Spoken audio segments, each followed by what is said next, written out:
Hello and welcome to the epicentre of the portrait painting world, where 9 hopefuls are preparing their easels for the first heat of our competition.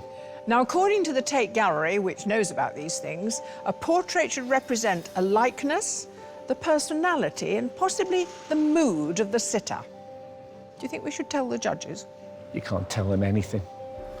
Welcome to a brand new series of Sky Art's Portrait Artist of the Year. Over the next 10 weeks, some of Britain and Ireland's most accomplished artists will be put through their paces. I'd love to get the texture of the leather in, the texture of the jacket. I love those brass buttons. They'll have just 4 hours to capture the good looks, grace and glamour of a stellar cast of sitters. I've got a gift of a face. I mean, it's ridiculous. You can look now. It looks like a younger Derek. I'm glad to say it does, yes. I just wish they'd turn one of them and it was Peter Capaldi. But beneath the artist's cool, calm exterior It's starting to shake a little bit. Oh, no, don't worry, don't worry. is a steadfast drive to claim a life-changing prize, a £10,000 commission to paint celebrated actress Kim Cattrall for the Walker Art Gallery in Liverpool. Did you have, like, formal art training? I did a shoe design degree. Shoe design? Yeah. It got your foot in the door. It's... Painting in front of a crowd. I feel like I'm in a zoo. What counts is the view of our judges. Head of collections at Soho House, Kate Bryan. Independent curator and chair of Liverpool Biennale 2018, Kathleen Soriano.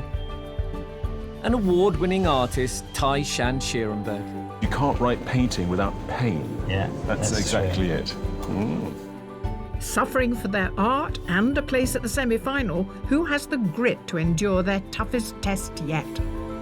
I'm nervous about this because I just don't know what you're going to do. So... Well, I can't say I completely know either.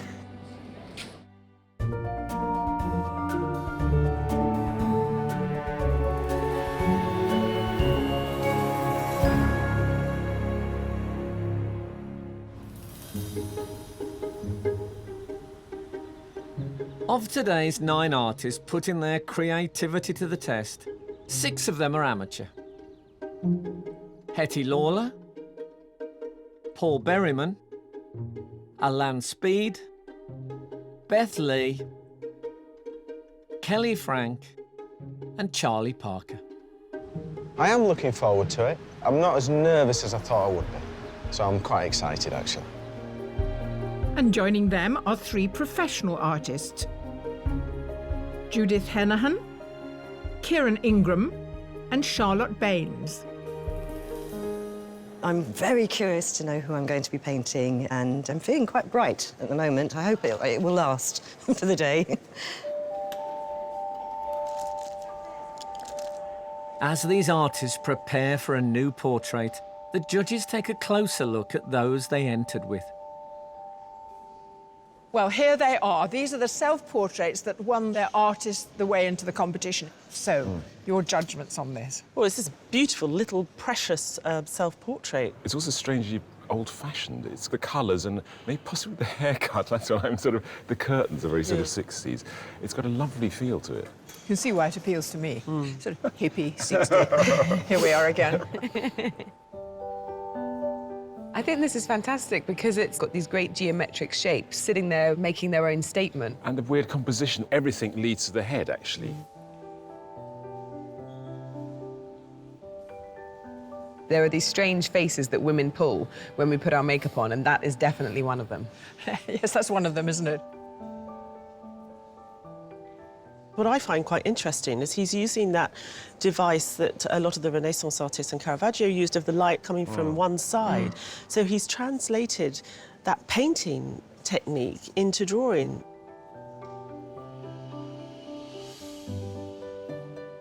Now, here's a narrative and a half. Spot the artist.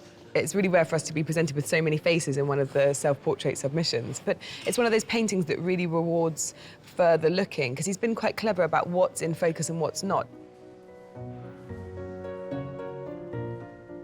We remember this artist from last year. Yeah. And we were really impressed with the development and change. She's a quirky artist anyway, so I think she's continued that quirk, but with a slightly more focused and serious approach. Yeah, she's sort of showing us one of the greatest difficulties of painting, which is eyes behind glasses, and I think she's really pulled it off. This is a difficult piece of drawing. It's got a very strange sort of 40s, 50s spy thriller feel to it. It's quite Hitchcock, isn't it? Very, Yeah. very. It's got such a strong atmosphere.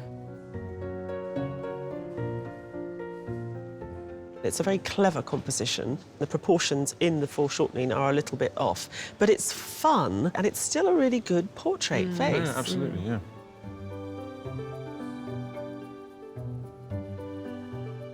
Absolutely stunning. I mean, I think all three of us, when this came on the screen, were just lost for words. I'm surprised that it could be that effective in this scale because it's almost about the size of a photograph, but it does so much more than a photograph does. Are we going to meet a 16-year-old girl today? Is this what we have? I think we are. Yes, that's Wow, fantastic. are you joking? Oh, it's lovely. Painting a stranger will mean getting familiar with an entirely new set of features. But some celebrities' faces can seem almost more familiar to us than our own. Artist, your sitter today is a truly brilliant actor, but odd from a man of my age. He's the first sitter on the show whose picture is on my bedroom wall. His acting roles range from Hamlet to Broadchurch. To me, he'll always be the 10th Doctor. He's the brilliant David Tennant. A prolific TV and theatre actor since leaving drama school. As if it wasn't exciting enough to star as Casanova, he then became a household name as the time-travelling Doctor Who. Welcome. Thanks very much. How would you like to be portrayed, do you think? I quite fancy being a bit of a Picasso, you know, one eye down on my chin. And you'll put it on your wall at home? Well, I'll wait and see what it looks like first. I'm not committing myself to anything ahead of time. Artists, your sitter today sold over 5 million albums worldwide and earned himself a Brit Award before the age of 21. Please welcome James Morrison. Having achieved worldwide success with his debut single, You Give Me Something, James has gone on to be one of the UK's most successful male solo artists. Let's talk about your life and times. I want to know about busking. Busking in Porth in Cornwall. Yeah, I moved down to Cornwall when I was about 12 and I'd already started playing guitar. And busking was just a way for me to get confident, really. So it's the only occasion previous to this where you've just sat and been in your own head? I mean, I did art at school, so I did a few sittings, but not this long. No, 4 hours. I'll be all right. Every now and again, someone bursts onto the scene who causes a major sensation. This woman did it by writing, acting in and producing her own TV show. Please welcome Michaela Coel. Having started her career performing poetry at open mic nights, Michaela went on to write her comedy debut, Chewing Gum, which earned her a BAFTA for Best Female Comedy Performance. Is this a new experience for you? First time ever. What are you anticipating? I'm just excited to see different interpretations of an image I've been looking at since I was born. So, yeah, it's that exciting. OK, now, what would you like from Michaela? Reclining is quite nice. Yeah, reclining. That's nice. Yeah, I like reclining, so I've just got to make sure my little friends don't fall out. My mum made this dress. It's a beauty, She's quite cheeky, though, isn't she? It is, yes. Mums go. Yeah. I'm pretty comfortable like this, if you guys are happy. Yeah, that's fine. Just the angle of your head that perhaps, if there was something, rather than being too relaxed, tiny bit. God, you're not going to let me away with that, are you? Yeah. Artists, hopefully you are ready to rock. You have 4 hours to create your portraits. Good luck, everyone. Your time starts now.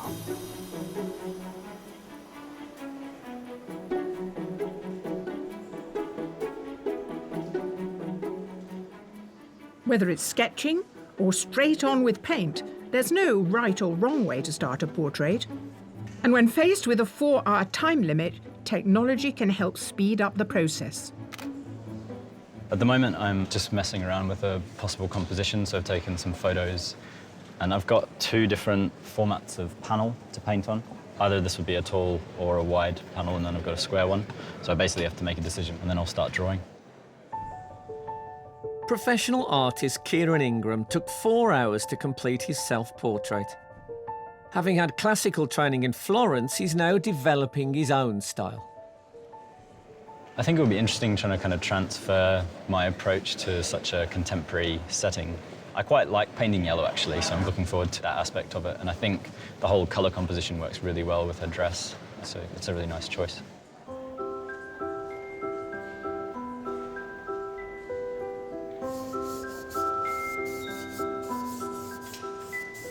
I'm just making a toned charcoal ground, which gives you some value to work with straight away.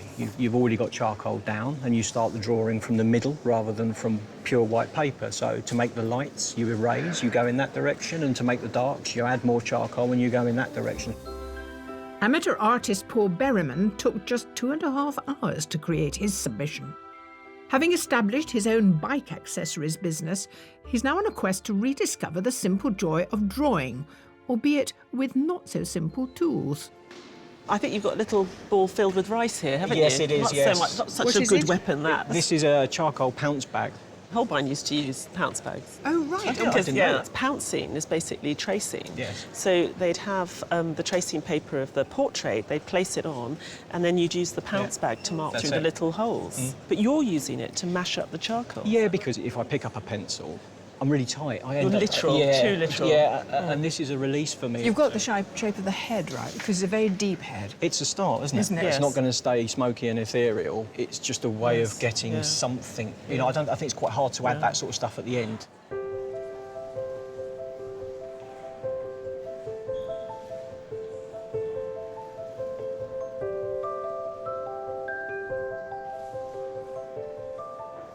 Hattie, you're right in the zone. There's little of David there, but you have got that penetrating stare.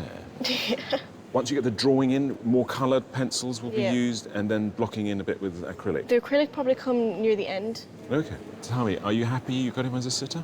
Yeah, I'm very happy. Why? Is it self-evident? Yeah, pretty much.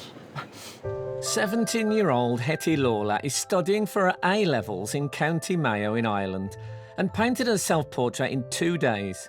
But with her submission, it's harder than usual for our judges to assess the likeness. Your submission is really, really special, but we were worried that we were going to have a very, very young girl with us today. Yeah.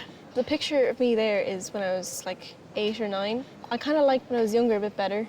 You don't realise it's you so much, so it's less self-conscious in some ways. So it's one step removed. Yeah. But I'm sure David won't mind if you want to do him sort of like 10 years younger. All the sitters always ask for that. Yeah. No matter their age or experience, few artists are immune to competition nerves. But some seem better equipped to deal with them than others. Charlie, you seem very calm and relaxed. Some artists I speak to at this stage of the day in particular are gibbering wrecks. Yeah, it's natural in this situation to be anxious. Yeah. So I think it's about just appreciating that and accepting it, really. Because I can't be panicking for 4 hours today. No. You know, so I'll just let it happen. Amateur artist Charlie Parker is a part-time cognitive behavioural therapist from Durham. His self-portrait took 35 hours to complete. As if today weren't enough of a challenge for Charlie, there's something else he has to think about. You're colourblind, is that correct? I'm partially colourblind. Now, what effect does that have on an artist? I have problems with green. If I use green out of the tube, it just tips it too far. But obviously I'll mix it through using, you know, kind of yellows and blues. But I don't use green out of the tube. Well, not as far as you know. Well, hopefully somebody will tell me. If I walk past and James has got green hair, I'm not really allowed to say, I'll just do that. I'll take your cue from that. The artists are already 1 hour into their 4-hour challenge.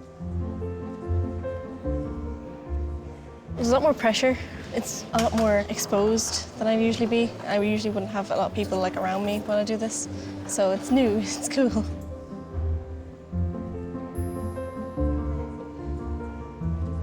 Everyone seems a lot calmer than I'd expect. They're possibly all pretending to be calm, like I am. I think I'm on track at the moment. I'm not entirely certain. This is just bits of charcoal on a piece of paper, but if I can create something, and I hope I can, that when you just look at that portrait, you feel something, then it's got that extra level, and that's the thing I'm going to try and strive for today.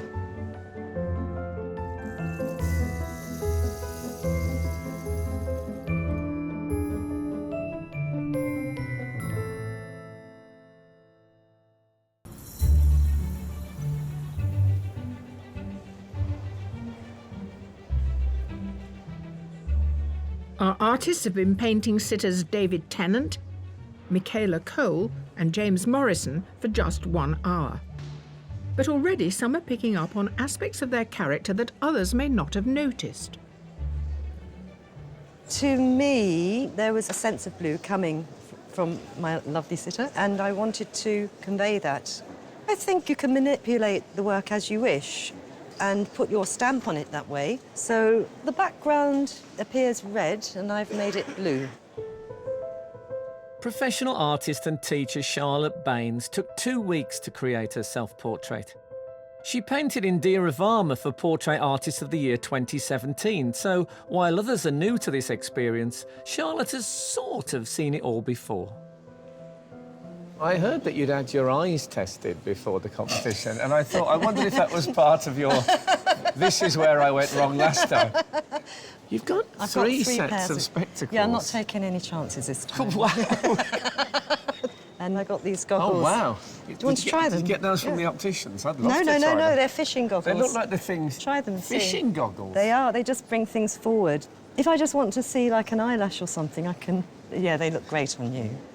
Incredible detail. His picture is on my bedroom wall, and I've never noticed that mole before. Ah,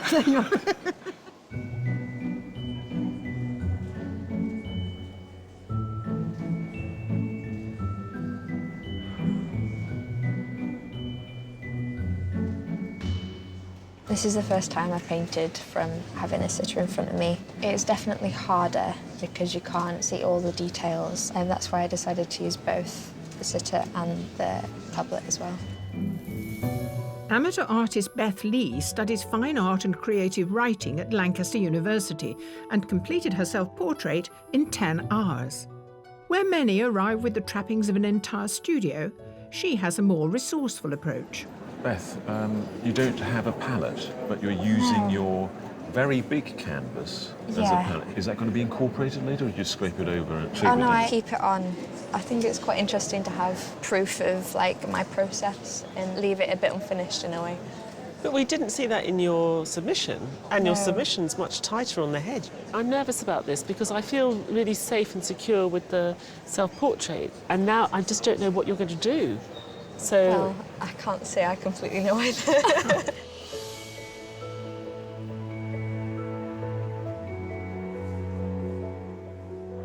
While some artists are comfortable with their own style, others feel their work is a constant evolution. I've got a bit stuck with this style at the moment. I hope for it to be a bit more expressive. She has quite an angular face, which is really good. Hopefully I'll free up later on. Amateur artist Kelly Frank took 4 days to create her self-portrait. After graduating in architecture, she decided to pursue art instead, and now volunteers at the Whitechapel Gallery and paints in her spare time. You have got this drawing pretty spot on, and you didn't grid up. I didn't grid up, no. So how did you work out all your proportions? I use straight lines, like try and simplify her face. And once you get those simplified lines, you can start readjusting, comparing one thing to the other. So you're using kind of sight size, you're just Yeah. looking at her, conveying it, and then it has to You all... have to put the key markers, so the top of the head, the chin, the nose, and the mouth. Okay, great.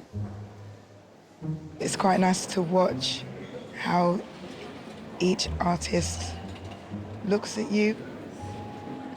They're looking at me, but not looking at me. I can't explain it. It's like they're looking at just the relationship between parts of your face.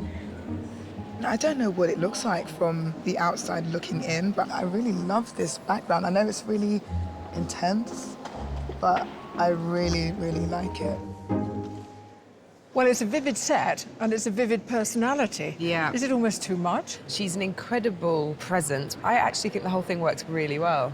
Now, this yellow, is it just straight out what comes out of a tube and goes straight on the canvas? I would say it's a very dangerous business to just start putting that yellow in unblended. Blended with what? Well, blended with the colour palette that you're using. But the yellow must be affecting her skin tones, too. Yeah, absolutely. It reflects onto everybody. I mean, if you're feeling at all grumpy today, Joan, you can just step into there and you'll suddenly be lit up. Not that Joan Bakewell ever gets grumpy. She gets lit up.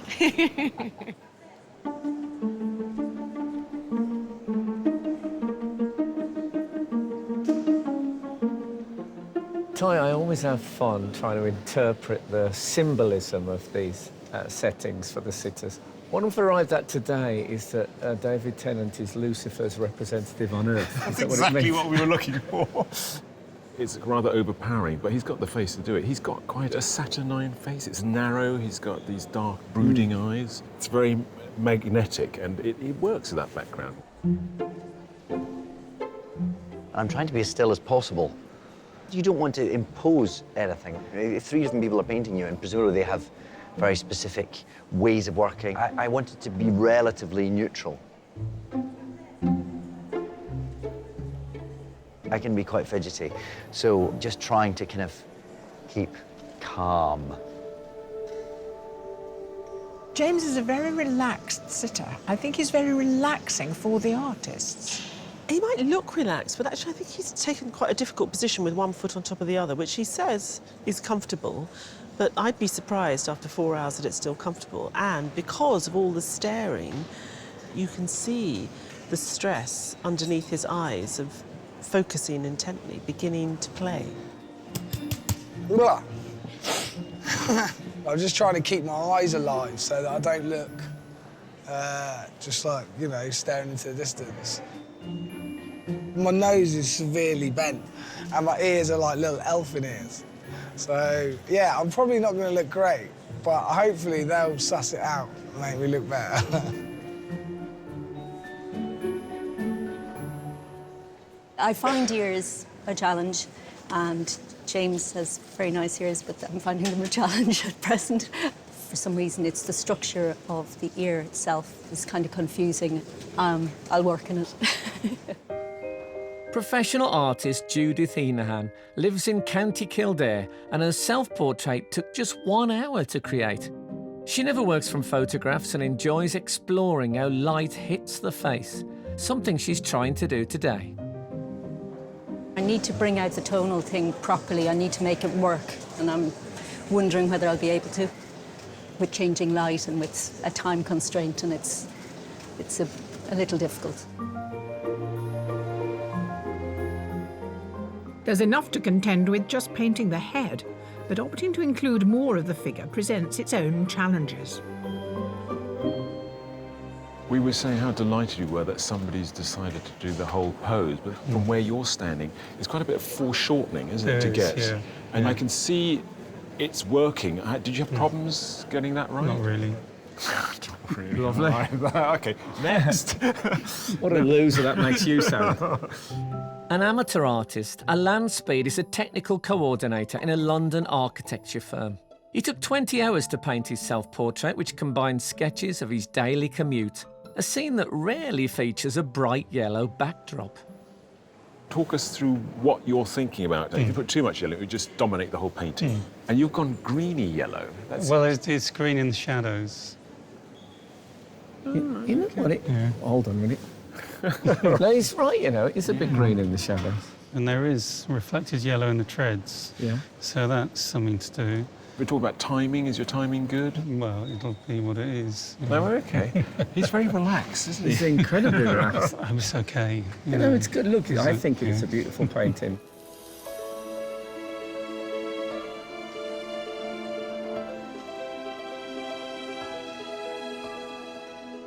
Our artists have just over 2 hours to complete their portraits.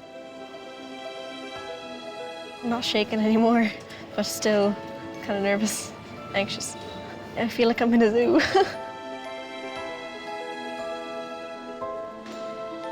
What I've got to do is quite a lot. I've got to do the hair, I've got to do the background, I've got to do the tunic, and then tweak the face. I'm going to try and get it done in time, hopefully. Try and find things that I can kind of focus on to give a sense of dimension into the painting. I reckon just go for it and get stuck in.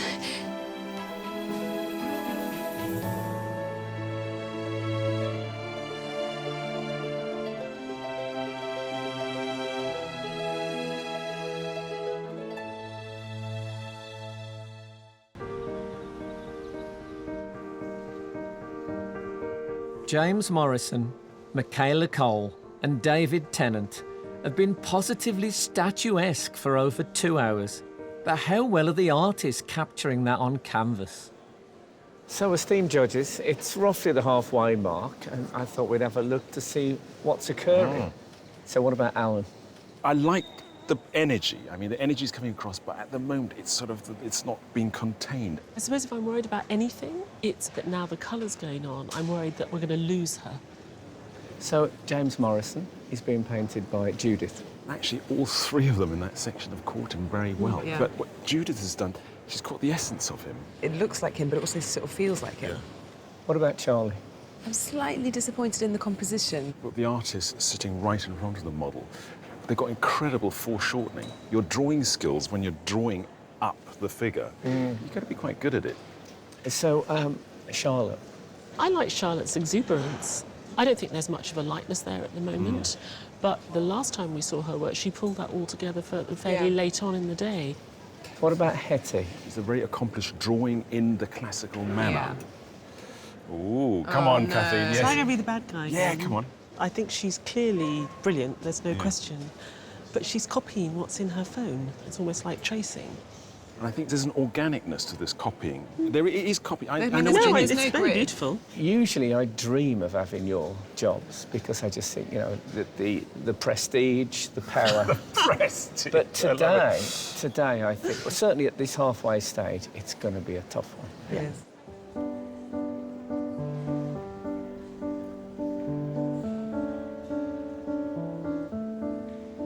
I don't quite know why I'm here, because the notion of being painted, it rankles with me. I feel like it's a sort of terrible indulgence. I guess my kind of puritanical Scottish Presbyterian upbringing is expecting to have 3 paintings that will portray me as some kind of hobgoblin, and that will be right and proper. I don't expect to be flattered by any of it. This feels like it has like nothing to do with me, because it's more about the artists. So I'm just looking forward to seeing the end product. I almost wish I could see the process, but I don't want to ruin it, so. I don't want to look until the end. I can't wait. That's the only thing getting me through all the hours is watching their faces, concentrating and stuff. It takes me back to when I used to draw. 4 hours can seem like it's a long time, but when you draw it, it's not very long because there's so many little things to change. And the light's moving around as well, which is just going to make it more difficult. What I'm finding difficult now is the light's completely changed, so it's kind of, I'm at a course, the standstill. sunlight has changed. So you're doing the background precisely because you're scared to touch the face because of the lighting? Well, yeah. Okay. The face is complete, isn't it? You don't want to try and update the No, light. but there are little flecks and suggestions of light that I could have picked out. If the light was the same, the priorities would be to build up on it, but I'm kind of stumped.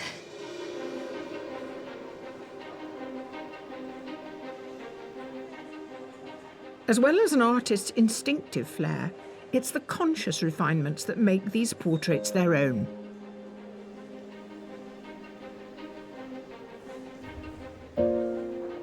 I think it's important, even though you want to be expressive with your brushwork, you also want intent behind each brushstroke. I think it makes quite a big difference. As a result, the texture of the actual surface of the canvas becomes a lot more interesting, I think, a lot more varied and complex, which is nice. I like to choose certain elements of the face to go into detail with, so maybe an eye or a nose. I find lips very hard. I often make them too small, don't get the colours right. Hopefully I'll just get through it. I understand that you find teeth difficult to... Yeah, I don't like teeth. Like, if you make the lines in the teeth too dark, it makes the person look kind of evil. You don't actually see teeth that often on a portrait. No. You know, the laughing cavalier is not laughing. He's just sort of going... Yeah. You can't see Tennant's teeth, so you're all right. No. I imagine they're immaculate.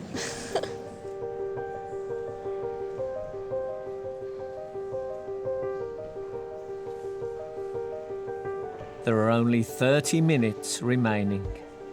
There's a tendency to want to sort of really home in on the detail, but I'm trying to make it work as a whole as well within the time frame. We'll see. See if it works.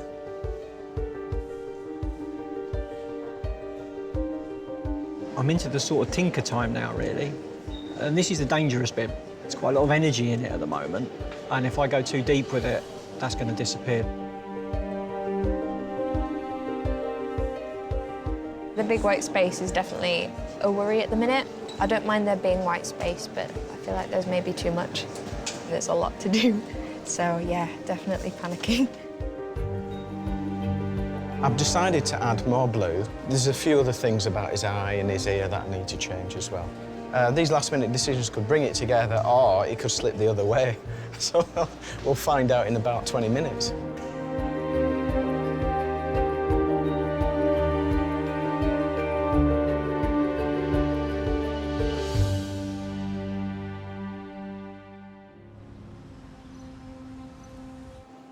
Michaela Coel, James Morrison and David Tennant have been silently holding court for nearly 4 hours. While there's pressure not to disappoint them, in the last moments the artists are doing all they can to live up to their own expectations. I want to do the best I can. I'll know when it's finished, when I've got to a certain stage, but I haven't got to that stage. Oh gosh, I need to add a bit more blue. Hang on.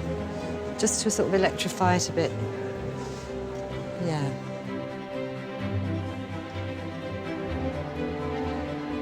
Because there's a lot of things I want to tweak, but it's also good to know when to stop.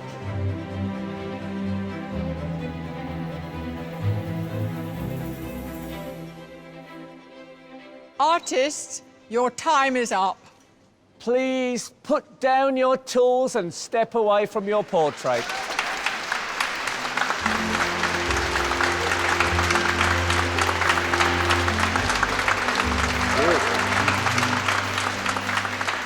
Eager to see how they shape up on canvas, after 4 hours our sitters are about to find out, and they get to choose their favourite portrait to keep. David, as we all know, time is relative. It is, yes. How were those 4 hours? It was a bit of a sort of time warp. You go to quite a zen place. But usually there is a hint of breathing, for example. No. No, I went very method. You did? Yeah. It's like you were thinking rigor mortis. Yes, yes. Artists, will you please turn your easels?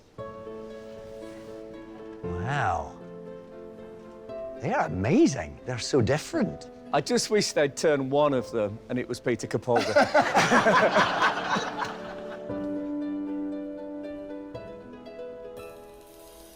I look quite tough in this one.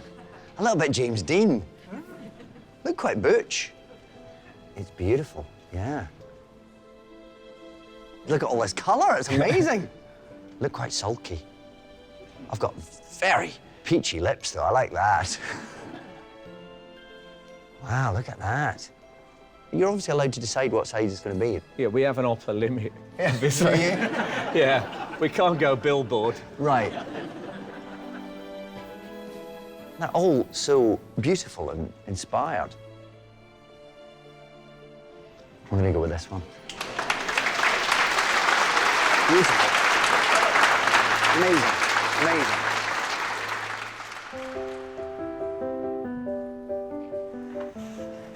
Nice. They're all really good. It's just mad to see all the different versions. That's really good. It's all about capturing some sort of an essence, and I think she's got that. She's definitely got my nose right. Do you recognise that look in your eye? Yeah. I was trying to smile slightly, but obviously 4 hours goes by. Yeah. Inside, I was smiling. I think the likeness is pretty good on that one. That's one of my favourite bits, all that working bit there. Yeah, that's really cool. It's really difficult, because they're all really good in their own way. I think I'm going to go with that one.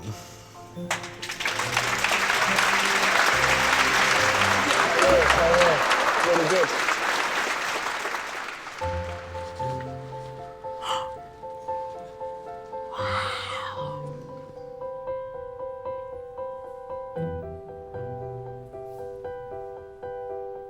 I love how compact it is. It's so, like, it's quite intense. Yeah. In a nice way. It's incredible. I love this. I love that the boots. Yeah, me too. Star. Yeah. It's got great attitude as well, hasn't it? The energy of it. Yes, I can see it all. Oh, I love the lines. Yeah, it's very geometric, Yeah, isn't it? yeah. It's beautiful.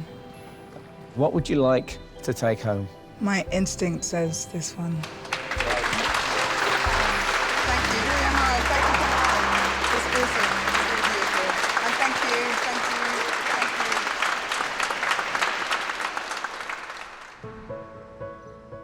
Behind closed doors, the judges compare notes before reducing the 9 artists to a shortlist of 3.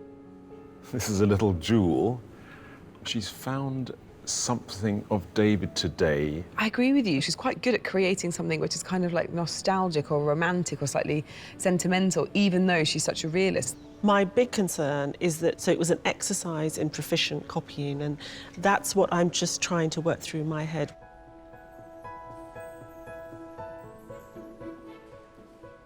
I think this head is rather lovely in a contemporary, painterly way. She went overboard last time, and this time she's found a way of keeping it in check.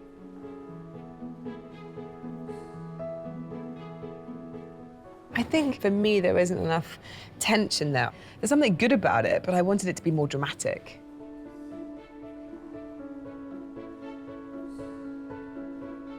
It's very light and slight, Yeah. and it works for what it is. I would have liked a bit more.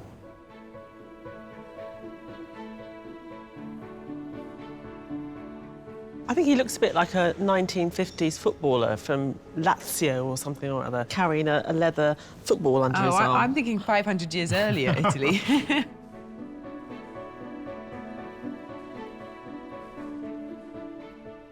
There are likenesses and there are likenesses, and this one I just thought it was emotionally had a charge. She's added, I think, this tiny bit of paint in here that's completely messed with that jawline that was so perfect before, and I think it's slightly thrown his head out. She's consistent, and I do like the chalkiness of it.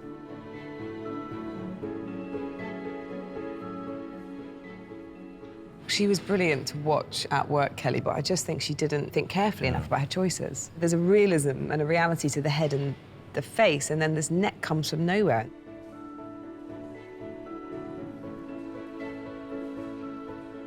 Perfect yellow. He's got the yellow spot on. You could see the way he went about constructing it, that he really knows what he's doing. Although I do kind of think that the black behind her is just too harsh against her face.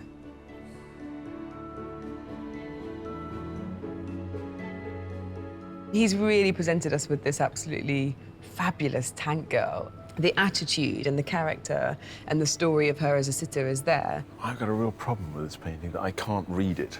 I don't know what's in front, behind, what's solid, what's arm, what's dress. But all credit to him, you know, we've got a full length. Yeah. Rearranging the portraits helps the judges narrow down their favourites to a short list of 3. I really like that one. I really like that one. I really don't like that. Don't you? For me, it's between those two. I thought we were going to have a problem today because the standard was really high. But regardless of the standard, they have chosen their final 3. The first of those artists is Charlotte Baines.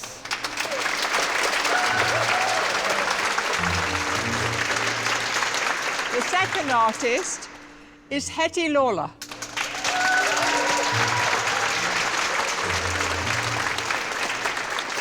And the third and final artist on the shortlist is Judith Enahan.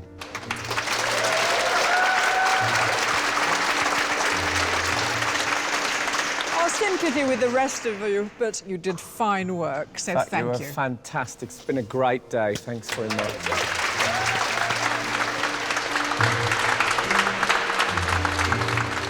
I'm feeling a little bit disappointed that, you know, I didn't progress further, but that's fine, because I think the main thing that I wanted to do was just produce something that I was happy with, and I think that was the case.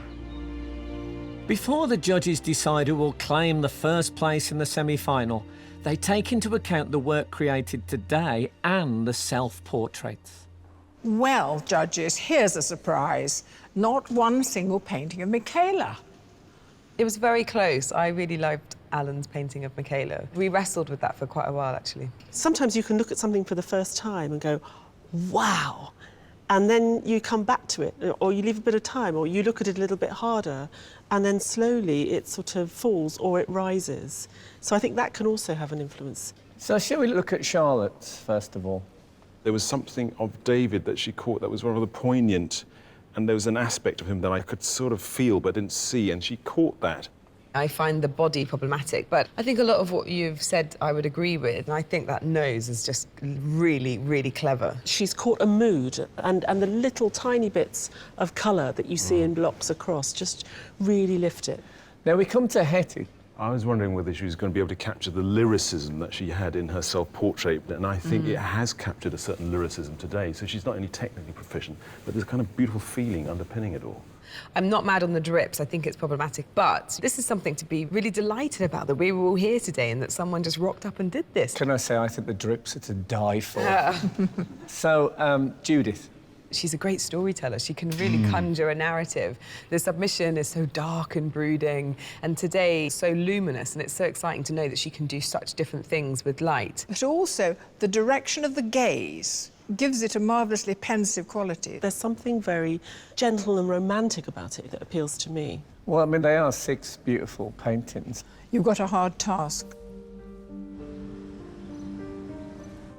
Charlotte, Hetty, Judith, congratulations to each of you for reaching the shortlist. However, it's the law of the universe that if there's a prize, there can only be one winner. Yes, and the artist the judges have chosen to go through to the semi-final is...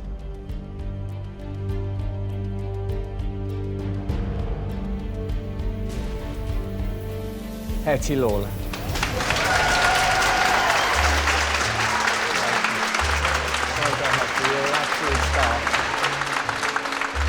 I think the winning portrait is really, really beautiful. She did a fantastic job. She's a very good artist, so well done. I think she's a very worthy winner. She's got fantastic promise, and today she did some excellent work. I loved her portrait, and absolutely thrilled for her.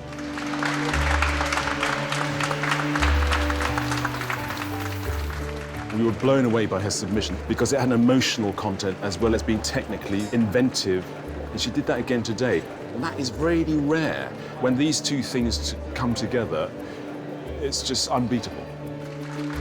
I wasn't expecting anything out of this, really. I was expecting to draw someone and go home. I'm very happy with what I achieved, and it's great. And yeah.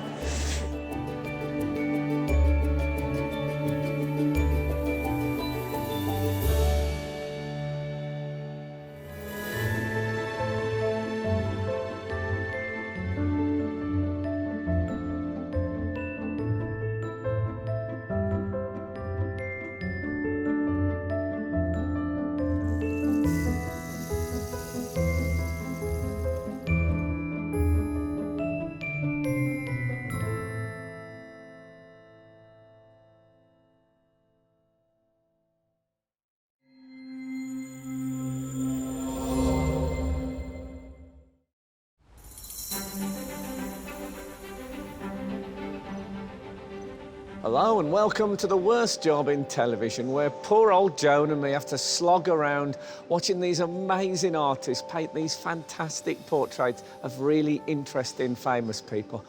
Oh, I don't know how we get through it. Let me tell you a fact. Did you know that of the artists we have today, we have the tallest competitor ever? I look forward to seeing an easel stretched to its fullest extent. Welcome to Sky Arts Portrait Artist of the Year. Of today's 9 artists hoping to make their mark, 6 are professional. Jonathan Luxon, Christabel Blackburn, Frances Bell, Beverly Fry, Michelle Ives, and Tom Croft. It's extraordinary to be at the Wallace collection. You've got some of the best Rembrandts, Canalettos here, so the idea that I'll be painting in their company is extraordinary. And joining them are 3 amateur artists. Pal Kumar Ravel, Rebecca Bright, and Alistair Faulkner. It's a real honour to be here, so I'm really just soaking up the atmosphere and just plan on having a good day. This new batch of artists will have just 4 hours. I probably need another 6 or 7 days. To paint 3 celebrity sitters. The minute she turns sideways, I go, oh, I'll go for that. All to impress our distinguished judges. You seem to have made this little world of low-tech gadgets. Yeah, I'm a bit of a geek, I think. At stake, a £10,000 commission to paint celebrated Hollywood actress Kim Cattrall for the permanent collection of the Walker Art Gallery in her hometown of Liverpool. But first, they have to reach the semi-final. They're very green, those eyes, at the moment. They could start traffic. They're so green.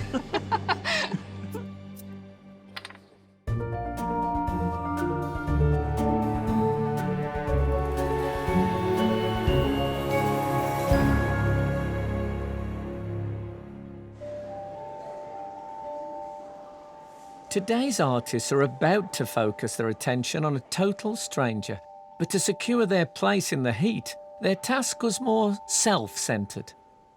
Esteemed judges, my favourite part when we look at the wall and see what glories might lie in wait today. I love this so much. I don't know quite why, but I really love it. Tell me why. I think the scale is brilliant. I think if it was any larger, you would lose something somehow. It's also like looking at something down the wrong end of a telescope, so she's far away. I've never seen anything like it. It looks rather threatening. It's sort of his hands are saying, come here, I'm going to do some strange operation on you. Oh, I see it as much more saint-like than that. It's a reworking of a Renaissance kind of painting.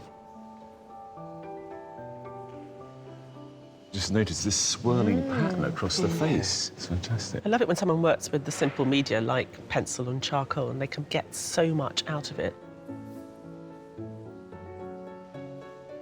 She's given us something unusual. She's given us a full length, effectively. A little bit of foreshortening, beautiful head. And also just so ambitious. I mean, that's a labour of love to get that carpet and the way that she allows it to go out of focus. I can feel that soft carpet against my bare feet. Yeah. We like the composition of this. Is there a sort of technical reason for deciding to go landscape? Well, in this case, I think it's got this triangular shape with her elbows and her hands in it, and it sort of suits it. It gives it a sense of stability. I'm actually spending more time looking at the guy in the mirror than I am at the portrait here, which says something about the way in which he pulls you into the painting. Also, the slightly different expressions of both faces. No, it's a very sophisticated piece of painting. I find these colours fascinating because you've got this sort of acid yellow and acid green, and they're really sort of unflattering colours to be going into your skin tone, but really does sort of conjure quite a strong mood, doesn't it? I'm going to ask her if she's ever done ballet when we're meeting, because there's just something so ballet about that. You don't think it's just the pink and the bun on the head? I don't think so. It could be a samurai on that basis. I like this because of just directness of the gaze. It's like, you know, here I am. I'm quite well painted, aren't I? And I love the colour palette, that it's almost taking place in a room bathed somehow in this green colour. All the tones sit together really beautifully. And that fabulous flash of pink on the inside of his collar sets it all off. I think it's very cleverly put together.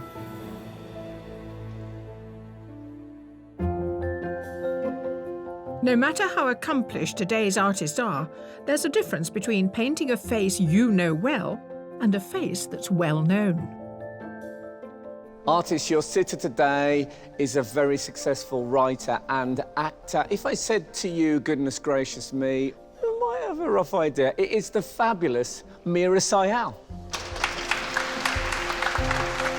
Mia has won awards and accolades as an actor, novelist, playwright and producer. And some of her writing has even become set text for English literature exams.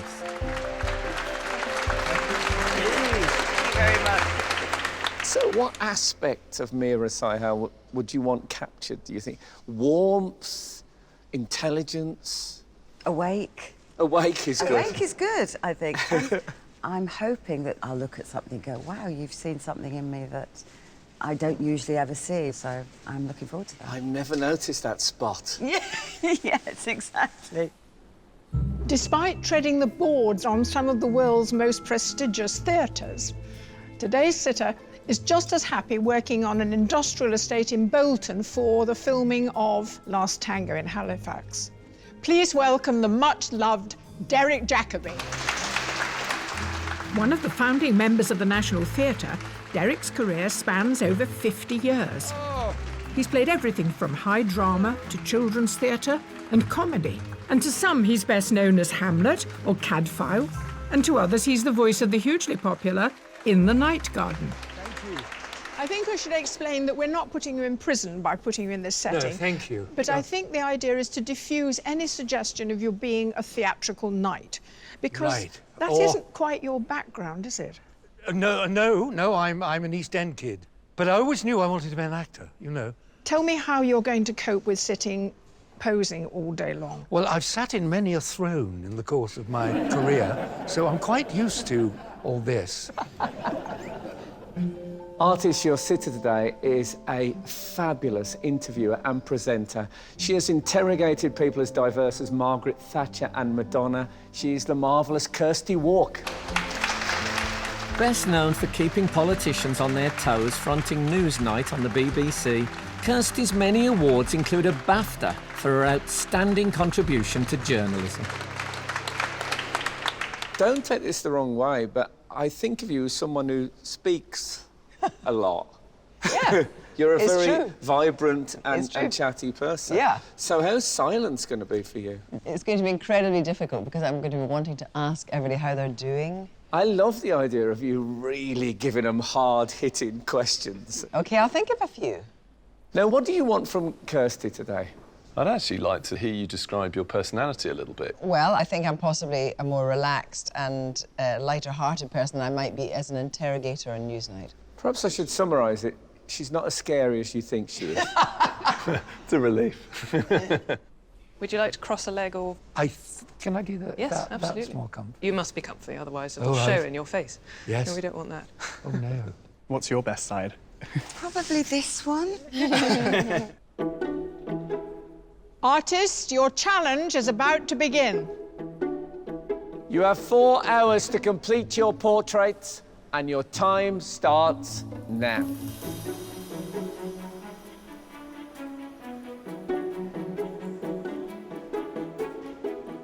Whatever they choose to use, whether it's a plate, a piece of plastic or a sheet of paper, when working with paint, most artists like to start with a fresh, clean palette. But not always. How strange is this? So this is a completely normal palette. There must be 3 years' worth of paint here that has slowly built up into this kind of abstract landscape. It is like something at the bottom of the ocean, isn't it? It's very beautiful and slightly menacing. So some colours you don't use so much. The turrets are slightly lower. Absolutely. Have you thought of entering it for the Turner Prize? I might now. Tom Croft is a professional artist from Oxford. After a career as an illustrator, he spent 3 years creating art for Manchester United Football Club before becoming a full-time portrait artist. His submission in oil took 4 hours. Faces, I think, is what fascinates me most. Yeah. In particular, the eyes. So I'm hopefully going to get an accurate likeness and communicate something of Kirsty's personality through her eyes, and then be a little more expressive and loose with the rest of it.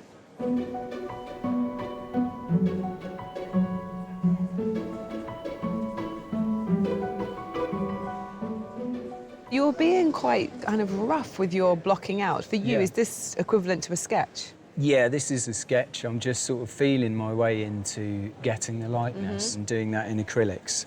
Ideally, I'd like to be starting blocking in oils in the next hour. A former music teacher, Jonathan Luxon swapped a guitar for a paintbrush to pursue art full-time. Striving for a complex composition, he used mirrors to present a double portrait in his submission, which took 35 hours to complete. But as well as having clever ambitions, he has some clever tools to achieve them. So, Jonathan, you seem to have made this little world of low-tech gadgets. What are they all for? This is just holding my jars in place, and this is a colour checker. So you put your paint on there, your mix that you're mixing, and you line it up so you're looking through that hole. And on the bottom half, you'll have your patch of paint. And on the top half, you will have whatever you're lined up with the subject. Yes. What you're aiming for is to keep mixing paints until you, bing, get the right colour. I think if we stand here for long enough, Jonathan might come up with some invention to make us better judges. Yeah, exactly. I'm a bit of a geek, I think.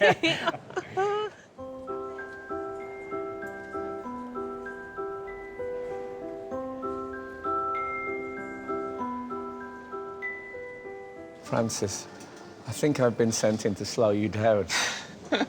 You've raced off fabulously. Well, it'll probably all go in the end under other layers, so... But there's no pencil, no charcoal. It's nice to get paint on early, isn't it? That's why you're here, let's face it. I do like very large amounts of paint. From Northumberland, professional artist Frances Bell took 20 hours to paint her self-portrait. She trained at Charles H. Cecil, one of the oldest art schools in Italy that follows the Florence Atelier tradition, where established artists teach students the practice of working from life. I get very excited when I discover that people went to Florence and learned how to paint, because if I was going to be an artist, that's what I'd want to do. I'd want to go and find a classical, timeless method. Well, it is wonderful. Is it like a musician learning scales? You have to do the basics over and over and over? There is a scales element to it, and yes, so you draw for a year. You're not allowed paint for a year, so none of this. You draw until you get it right, and then you're allowed a paintbrush. God, you must be hungry for paint after You're the first year. desperate for paint, yeah.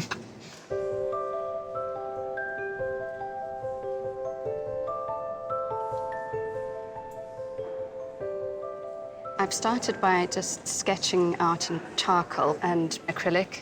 This is actually a quite important stage, because if your initial sketch is off, or proportions aren't correct, then that will come through in your final painting. Originally from South Africa, Michelle Ives now lives in Glasgow, where she's a professional animator and illustrator. More acquainted with painting landscapes, her self-portrait was the first one she'd attempted since she was at school. It's not every day on Portrait Artist of the Year that someone just completely covers the canvas with green paint after the portrait is there. What's going on? What's your process? I prefer sketching on a pale surface. Okay. So I do a kind of an underpainting where I put in shadows and I then paint over. I find green works really well. There's a general tone underneath everything. Because you use green in your submission as well, and I see you here wearing 2 different shades of green as well, so obviously green is very much your visual language. Yeah. How much do you think you'll subdue this green when you start adding in flesh tones and hair, etc.? I think the green will probably just show through in areas, but I won't be doing her like in alien colours. She will be in flesh tones. Not Wizard of Oz green, yeah.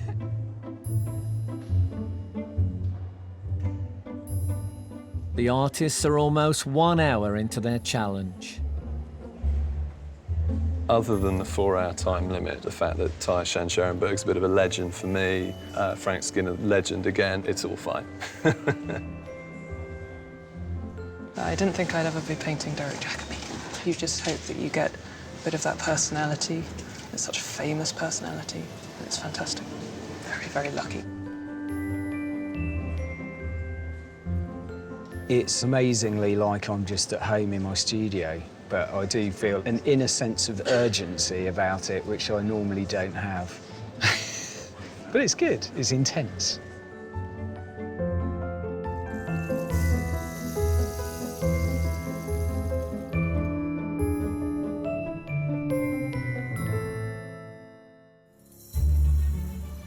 Having met only just over an hour ago, our artists are doing whatever they can to get to know their sitters, Derek Jacobi, Kirsty Walk, and Mira Sayal. you ever do any meditating or anything like that? Yeah. I also swim a lot, and that's like meditation, actually. Mira is very calm, very zen. She's obviously in her zone, and I'd like that stillness to come through in the portrait. Christabel Blackburn is a professional artist who resides in London.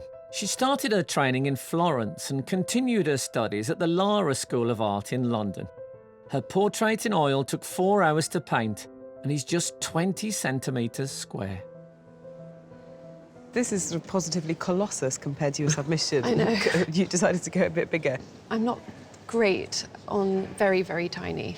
I think it's harder to get a likeness. But you've picked a ground that sits well with what we're looking at here. This is my favourite colour background to use, so I was quite pleased with the background. What a stroke of luck. It's interesting because there's a mixture here between quite traditional, you know, painstaking, lovely drawing, and then things which are kind of slightly more unusual, different colour palettes. So you've got a nice hybrid, really, between something which is quite classical and something which is contemporary. I think that's probably right.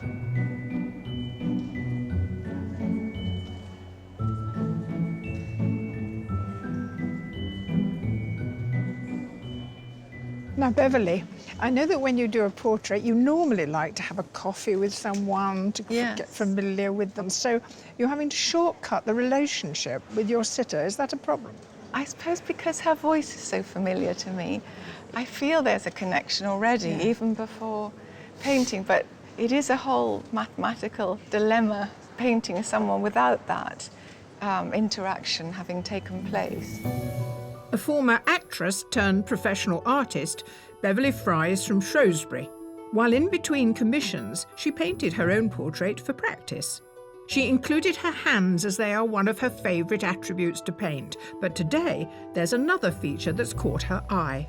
You put Kirsty in a very elegant, sort of twisting It's lovely, isn't it? I wanted to do a full face, and then actually the minute she turns sideways against that black, and then the shadow, I go, oh, I'll go for that. I've just seen it, and I didn't understand that, Mark, and of course that is her shadow. It could make an interesting composition as a very flat shape.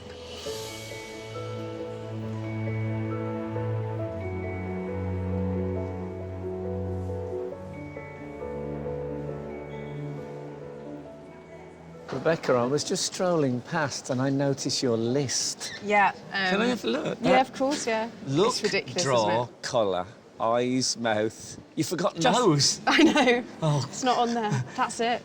I like it because it's an old-fashioned to-do list. Rather than to go and get a haircut and buy some curtains, it's to create a work of art. Well, work of art is a strong word. Well, but... it will be a work of art. You'll have Of worked some on it sort. and it's art. A Cambridge graduate in medieval and modern languages, Rebecca Bright is now an account director in advertising. She takes on illustration commissions in her spare time, but is hoping to become a professional artist. Her submission painting was the first time she'd ever attempted a self-portrait. As soon as I saw your self-portrait, I imagined that the full thing would have shown you as a ballerina. Oh, I like that. Have you ever done ballet? When I was little, yeah. I sensed it in you. There was something about the tilt of the head. You looked like a Degas ballerina. Were you wearing a tutu when you painted it? That's normally what I tend to wear when Yeah, I'm painting, it's good, isn't it? I mean, I find they get a bit splashed. OK, well, I'm glad I can now go back to the judges and say, yes, she did do ballet. Thank you, I was right. I love it. Thanks, Frank.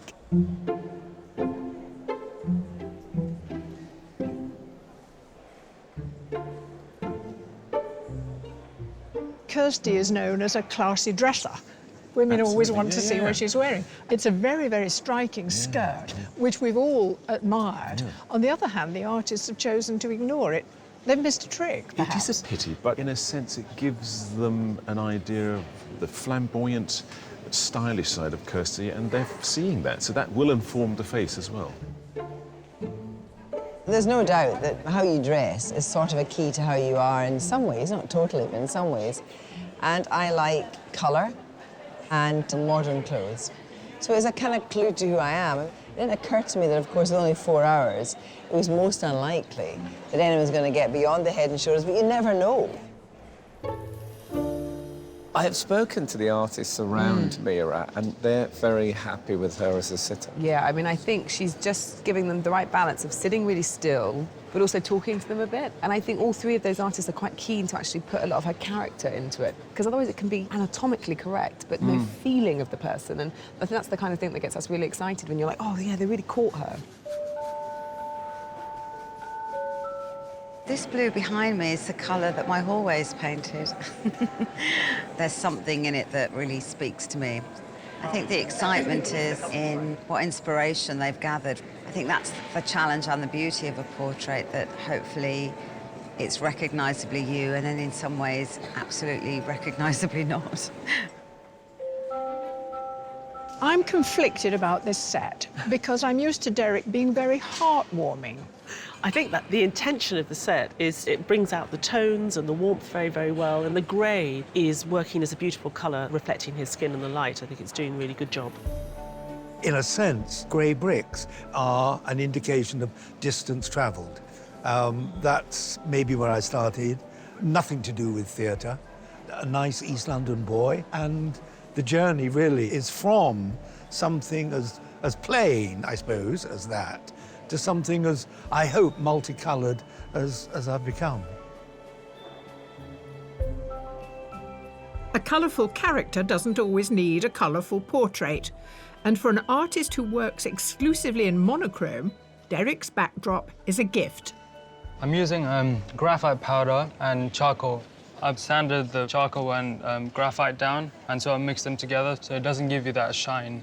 Because, you know, graphite gives you plenty of shine, and you don't want that. It's really distracting. A-level student Pal Kumar Ravel took about 15 hours to complete his self-portrait. Growing up in India, he was inspired to pursue art when a family friend did his portrait, and Pal's been experimenting with different drawing techniques ever since. It's interesting how you capture movement in something that's essentially still, through pattern almost, in the way you shade. Yeah, so rather than having a really still picture, I wanted to add some sort of movement into it. And that's when I came across like Van Gogh, and I was like, oh, this is really incredible. Well, okay, that's a nice connection there. Yeah. But he moves his like fingers around a lot, and I was like, okay, maybe I could have some sort of movement into his fingers. Yeah. Like a blur? Yeah, because his face like stays so still. Like, I don't get how that works, but his fingers, they move around so much. That does it, right. Every artist takes their own individual approach to their sitters. Some may make a virtue of the eyes, others the clothes. But today, one can't help but get right under the skin. I do orthopaedic surgery, and even in sort of all aspects of surgery, there is an element of artistry. It's extremely visual. Every day we're looking at X-rays, and with all the sort of different MRIs and CT scans as well, you really have to develop the art of looking. Amateur artist Alistair Faulkner is an orthopaedic surgeon in Dundee. Painted over the course of several months, his self-portrait is packed with symbolism. The main motif is his pose, expressing his wish for his patients to put their trust in him. Anatomy was always one of the basics of artistic training. So you sort of know how a face and a skull works and all that, so that must help. I had a really good tutorial with a plastic surgeon in Cambridge. He did this drawing course specifically aimed at surgeons in order to learn how to draw anatomically. Lessons like, oh, the eye is not just the eye, it's all about the shadow around the orbit, it's about the border of the eyebrow, it's how the crest of the nose comes down and joins the rest of the cheek. You're drawing mirror from life. You're also using a tablet. Yeah. What you really want is an X-ray, isn't it? The artists have just over 2 hours to go. There's a blue behind Kirsty that's very lovely. I'm now going to reflect that background colour into the highlights of Kirsty's face. My list is going all right. At the moment, I'm on number 3, detail mouth, which is what I'm doing. So it's worked out all right so far, yeah. I find it easier to get a likeness if I'm working bigger. I think I've gone slightly too small, but I think it might work within the composition if I can get that likeness. There's a lot of challenging things to do. She's got such great colours in the skin tones, great colours that are reflecting off the scarf, so yeah, I'm a bit worried it's going to go horribly, horribly wrong.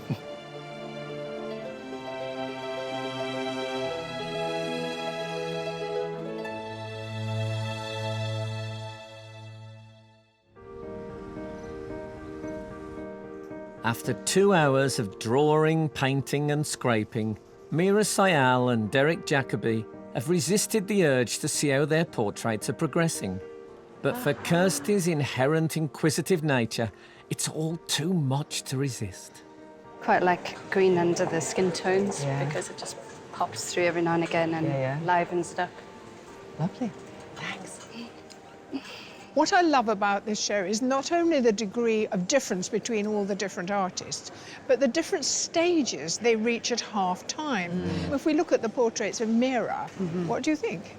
I'm particularly impressed with Jonathan, who has really got a good sense of her likeness in the head. He is very methodical, but it's not a boring likeness. It's not one particular facet of her. It feels more than that. No. Well, let's look at the pictures of Derek. What about one of our Florence School trained artists, Francis?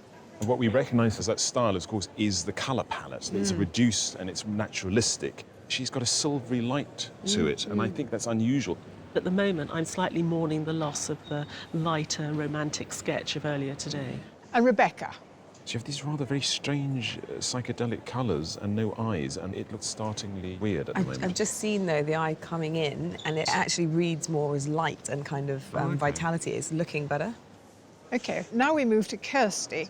Two of them are doing incredibly well, and Tom has the potential to do very well. The colours don't feel quite right, and there's a crudeness to it, but I think he's one of those people that will come together at the end. There's something kind of predictable about it. I can almost visualise the end product.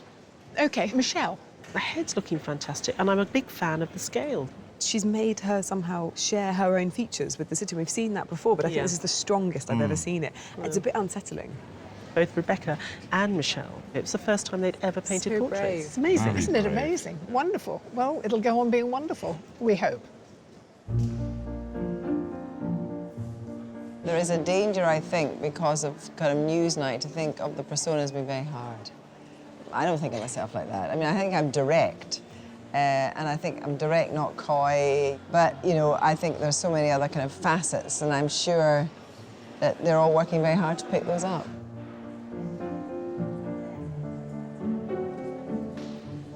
I was once asked to draw a picture for a charity auction, and it was so bad nobody bought it. That's how bad I am.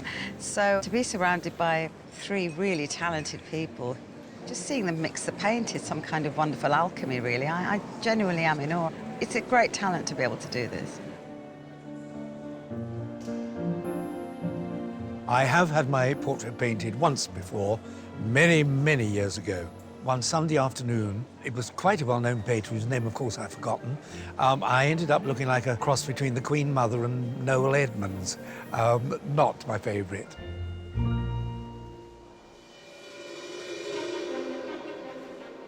For some artists and onlookers, a portrait doesn't entirely take on the likeness of the sitter until they tackle one key feature.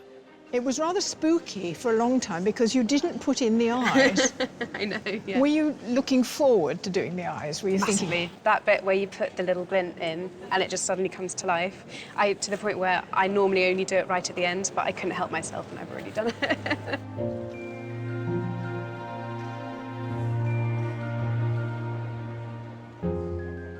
It looks strangely a bit like your submission, I have to say. I'm beginning to see that whole adage about every artist painting themselves. Is there Yeah, do you think it's going to end up looking like me? But you're taking some artistic license here, aren't you? Because Kirsty's eyes aren't quite that green. It's something I'll have to see if it needs to be toned down or not. That definitely does look like Kirsty, but they're very green, those eyes, at the moment. They could start traffic, they're so green. Our artists have just 30 minutes left before one will be chosen to go through to the semi-final. Fiddling with my last period of time. I can't do any major surgery and start anything new, so I've just got to concentrate on the smaller things and try and round off what I've got. It seems to be going okay. I'm trying to keep the colours nice and lively, not over-mix them so they go muddy. I probably need another 6 or 7 days, and then I'll be really happy with it.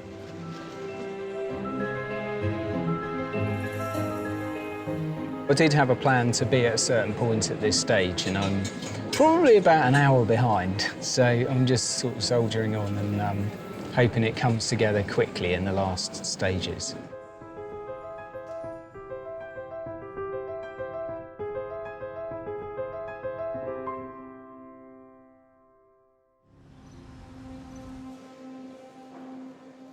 Derek Jacobi, Kirsty Walk and Mira Sayal have been a picture of poise for nearly 4 hours. But even in the last few minutes, our artists still need their sitters to maintain their concentration. If I had 1 more hour, I would tweak one of the eyebrows, which is less ideal than it could be. But given that I don't have that time, I'm happy to leave it as it is. I really like the idea of having a bit of the background colour in, so I don't want it to be too dominating, but I thought just a hint of it could be quite interesting. See how it looks.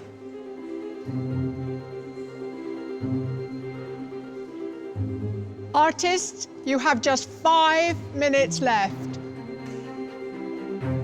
I'd really like to do a little bit more detail in the eyes, but I don't know if I'm going to have time for that. I feel a bit hysterical.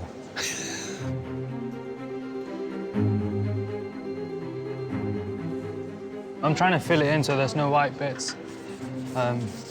Hopefully it looks really cool.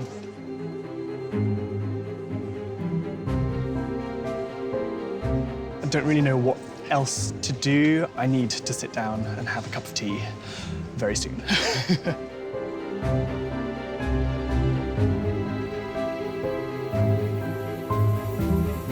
Artists, your time is up. Please put down your equipment and step away from your portrait. Well done. Having held their position for 4 hours, the sitters are about to be rewarded for their stamina.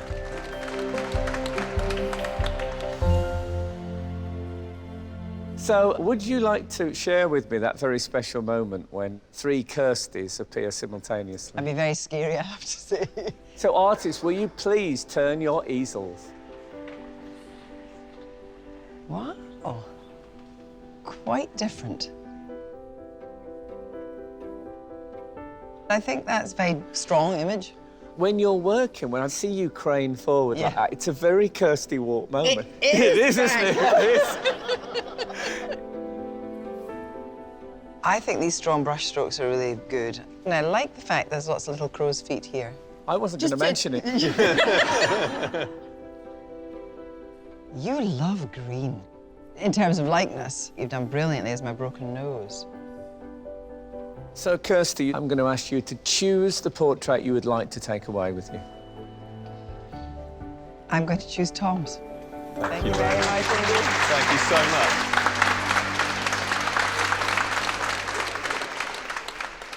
Artists, please turn your easels. You can look now. Golly. They're the same man, but they're all totally different because you've all seen something different in me. This one, the head is noble almost. It looks like a younger Derek. I'm glad to say it does, yes. What jumps out for me in this are the eyes. And the face, absolutely highlit. There's a spotlight on the face. Now, you haven't spared anything. That is what I look like. It's lovely. It's me. It's me. Oh, God. Forgive me, forgive me, forgive me. I don't choose you. That is me. That is how I think I would rather like to be. That intrigues me. I think it's Pal.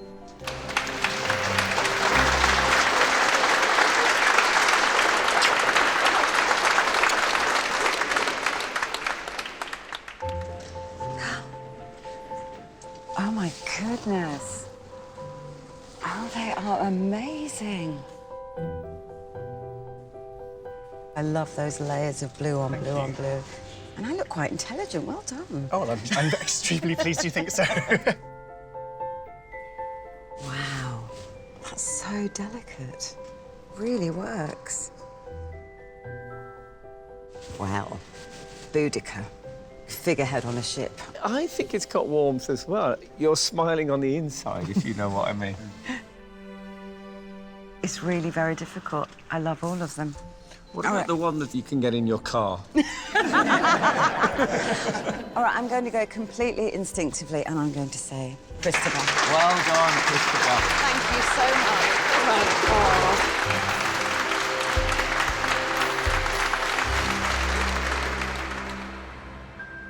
We know which portraits the sitters prefer, but to gain the last place in the semi-final, it's the judges' opinions that matter. I was worried about Rebecca. Before she did all the work on the eyes, the skin seemed very unbelievable. And actually, I think she's done a really nice job. There's some strange bits in it, but I do love the unfinished canvas with the grid marks on it. I find that very appealing. What's happened to the body is it seems to have been caught up into some violent vortex. I think he has caught something about Derek today, but then I think he's over-egged it with these huge highlights in the eyes. Gosh, he looks like a distinguished actor from another era. It's not quite him.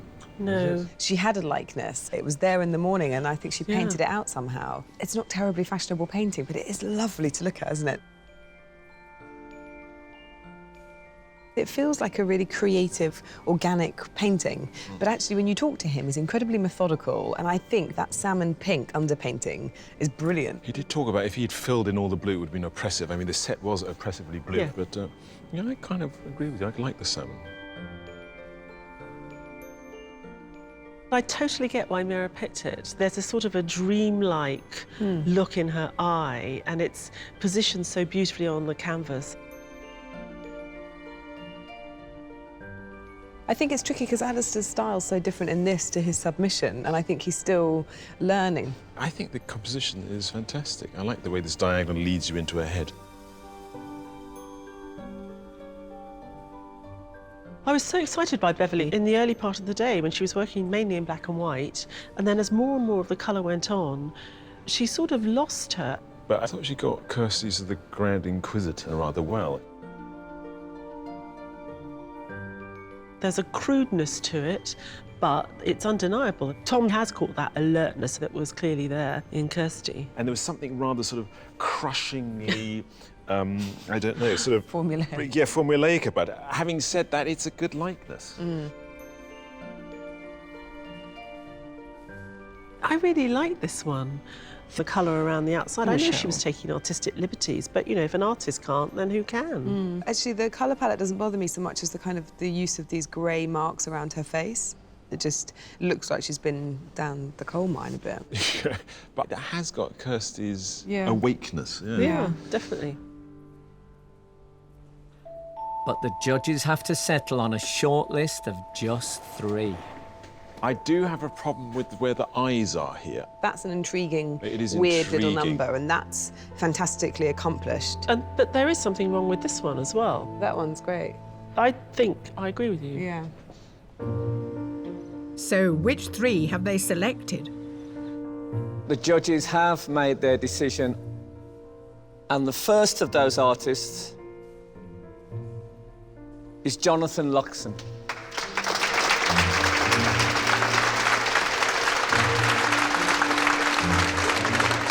The second artist is Francis Bell.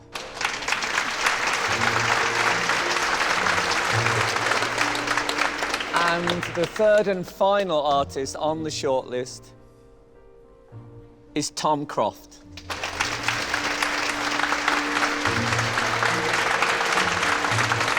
So well done, not just the shortlist, but those who didn't quite make it. We enjoyed all your work. Thank you. And your company. Thank you very much. Even though I'm a little bit disappointed with how it's turned out, the whole experience has just been so brilliant that I'm leaving on a total high. In choosing a semi-finalist, the judges take into consideration today's work alongside the self-portraits of the shortlisted 3. So shall we start talking about Jonathan? What he's shown us today is that he's very good at capturing a likeness, but doing something quite interesting with it. We like the choice of colour and the way that he left the canvas exposed. I don't actually like the way he left the canvas exposed. I think, when I say we, I mean me and Ty. I find it a bit irritating, but I do think it's a fantastic head. I really like the portrait element of it. There's something rather sort of solidly constructed. Look at this beautiful, cool shadow as the light falls on Mira's mouth there. I mean, it's very well observed. So to Francis.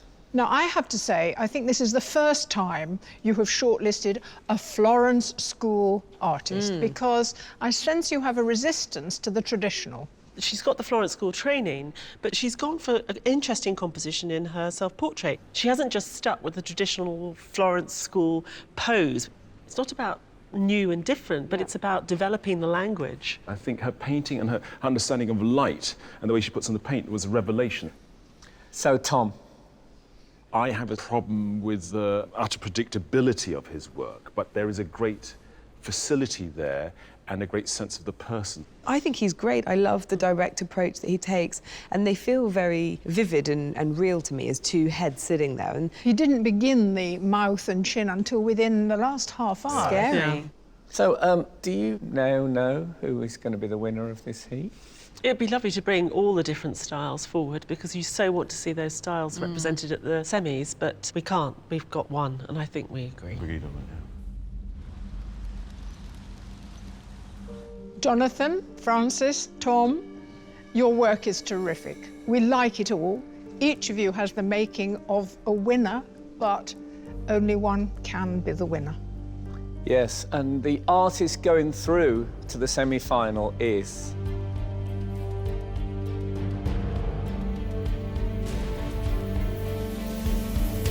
Jonathan Luxon.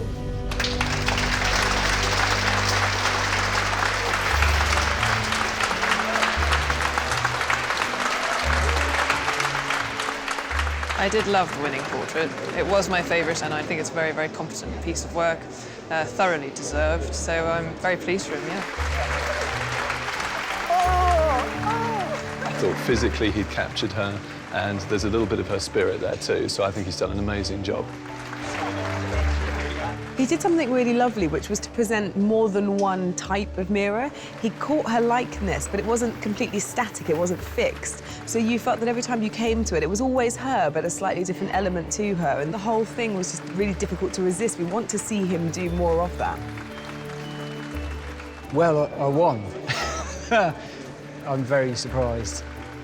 I'm feeling really, really happy, and I'm feeling a bit like I'm dreaming.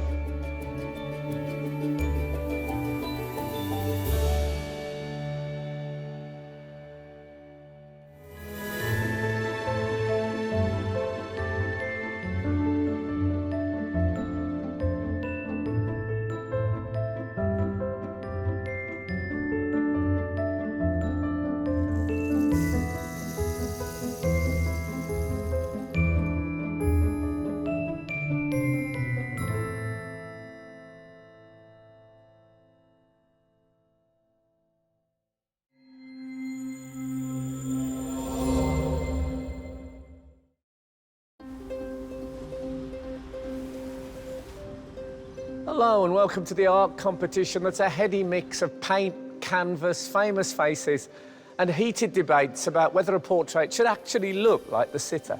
And of the pristine portraits behind me on the wall here, one of them is actually torn to shreds, which is how the artist wants it.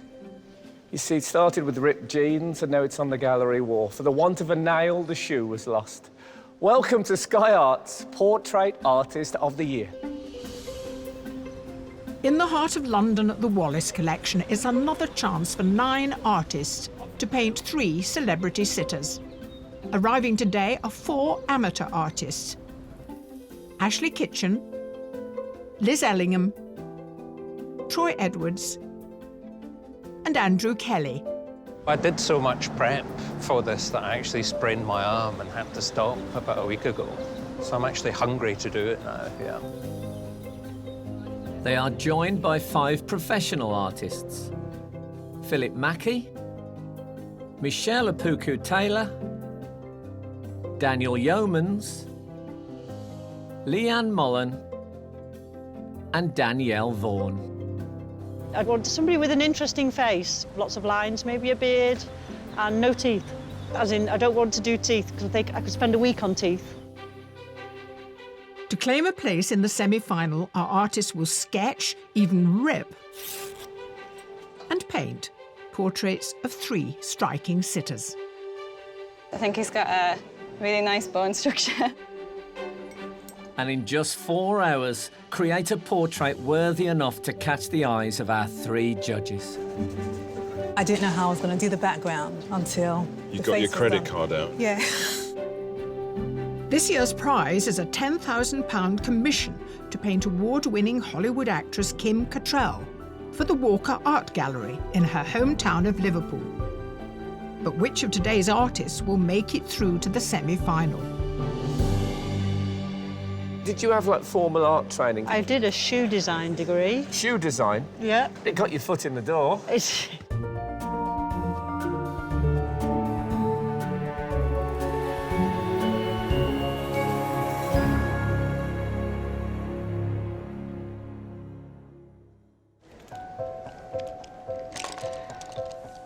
Before the challenge begins, the judges dissect in detail the self-portraits that secured our artists their places here today. Here we are again at the Wall of Wonder. Let's dip in and see what some of the artists have submitted. Clearly a young person who's playing around with their phone with all the different apps that you can put on top of your face. Funny enough, I just saw the artist, and she has caught an incredible likeness as well. God, I thought you were going to say, and she has got ears and a black... That would have been really embarrassing. I think it's a really, really arresting bit of painting. I really like the suggestion of glasses that I can see. I might be wrong. Yeah, I think but I you're like right. that sort of delicacy that suggests that they're there. Now, I should give some backstory on this. The artist had a mastectomy, and she's carrying her own breast. And it's a striking image because of that. And despite it being full of narrative, it's still a good portrait, and it's incredibly arresting, that look and the open mouth. Beautiful. I love the fact that he's got to the very core of what a self-portrait is. Man as painter and man as sitter at the same time. Yeah, the 2 self-portraits are tremendous. Yeah. Renditions of skin, an older face, The you know, hair. the jowls going down the neck. I mean, it is fantastic. I love this. You love collage, don't you? I do. It's like a fabulous magic trick. There's perhaps 80 magazines were in a stack, and then they became that. I think the background's really interesting. I'm really curious to see them work today. I think we were attracted to this because it's quite brave to submit something so slight. There's very, very little on the page, but I think as a consequence, it's really attractive. It's just like he's just sort of appeared for a split second and then he might disappear like a puff of smoke. It's a beautiful, juicy bit of painting. Look at the paint sitting on the face there. Well, I mean, he's certainly a maestro, but I quite like the sense of tentativeness in his face. I mean, I know it's about looking, but it also looks slightly nervous, slightly worried. I love the eyes of this self-portrait. They kind of go straight through you because she's really looking at herself, and the way that they're exaggerated in the glasses. I didn't even notice the face. I'm so taken with the roll neck, the sort of the great big jumper. We just thought this was such a beautiful bit of delicate painting, almost harking back to a Vermeer in its stillness. It's got this incredible stillness to it. It feels very intimate, and it's a different look. There's almost a candle beneath her that's lighting the scene. It feels very otherworldly. And it may well feel otherworldly for our artists as they find out which famous faces they'll be painting in today's challenge. Artist, your sitter today is a fabulous comedian, writer, actor, also a brilliant artist in his own right, and he likes cake. He is the fabulous Noel Fielding. Best known for the cult comedy series The Mighty Boosh, Noel's colourful career has seen him publish an art book, exhibit at the Saatchi Gallery, and most recently present the new series of the Great British Bake Off.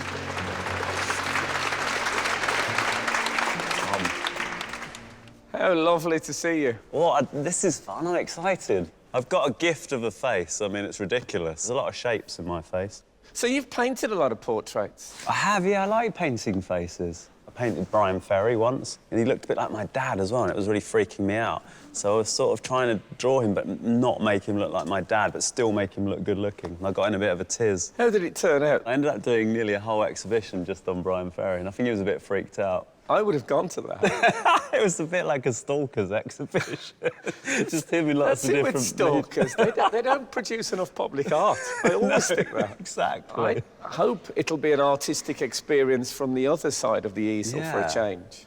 I think there's probably an art to sitting, isn't there? But I don't want to give you a vacant stare, so I will concentrate.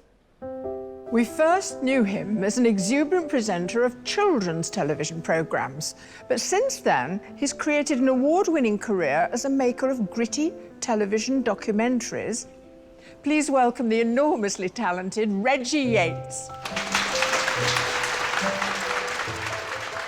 As an actor, Reggie first made his mark at the age of 8 in the sitcom Desmond's, and has gone on to become a DJ and a presenter of hard-hitting documentaries on everything from teen gangs to prison life. Reggie, very welcome indeed for yet another string in your bow, which is sitting still for 4 hours. I'm not entirely sure if I will be able to sit still for 4 hours, so sorry in advance. So what's your expectation of the day? Well, first of all, I've got a very strange large set of ears, so hopefully you won't make that a feature in the painting. But beyond the size of my flappers, I'm interested to see how you see me. Artist, your sitter today is a very, very successful model. She's modelled for Dolce & Gabbana, for Ralph Lauren, for Vogue, in a career that has spanned some 70 years. So please welcome the amazing Daphne Self. The world's oldest working professional model, Daphne has modelled for photography greats such as Mario Testino, David Bailey and Rankin, and has appeared as an extra in over 400 films, including Sliding Doors and the James Bond movies. You must have seen a million images of yourself. Do you sort of look at yourself now objectively as if it's almost another person? Yes, it's, oh, who's that? Especially when they turn up unexpectedly. Yes, does that happen a lot? Oh, yes. I saw a picture of myself in America the other day under a completely different name, and I said, well, that's me. I hope you've notified your legal representatives. Well, I shall. What would you like from Daphne if you could have anything in the way of a pose or whatever? I'm flexible, just stillness is the key. Hands are always good in a painting. Yeah, well, I've got long, spindly fingers. Don't say nude, please. I think you've got the toughest job, because I think I've got quite easy profile. You've a good bone structure. I've got a strange nose. It's OK.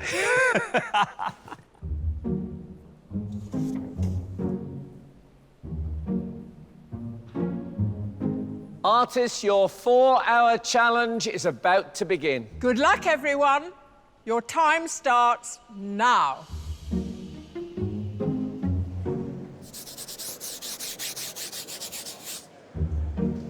You don't mind if I get in quite close? Yeah, no, go for it, go for it. Brilliant. I'm going to take a shot of your eyes, yeah? OK, cool.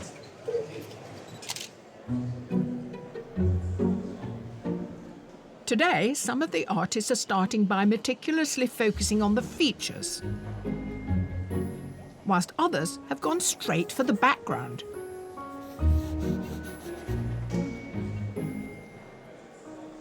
Ashley, this is some green colour, isn't it? Yeah. And you've slapped that on immediately. You're Yes. using the green. Yes, not scared of the green. Does the green reflect on his features? On the left side of his face, I can see it creeping in. That's something to worry about a bit further down the line. 25-year-old Ashley Kitchen is an amateur artist and the youngest in today's heat. After studying painting and printmaking at Glasgow School of Art, she now paints whenever she can, but also works part-time in a cocktail bar. Your self-portrait is really cheeky. It's rather like your personality. Why did you do that with the ears and the nose and so? What were you saying? It's a little bit ironic. I'm a bit of a sucker for the culture these days, the filters and the Snapchats. You're quite an unusual painter, aren't you? I work a lot with oil paints, and I like being a little bit cheeky and mixing it up with contemporary things. OK, good luck. Thank you.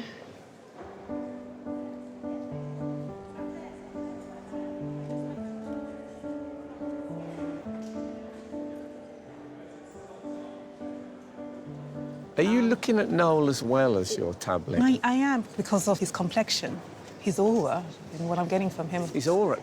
I like that. I think my aura's present. Yeah. Professional artist Michaela Coel Taylor is from London and initially trained as a lawyer before becoming a teacher.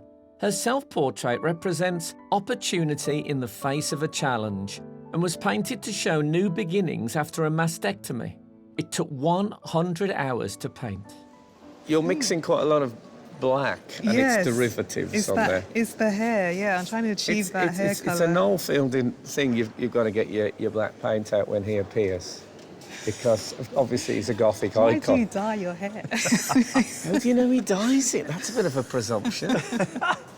I never use ivory black or lamp black, but I'm now having to with your hair. I've taken you out of your comfort zone with my Gothic head. Why? Why challenge me more? The challenge of capturing Noel's personality is something one artist is rather enjoying. Noel, I mean, just to look at him, his lovely big eyes, lovely high cheekbones, what a fantastic nose bone. It's a privilege, too, to be painting another artist. You have that karma, you know, that buzz coming. I'm very fortunate. Philip Mackey became a professional portrait artist after life as a heraldic artist designing coats of arms for the council in Donegal in Ireland. His self-portrait is painted in gouache, an opaque watercolour, and was created especially for the competition. We're constantly wondering where likeness comes from. Is it getting everything anatomically correct, or is it getting a sense of the person? For me, it would be, you know, initially anatomically correct. Yeah. Everything has to be in proportion. Everything. If it's out of sync, You would absolutely probably lose the likeness. But like architecture, Yeah. where everything has to be joined Yeah. up. Coming and going, it's you know, you're losing it, you're bringing it back, and you're staying, and it's been resurrected. A dance all day. A dance or a fight, And, depending on your mood. You know, all you can do, you know, just keep at it. Sitting still is an art in itself, and one that Daphne seems to have perfected. She's amazing. Absolutely amazing. She's really elegant. She's got a lovely regal sense to her. But at the moment, I'm just looking at light and dark and form. Is that shape right? Is that form right? Does everything start to kind of fit together like a jigsaw? Leanne Mullen is a professional artist from Dundalk in Ireland, where she started painting 5 years ago after a career in sculpting and teaching. Her self-portrait is an honest look at herself, which she hopes portrays the quiet strength she feels at this stage in her life. She's got a beautiful head. Yes, she really is. And now, but from the front, are you at a disadvantage? No, Because she's because got this, it's it's rather beautiful, wonderful. yeah, but she also has these beautiful eyes. Yes. There's lovely light on her face as well, the lovely triangular light stretching across her cheekbones. So, and there's lovely shadow just at the upper part of her cheekbones where she's those beautiful deep set eyes. So You're right in there. I'm right in there. Right, you can see in everything. The artists have nearly reached the 1 hour mark.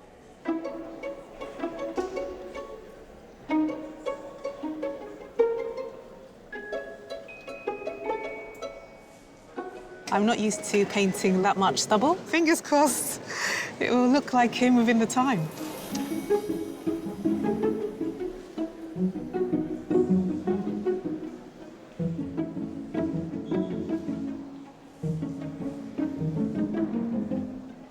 Just checking where does his eye line up with the corner of his mouth, what sort of angles I need. I think he's got a really nice bone structure. I'm going to make sure I get it down.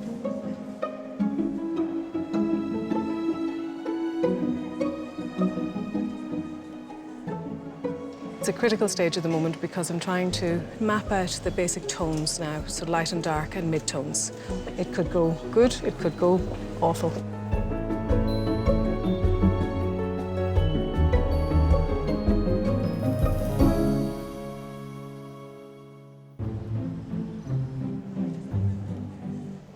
Competing for a place in the semi-final, our 9 artists are in their 2nd hour of painting Noel Fielding, Reggie Yates and Daphne Self. Most of the artists are using either paint or pencil. But for one, the essential component is glue. When you turn up like this and you don't know who the sitter is going to be, how do you know what to bring as far as magazines and things is concerned? Well, technically, you should be able to create a portrait from just one magazine, really. Really? So you'll actually look at Noel's nose and go, right, until you find the right bit, really? Danielle Vaughan became a professional artist 2 years ago after spending 17 years homeschooling her 4 children in Leicester. She works in mixed media and created her self-portrait in her home studio from magazines such as Elle and Vogue. If I wanted to be a mixed media stroke collagist, did you have, like, formal art training? I did a shoe design degree. Shoe design? Yeah. I hadn't really thought of that as the way in, but it got your foot in the door.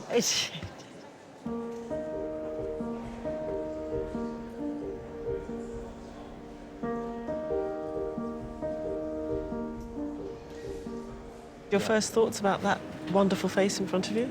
A lot of character, a lot of definition, the structure on the cheekbones specifically. You get a lot of shadow and light, and that's what I'm looking for. You can really build something around that. And are the eyes harder because they're further back in a way? No, that's hopefully will work in my favour because there's more definition. South Londoner Troy Edwards is an amateur artist who likes to collaborate with musicians and graphic artists. He spent just 4 hours on his submission, which he drew especially for the competition from an old photograph a friend took of him. You were sort of taking readings, as it were, and you're sort of starting with dots, and they were in your submission as well. Tell me what they are. I'd line it out with dots, so I'll start from the corner of one eye down to where it meets the cheekbone versus where it meets the corner of the nose, and I just kind of work my way out like a spiral. How do you know when you can start putting the lines in? Does something happen? Do the dots sort of come accumulate and you can see a form there, or? Yeah, you start to get epiphany moments. Like, you could have all the dots and it doesn't feel right, and then you put one little mark and then everything makes sense. That's where the lightness comes from for you, from the mouth and the eyes, in a sense. Yeah, kind of like the T section, but definitely the eyes.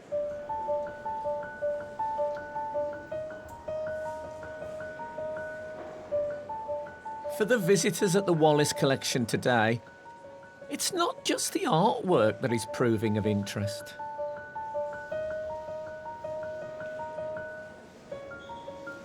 Well, I think when I look in the mirror, everything's really becomes abstract. It's upside down, doesn't make any sense, so you tend to see big shapes and big angles, and if they're wrong, they jump out.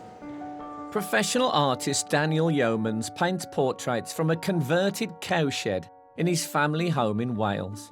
He trained in the traditional method in Florence and painted his self-portrait from life, creating an image in which the painter becomes the painted.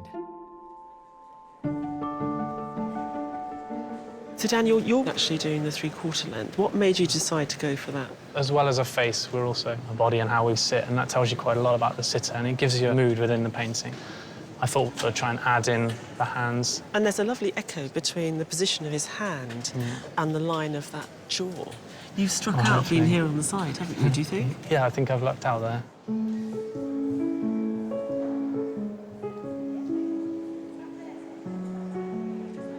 What do you think of Noel as a sitter, generally? I think he is what you might call fidgety. But can I suggest to you that the back view of 3 tablets is probably licensed to fidget? No, I think when you don't necessarily see the artist staring at you the entire time, you think, well, maybe I can kind of get away with moving a bit. Particularly with all of them, the way that they're working as well is they're quite in their own worlds, conjuring their own magic. And I think we're not always looking for people to be sort of slavishly, like the traditional standing backwards, standing forward, sort of jousting in an old master way. If they all did that, it would be kind of ludicrously repetitive. I can't believe they resist the urge to just play to the crowd. Is that Zip giving you grief? Zip grief.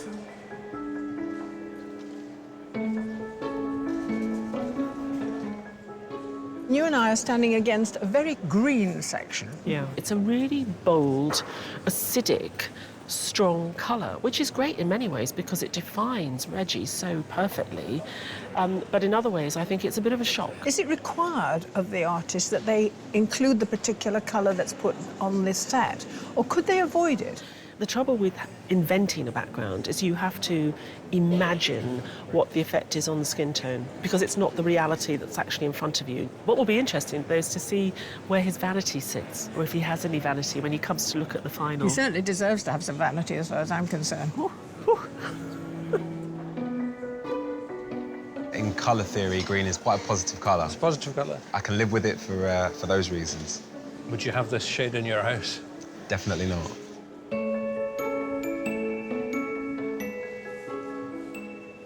Often people will say, oh, I like old people because you got lots of lines and that to work with. Beautiful people are so difficult. And we forget that the two can actually be entwined, one and the same person. To get that without getting too into the wrinkles, that the beauty shines through, is a bit of a tricky thing to do. But she is a challenge, but by glory, what a fabulous challenge she is.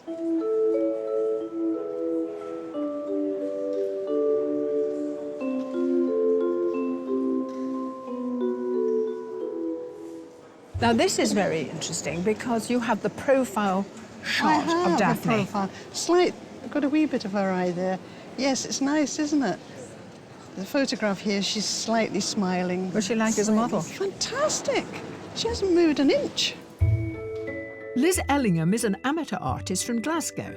After retiring from a career as a graphic design teacher, she rediscovered her love of portraiture and decided to paint her submission from an old photograph of herself.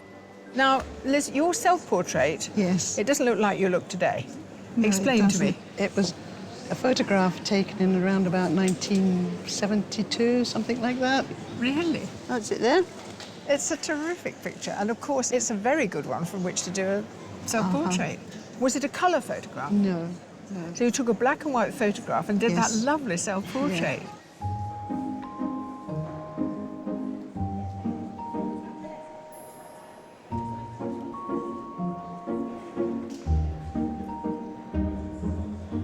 I've been a bit cautious putting on very loose, watery acrylics just to avoid making irreversible mistakes. Once I start slapping the paint on, something else takes over, and that's the bit that's quite enjoyable because you forget where you are. London-based amateur artist Andrew Kelly spends his weekdays as a government lawyer and paints in his flat at the weekends. He likes his portraits to verge on the abstract and painted his submission late in the evening in his bathroom looking into the mirror. In trying to get this likeness of Reggie, I can see bits of it there at the moment and bits of it aren't. Yeah. Where do you think, looking at him, the secret actually lies? He's got a very tranquil yet strong expression. So I'm trying to get the expression right. The paint itself is going to help. I like to work instinctively towards the end of a painting and just see what happens. I also like to leave a little space for chaos. Accident, okay. Yeah. The artists are nearly halfway through their 4-hour challenge.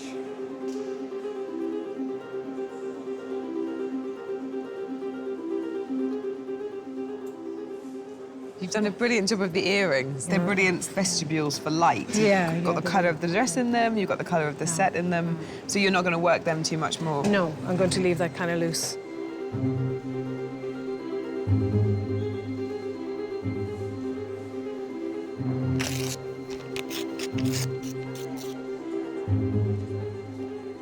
Noel is a bit glam, dress up, so I'm saving that to go there somewhere. I'm not sure whether he'd go with this sort of thing, but I'm running that one past myself. It's a completely organic process. So it's just as I come across pieces that I think we'll go with that.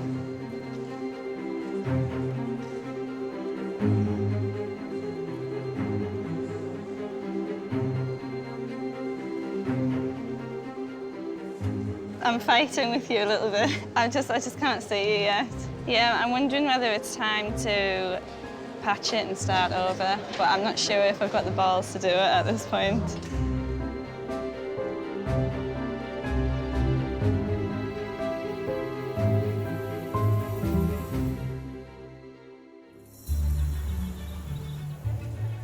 Halfway through our painting challenge, Noel Fielding, Reggie Yates and Daphne Self are being creatively scrutinised by our 9 artists, and the judges are in turn examining them.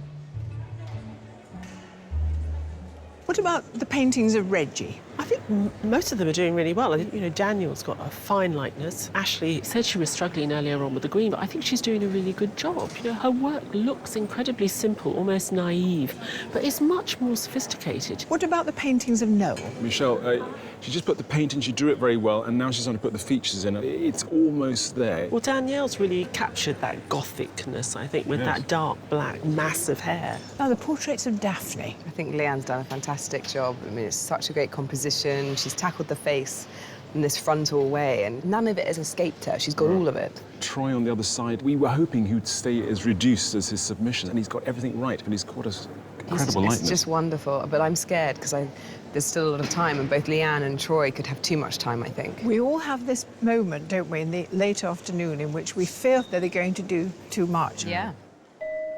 And it's not just the judges who are concerned. For one artist, an important decision has been made. You see rumours go around this place. I mean, it's a circular room, so rumours just go around like this. Yeah. Someone said to me, oh, Ashley's going to start again. I don't think it's Reggie's likeness, but I didn't have the guts to do it. I don't think this is anything that would make me think, oh, God, I need to start again. It's sparkling, it's happy. It's time for a well-earned break and a photo opportunity. That's awesome. Right, I should concentrate on what my hair's doing now. I'm used to doing stand-up in big venues, so I'm used to having people face me when I'm talking, but maybe not. It's the kind of, you know, the concentration. You do sort of feel like, what's happening? What's on my face? People keep looking at me and then looking at the work and then going, like, like they're cheating. It's okay, you look okay. I'm just doing what I was taught to do, which is to sit still. I mean, if I'm painting somebody, I don't want them moving about all the time. Unless you're doing quick sketches of different movements, you know, that's different. I've been on both ends of the pencil, as you might say, so I know what's what, really. The minute that paintbrushes come out and, you know, the one eye opens, it feels as though I'm being studied. To be on set, as it were, and literally be saying nothing is strange, but really nice. I'm being asked to sit still and shut up, which is just like being at Mum's house. Quite a few of the artists seem to be struggling with one key thing. The likeness. I can see where I'm going wrong. She's got a bigger forehead. You've chosen quite a harsh profile and you've gone on with a lot of hair. Yeah, I'd really like to give him rainbow hair, really. Mm-hmm. Do it. He's encouraging you. He wants rainbow hair. Those words, magic to my ears. I feel like I've lost the drawing quality in the painting. She is a remarkably beautiful woman, and I need to bring that kind of softness back into her face. There are only 30 minutes remaining.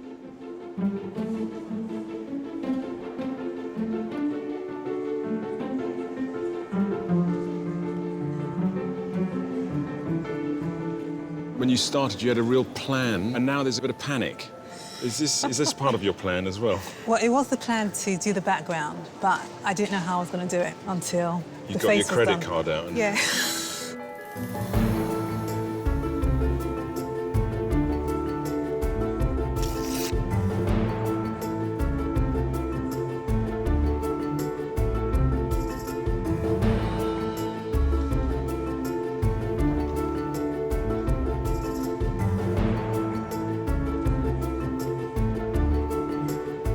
The palette I've got now is a bit fierce. It's got a lot of colours on it, and the danger is that it all just goes very badly wrong at the last minute.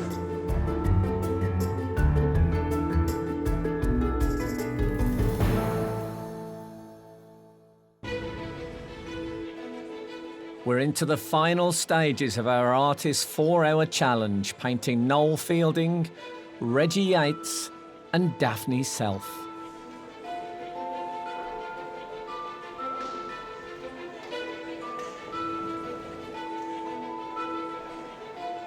The precious, precious time, how are you going to spend it? I'm not going to do anything stupid. It's just as important to not do as it is to do.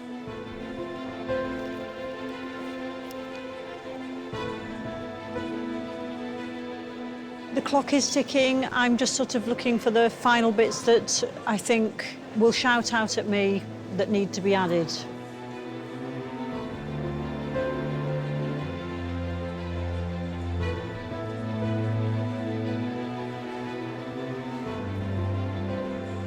Artists, there are 5 minutes to go. Oh, we're nearly there. We're nearly there.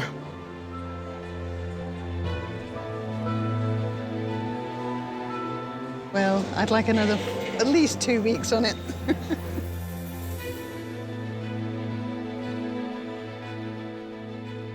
Artists, your time is up.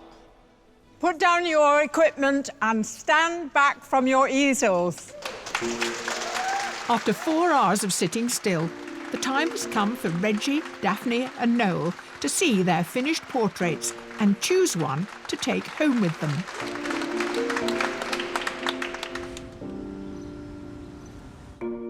Noel. I'm very excited. I just love the way you all work so differently. You were a little bit agitated towards the end. At one point, you had paper in your mouth, like a goat eating grass, and then you were quite childlike painting. You kept peeping round. I don't think we've ever had a complete summary of the artist. That was lovely. Artists, will you please turn your easels? Wow. Wow. God, they're amazing. Beautiful. I love all the colours. I love this pink coming through here. Quite sort of alive. It's an interesting choice doing it in landscape. Yeah. Was that so you could get the whole of the nose in? My big face. This is so intricate and delicate. I love the eyes on this one. I like the sideways look. Yeah. It's like you're going somewhere in your mind, if you know what I mean. Yeah. This is similar to what I've done in the past. It's a bit more mixed media, you know. It's got lots going on. To get all of these into the skin is just amazing. This is horrible for me, because I absolutely would love to have all 3 of them, but I think I'm going to go for this one. Thank you very much. That's great. So beautiful.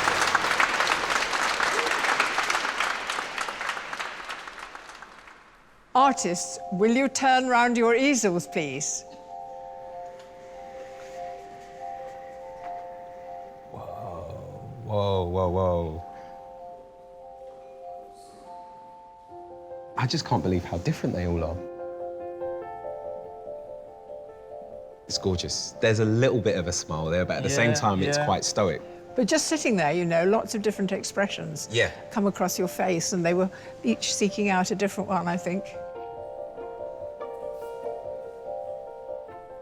There's some really beautiful detail in there. You've managed to capture something that I see in the mirror, thoughts that I have that I don't really share on camera, and I can sort of see that. That's a very nice compliment to No, hear you really have. as an artist, I think.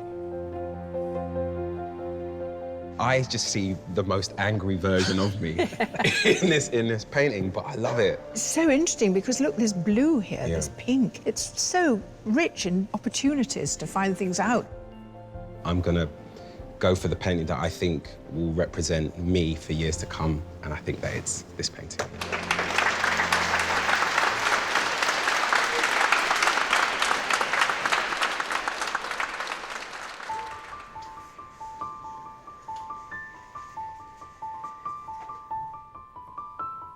Very interesting. I like that. I think it's me. I don't seem to have any wrinkles in that one. You could be onto a winner here, Liz. That's lovely work. She's got my earrings. The earrings are fabulous. It has your regal air, which...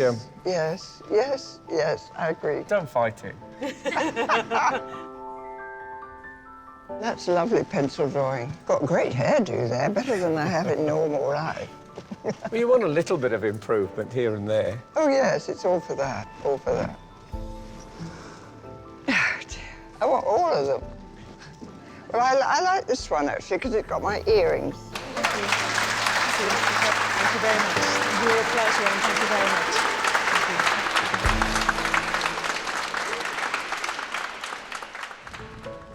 With the painting challenge over, the judges are left alone to examine today's portraits.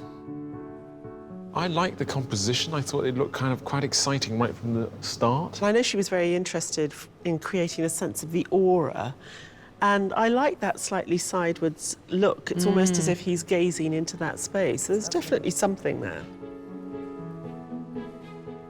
I was really pleased to see that Phil really took it to the next level in the afternoon, because by lunchtime it was a bit insipid, and then suddenly he really worked on the hair and the clothing and even the background. I just feel like any portrait needs to have moments of quiet and moments of detail, and the face is so masterful that it's just too busy, and if she'd have just kept all those delicious black tones together, for me it would have been more successful. She definitely captured something. The eyes are beautiful. Yeah.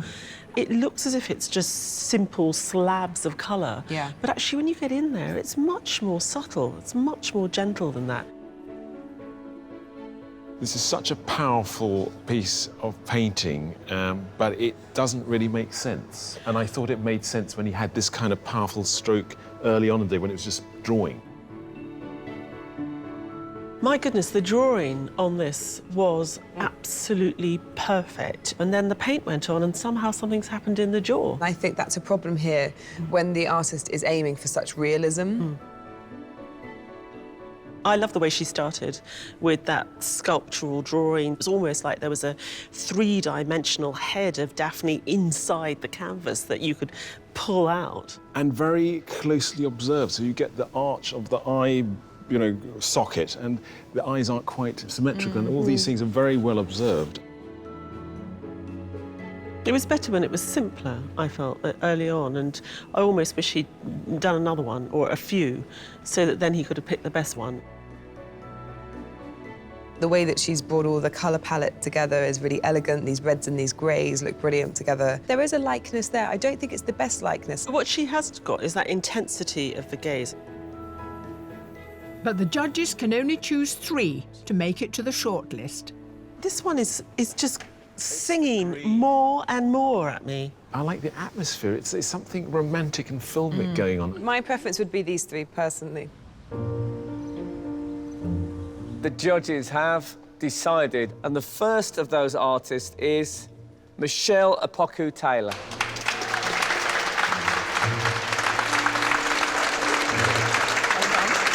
And the second is Ashley Kitchen.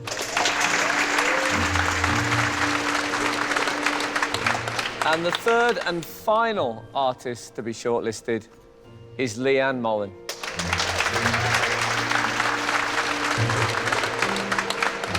It doesn't mean that we don't appreciate the work you've done. We've enjoyed it enormously, and thank you for being with us. Yeah, well done. More practice, I think, is required. I think I could have done a little bit better today, so a bit more work, and we'll see.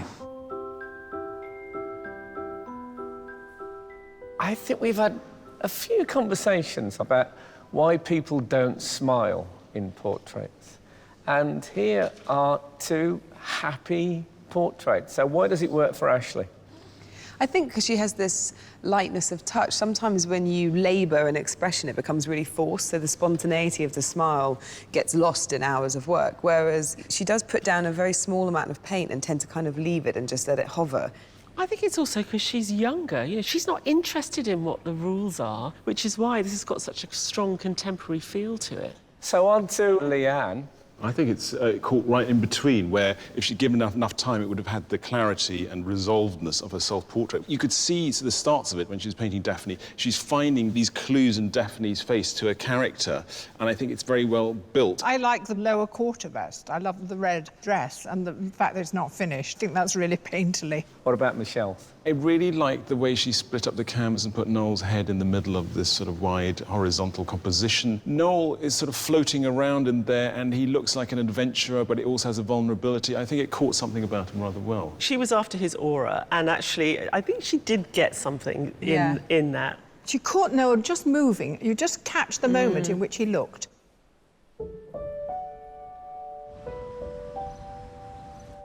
Ashley, Leanne, Michelle, congratulations to all of you for making this short list, but 2 of you can't go any further. There's only one winner.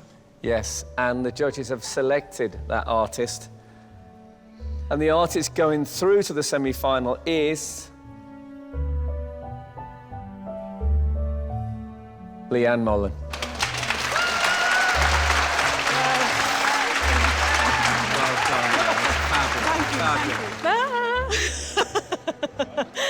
I can't believe it. I'm really in shock and thrilled, delighted, and what a great day. You know, what a wonderful day.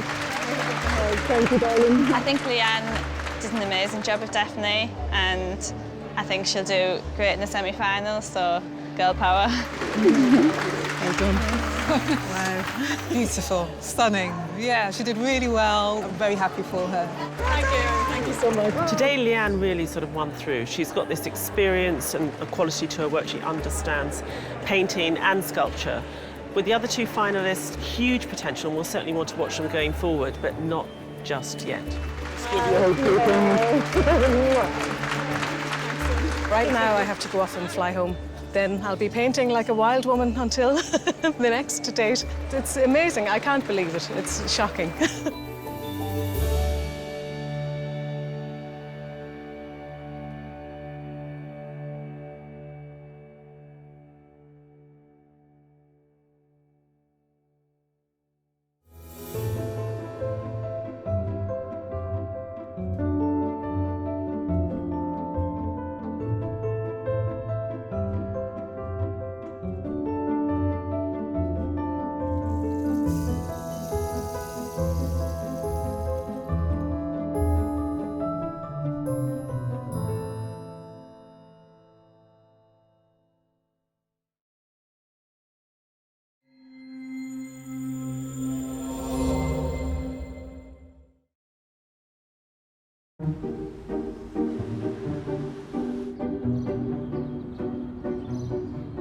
It is often said that because of the elaborate preparations that precede her, the Queen thinks the whole world smells of fresh paint. I know exactly how she feels. But it's not just any old paint that we smell. We can smell oil paint, acrylic paint, watercolour paint, pencil, charcoal. Do they smell? I think on this show they smell of terror.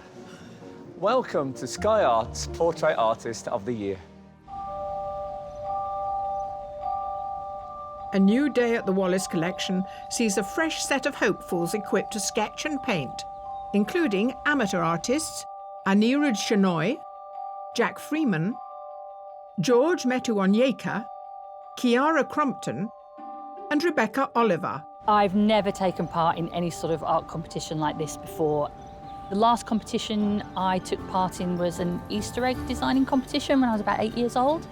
Joining them are 4 professional artists: Shanti Panchal, Catherine McDiarmid, Gosha Sabinska, and Breed Higgins ní Canada.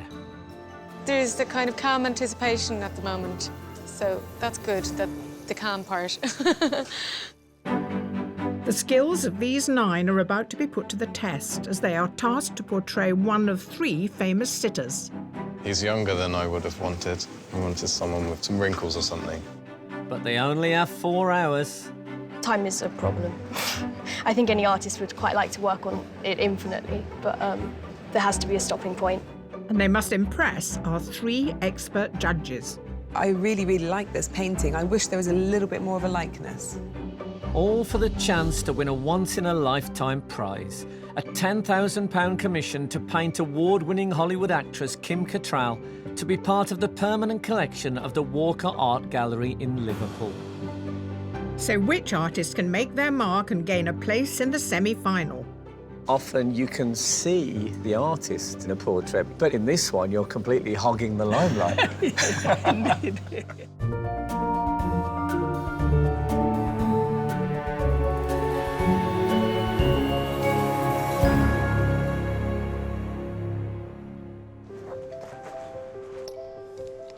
The artists have focused on preparing to paint a surprise sitter. But to get here, their muse was more familiar. Right, judges, now you made the selection from digital submissions, so this is the first time you've seen them real size. Let's have a look. Rather handsome Viking chap, I recall. When we saw it digitally, I thought it was quite sloppily painted, but actually it's very controlled and rather good. What I think is brilliant about this is that she gives you a facial expression which actually I think is quite ambiguous. She could be completely exhausted or she could be a little bit disdainful of you. Like, she's caught quite a lot in one face. It's a watercolour, clearly, but there can't be more than 20 strokes on that piece of paper. There was a presumption that an artwork is an accumulation of that many marks and decisions, and that's what it is. And sometimes we come across one where there's very little done, and it's more than the sum of its parts. I can't work out whether or not she's going for this quite surrealist look where you get all these echoes of the shadows. You know, the wall doesn't fit quite right, or whether she's just someone who's absolutely fastidious about getting paint done. But I think it's quite fun and inventive.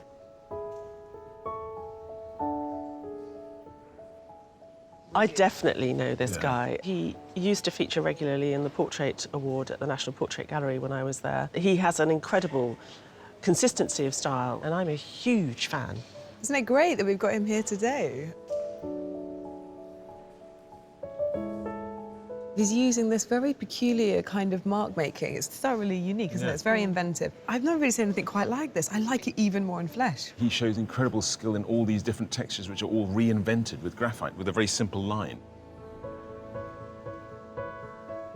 This is one of the sorts of portraits that a lot of people find very difficult. It looks like she's got chalk on her face and it doesn't look quite right. I think it's more about a mood that she's trying to create. It's a different way of communicating the spirit, which isn't just about simply painting a nose that looks exactly like the nose on our face. And I think she's got something there.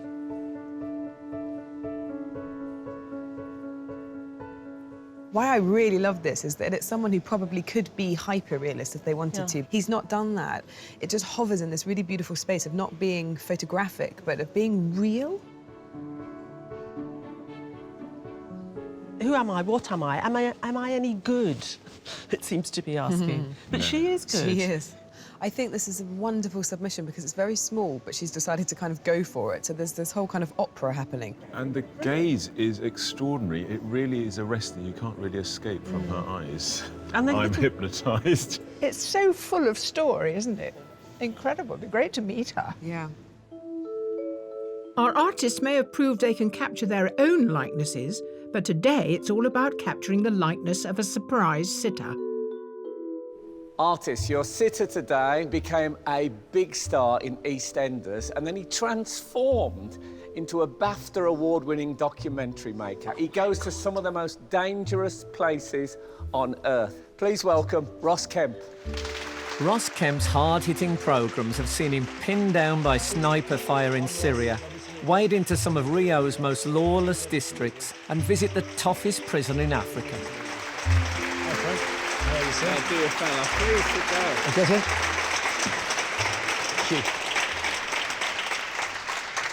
Oh. No, not really. Ross, it's great to have you on. It's great to be here. Thank you very much for inviting me. So, how do you want to come across? Because you're a confusing man. I think of you as one of the hardest men in television, but you're actually quite lovely and friendly and fun to be with. So which side would you like them to try and find today? You know, why not find all those sides? As you know, I like having a bit of a laugh, but also some of the stuff that we do is quite serious. So, it is. So a bit of both, I think, if you can find it. Maybe if you could smile whilst tearing apart a telephone book. Yes. Artist, your sitter is the 4th generation of a very famous theatrical family with outstanding performances on stage and in film. Please welcome Freddie Fox. 8 years into his acting career, Freddie's credits include the bullish head of the pack in The Riot Club and the lead in Kenneth Branagh's Romeo and Juliet. You're very welcome. Please sit down. How nice to see you. Now look here, how well are you served by your setting? I know, it's great. Fly fishing. It's beautiful. It's a really, really beautiful idea. Can you whichever explain to designer's our done it. artist what it signifies? I've had a lifelong love of fishing. When I was a kid, we'd go trout fishing, and ever since then, catching fish has been a pleasure. I'd say I'm pretty savvy. I can do all the cast, eyes closed, eyes open, left hand, right hand, yeah. Oh, that's terrific. How accomplished is that? Artist, your sitter today rose to fame in the brilliant This Is England, the role for which she won a Best Actress BAFTA. Since then, she's done numerous roles. She is the brilliant Vicky McClure. Applauded for her role as DCI Fleming in Line of Duty, Vicky McClure swapped to the other side of the law when she played a murderous psychopath in The Replacement.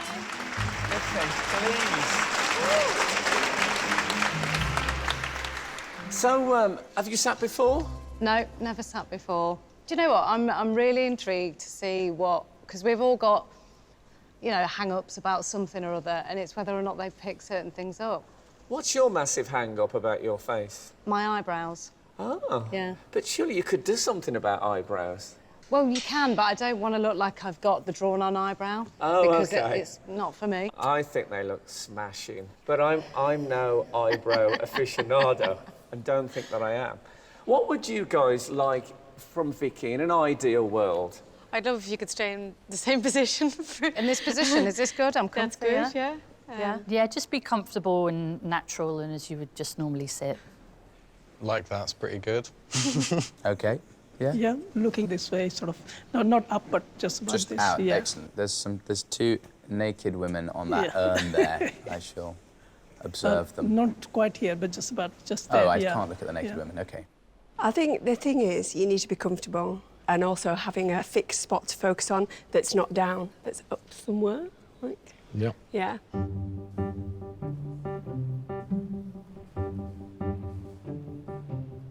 Artist, your challenge is about to begin. You have 4 hours to complete your portrait. Your time starts now.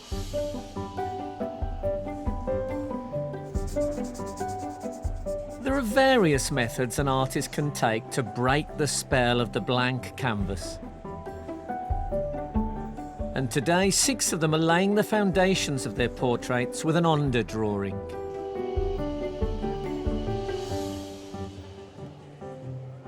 Always start with charcoal, always get messy until I feel I've got a confident sketch, and then start laying in some acrylic, maybe the background first, to tackle kind of the beast.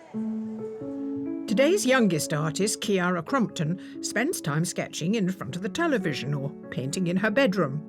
For her self-portrait, she chose to be brutally honest and confront her teenage insecurities by capturing the white spot cream she wears on her face. I know that you've never had a life model before. How does it feel? It's different, I think, because you get the intensity of having like a person right there, and it's kind of strange to objectify them. What's it like to paint someone so handsome? It's pretty good.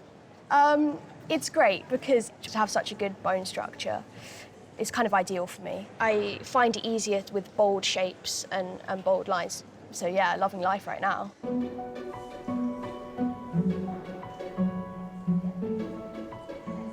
I've started going over my charcoal drawing with a mix of oil paint and some white spirit, just so I can knock it all back and that dries nice and quickly, so I can then go over the top of it with oil paint.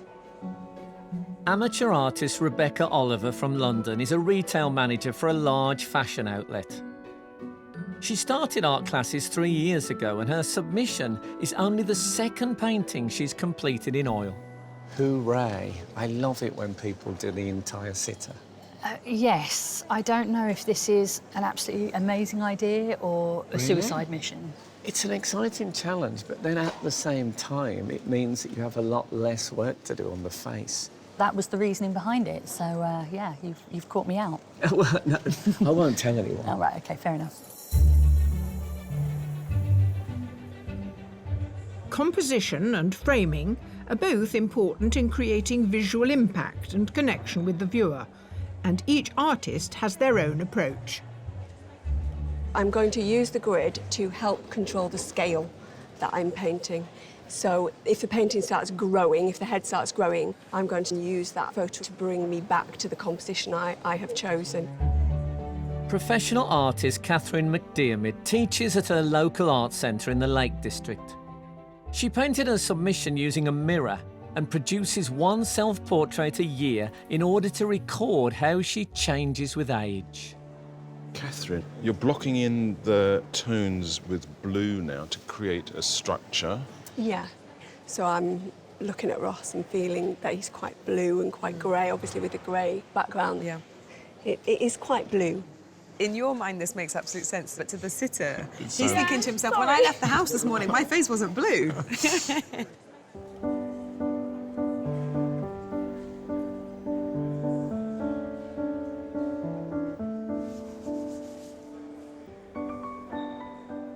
Capturing a famous sitter and painting in public is a daunting experience for many, but it can be a happy distraction.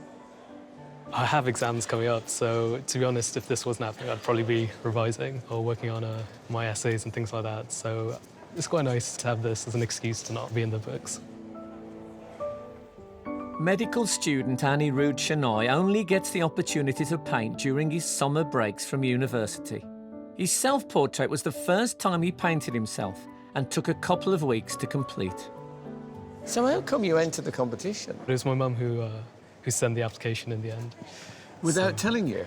Yeah, well, she told me, but not until quite late. Not yeah. until it was Yeah, too yeah, late? Yeah. I wasn't interested, to be honest. So she's a big supporter of your Yeah, art. definitely. Yeah. Have you painted her? Briefly for the practice for this. Compared to Ross Kemp, who would you say was the best sitter? They have different qualities. I should hope so. Ross is pretty still. He's a great sitter. I mean, he's a lovely, handsome human being. But if your mum turns up and looks like Ross Kemp, I'm gonna be stunned. Yeah, it was good practice. Nearly an hour of the challenge has passed.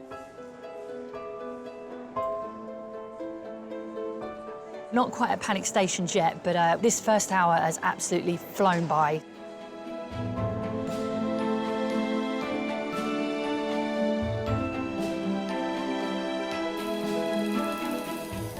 Accurate observation is the key to capturing a likeness. If you don't observe accurately, you will not get a likeness.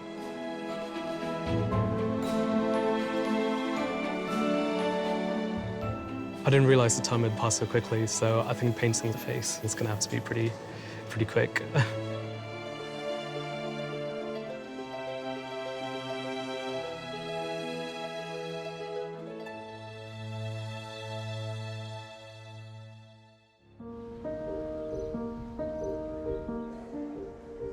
Our 9 heat artists have spent an hour trying to portray the faces of actors Freddie Fox, Ross Kemp and Vicky McClure.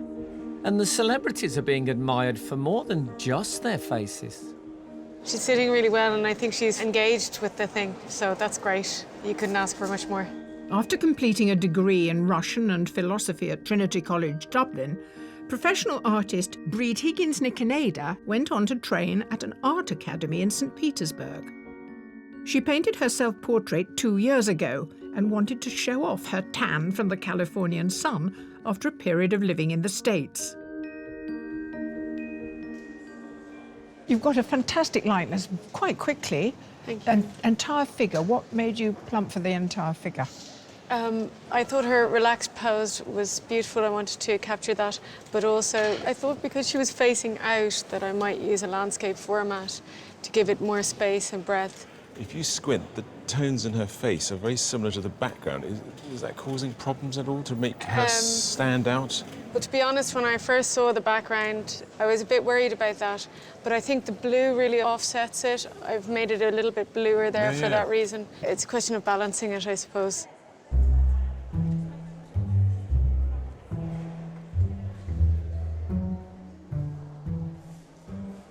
Facial features differentiate the person from another person. Like in Vicky, her nose is kind of more pointy and her jawline is more prominent as well. So I kind of focus on what makes her, the different features that she has that no one else has. 17-year-old George Metu Onyeka taught himself to draw growing up in Nigeria before coming to the UK 6 years ago. Based on a photograph he found while scrolling through his smartphone, his self-portrait took 2 weeks to complete using his own pencil technique. Your style's really unusual because you put in all these different patterns and marks. How did you come about that style? Before I started this, I used to use like a blending tool, and I was at my auntie's and I didn't have my blending tool. I was so eager to draw something, and I was just thinking of a way that I could shade without blending. And I don't know, I just came up with this. So what is it exactly? Describe what you actually do when you make that pattern. It's kind of like cross-hatching, just that the lines don't overlap. Okay. Yeah. But this is your technique. Yeah. So I think we ought to give it a name. So what do you call it? I think we should call it cross-Georging. Yeah, cross-Georging. Cross-Georging. Yeah, that's a good one. Yeah.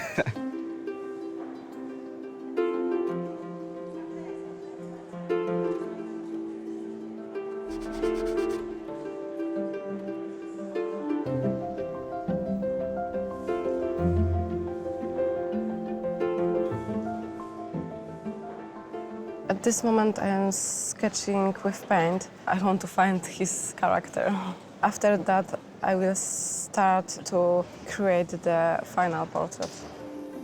Professional artist Gosia Sabinska studied at the Academy of Fine Arts in Poland and currently paints daily in her flat in Nottingham. Composition is very important to her, and she chose something very simple for her self-portrait to try to show her emotional side.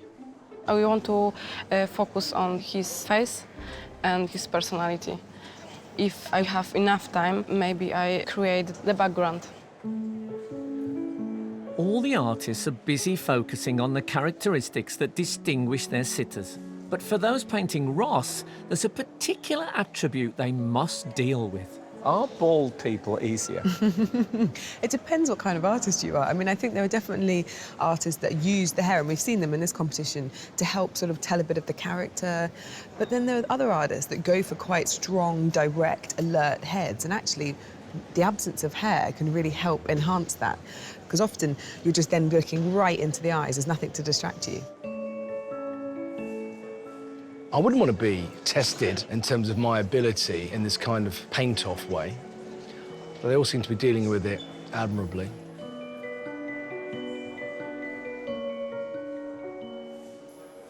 What I love is how comfortable she is in her own skin. All her limbs fall easily. Vicky's a fabulous sitter, and she inhabits her body well, and she sits very well. But I think, you know, it's interesting that 2 of the 3 artists who have chosen a bigger frame than just the head. And I think you're right, it comes from her poise, and it's inspired them.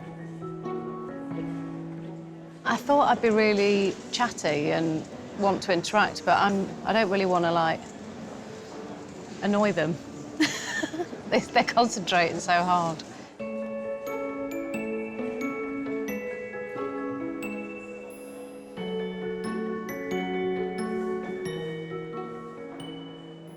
The fox is in his den, the fox is in his den, and it's green. Yeah, it's green. I think it's causing some of them some problems, actually. I mean, I don't really understand why the green is such a challenge. I think what it does is it plays around with the skin tone, so the light turns the soft pink tones a slightly sort of duller colour than you might have if you had a rich red behind that would complement the tones more. I don't really mind whether they paint my hair green or my clothes red, and as long as they change the backdrop, I don't really mind, just as long as the colours or the style is their own.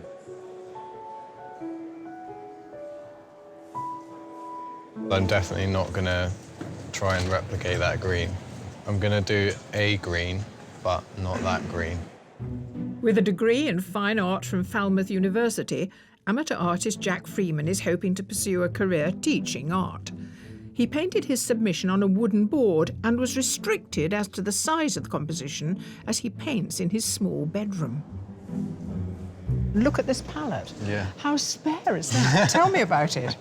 Well, I thought today I'd use the Zorn palette, which is basically just 4 colours: white, cadmium, yellow ochre, and black.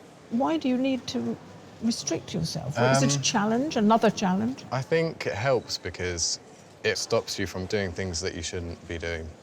Quite often I can get really mixed up with all my colours and, yeah, it just ends up being a bit of a disaster.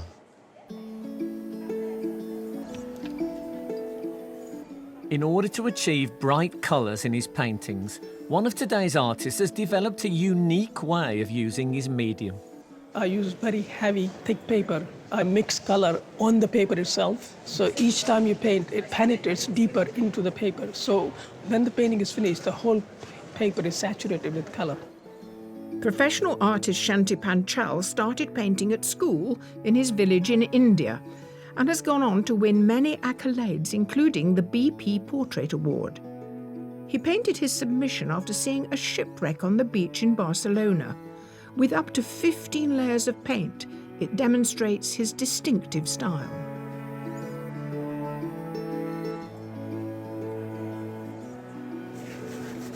It's really interesting because the way that you use watercolour, you completely bend it to your will. Yeah. You make it very saturated, and all the things that could usually sort of go wrong with watercolour is what you're embracing. Yeah. Here, you're engaging the surface of the paper as well as the color. It's almost injected color into paper. So will Freddie's face stay that color? No, no, no. You use blotting paper and bring the face back. And therefore, you can get this stained glass-like luminosity. Nearly 2 hours of the challenge has passed. I finished one of my sketches and now I start the final portrait.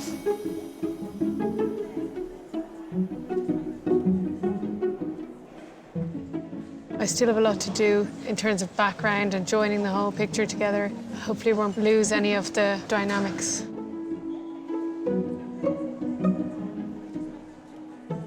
I'm a very competitive person. I want to make it perfect.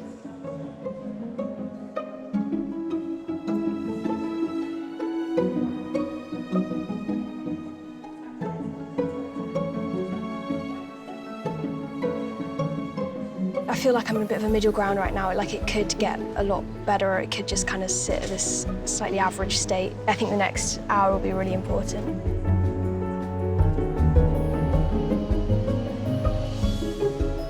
I don't know if going for the full body was the greatest idea, but I've still got time.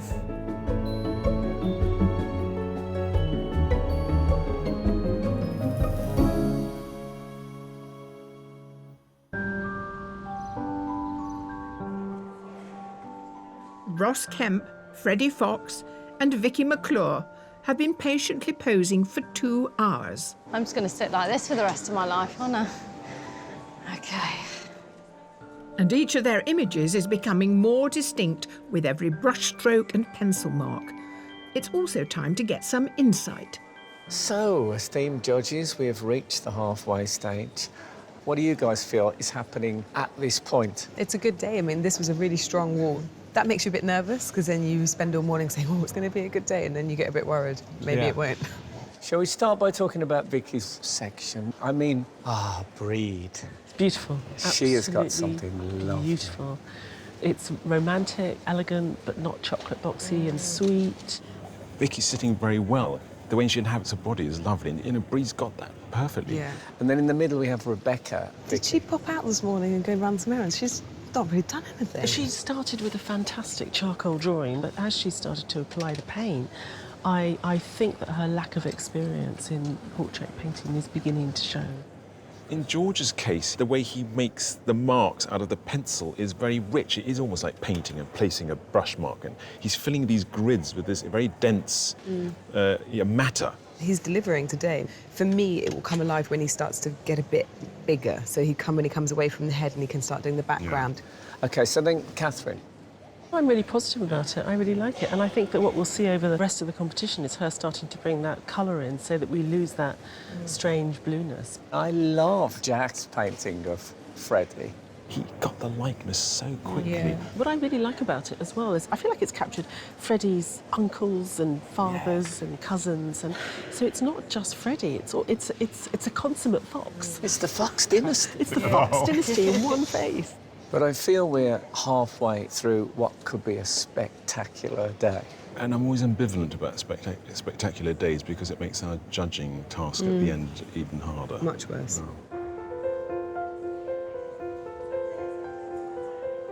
This is the longest I've actually sat still since I was a toddler. No, I wouldn't sat still when I was a toddler. Before, when I was a baby, I guess. I've never sat still this long. I certainly couldn't do it when I was at school. I was a renowned fidget.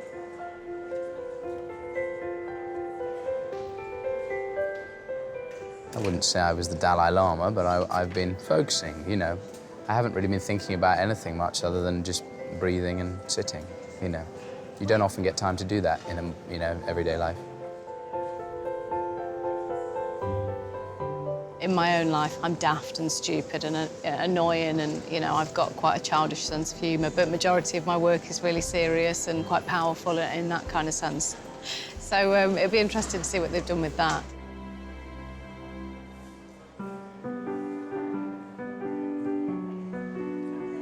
The portrait is based on an artist's interpretation of what is in front of them, and today there's more than a sprinkling of artistic licence in the room. It does look as though he spelt a lifetime down the pit. It's very, very blue. I mean, I know it's all kind of grey, but I thought with him being kind of outdoors, I thought I'd reflect a mood, hopefully.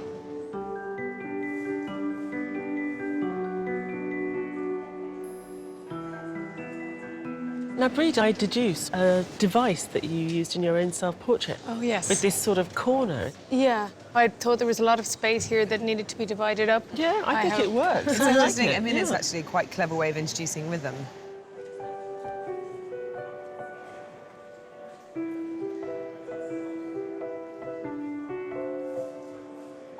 The elephant in the room for me, Freddie is he's blonde. Yeah. Does that trouble you at all? This painting is not about only Freddie, it's also about artist and the sitter, it's an engagement. Okay. Yeah. I mean, often you can see the artist in a portrait, but in this one, you're completely hogging the limelight. Indeed.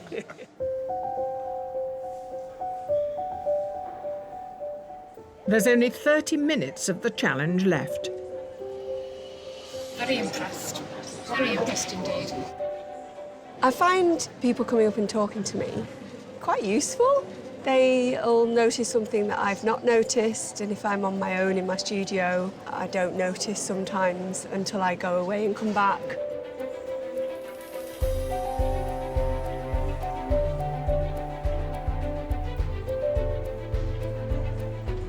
Time is always a problem. I think any artist would quite like to work on it infinitely, but there has to be a stopping point. I just hope it comes at the right time.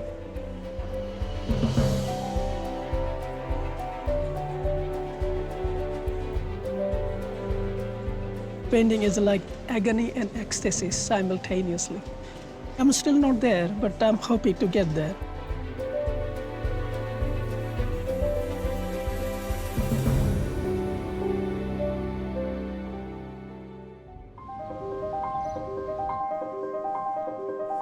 Today's 9 artists have only a few more minutes to complete the portraits of Vicky McClure, Freddie Fox and Ross Kemp.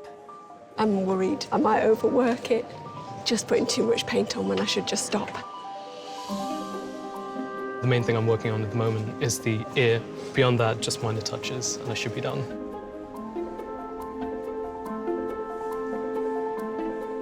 I'm just feeling like there's something wrong, but I don't see it yet. I'm scanning around the canvas right now and I'm picking out little highlights that I can make ping out and shadows that I can make deeper. It brings the picture into higher contrast.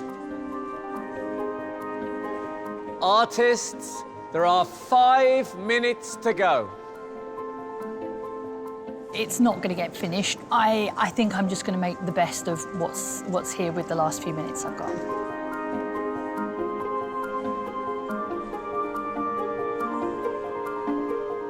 I think I've messed the hair up, which is not good.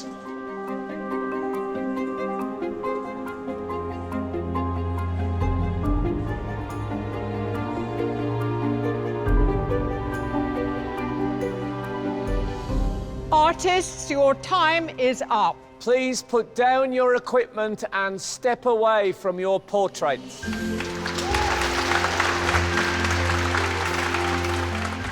All three of our sitters have avoided sneaking a peek at any of today's work.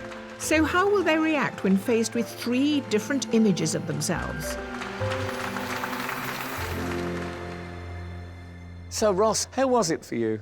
I really enjoyed it. It was a nice afternoon. It's weird that they've all painted you with no shirt on. I can't work that out. No. There are many aspects to Ross Kemp, and I'm hoping we're going to see a few revealed. Artists, will you please turn your easels? Wow. I need to go and see a plastic surgeon, I think. I'm joking. OK. Which one are you taking with you as a guide? Shall we go and have a closer look? Yes, have a look.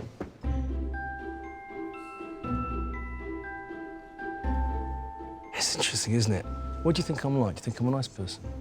I thought so, yeah. I'd say... Of course I think I am. Sure. That's what you want to hear. Big bloke with a shaven head saying, you think I'm a nice person? Yeah. Doctor. I was going for Soriano. Yeah. I can see that. It's blue, isn't it? Yeah. I like it, though. I like it. It's a lot, yeah. You made me look better looking. I can see your inner world of pain and turmoil. You know that part of you. Of course. Yeah. Oh, so well. Genuinely, they're all very, very good. But I think it's going to have to be Catherine.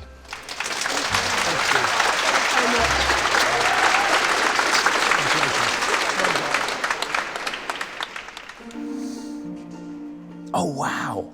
That's not what I expected to... Wow! It's great, guys.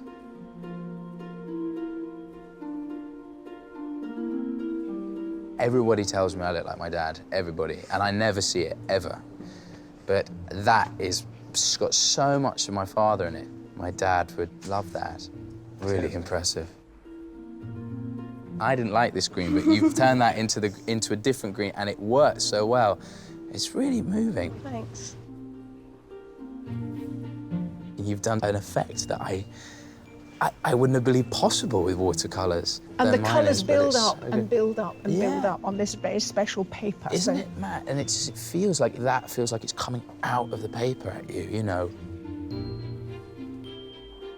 If I'm going to choose one to put on my wall, I'm going to say it's Jack's. And thank you very, very much.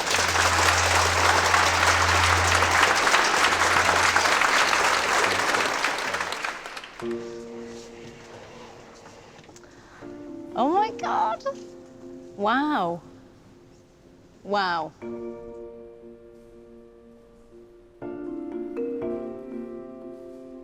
That's amazing. I never expected to see sort of that design. And yet from far away, you can't really see it. Yeah. That's really, really amazing.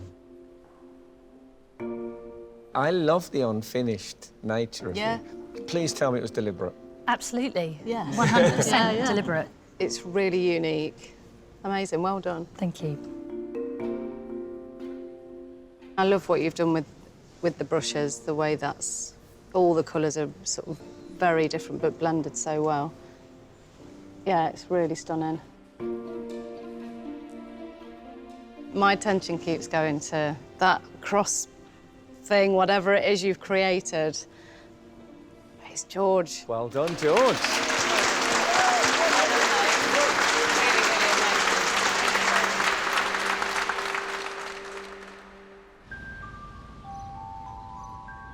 Once the artists and crowd have left the gallery, the judges are able to fully appreciate the final pieces. It's not a direct likeness, but I think this has got a sense of Ross in it, though. She's one of those artists that I think I'd like to see more of her work to understand her a bit more. He really inhabits that rectangle, fantastic, and he's really giving us the eyeball, isn't it? I mean, it is a very masculine piece of painting. Yeah. I think it's a very powerful, very strong piece. I'm so excited about this guy who's only really just started painting. I know this isn't perfect, I know there are problems with it, But I think he shows real potential if he has a bit more time.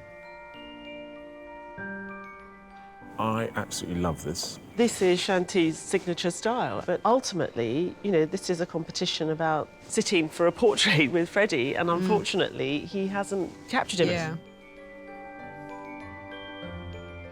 I think we've got another artist here that's capturing Freddie and doing it entirely on their own terms. For me, actually, I really, really like this painting. I wish there was a little bit more of a likeness. It's a very good head and there's a liveliness to it. He's ever so slightly stylised things, so it's not all sort of luscious and soft and romantic. I like it, and I think I would like it loads more if I had a dark background.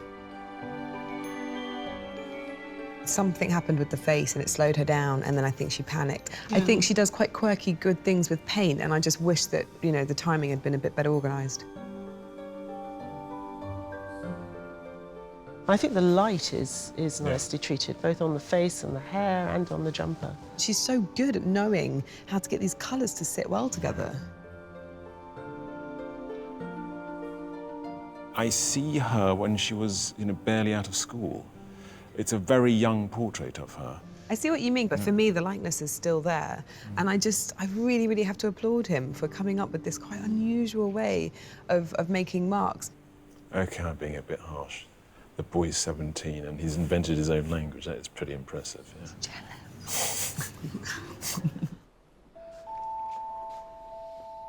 Now they must whittle down the 9 artists to just 3.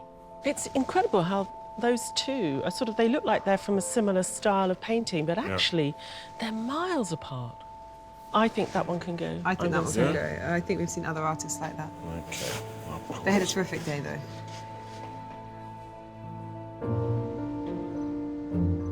So which 3 artists have the judges chosen? The first artist on the shortlist is Catherine McDermott. The second artist is George Metuanyika.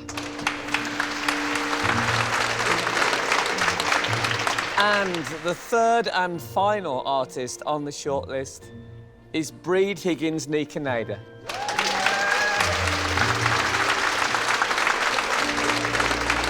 Great thanks to all of you whose work was also outstanding. Thank you very much. The artists that were picked are just on a whole nother level. I think you'd be a bit inhuman not to be disappointed, but I've enjoyed it too much to kind of come away with anything but just love for the experience, really. Now's the chance to view the shortlisted artists' completed portraits, together with their original self-portraits. As ever, very impressive when they're all lined up in a row. Shall we start by talking about Breed? I think what we feel that we've got in this artist in particular is you have a confidence in her understanding and her expertise in working with paint. There's also sort of consistency in the device and the construction and the composition. While you're speaking about the construction, I had problems with the broken black line. I think what she did was that she realised that she'd left too much to the right of Vicky, that if the arc was going right the way forward, it would not move your eye around the painting in the right way. And so she was that's right why about that. and she was Yeah. right. And I thought it was brave to do something which was unrealistic as well, because it's an odd space. So what about Catherine? We were quite taken with her rather brutal self-portrait, and she's done the same with Ross. I like the gaze. It really engages the viewer. All of her decisions are so intelligent. It's just so well done. You have to admire it. Well, let's then go on to George, who is really remarkable. I completely agree. I think he was absolutely tremendous. He brought his own style, George Hatching, and he created his own sort of sense of spirit through using that. So I think he was incredibly inventive. I personally don't think he's quite got Vicky's likeness. I must agree. But if you go closer and you start following his hatching across the face and see how the face is constructed, that falls away, and it's a very beautiful head. It was a very rich day for you to choose. We feel the same. I mean, there are other artists that could be up in this lineup. It's easily, for me, one of the best days we've ever had. You've got a hard task. Yeah, they're all really good.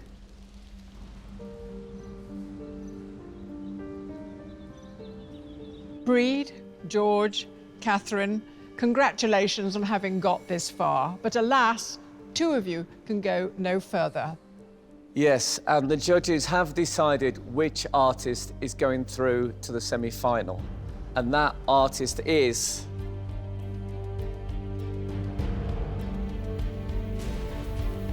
Breed Higgins Nikanate.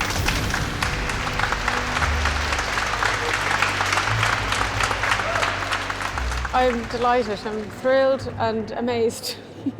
It's just really nice to get positive feedback. So close. You've honestly really outdone yourself today. I am a bit gutted, but Breed's painting was beautiful. So she is a worthy winner. This invention is just extraordinary. Keep drawing. It's been an amazing experience for me today. It has helped me develop and understand more as an artist myself. Stunning. There's something about Breed, there's a maturity and a confidence in her work, very painterly. And here we've got an artist who I've got real confidence in going forward.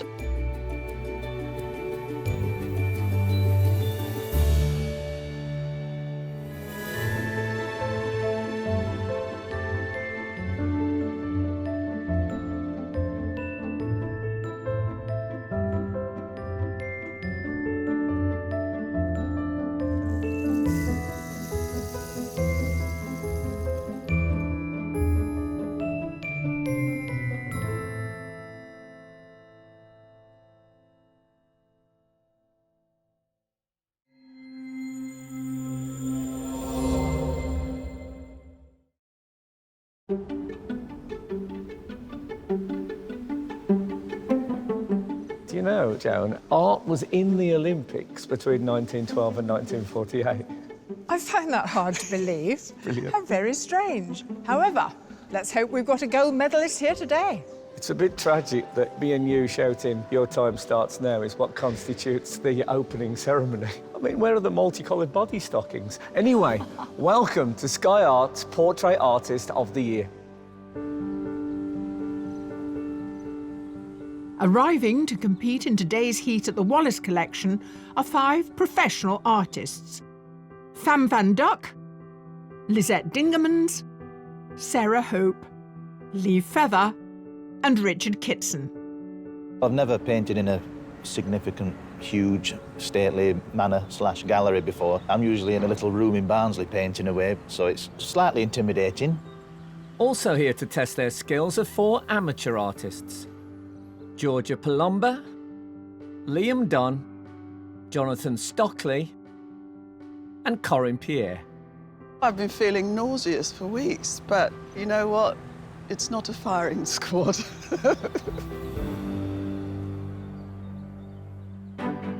For a chance to gain a place in the semi-final, these 9 gifted artists have just 4 hours to complete a portrait of a celebrity sitter. I don't know how this is going to be. Well, we didn't invite you here just to coast. I know. We like to set you Yeah, challenges. it's definitely a challenge, yeah. But it's our 3 opinionated judges that they'll need to win over. We do want a bit of colour, don't we? I'm not sure. I really like that painting as it is. All to be in the running for a phenomenal prize, a £10,000 commission to paint award-winning Hollywood actress Kim Cattrall, which will be part of the permanent collection of the Walker Art Gallery in Liverpool. So who can rise above the rest to win a place in the semi-final? This is what you do, you don't have another job. Yeah, it's just art. It's really What a fun. life you lead. Well, you know, I'm sure your life's very exciting. It is so- actually my Yeah, life's it's good to fabulous, I see. forgot that. Yeah.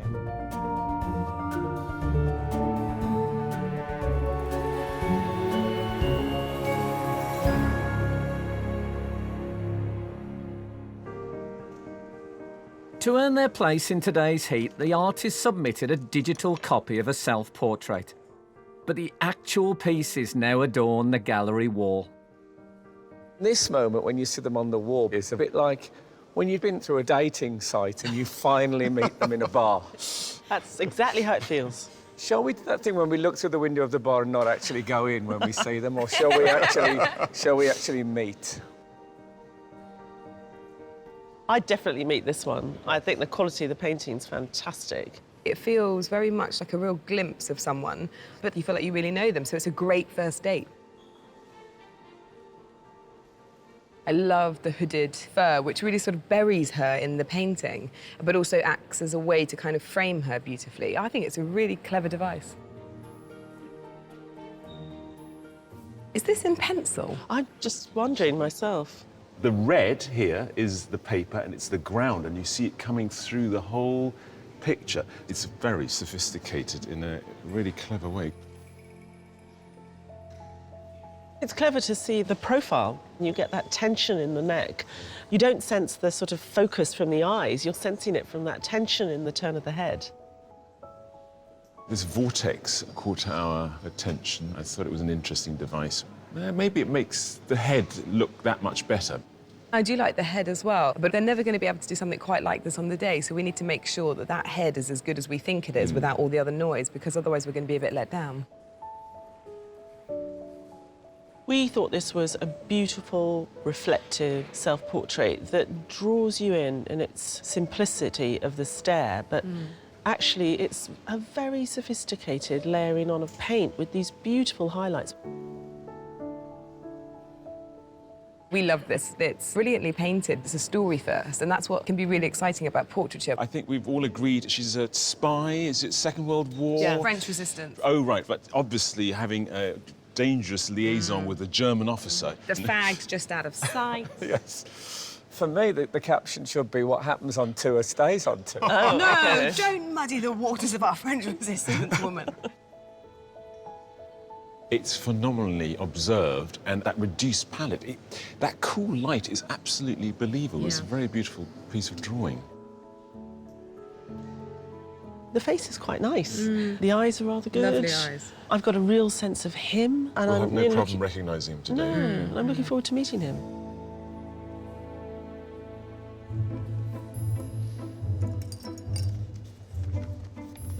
So the artists can capture themselves, but how will they fare painting the portrait of a surprise celebrity sitter? Artist, your sitter today is an actor who started in Hollywood working with people like Dudley Moore, Robert De Niro. She's also the Countess of Grantham in Downton Abbey, and she fronts her own band. Please welcome Elizabeth McGovern. Recognised worldwide as the Edwardian matriarch Lady Cora, Elizabeth McGovern founded blues folk band Sadie and the Hotheads 10 years ago. Elizabeth, welcome, please. I'm glad it's a soft chair. That's good news, isn't it? Yeah. Have you ever done this before? I have done it before, but I wasn't very good at it. I'm so sorry to say. My butt cheeks are famously impatient. Well, that's the one thing I hadn't read in your biography. Yeah, no, not many people know that, but now everyone knows. Not many female actors can claim to have played some of the meatier Shakespearean roles, including one of the opposite sex. But today's sitter can. She's mastered everything from the lead in Shakespeare's Richard II to Harry Potter's auntie. Please welcome Fiona Shaw. With 2 Olivier Awards to her name, Fiona Shaw is celebrated as one of the greatest theatre actors of her generation. When she's not on stage or screen, she's busy directing operas. Very welcome here, Thank Fiona. you. Well, here we are. Now, how are you going to occupy your thoughts? I think I'm going to enjoy the rest and I'm going to enjoy watching the intention of the people doing it. So I'm going to enjoy that. And of course, the public comes to enjoy it. So you're a people watcher? Yes, I will enjoy that. That's going to be entertaining, isn't it? I can just watch the people. Watching me, watching them, watching me. That'd be great. Artist, your sitter today won 2 gold medals at the Rio Paralympics. The amazing thing is they were in 2 different events. Today she's having a rest from the track and the velodrome to come here for you. Please welcome Kadina Cox. Just 2 years after being diagnosed with multiple sclerosis, Kadina Cox became a gold medal winner at the Rio 2016 Paralympics, before winning another gold at the World Para-Athletics Championships.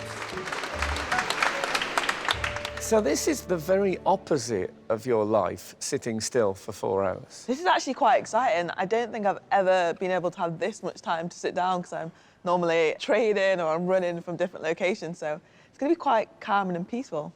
Yeah, but I'm just wondering if you're going to be one of these sitters who's desperate to go and do something athletic. I probably will be a twitcher. I'm going to apologise before. I'll probably be like itching to move. I mean, I don't want 3 paintings that are just going to be a blur. Just arms up here. OK, so can Kadina help you out in any way? Bearing in mind she's going to move all day anyway.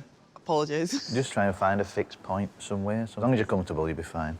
Are you comfortable in that position like that? I don't know, this is a bit of a weird chair, isn't it? Yeah. I'll sit like this. I'll be good. Where do you want to look? There? That's pretty good for me. Just so you're comfortable is the main thing. I would like to see a little bit of face, not an entire profile.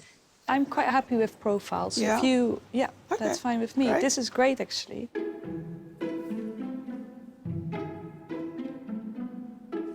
I have a sense that the tension's rising, so let's get on with the challenge. You have 4 hours to create your portraits. Good luck. And your time starts now. Beautiful. You look a bit like proud. You want me to be proud?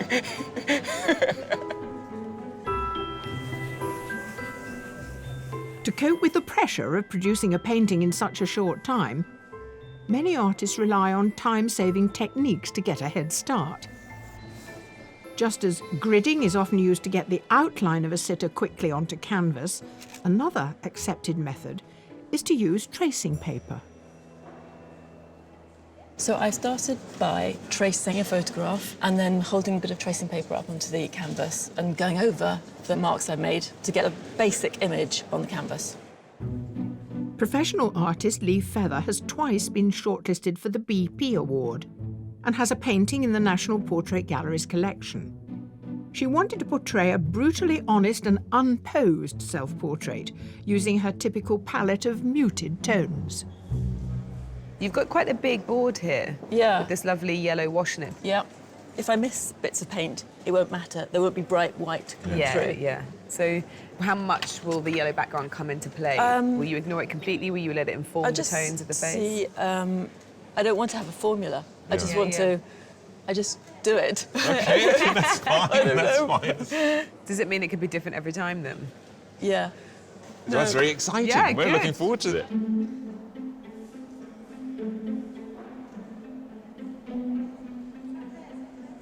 This is a fundamental stage. If you feel you've got a nice sketch, that gives you confidence. And then the rest is, well, good luck. A former art teacher, Corinne Pierre taught herself to paint with oils when she was 9 years old. Since retiring 4 years ago, she paints for pleasure and created her submission in 2 hours.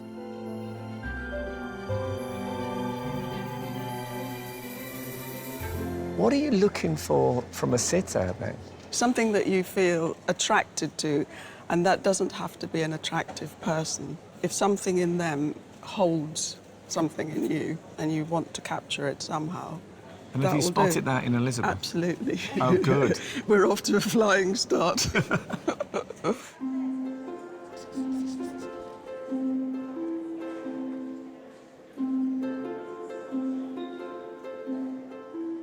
I'm really, really happy with the sitter. I know her, and her skin tone and her hair just suits perfectly. Hopefully I can get a quick sketch and then it will all flow.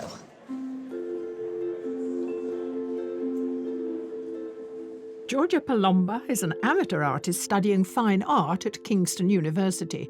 When she's not painting, her hobbies include boxing and performing aerial acrobatics. Her submission is only her second self-portrait and was completed the night before the competition closed. Now, I think we've got to have a woman-to-woman talk about your self-portrait. It's very startling for one particular reason.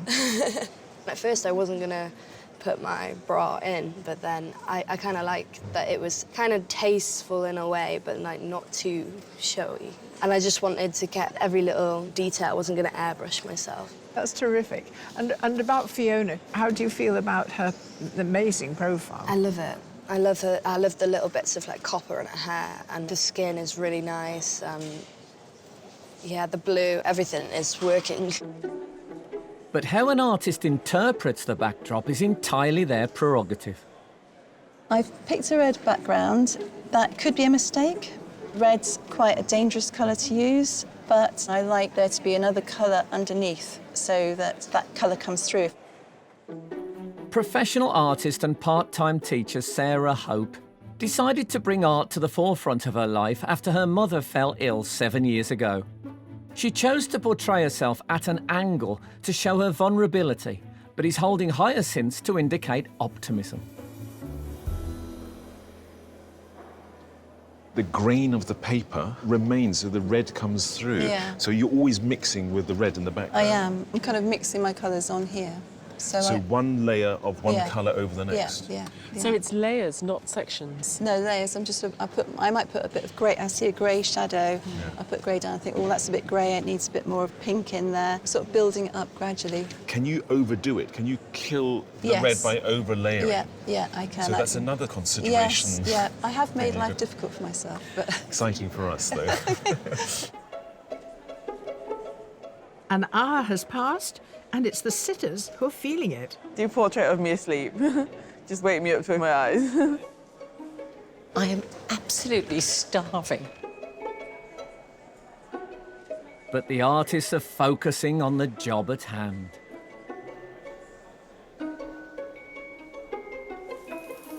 And telling myself, do not put down a piece of paint until you know it will improve it.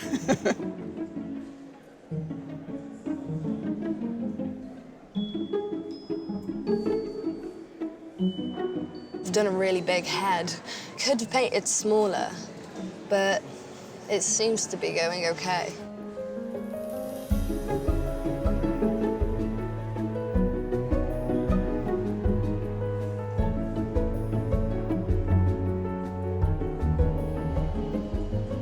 I'm just trying to get detail into the face. Everything could go wrong at this stage. It could be crap.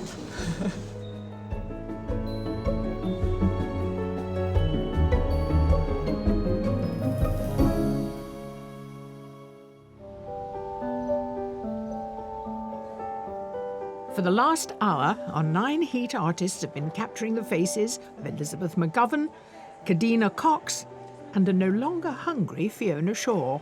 I had 2 croissants, which are now floating around my teeth. Maybe just put a bit of croissant on the face. crumb in the corner of your mouth. Crumb, yeah, crumb in the corner of my mouth. So attractive.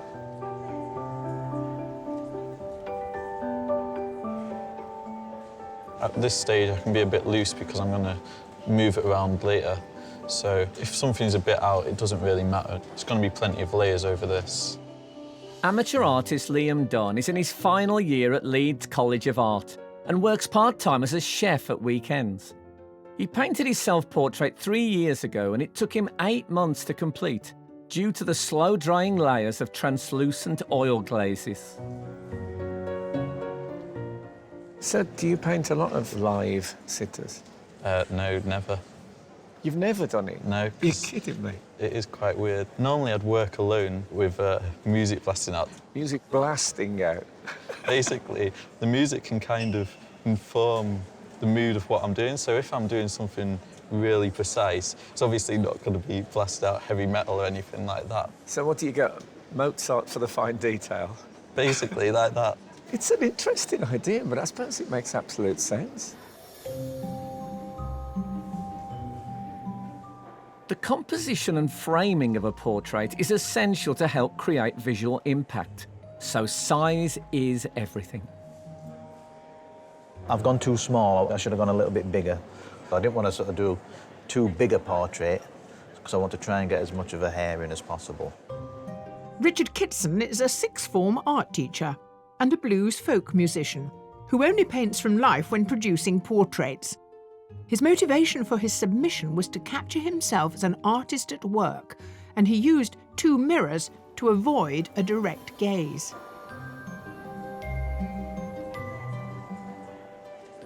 How important is it for you to have a relationship with your sitter? Are you a kind of sit still, stay quiet, or would you like to know a bit about them? Within 4 hours, I've got to try and get to know Cadena as much as possible. No, it's interesting. Cadena, you just said talk to me. You like talking, but you Yeah, if they talk to me, they can get my personality and then that can come across in the painting. Good, so we could have a little gossip corner. As long as you keep still, though, you've got to talk. Yeah. This, yeah. Talk that way. Yeah, talk that way. We'll have a good chat. As if they can tell what I'm saying, you know, from Barnsley, so we'll have to...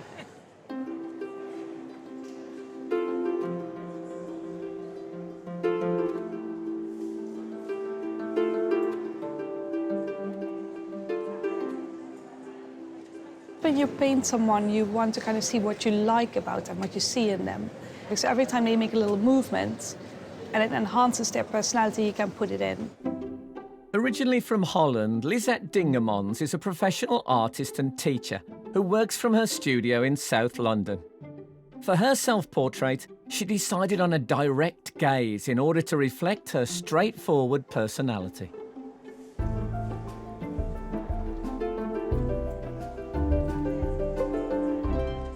I would have recognised Elizabeth from what you've already Oh, got. good. Well, that's good.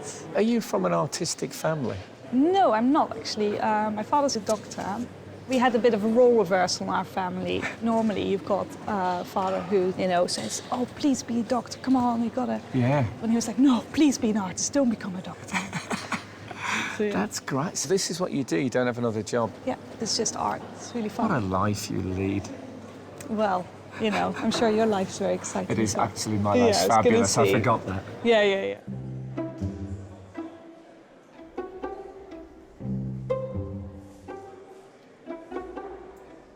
Kate, I've got a feeling that the neon on this set behind us is not going to figure in the paintings. I think you're right, Joan. The neon is the same pink that her band's logo is in, but, you know, it doesn't necessarily lend itself that easily to detailed, tender portraits. What is interesting is whether they're painting this very distinguished actress or are they painting someone who has a band? I think she wants them to paint both, because she is both.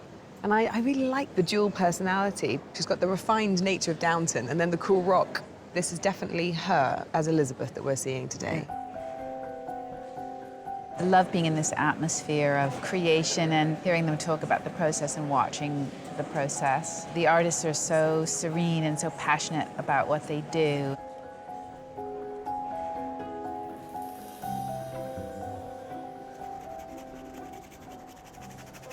Did she used to work in a Dayglow upholsterers?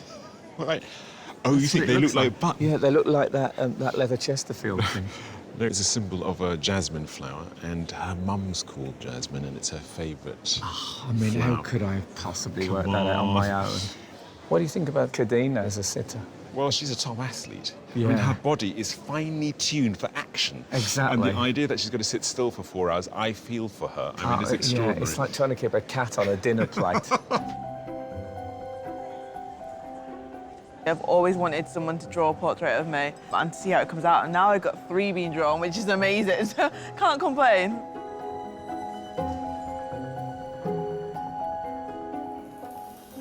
I think what's so important about this particular set is how it's simplified everything down so that Fiona's enormous resources are available.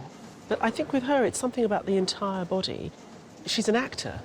And when you have such a strong physicality and presence, you don't need anything else.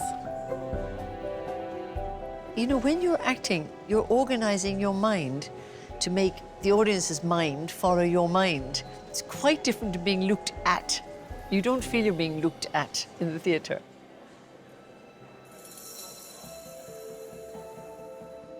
Whether it's oil, acrylic, or pencil, every medium has its own appealing characteristics. I love using the pastels. You're using your fingers to blend, so you're in complete contact with the drawing itself. I love getting my fingers dirty.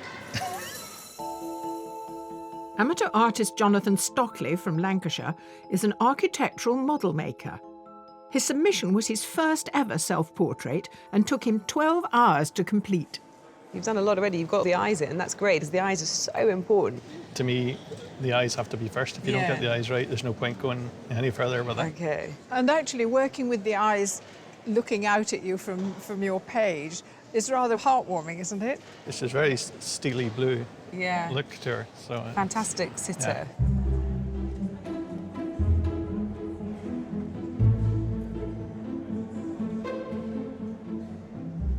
Duck, when you saw Fiona, did you decide that you were going to work with this canvas in 3/4 length, or had you already decided this morning? It only was when she came here. I love her figure, and she looks strong, so I want to express that. Okay, so her figure told you what proportions to use. Yeah. Originally from Ho Chi Minh City in Vietnam, Professional artist Fam Van Duck has been living in Dublin for the last 7 years.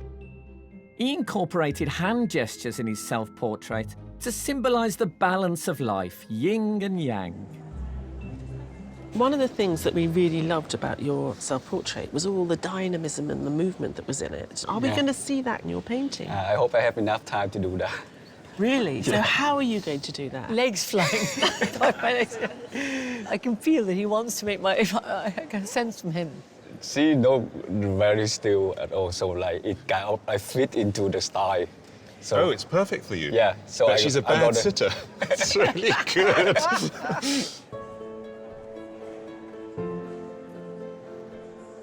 The artists have just over 2 hours of the challenge remaining.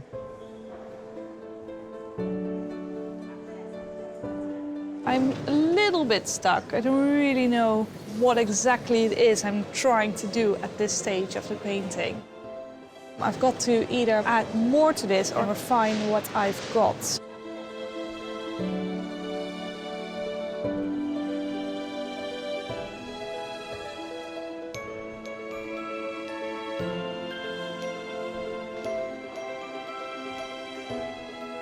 I'm having a battle here. I'm not panicking yet, but I will certainly start panicking if I don't feel I'm getting a physical likeness.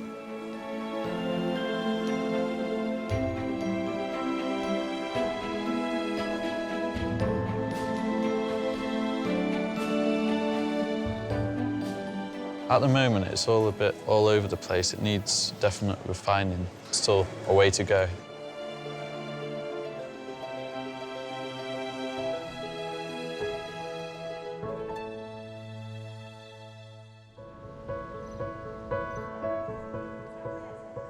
Elizabeth McGovern, Kadina Cox and Fiona Shaw have been sitting for 2 hours. Wrong leg? Doesn't matter. No matter.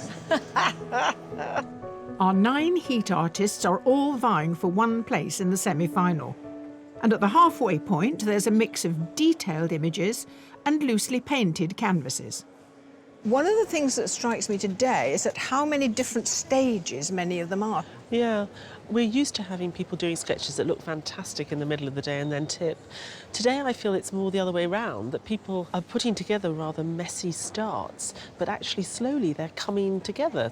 Lisette here in Elizabeth's section put down this base coat, and Elizabeth is there in monochrome, but we do want a bit of colour, don't we? I'm not sure I really like that painting as it is. Well, what about Corinne? Because she is loud and clear, isn't she? Corinne's one of the artists, I think, who did start in a rather messy way, and it didn't look like her. There were loads of colours loaded on, but I feel it's slowly tightening up in a good way. It started very dark and she's gone very light. Elizabeth is very pale. Very. There's very little leeway to get it right, so it could look chalky if she's not careful enough. Sarah is conspicuously red. Will it be different at the end? In Sarah's way of working, it's just about time and getting it done. It's a layering process that takes much longer. I think she has practice to be able to deliver something within 4 hours, but it's one of those things, like if one little thing goes wrong, we'll lose quite a lot. Now, what about Kadina? Great section. I think they're all doing fantastically well. They've all got a great likeness. I'm very happy with Liam's. I like the sparseness of the paint that's on there at the moment. It's very much her and a very soft her. I think it's a very beautiful likeness. Right, we've still some time to go, but do you have favourites, either of you?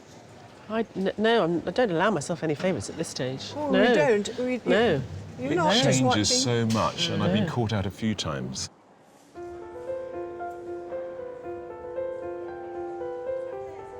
I was very interested to see where my brain would go, given a whole day of idleness. And the interesting answer is it goes nowhere.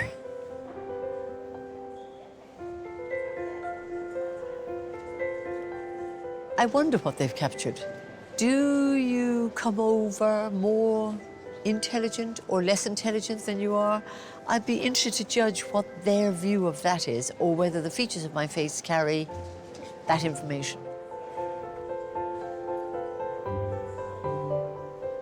I'm quite intrigued to see how the artists capture my eyes. My eyes are something that, as a child, I didn't really like, but as I've grown older, they're like probably my favourite feature on my face, so I'd like them to look good.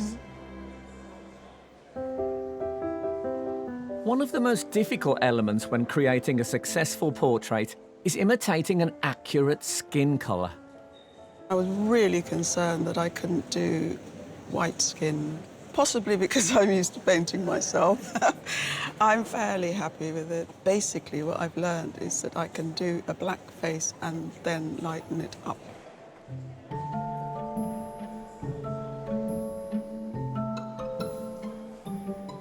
I've never painted black skin before, so I don't really know what I'm doing, basically. Is it not looking at tone and colour? I guess so, yeah. But I hadn't practiced doing it before, so... Well, we didn't invite you here just to coast, you know. We like to set you challenges. Yeah, it's definitely a challenge, yeah.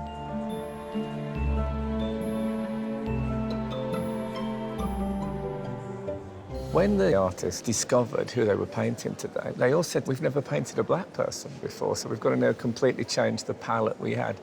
They will have experienced painting portraits of Europeans, that there are blues and greens in the skin. Now, Kadina's Jamaican roots give her this fantastic skin tones. There are blues and greens in that as well. Yeah. It's just happening on a different tonal level, so they might not have done it before, but they have the tools if they're not sort of scared of to trust in what their eye is seeing. Only 30 minutes of the challenge remain. I'm starting to get her skin tone. I need to, like, bring it all together now and add some shadows, because I've only got one.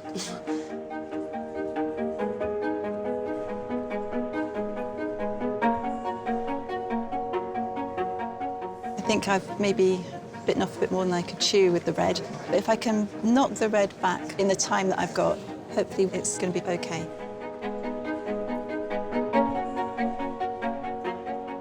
It's a little bit flat at the moment, so I'd like it to somehow feel more 3D.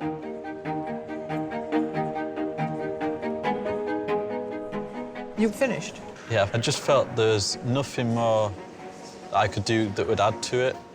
I really admire your doing that, because now you can only sit and fret. Yeah, I guess I can.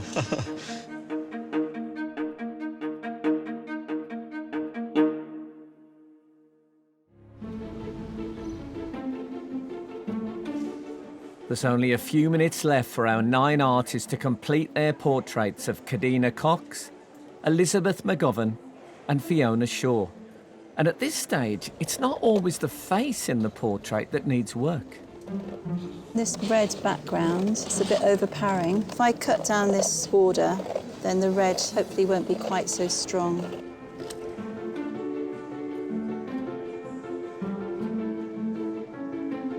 I've got a lot more to do. Nothing's finished yet. I'm going to do a quick background so she's not like a floating head.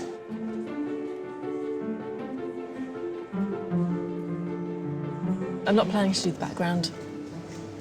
Hope that's okay. Artists, you have just 5 minutes left.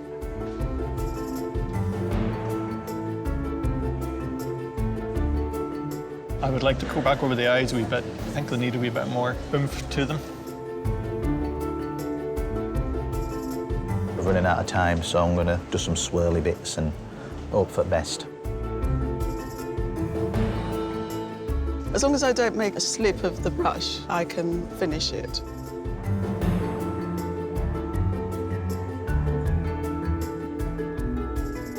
Artists, your time is up.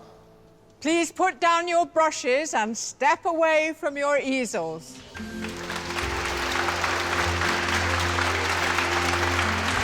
Well done. Really fast.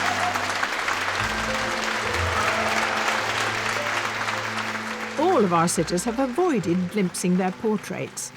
And now they're about to face 3 images of themselves.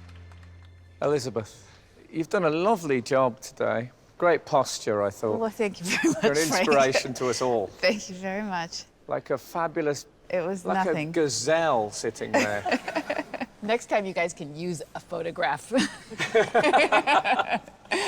Well, I particularly enjoy this part of the show. The usual response I find is, wow, but we're always looking for original Something. contributions Okay, we'll see to the what field. happens. Artists, will you please turn your easels? Oh my God. Wow. In the end, it's irresistible, isn't it? Shall we take a closer look? Okay.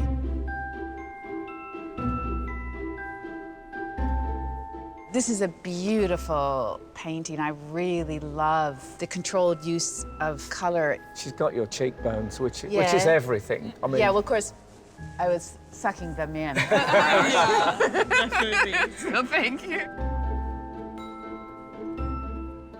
I love the black and white, that contrast. And the skin tones are really beautiful.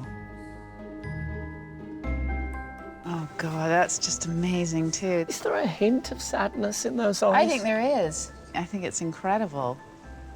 It's rich, isn't it? Yeah, it really is.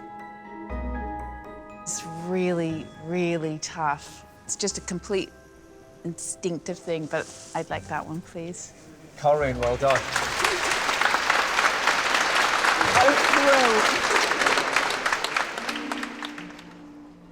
Oh, my goodness. Oh, my goodness. They're absolutely fantastic.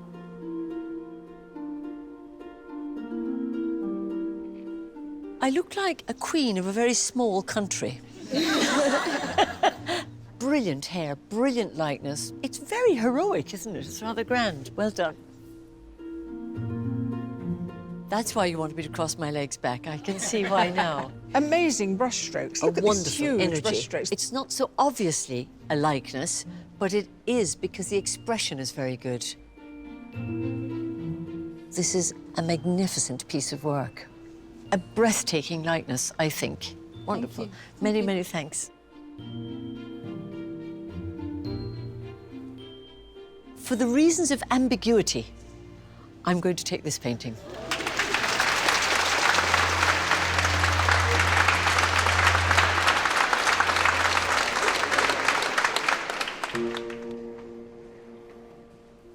Ooh, she's amazing. Good. Shall we have a closer look? Yeah.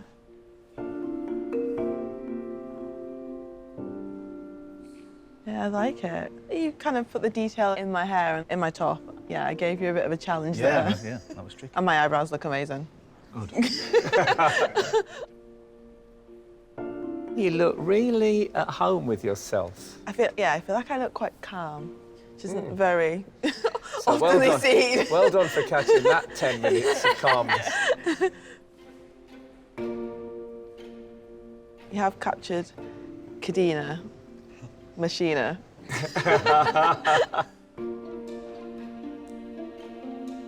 I quite like all of them. Well, you can't get gold, silver and bronze. I did actually get a gold, silver and bronze in Rio. No. I think I'm going to go with this one. OK, it's Lee. Thank you very much.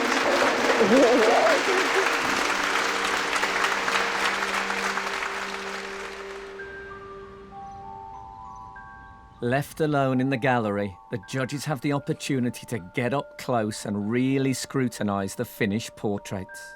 I think this is a very beautiful piece of painting. The eyes are so lovely.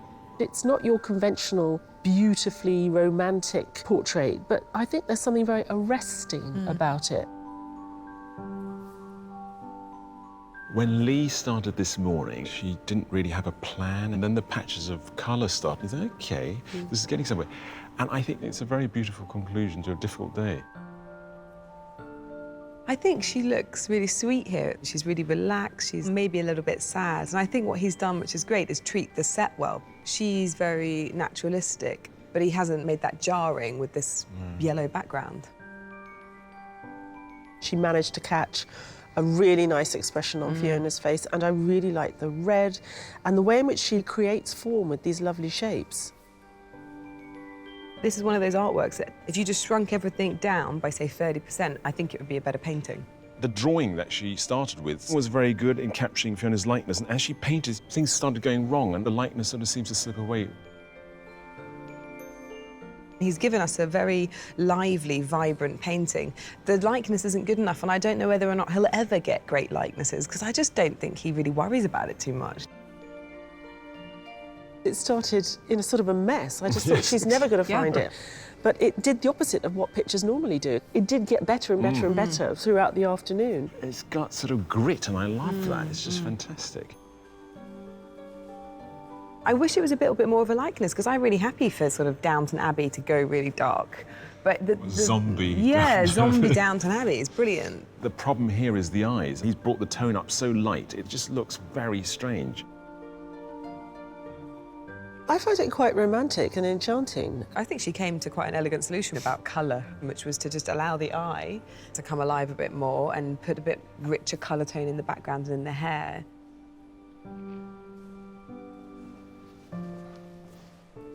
Now they must decide their top 3 artists. I'm seeing a very nice selection here. I'm seeing a nice selection with this one in front of that one. It's got more energy and vivacity to it. Oh, this is a tricky one. After some deliberation, the judges have come to an agreement on their shortlisted 3. And the first of those artists is Lisette Dingemans. The second is Liam Dunn.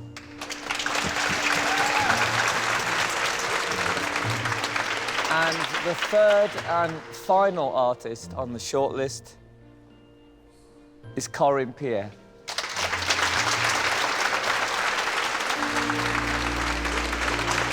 Our sympathies to those who didn't make it. You're all extremely good. Thank you. Some brilliant stuff. Well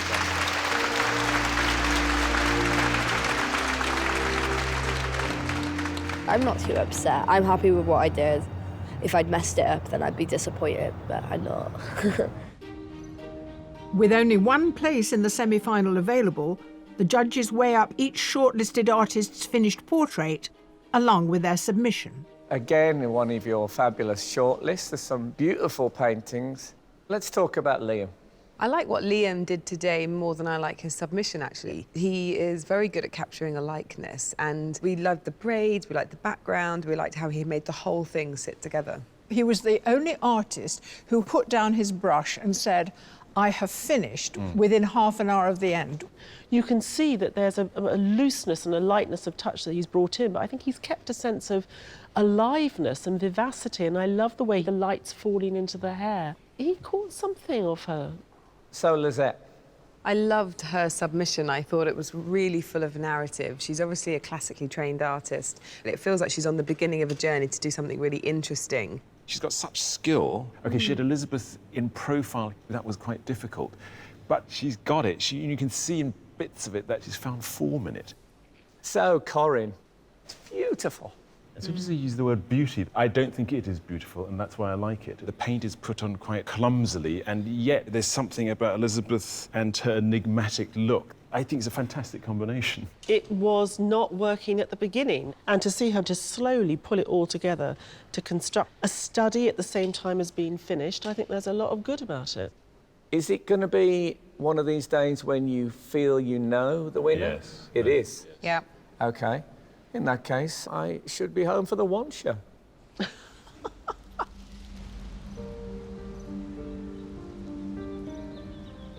Liam, Lisette, Corinne, you're each very talented, but there can only be one winner. The decision has been made. Yes, the artist the judges would like to go through to the semi-final is...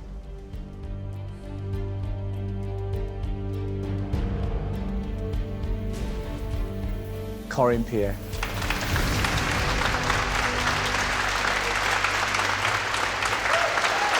Congratulations, Corinne. I'm a bit dizzy. Beautiful, beautiful painting. I'm feeling stunned, numb. How wonderful, I can't tell you. What this means to me. Obviously, I'm a bit disappointed, but I did the best I could do, and it's been a fantastic day, fantastic experience. I think Corinne's work is really good, and she's also such a sweet lady, so I really am happy it was her in the end. I feel weird. That's the idea, you're supposed to feel weird. Corinne's piece today had great energy.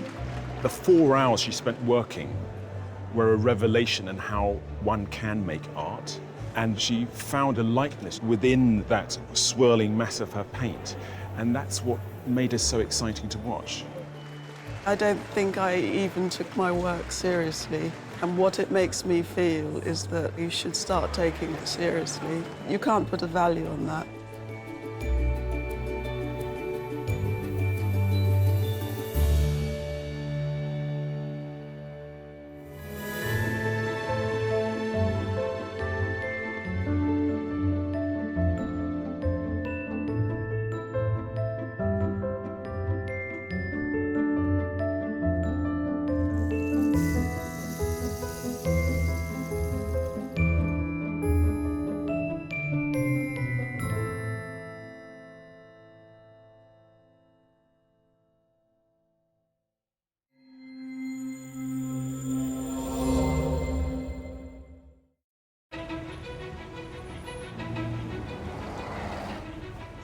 Hello, you join us at an exciting time. We've reached the semi-final stage of our competition and it promises to be a corker. We've got 8 outstanding artists and 3 impenetrable judges. But we've also got 2 fabulously loved presenters. Award-winning. Perhaps. Have you won a few awards? 1 or 2. I think I'm the only presenter on Sky Arts who's a former Rear of the Year. Anyway, welcome to Sky Arts Portrait Artist of the Year.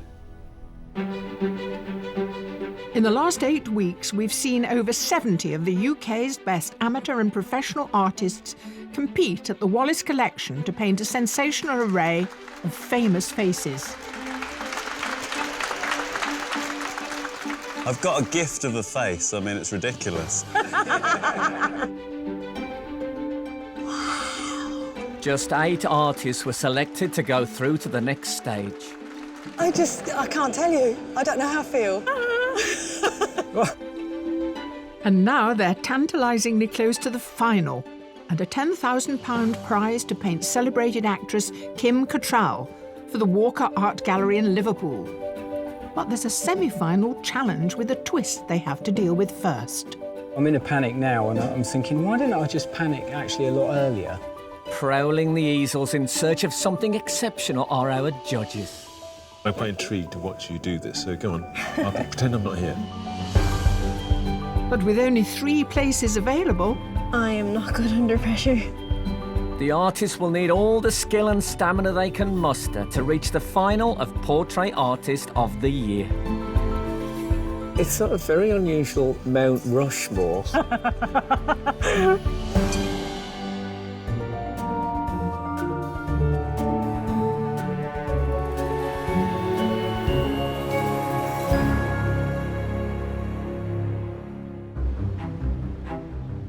Of the 8 artists who won their heats to claim a place at the semi-final, 4 are professional. Leanne Mullen, Breed Higgins ní Cinnéide, Jonathan Luxon and Danny Howes. Feeling a bit nervous, but quietly confident. Obviously, there's a bit more at stake now, so just trying to stay calm. And the other 4 are amateur artists. Samira Addo, Lisa Pulhofer, Corinne Pierre and Hetty Lawler. It's kind of unexpected to be in the semi-final. I wasn't really expecting this, but it feels great. Today we've brought our semi-finalists to London's Café de Paris. From Sinatra to Mick Jagger, Noel Coward to Amy Winehouse. Since opening its doors in 1924, a who's who of the rich and famous have either hung out or performed here. And now our artists have joined the roll call. That's gorgeous.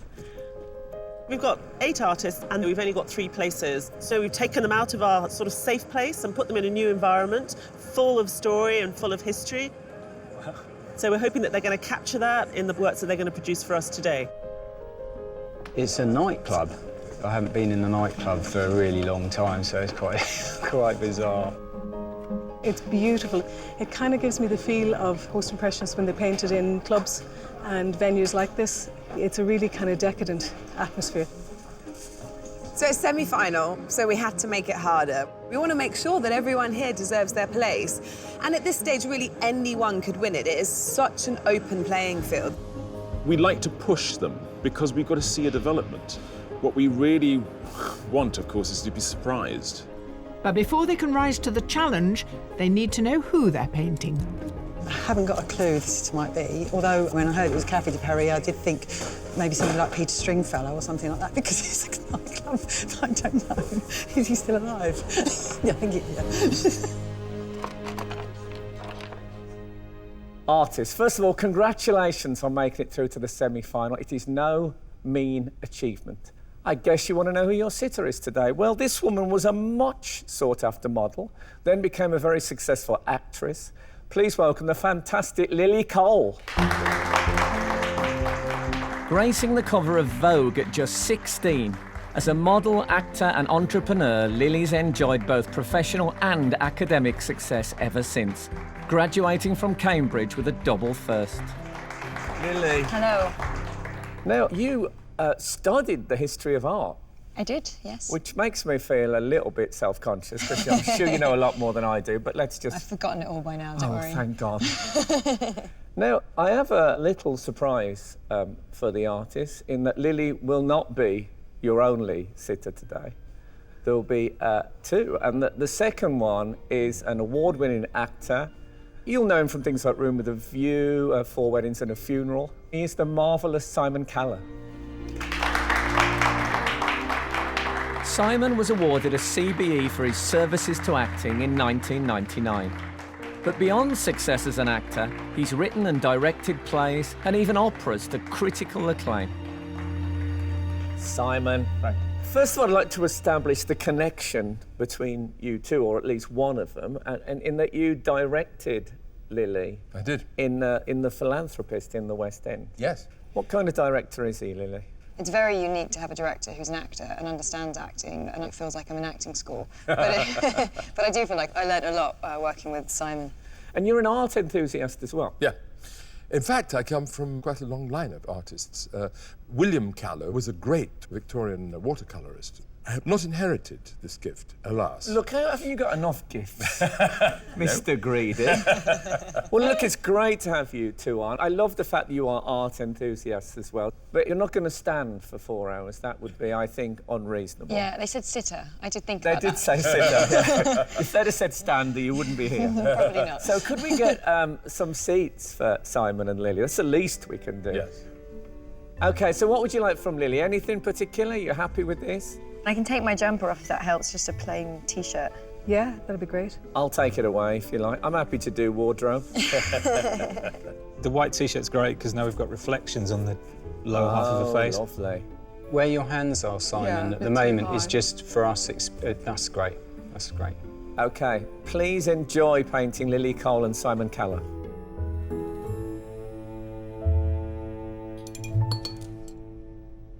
Artists, you've made it through the heat, so we know how good you are. Your work here demonstrates that. So for this semi-final, things have to be tougher. We want each of you to focus on the sitter who is angled towards you. However, we want you also to include the other sitter, reflecting how you might imagine their relationship is, how it might be, how you see them. You have 4 hours to create your portraits. Good luck, everyone. And the challenge starts now.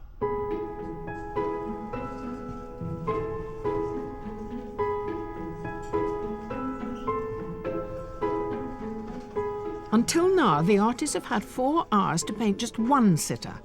Painting 2 in the same amount of time means giving a lot more thought to planning and responding to the brief. I'm feeling very nervous. An extra person, more than I was expecting. The 2 of them does make it a bit more interesting, but also makes it harder. So I don't really know how I'm feeling yet. Just give me a few minutes. An A-level student from Mayo in Ireland, Hetty Lawler painted David Tennant at her heat. The judges were enthralled by the way she used a photorealist technique to create something with an intense emotional charge. I've got 2 sitters. What is their relationship to you? Is it a spatial one, is it a formal one, or is it about the people? There is a work relationship there, but I want to try get a bit more of their friendship kind of in it, to make them look a bit less stern. but they both do look stern. Yeah. Even Lily's got quite a strong frown line. Yeah. You're obviously focusing on Lily, and I see an outline for Simon there. Is he going to appear? Eventually, yeah. Would you say that she'll be more detailed than he is? Yeah, he'd be a bit more faded. She's like, get out of my spotlight. Now, you're very good at detail. Are you good at slightly sort of less focused? No, I've never actually tried it, so I'm hoping that something good happens. I'm kind of just winging it, to be honest. Great. Makes it very exciting for us. If this is you winging it, then you're doing a marvellous job. Thanks.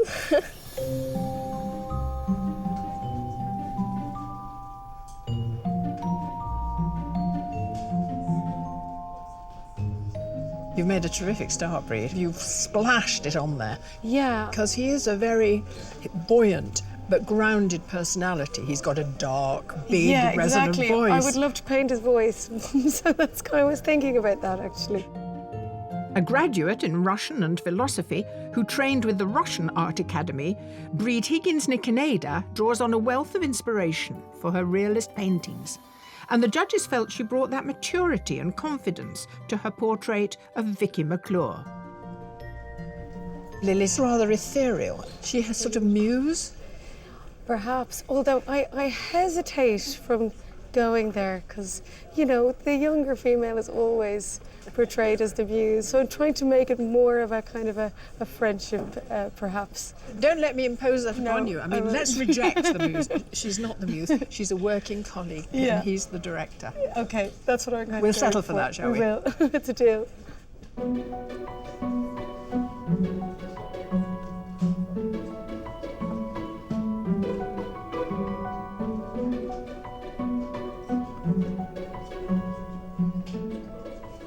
It's a real challenge for me because I haven't painted many men before. Generally, women feminise men and men make women look more masculine because we're always painting ourselves. Originally from Guyana, amateur artist Corinne Pierre now divides her time between London and Gloucester. In her heat, the judges loved how she caught a likeness of Elizabeth McGovern through her energetic use of paint. I see you've got Lily's head turning slightly away to the right, more than it is at the moment. Did you just happen to capture it at that moment, or have you sort of played with that a bit? No, I'm playing with it because also, if you notice from here, her head is much, much smaller than his. Yes. But I've made it larger. Oh, you have? To imply a relationship of some sort. Yeah. So I'm giving her importance. I know that you're very self-critical and suffer from what most good women suffer from, a bit of imposter syndrome. I hear that you didn't think you should have won the last heat. No, I didn't. You've got to get over that. I'm going to tell you. I know, I have to get over it. I Yeah, have to get over it. believe that you should be here, because this clearly says that you should be.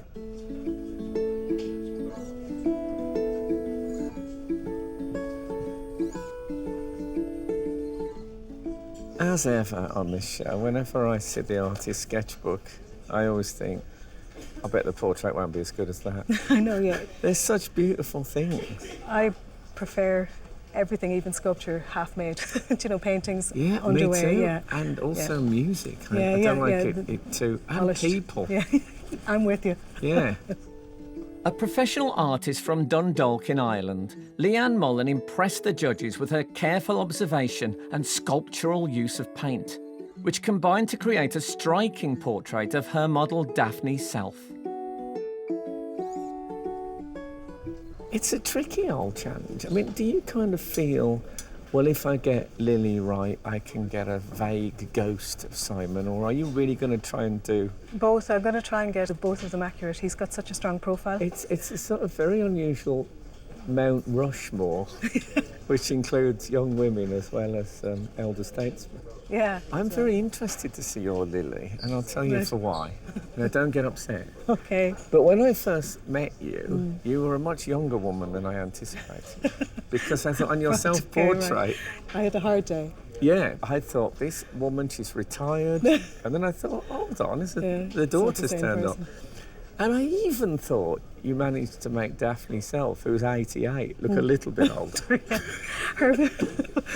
So now you've got someone with a very, very clear, unlined, youthful face. I'm expecting she'll look mid-50s. Grand. Well, I'll aim for that. The artists are almost 1 hour into their semi-final challenge. I find the atmosphere much more intense today. It's a kind of a more intense place, so you feel very much that this is the focus. In my mind's eye, I see where it's going to go, but I'll have a bit of a race to get there.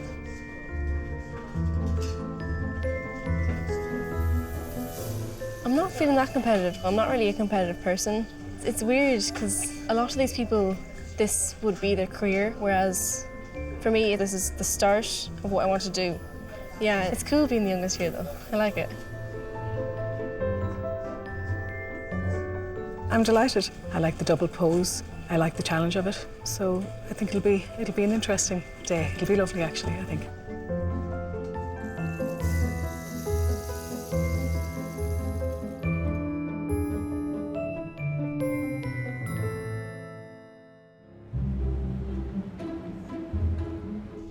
Here at London's Café de Paris, our semi-finalists are 1 hour into a painting of a double portrait of Lily Coel and Simon Callow.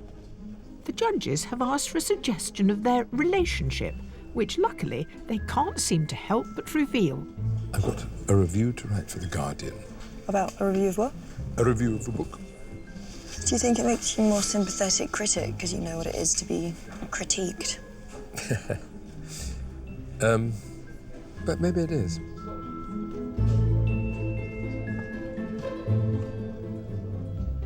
Lisa, how's it going for you?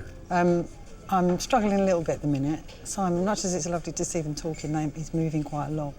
It does make it difficult when you're working from life and not from the... Have you considered blurred mouths? You know what they used to do on those the two-dimensional ventriloquist things? Actually have a moving. Yes. You could put in a section. I could put a bit of collage on there, couldn't It's I? nice though, because they get very bored. Yes, there. I know. A retired nurse, Lisa Paloffer is now an art student at Heatherley's and hopes to turn what began as a hobby into a full-time profession. She painted Stephanie Martini at the Heat and intrigued the judges with her application of paint and her unusual colour palette. No, I spoke to you in the Heat, and you were talking about, you being a nurse and you retired. Yeah. Retirement generally people see as that point where they just lower the gas a bit on life. So you've decided to go in for a highly stressful televised art competition. Well, you've moved from nursing to this sort of artistic version of A&E.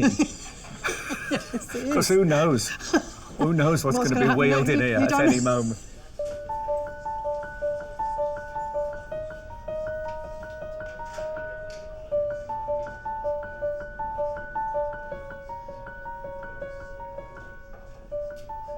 How are you getting on? I'm beginning to feel a bit sort of harried, but I'm trying to keep calm because at the moment it looks like a total mess to me.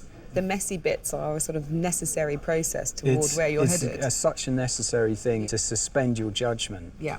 But it's very difficult to do, You're constantly saying, well, that can't be right, that can't be right. Which is why I think you've got to stand back a lot. Yeah. Former music teacher Jonathan Luxon is now a professional artist living in Scotland. Beyond catching Mira Sayal's likeness, the judges were impressed by the way his choice of colour is informed by keen observation. But I see that you've worked on their skin tone at the same time. Is that because it helps, like Yes. the contrast and the comparison between the two? Yeah, I need to keep judging them off each other or you can get really off track. How are they similar and how are they different? Because Lily's more under the light, she has a much more luminous tone in her face, so it's much easier. Simon, because half of his face is in shadow, is much more subtle and much more complex. So, So would you say you've got the harder sitter to do the detail on? Probably, yes. I probably would say that. Yeah.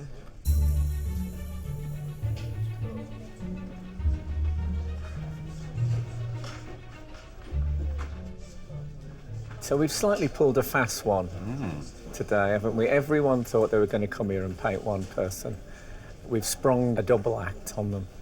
Which is very difficult. Often you find if you're painting more than one portrait on a canvas, you do one and then you find as you approach the other one, the colouring is slightly different and what can happen, it looks like it's a different painting.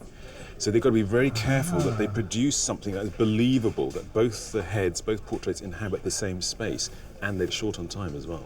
Part of the challenge was consider the narrative and how the sitters relate to each other. And as the days progress, they've started talking, and you've got this strange body language. There's a connection there. It's harder if they're talking because there's movement, but isn't it great that they've looked animated and happy and pleased to be there? Absolutely. But the likeness is always in their mouths. And of course, when they're talking, that whole likeness goes out the window. So I can understand the artists thinking, please. I'm not going to let that pass. We've worked together a long time. It's the first time you told me that the likeness is all in the mouth. You could have given me that as a tip. I'm sure we said this before. No. You know, we're animated when we speak. We are what we say. I mean, in a funny way, this is where it's all happening. The eyes are the windows to the soul, but I think the likeness is really in the mouth. It's lovely to have the talk we're having, but I would have been perfectly happy to be silent as well. It wouldn't worry me. And we probably will do that as well, I think, to help the painters get opportunities to paint our mouths. Normally, the experience of being painted is a very intimate one, very intense scrutiny you get from the painter. Nobody ever looks at you except for your mother, your lover, or your doctor, with as close a scrutiny as a portrait painter does. And it's both exposing and kind of rather attractive, that attention that you get.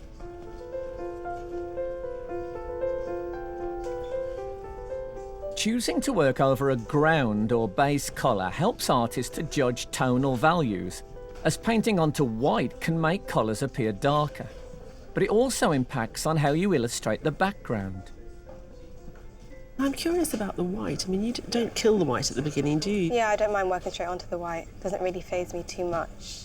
And what about the background? Because the heads are quite small in relation to the canvas, aren't Yeah, they? I'm going to attempt the background this time. You're going to, what's actually there? No, I don't think so. I'm not sure what it's going to be. Freestyle? Yeah, possibly, yeah. OK.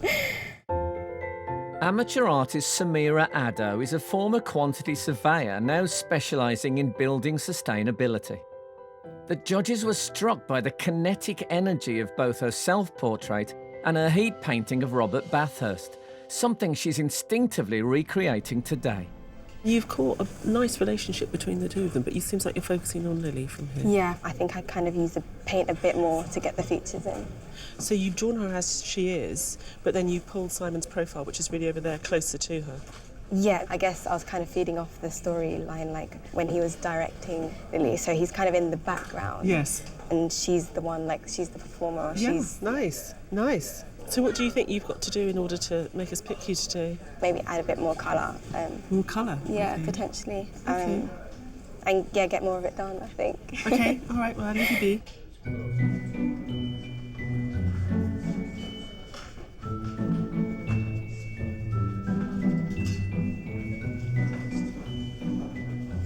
It looks to me as though these people could not be on speaking terms. Maybe. They have been on speaking terms all the way through. Which... Have they been talking? Yeah. Yes, they're Strangely. comfortable in each other's company. I think you've got that, haven't you? When she's resting, she's got a slight scowl on her face, which I really like. And I wanted to pick up on that. Danny Howes is a professional artist from Birmingham. With both his self-portrait and his heat painting of Shoppe de Risu, the judges were dazzled by his knack of conjuring a mood, despite his methodical application of paint. What you've done is you've given them a sort of theatre setting. The curtains are blue and ruched. Is that really important? It's an amazing space, so why let it go to waste? But also, because they're both wearing white and they've both got lighter coloured hair, it throws them forward away from the blue. Yeah. And I'll pick that up in the highlights once I get there. If I get there, because the time's really pushing. The artists are nearly 2 hours into their challenge. It's shaping up, but I think I spent probably a little bit too long drawing this morning, so I'm trying to catch up at the moment. I'm just going to keep ploughing on, see how it goes.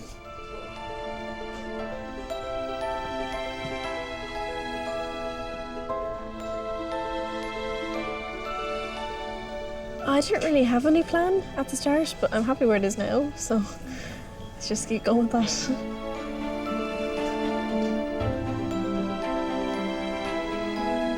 There's no natural light in here, so that can change how colours appear to you when you put them on the palette, so that might be a bit challenging. When you get the painting in the daylight, after you've done it something like this, you think, wow, did I really do that?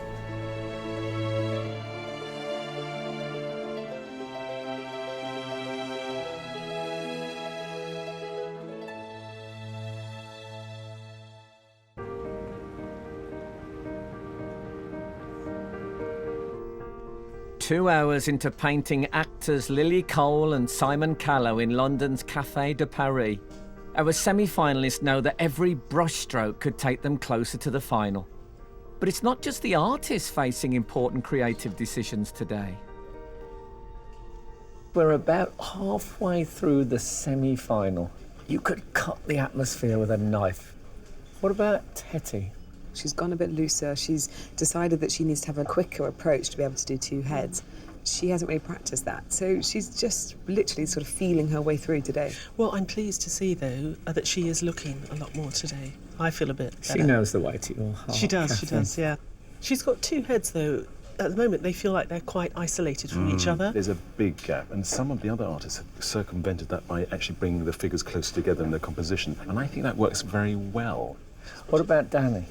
I want to see that he can create a bit more of a narrative. At the moment, it's all about paint. It's just like a lot of paint, and it's all sitting there, and that's great. Good. Sounds good, we like the paint. But, you know, it is a double portrait. He put a greyness to Lily's face, which actually, if you look at the light conditions, it's a different sort of light cast, and he's really observed that. Danny started a bit sort of in a blocky way for me, which makes it look sort of clumsy at the beginning, but I've just looked at it now, and it's really coming together rather nicely. It's the same with Breed, isn't it? I don't have confidence in her beginnings, but I know they come together later on. I think both Breed and Lisa, because they are absolutely painting from life, they're not using technology at all, they're still feeling their way into a very complex double portrait, but I think that there will be a richness and a looseness that the others won't have. I think the people at this far end, they seem to be finding Lily in profile harder work than Simon in profile. Okay. What about Jonathan? He definitely was struggling with Lily in profile. I think his painting is sort of just lacking any kind of texture to it at the moment. The way he puts on the paint, it's kind of got this kind of glossy pools, and they don't really connect to each other that well. So, Samira? I worry about the amount of white canvas that she potentially leaves exposed. Because there's a bit of jeopardy there with her always. You're not really sure how she constructs the painting, so you're not entirely confident that it will end where you want it to end. I mean, you know, they don't get any extra time, and we can't expect too much as far as drapery and the theatrical trimmings. Samira said that she was possibly going to introduce a background that isn't one that's here. Possibly is an enormous word. I think it's a really, really hot day. We got 8 winners and they're painting like winners. Yeah. That's exciting.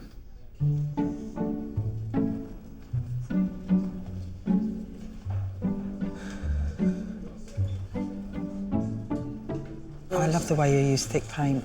Oh, It's thanks. lovely. It's hard. Sometimes I lose control of it, though. I end up with mud if I try and do what you do. It's so beautiful. Oh, thanks. I think it's a good colour to start on. Nobody seems to agree with me. They're all saying, we were wondering about your salmon pink thing. And Ty just said to me, that's going to make it difficult doing the skin colours. And I thought, yes, actually it is.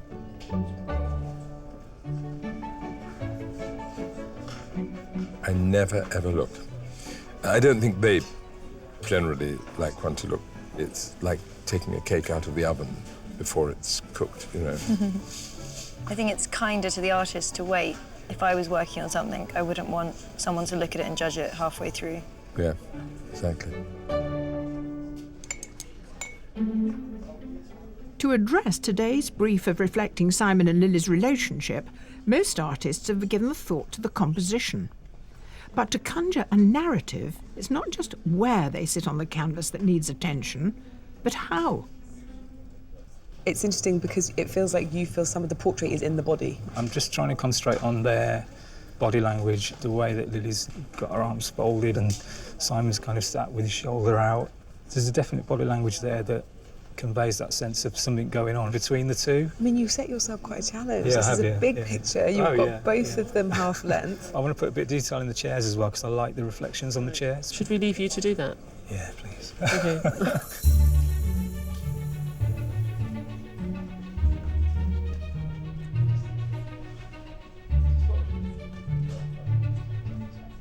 Jonathan, I think it's very lovingly painted. I get a feeling of warmth about it. But are you at risk of making her look as though she's snubbing him, turning her back on him? Yeah. Which is kind of unavoidable, I think, because of how they're posed. No, I think that comes across very well. Togetherness but apartness at the same time. What is wonderful is watching you paint. You start with rather large, flat areas of colour. Are you now just going in with smaller brushes and sort of carving out more and more detail? That's right, yeah. It's just getting to the interesting bit now, I think. The part where you can really start to shape that face. You've got two good faces as well, haven't you? Yeah, fantastic, yeah.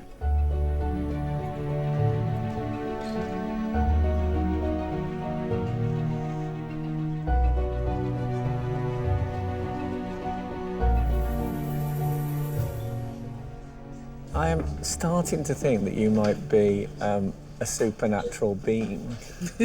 Because if we just take that drawing of Lily, I watched it happen. I didn't see a plan. I didn't see you doing any rough draft. It looked like it was under there all the time and you just scratched the surface off and she emerged. I mean, I don't understand how you do it. It's unbelievable. It's not just me, is it? I'm remaining. Oh, of course, you're the judge. You can't say. Yeah. Yeah, don't listen to her. It's big, fantastic. Yeah. But if you can absolutely finish it in time, that would be even better. Yeah, I'd be happy with that too.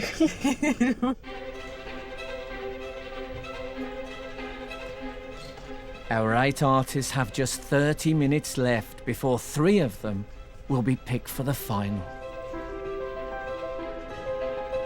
I love your brush strokes. Thank you. Look at that. How much more have you got to do you think? Probably 50% through. Okay. But, 50%, but you've not got 50% of time. Yeah, exactly. So I've got quite a lot to do, I reckon.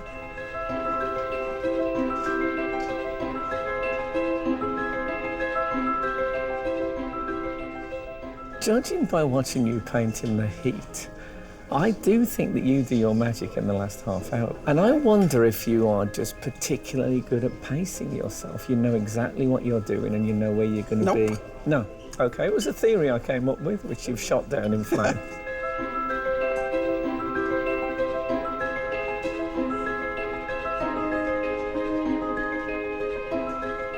I've just made a bit of a bold decision. I was thinking how I could push her back and make her less important as him in the painting. So I grade her off completely. It may go really wrong, but you make decisions and sometimes they work, sometimes they don't. So I'm happy enough with how it's going. Sometimes there's a temptation to overwork certain parts and I'm just trying to get it all to come together.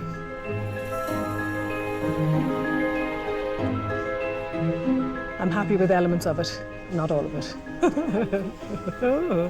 I still have loads to do, but it is what it is.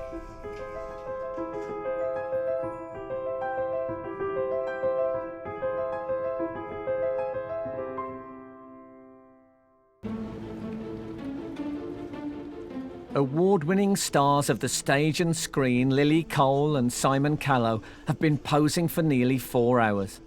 And our artists have just 10 minutes to finish their double portraits.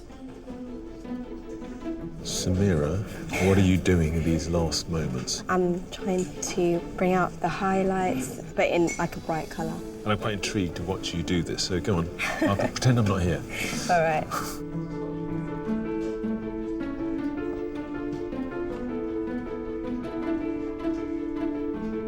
I think I'm finished, but I've just seen one little thing that I just do want to fiddle with. Her colour's just sticking up slightly, so I just wanted to smooth that away. Artists, there are 5 minutes to go. I've realised we have to go like the clappers, so that's what I am attempting to do.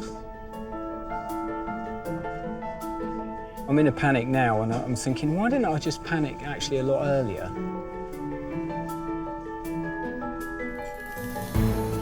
I am not good under pressure. I sort of shaking and get sweaty and red, and it doesn't work well.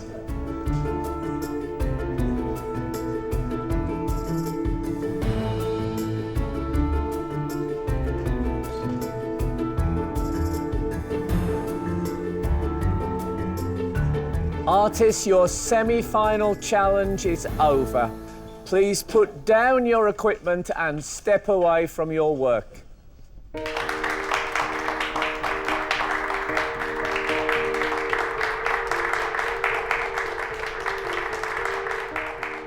After observing our industrious artists for 4 hours, at last it's time for our sitters to see what's been keeping them so busy. Lily, Simon, the 4 hours is up. You are relieved of your duties. How does it feel? Sometimes it felt like one of those 1960s movies with Rock Hudson and Doris Day. We were back to back like that, as in pillow talk. It was rather nice. Right, well, artists, this is the great moment. So will you please turn round your easels? Oh, it's fascinating. God. Yeah, amazing. We look as if we're in the last throes of a very bad relationship. I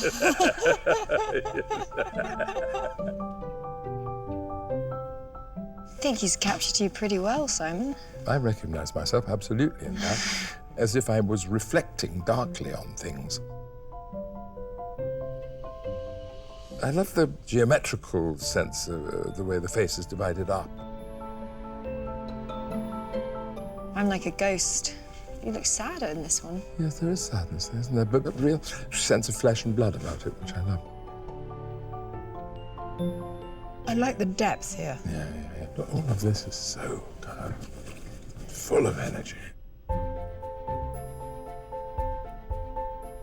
You once again look really brooding. I know. Captured us very well. You've really featured the chairs, which separates us even more. It's very good. Yeah, I really like good. it very much. Love these great splashes. Yes, I love all that. Yeah, it's beautiful. So strong you look, Lily. So And you, incredible. look at that profile. Yeah. I love it. Lily, we'll let you go first. You have choice of the 4 directed towards you. They're all really, I think, powerful pieces in different ways. Ultimately, I'm going to go with Leanne's. Well done. Thank you. And Simon, your 4 are the 4 that face you Same here. problems, all such different idioms and styles and suggesting different things. But I think I'm going to go for Jonathan's. Well done, Jonathan. I feel, having got this far, I do really have my sights on being in the final. I'm just looking forward to what happens next. Yeah, Lily chose my portrait. I'm gobsmacked. I can't believe it. With such an array of talent but a limited number of places at the final, the judges have some serious thinking to do. We have here our 8 semi-final paintings. They look beautiful together. You're going to have to get these down to 3. Could we start with Leanne? Yeah, I think she's got something very distinctive. Maybe the likeness isn't quite there with Lily, but it certainly is of Simon. I find her muscular painting technique, I think it lacks a bit of finesse for me, but I think structurally it's very strong. Now, this is Samira's, and this is extraordinary because the relationship between the two is only just there. And I like that. I think that's very daring. She handled it in an unusual way, and I think she's been successful. It's an exercise in how you can reduce everything down and still give a really good sense of a person. I'm slightly concerned with the lack of Simon, but at the same time, I quite like it. Overall, it's persuasive. Now, what about Danny? There's less magic if we compare it to Samira's, but there's a real sense of organic being there. There's not much sense of a relationship, is there? Well, I think in the fact that there isn't much of a suggestion, there is a suggestion, you know, that you see something by the absence that's there. What about Hetty? I was really encouraged to see how much she looked today. He did slump like that, and Lily was very intensive in the way that she looked. We do create situations where the artists step up with each new challenge, and she really did. So to Breed. I really love Breed's style of painting, but I must admit I'm a tiny bit disappointed. I think she's got something of Simon, but it's just not quite there. And Lily, I think she's really struggled with. So what about Lisa? Lisa, unfortunately, it looks like there's a grey sort of mask sitting on Simon's shoulder. But the skin tones on Simon's face are beautiful. Yeah, she puts down paint in a really lovely way on his face. So, Corinne. I think she's the kind of artist who's brilliant because she takes risks, but I just think at the end of the day it wasn't her day today. The problem here, I think, is that Simon doesn't look like Simon. So finally we come to Jonathan. I really like the way he paints. I love the oiliness of the paint as well. It's a certain type of traditional painting. I don't think that should be held against it because it's very good. I think that shininess can make you go down the, oh, it's a bit traditional and a bit straight. I have no problem with the oiliness. I like to see paint as paint. You know, I think it's rather beautiful substance. Well, we've got 8 pairs of people, and each one seen by an individual eye, and you've got to make a choice of 3. So it's good luck with the judging. We'll need it, thank you.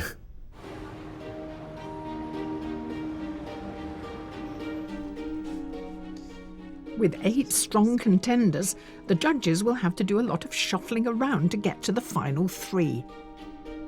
This is fabulous. I mean, he's really got the bodies. And he's the only one who did that. Okay. There's a naturalness to this. Yeah, okay, well, let's do that. Should we try those 3 together? Let's have a look what they look like. I think it's a really good range. It's a good mix, isn't it? But which 3 have they settled on?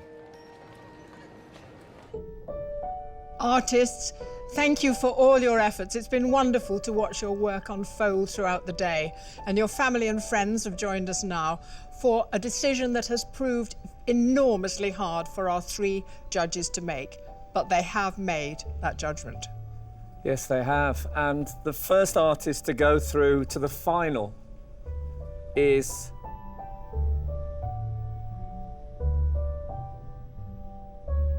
Danny House.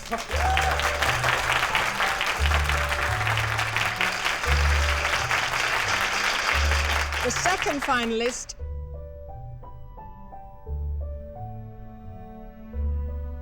is Samira Adder.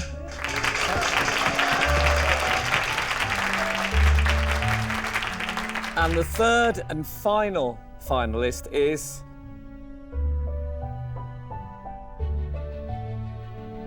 Hetty Lawler.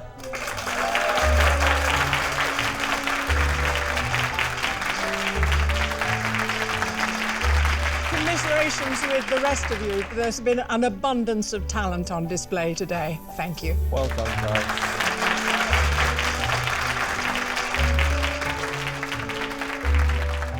I'm feeling so ecstatic getting through to the final. I'm still a bit shocked, surprised, and I'm exhausted, but yeah, it's amazing. I thought I'd done a good job, and I was hoping the judges would see what I was trying to do, but I'm obviously over the moon, really over the moon. I'm really happy to get through. The other 2 artists that got through, they're all amazing, and I have my work cut out for me. It's going to be a hard final. I'm really excited about our 3 finalists. I think we've got such a diversity. We've got Samira with her youthful energy and her dynamism. Hetty inventing every time she's moving forward. And Danny, solid and reliable. So I think between the 3 of them, it's going to be a real fight.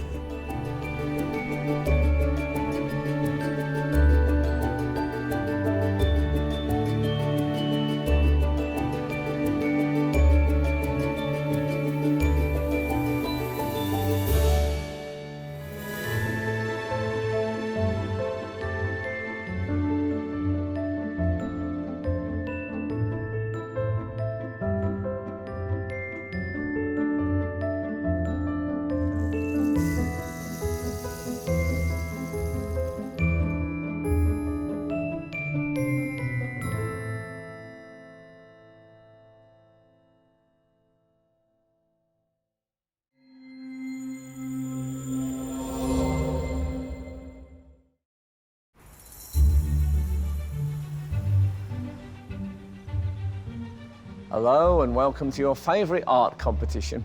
Do you know there are no less than 8 definitions of the word art in the Oxford English Dictionary? After today's eat, they might have to come up with a few more. Well, it's certainly true today's artists are a very talented bunch. But tell me, do you think they're getting younger? You're getting younger. Hello and welcome to Sky Arts Portrait Artist of the Year. You are, though. You really are. We're at the Wallace Collection, where 9 more artists have travelled from across Britain and Ireland to impress our judges. Today, 6 are amateur artists. Olivia Crossman, Anna Kennelly, Erek Shakovsky, Lisa Paloffa, Roy Goodman and Sam Smith. I'm about, I think, 98% terrified, 2% excited, but a day painting with other people is a nice day for me. They're joined by 3 professional artists: Jamie Green, Ethar Gurab and Jackie Edwards. Couldn't have imagined being here to paint a portrait. It's beyond words for me, really. Just thrilled and delighted. To reach the semi-final, our artists will compete to paint the portraits of 3 new celebrity sitters. Is there something a bit intimidating about having someone whom you're a fan? I'm trying really hard not to think about that. And in the 4-hour time limit, make an impression on our 3 discerning judges. You speak very knowledgeably. You know, I went through 6 years of art education. I didn't know any of this. You should have got on YouTube. It didn't exist. All for the chance to win a £10,000 commission to paint the portrait of Hollywood star Kim Cattrall for the Walker Art Gallery in her home city of Liverpool. But which of our artists will make it through to the semi-final? What are you listening to today? Eye of the Tiger. Wow, I love the idea of you sitting here painting to Eye of the Tiger.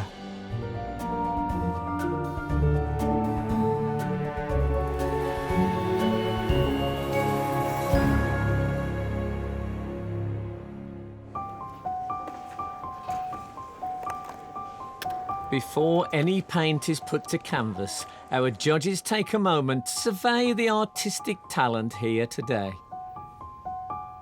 Judges, these are the digital submissions that you chose in their proper size, and very varied in size they are. Yeah, this one here, the face is enormous on the canvas. The lighting is beautiful. I like the expression. I mean, you can see the reflection of her eyelashes in her eyeballs. Have we had that before? This is our Peter Pan. He's got a compass, so we think of him as one of the Lost Boys, I suppose. Yeah, it's beautifully painted. I love the appealing look on his face, begging us to put him through into the competition. It's got a strange naivety to it and simplicity, and the eyes are fantastic. One of the things that I think is great is the way that she's kept everything relatively monochromatic and then just kind of fused in the colour. The colours are fantastic in the skin. I think the colours are wonderful. It's beautiful, but you really need to be working with the right tone and the right weave behind, and this all comes together absolutely perfectly. This is not a self-portrait, obviously. It's Ben Oakrey, and it was in a previous series. And this painter has been voted back into the exhibition by the Sky Arts viewers. I thought it was a very beautiful piece, and I'm glad he's back. How inventive he is with different materials is always exciting to watch.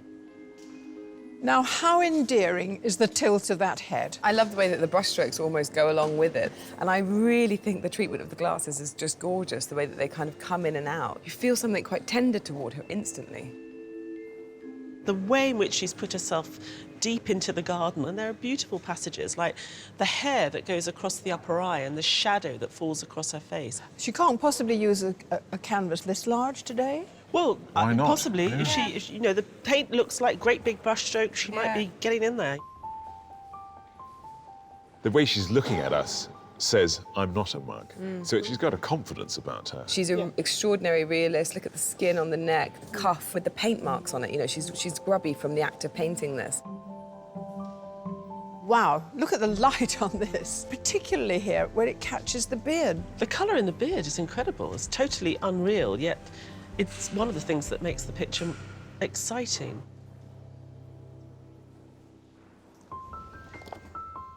With paintbrushes poised, there's one crucial thing our artists need to find out: who they're going to portray. Artist, your sitter today is nowadays a popular TV presenter, but in a former life strutted along catwalks all over the world. It's not every day you get to paint a international supermodel. Today you do. Please welcome Rachel Hunter. In her career in fashion, Rachel graced the covers of Italian Vogue, Harper's Bazaar and Elle, before turning to presenting TV shows such as New Zealand's Got Talent and Rachel's Tour of Beauty. I'm on this plinth here. I'm amazed that you can keep this up for 4 hours. Well, no, I'm just sitting in cross-leg pose. Like, it's When you not... say just, to me, I would have to be carried out of here in that pose like some terrible pretzel. The legs probably will fall asleep, but I'll stretch them out if you guys don't mind. Have you been painted before? No, I haven't. And the vulnerability scares me a little bit, to be honest. Please don't back out at the last No, minute. I won't. You'll ruin the whole thing. OK, well, I hope you have fun. Thank you. Artists, your sitter is a breakout actress who delighted audiences with her performance in the period drama, Dr. Thorne, before going on to investigate murder in the gritty London drama Prime Suspect 1973. Please welcome the splendid actress Stephanie Martini. 26-year-old Stephanie originally set out to study art, but instead won a place at RADA, which led to her fast-rising television career on British and American screens in the fantasy series Emerald City. Stephanie, you're very welcome here. Now, I mentioned period drama, and 1973 must seem like period drama to you? Kind of was, yeah. Do you feel that it was different to be a woman in that time? Yeah, hugely. I mean, it's in the script, the attitudes of her interactions with the people that she works with is very different. Her kind of relationship with her family is very different. I mean, it did feel like a period drama, but not as much as Victorian, because I wasn't in a corset. No corsets today, I noticed. The backless fashion is in. Artist, your sitter today is an absolutely brilliant actor. He's maybe best known for being Varys in Game of Thrones. More importantly, he used to be my lodger and he's the godfather of my child. Please welcome Conleth Hill.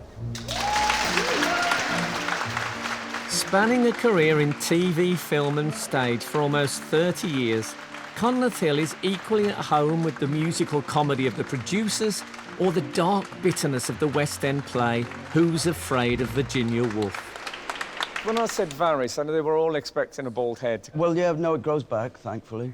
What are you hoping for from these portraits? I have no expectations at all. I'm not very self-aware visually, and I kind of still get shocked if I pass a reflection and go, oh my God, that's not me, is it? But you're a boyish 70-year-old, I've always thought that. I've had a good life. So, artist, how can Conleth help you out with this 4-hour task? Just be relaxed, rest your face. Be a great way of telling people to shut up. Just rest your face, will you?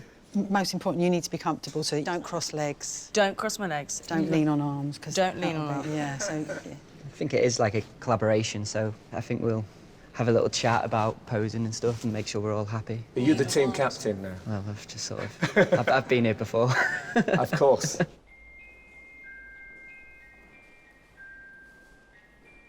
Artists, your challenge is about to begin. You have 4 hours to paint your portrait. The time starts now. Nice and relaxed.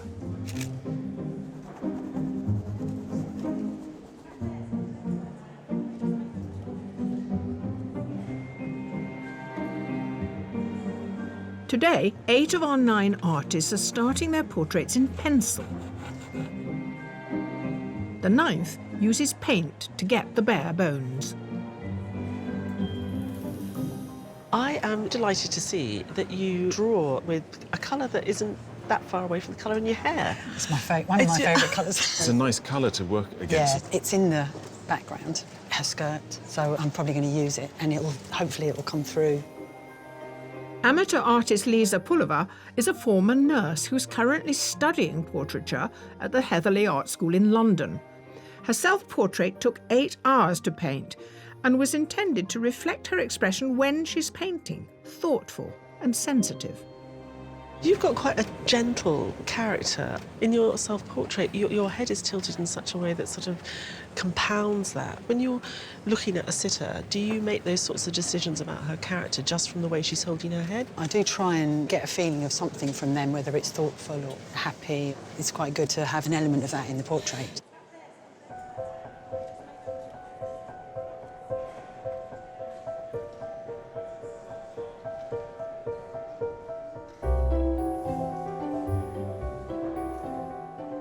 Olivia, you've gone off in a frenzy on this. You're scurrying around there, getting it right. Scurrying. Several artists use a photograph, but direct from the tablet. Why have you had yours photocopy? Colour is really important to me. The problem with the screen is that if you look at it from a slightly different angle, you can get different colours, like in different places. Whereas like with this, like it's set. Towards the end, what I'll do is I'll look more at the sitter and try and like bring out anything that isn't as obvious in the photo.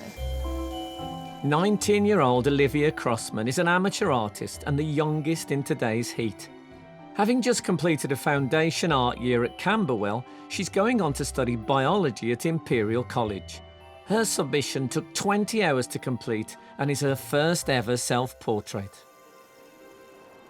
One of your main loves is science, isn't it? Yeah, I've always studied like art and science together. And you're going to go on to study biology, is that right? Yeah, I am. That overlap between them is like an area that also really interests me. So like, but what's in that overlap? So many different artists use science as their inspiration for their creation. So like Leonardo da Vinci was like, yeah, of course, exactly. Of that. And I guess like Renaissance men weren't just men of art, but they were multi-talented, and the way that they were able to understand facial form was through like dissection. I like the idea of you being a Renaissance woman who is, has biology and art at your fingertips. It seems complete and also, let's face it, quite cool. Thank you.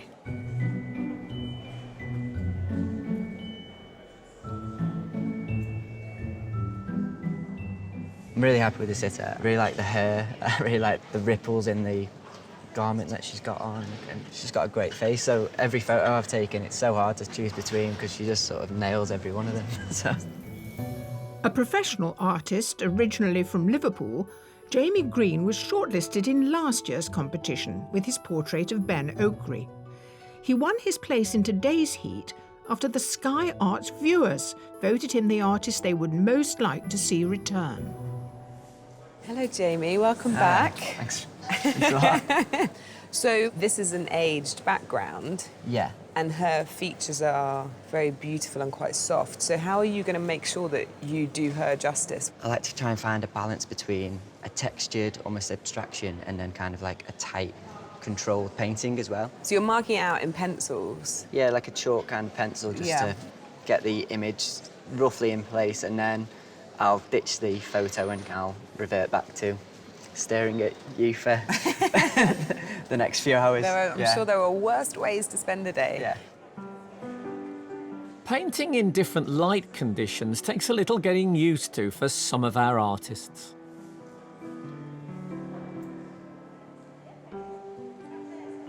You've acquired a cap. I have. Why? It's just very bright in here, and I just want to make sure the brightness isn't skewing my perception of the colours I'm using.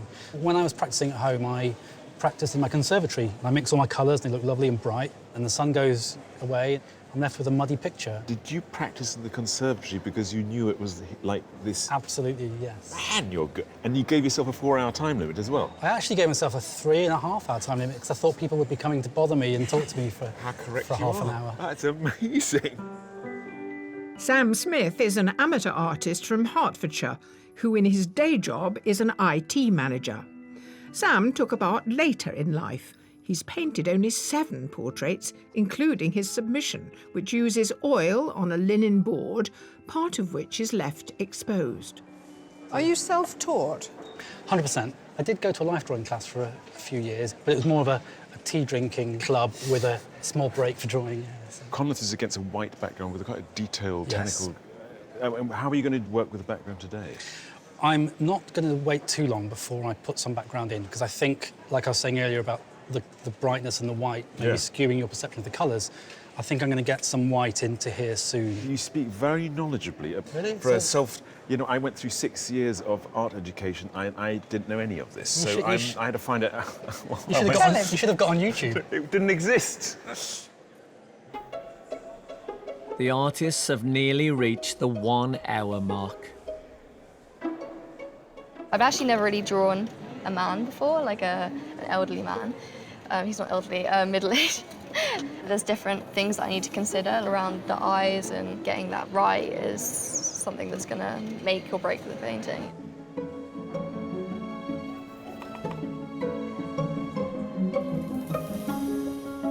When you look at a person, their faces change all of the time. So when you're doing it live from a sitter, the likeness is different in everybody else's eyes. And people that know her probably would think that their likeness is totally different to what I see today, having only just met her.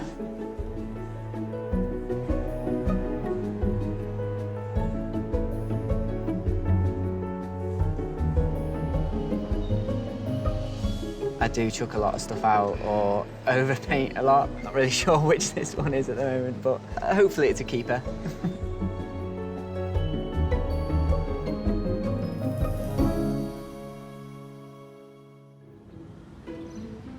Competing for a place in the semi-final, our artists are into the 2nd hour, creating portraits of Conleth Hill, Rachel Hunter and Stephanie Martini. Apparently, painting a youthful and blemish-free face is a real challenge, one which our artists are working hard to tackle. Stephanie's got very smooth skin, which is great. I used to have it. But it's quite difficult to paint a single area which is all the same. So you have to invent something to make it interesting. So she may end up not looking quite as smooth as she thinks she is. Roy Goodman is an amateur artist who lives in Cornwall. After a life in science, he has spent his retirement completing 2 masters in history of art and photography. He wanted to capture the dramatic light in his submission, which he painted from a photo.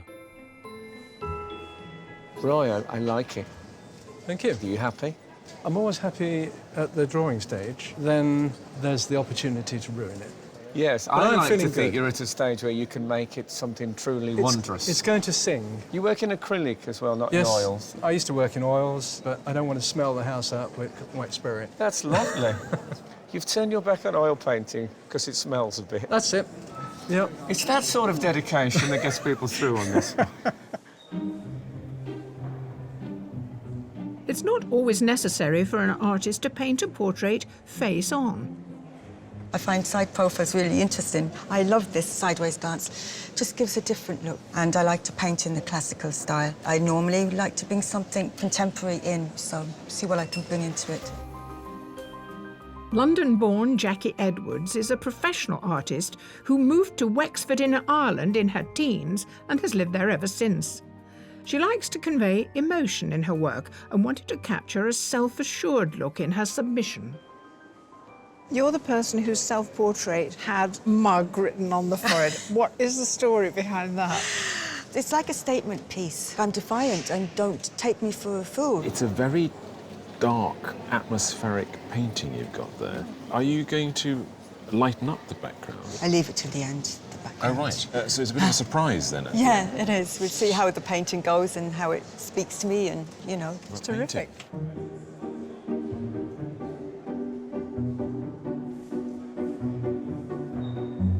I see here you're using not only a grid like this, but a diagonal grid. Yeah. So it's an Uber grid. Yeah, get the drawing right is the key. So if I got the likeness and the proportions right from the beginning, I think I'll be okay. Arek Szykowski is an amateur artist originally from Poland who now lives in Southampton with his wife and young son. His self-portrait explores childhood games and was inspired by the way his 4-year-old looks up at him. We loved your submission because of the great narrative. How can you tell a story today? I'm hoping I'm going to show a bit the yoga side of Rachel, Okay. the spiritual side. When we talk about something having a spiritual quality to it, we often think about lighting. Is the lighting quite key for you? Yeah, in the background. Yeah, it's quite bold. Will you quite bold and- stay with that, or will you create your own? I haven't decided yet. So it could go anywhere. Could go anywhere, hopefully the right way. Yeah, very good.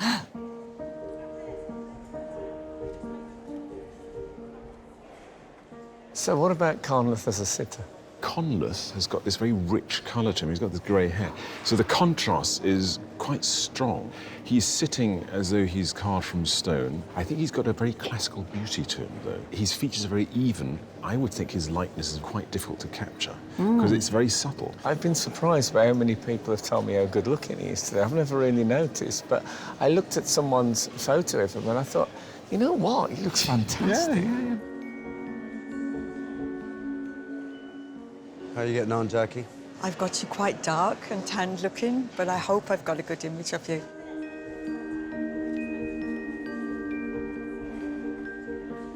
Now, we've got a set here that is half red and half blue, and a very unusual pose. She chose the two colours to represent the two sides of her personality. So someone who likes fun and being a bit reckless, so that's the red, and then someone who loves yoga and spirituality, so that's the blue. And it's interesting because the artists are obviously getting something from her and feeling that they need to use the appropriate colour to the story that they want to tell. So it's great because we're actually genuinely getting very different slices of the same person.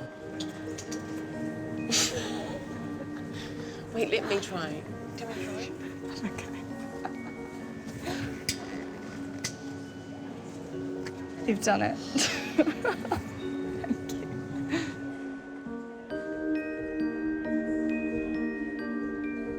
What do you think about Stephanie as a sitter? I think she's really taking the job of being a sitter very seriously. The difficulty is that we know with younger people, particularly when they're very beautiful, the planes of their faces are too perfect almost. They don't have the edges and the lines that, as we mature, we develop. I think that can be quite hard for people because then what happens is that the light bounces in a very flat way and you don't see those shadows that give a sense of three-dimensionality.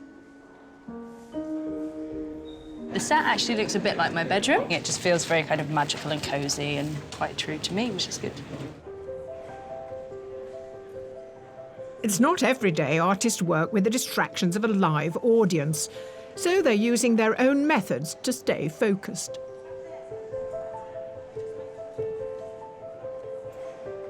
Hi, Anna. What are you listening to? Drum and bass. Drum and bass, great, yep. I like it.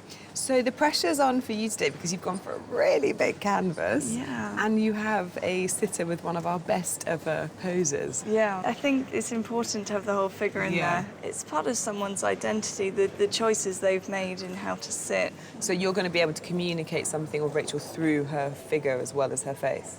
Yeah, I hope so. Yeah. 22-year-old amateur artist Anna Kennelly grew up in West London and is currently in her final year studying art at Bath Spa University. Her ultimate goal is to become a professional artist, and her self-portrait was inspired by the French impressionist Manet and was exhibited at Sweet Art Gallery in London. One of the defining features of your submission is the background. Mm-hmm. What happens with the background today? I'm definitely more drawn to the bloom. Yeah. And what about pattern? Are you going to tell a story or are you going to keep it quite restricted? Definitely been eyeing up the sleeves. Isn't it Sleeves fabulous? there. Yeah, Yeah. it's great. I'm really pleased with the sitter. No, you've done very well. I keep expecting her to sort of levitate at any Yeah. moment.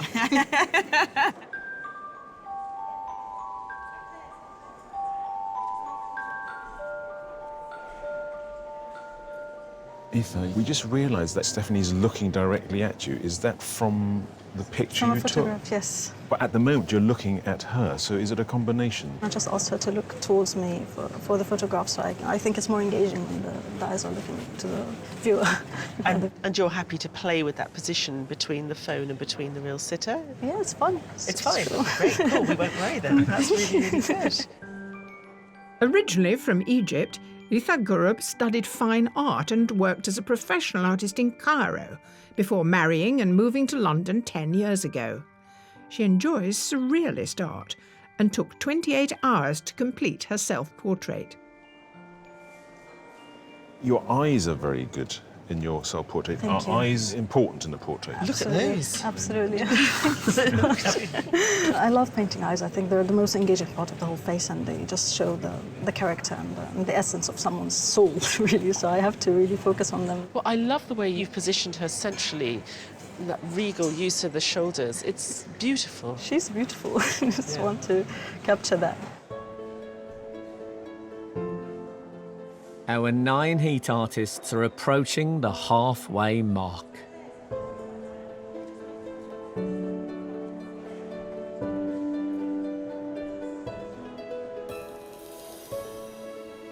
When you have unlimited time, you can kind of make mistakes and fix them, but when it's time pressured, you've really got to sort of stay on track and try not to make too many mistakes, I guess.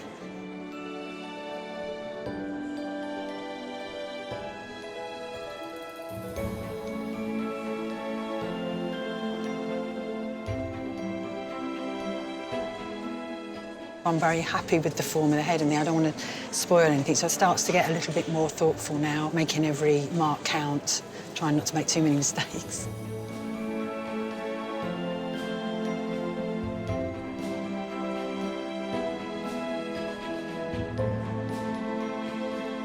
What are you listening to today? I made a motivational playlist. A motivational playlist? Eye of the Tiger. Eye of the best Tiger? Around. Wow. I love the idea of you sitting here painting to Eye of the Tiger.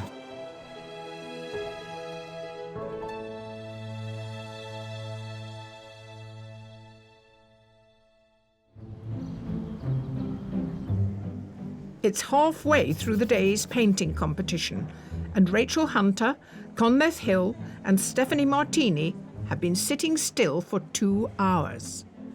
And the judges have gathered their thoughts on the progress of today's artists. I'd like to start with the artists who are painting. Rachel. Anna, she's doing the whole thing. She's also got the biggest canvas we've ever had on the competition. And think of me at the end. I go up to the sitter. They've sat in this pose and they unfold their legs like this, and we turn the easels and they're all head and shoulders. I feel awful. Today, at least someone has taken advantage of the pose. It would have been criminal if someone hadn't. Straight on to Rachel is Jamie, and he has gone neither red nor blue. He's gone rust. Well, it's like a Madonna of the deep with all these incredible corals emerging and barnacles that are attached to her. I think to really feel like it's her, I think he's going to have to put a bit more care and attention into what he's doing with those pencils. So, Conleth Hill. Let's start with Jackie. There's something rather dark and menacing about it. It's such a commitment to profile. I mean, it is so ultimately side-on. It looks like a large Roman coin to me at the moment. So, Olivia. Giant, sort of bold, scratchy strokes going on all over the place, a lot of energy. I was a bit shocked by the colours she laid down, but now this kind of light web is starting to appear, and there's some beautiful details. OK, so then we move to the artist painting Stephanie. What about Lisa? There's a nice likeness there, but she's not a slave to it. She can play around with it. There's lovely textures. Got something about a young, lively, pretty sitter that's just lovely, really. There's a lot of them that are big unanswered questions. Yeah, I feel like there are a lot of people on the edge of going, oh, it's going to get really, really good, or it's going to fall away. Yeah. Sitting still is just lovely because I can kind of get lost in my thoughts or listen sneakily to what's going on. Like earlier, there was a little boy who was drawing a little picture, and I kind of noticed him out of the side of my gaze. Then he gave me the picture, so I got an extra portrait too. So there's little things like that going on. I find people interesting. I am enjoying today, yeah. It's nice to sit still. You have to hold your gut in, obviously, but I don't even know how tight they are, so maybe that's all in vain. I try not to interpret anything. I think that way lies danger. I'm just looking forward to seeing them all at the end. I love sitting on the floor, and to me this is a very relaxed kind of comfortable position. I'm usually kind of a little bit nosy, but I can't bring myself to look at any of the paintings right now, so I'm really intrigued. I just don't know what to expect. Two of our sitters today are well-known actors, which brings its own challenges for the artists. I see her performances, which aren't her, they're other characters. So to get behind that and to put something of the real Stephanie into it is another part of the challenge. It's quite strange because it's like I already know his face like quite well. You know, I've seen it on TV a lot. I have to say he does look quite different in reality. Is there something a bit intimidating about having someone whom you're a fan sitting so close and doing their portrait? I'm really trying really hard not to think about that. Like, I'm just like trying. There are only 30 minutes remaining.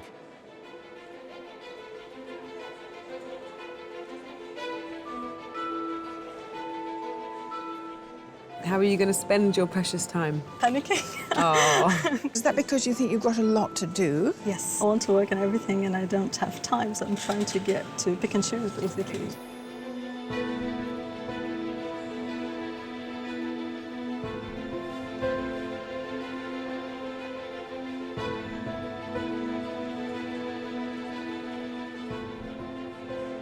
It's like a wrestling match. You're pushing and pulling all day and the likeness goes, hopefully it comes back and that it all works as a painting at the end of the day.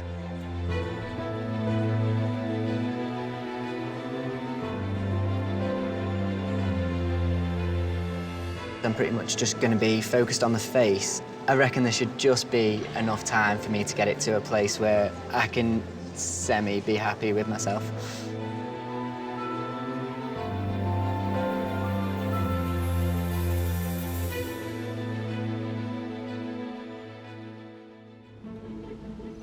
Our 9 heat artists are nearing the end of their challenge, painting Rachel Hunter, Stephanie Martini and Conleth Hill. I'm sort of finished, but like finishing touches, I guess, like little bits. It's really scary, like, the idea of like not being able to do it anymore.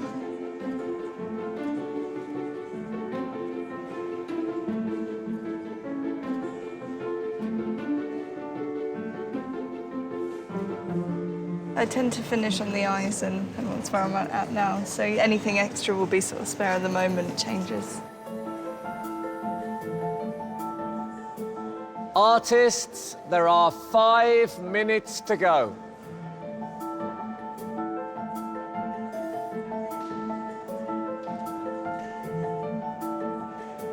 I'm trying to bring a bit of brightness into his face, but I'm not going to start doing details within the last 5 minutes.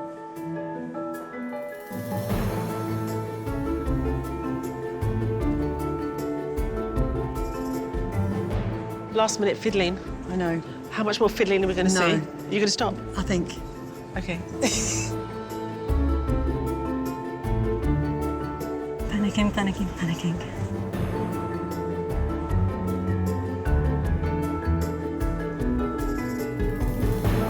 Artists, your time is up.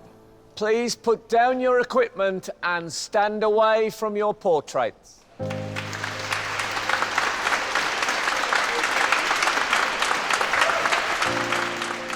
It's now time to reveal the completed portraits of Stephanie, Conleth and Rachel, and for them to pick their favourite one to keep. Conleth, a few people have said to me today, what a handsome man they think you are. Yeah, I don't think you all needed to laugh just as quickly as that. That was very kind of them. Have you had a look at all? Nope, not even a glimpse. OK. Artists, will you please turn your easels? Oh, God. And you tell me when they're all turned. Open your eyes. Wow. Wow. They're all amazing. You don't often see yourself in profile. Obviously, you're doing your... No, well, now I know I could be a monarch. You could lick the back of my head and post me. Yes. Good to know. Make a lovely stamp. Make a lovely stamp, yes. I love your technique. And what is it, just pastels? Yeah, all pastels. And definitely got me eyes. It reminds me of you when you were a bit younger. Well, that's always a plus. Oh, that's lovely, too. Do you like the butterfly on the shoulder? It's great, man. So I'd like you to imagine one of these portraits hanging in one of your homes. Well, I'm gonna go for this one. Olivia. Oh, well done, Olivia. Thank you. Great.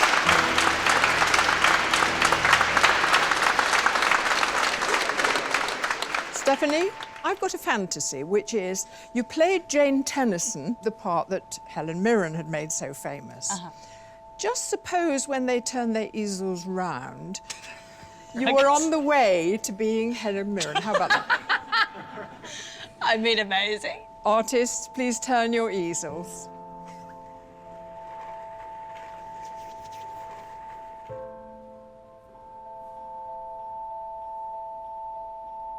I love what you've done with all the blocks of the colours and how that all fits together. It's so interesting. Now, this is face on, isn't it? I feel like you've got my mouth. I love the colours and the drips as well.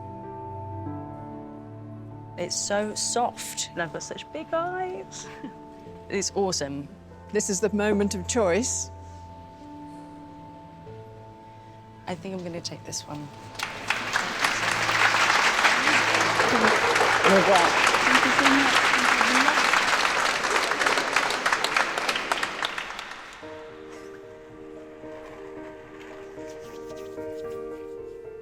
Wow.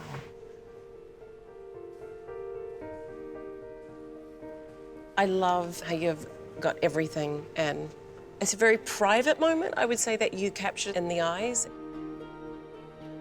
I love the textures and the colours. It's almost like cloud passing. And also the turquoise dripping down into the red, it's gorgeous.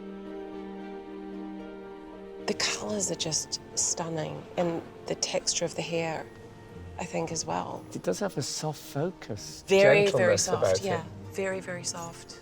So, Rachel. Oh, God, I hate making decisions. I'm really bad at making decisions. Okay, Jamie. I have to choose that. Thank you. It's really beautiful.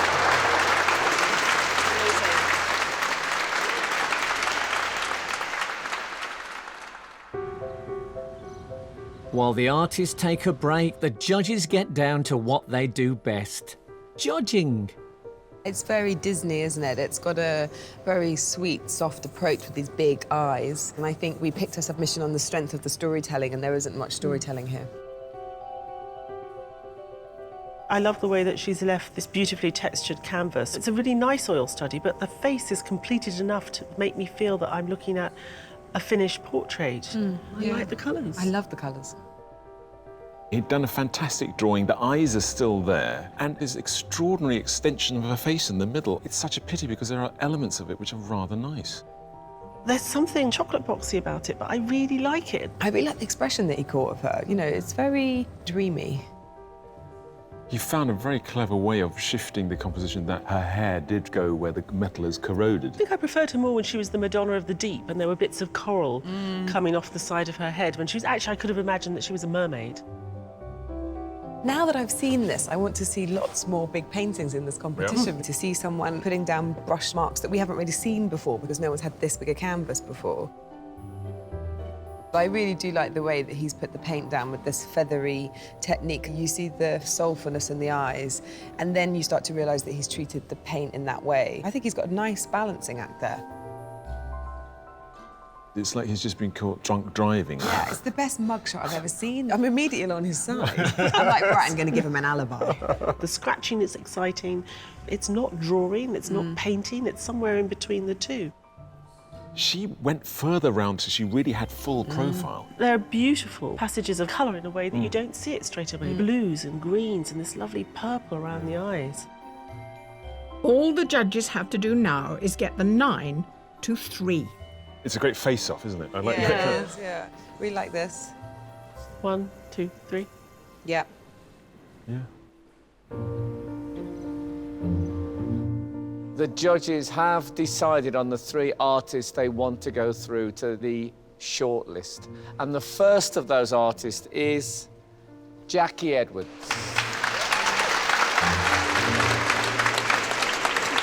And the second artist is Olivia Crossman. And the final artist on the shortlist is Lisa Paloffa.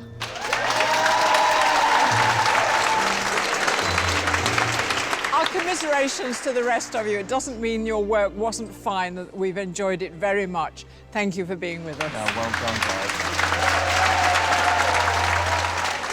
I'm absolutely gutted. It just wasn't my day, I don't think. Just couldn't get it right.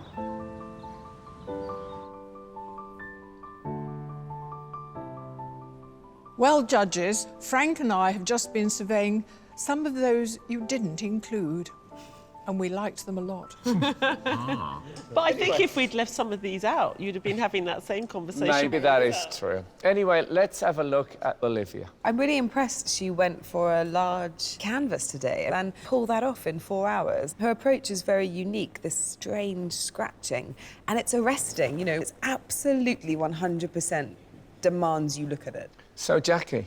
She's readjusted her very fine photorealistic style of her submission, and she's produced this beautiful medallion-like Renaissance Medici, and it's a strong piece of portraiture. Given that she had to adjust her style in order to work within the time frame, we're still looking at something which is accomplished. I like what she did today more than the self-portrait, actually. I like the fact that she did take such a direct, perfect profile. We don't see that very often, but I think she's got a great colour palette, and that's what helps her. So what about Lisa? What I like about Lisa is she's taken the colours that were in the fairy lights behind her to create the weave or the mesh that sits in her face and her skin tones. And I'm really impressed to see that she wanted to respond to the sitter and respond to the set, and it is about today. So what we're seeing is an artist who can do that when she's got all the time in the world, and who can do something equally as interesting and good, but in a very different context. Is this going to be one of those days when you go into a little corner for about 10 seconds and then come out and say, we have it, or might it be a bit of a hard slog? I don't think it's an arm wrestle day. OK.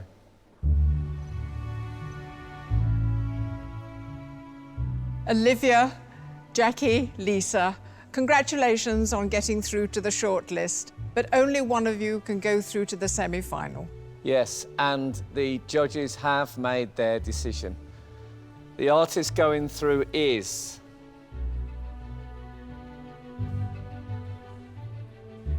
Lisa Paloffa.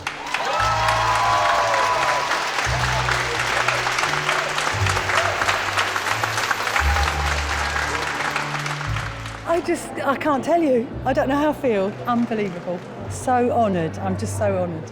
Congratulations. Well done. Thank you. What a day. I thought the winning portrait was fabulous. She deserves it. Great technique. Oh my God. I think that her style is what makes her painting so great. That technique is what makes the work really strong. Lisa's our winner because she's got a great colour palette. She gets a very, very good likeness, but she tells a story with the paint. She puts it down in such an interesting way. We really want to see more from her. I think between now and the semi-final, I might do a bit of practicing now because I haven't really done a lot of that. Get back to painting and in my studio. It's so emotional. I can't describe it. I can't begin to describe it.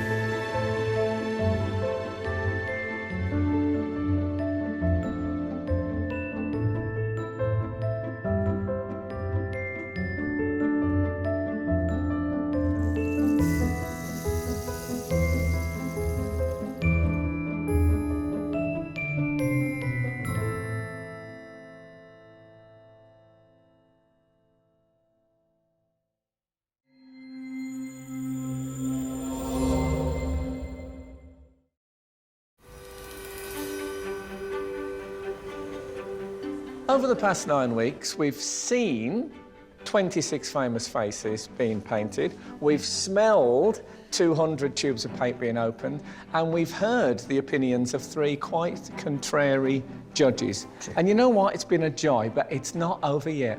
So prepare for a visual feast as our 3 finalists go head to head to claim a life-changing prize.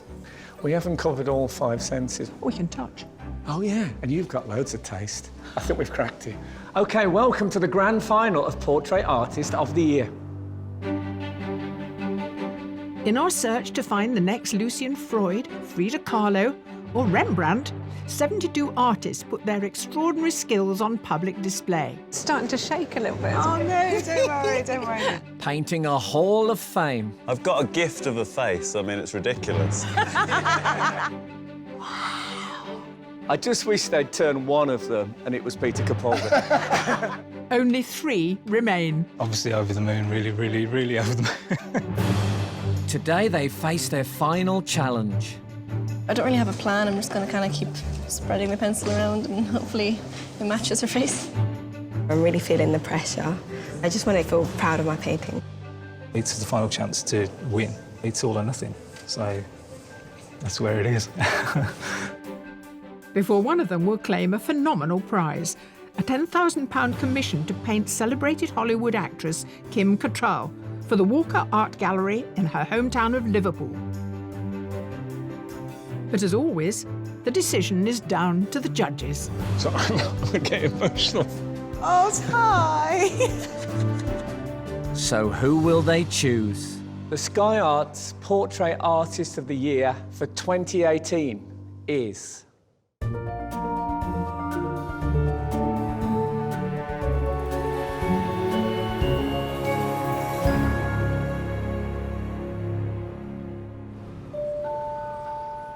Of today's 3 finalists, one is a professional artist, Danny Howes. Now I'm here at the final.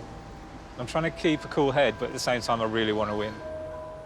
And joining Danny are 2 amateur artists, Samira Addo and Hetty Lawler, who at 17 is our youngest ever finalist.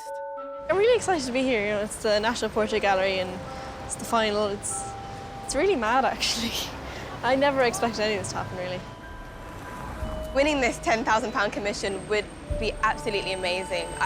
And yeah, it could potentially be the catalyst to my art career, really. Surrounded by hundreds of years of art history, painting in the world-famous National Portrait Gallery is only adding to the pressure. That smell makes me feel better. Genuinely, the smell of the white spirit, suddenly that relaxes me.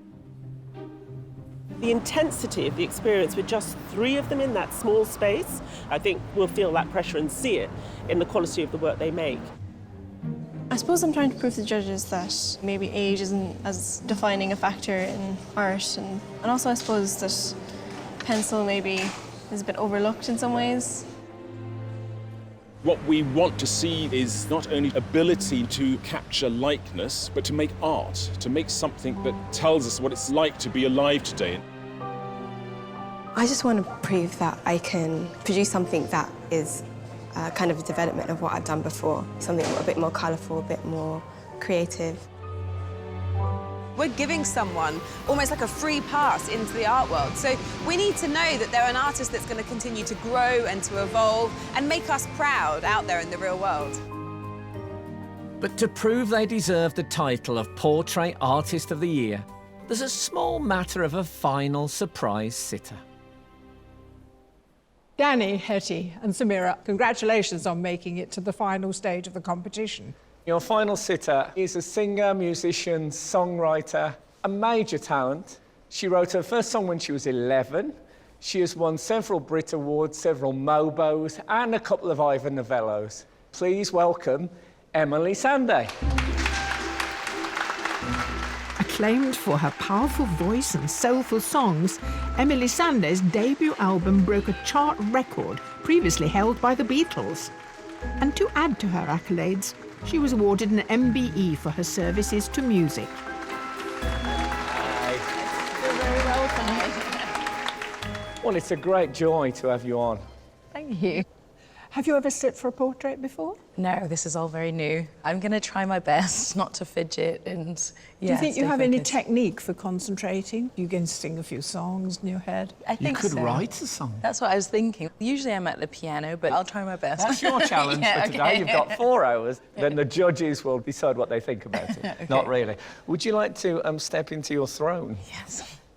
Can I ask our 3 finalists, is there anything that Emily can do to help you guys out? Would it be okay if Emily moves slightly to, like, turn to your left slightly? Yeah, that'd be great for me, because I'd really like to capture your profile. Is that okay for you? Yeah. You okay with that, Hetty? Don't be bullied by these 2.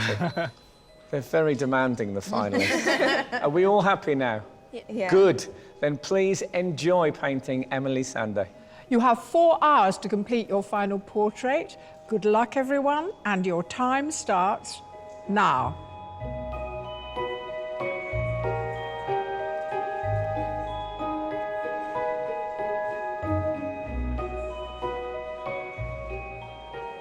I'm really happy with the sitter. Yeah, she's a great face and I love the hair and the earrings and her dress and everything. It's just very happy.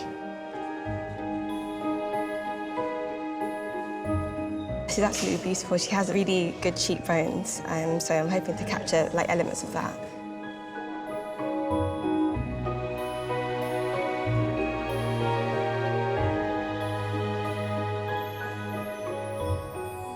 As soon as Emily walked in and sat down, she just sat in that profile position just straight away. And I thought, I have to capture that beautiful profile, her neck, the poise of her head. Everything is just right there. There's the painting right there. Danny Howes is from Birmingham and is today's only professional artist. He won his heat with a painting of Chope de Risu, impressing the judges by conjuring a mood. With an orderly way of putting down paint, it was his ability to capture the lightness and the relationship between Simon Callow and Lily Coel in the semi-final that cemented his place in today's final. You've upped the size. I hope that's to impress us judges. Yeah. You've gridded up and done the initial drawing. Yeah, from the phone, And then you do the painting from light. Yeah. Just quickly about the composition, tell me what your thought processes are. What are you trying to find out? I've got the bright yellow chair just anchoring down this bottom corner. But her face, I've decided to put that up in the top right corner. So it gives the painting a nice balance, but also a diagonal composition. You usually pull these things out of the bag quite late on, and I'm looking forward to it. We'll see. All right, I'll let you get on with it. Thanks very much. With such a career-defining prize at stake, sticking to a tried and tested method may be the key to winning. But Samira has other ideas. Do you normally grid?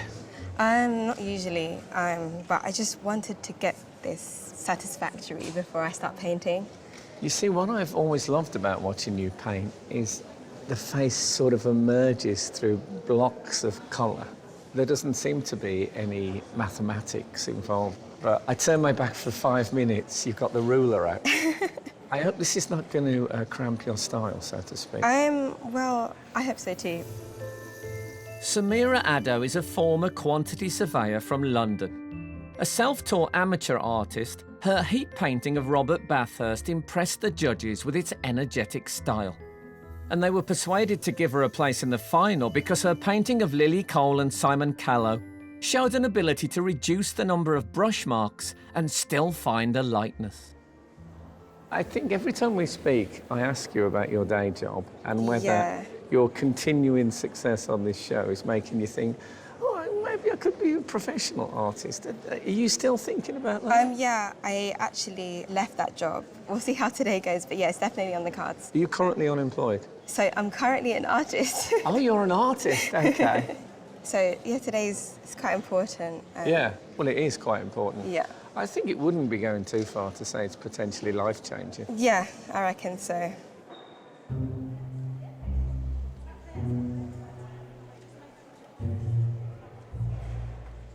I don't really like using a grid. It seems a bit too structured. I just kind of guess with proportions. I usually start with the eye and then I just kind of build out from the eye. It kind of helps with proportions a bit, so I can match everything to the eye. Hetty Lawler is an amateur artist from County Mayo and at 17 is our youngest ever finalist. Unintimidated by David Tennant as her first live sitter, she captivated the judges with her technical proficiency and poignant style. It was the progression of method in her double portrait of Lily Coel and Simon Callow that secured her place here today. One of your techniques to take a photograph and refer to it quite a lot. Now, do you think you might look at her a little bit more this time? I'll try to look at her more. I'm kind of trying to train myself to do that. It is even more of a skill to do it from life. Yeah. I'd like to be able to do both, have the option. Well, great. Good. I won't interrupt you anymore. Visitors to Britain's National Portrait Gallery are well used to seeing scores of fine paintings.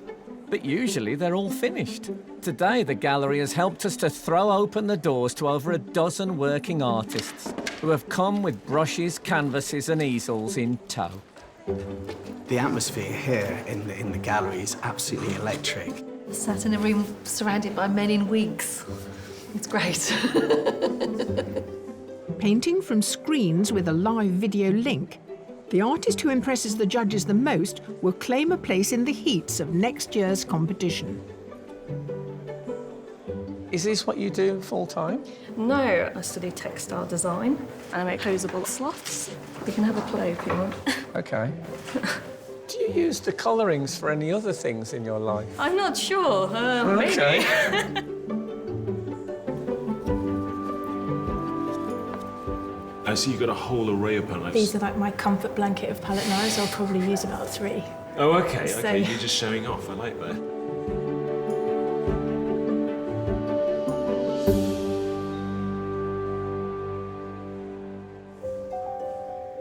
Our finalists, Danny, Samira and Hetty, have been painting their final portraits for nearly an hour. I don't really have a plan. I'm just going to kind of keep spreading the pencil around and hopefully it matches her face.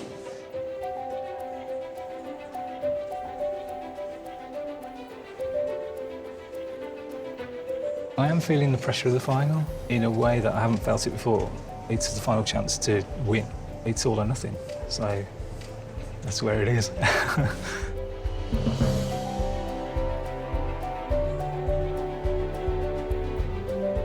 To be honest, I'm worried about the timing. I was hoping the grading system would actually speed up the process, but I'm not sure how much of a success that has been so far. I feel like a lot of time has passed.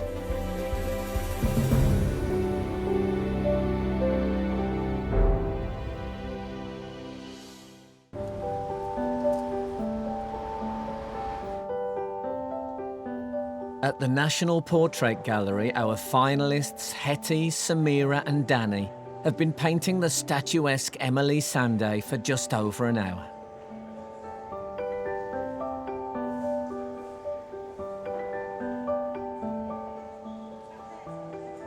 Now, I recognise your technique, these wonderful patches of colour which you put in. Are you getting bolder, do you think, with that technique? How have you changed I'm it? not sure. I've gone with a purpley palette just to be a bit more bold and creative. It was a way I could think of to try and push it a bit further, really. Are you up to schedule? I would have hoped to be a bit further ahead, but yeah, it's getting there. But yeah, we'll see.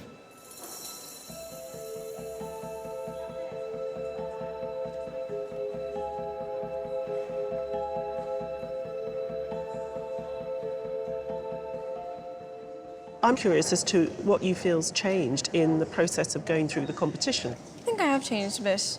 My style has been a lot more like refined.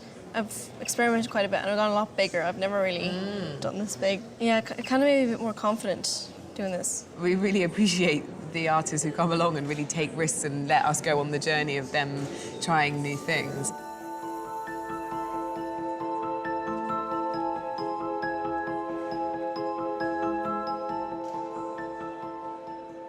You are the professional today. The other two are not professional. Yeah, that's kind of... Do you think that makes a difference? It does, yeah, because the pressure's on me to produce a professional piece of work, if you like. I just feel from you a bit more hunger. Yeah, winning this would be massive for my career. I've got an opportunity to go to the kind of next big stage. Yeah, that's giving me focus and making me want to win even more, definitely. I like to see a bit of drive combined with a bit of artistry. Thanks very much. Good man.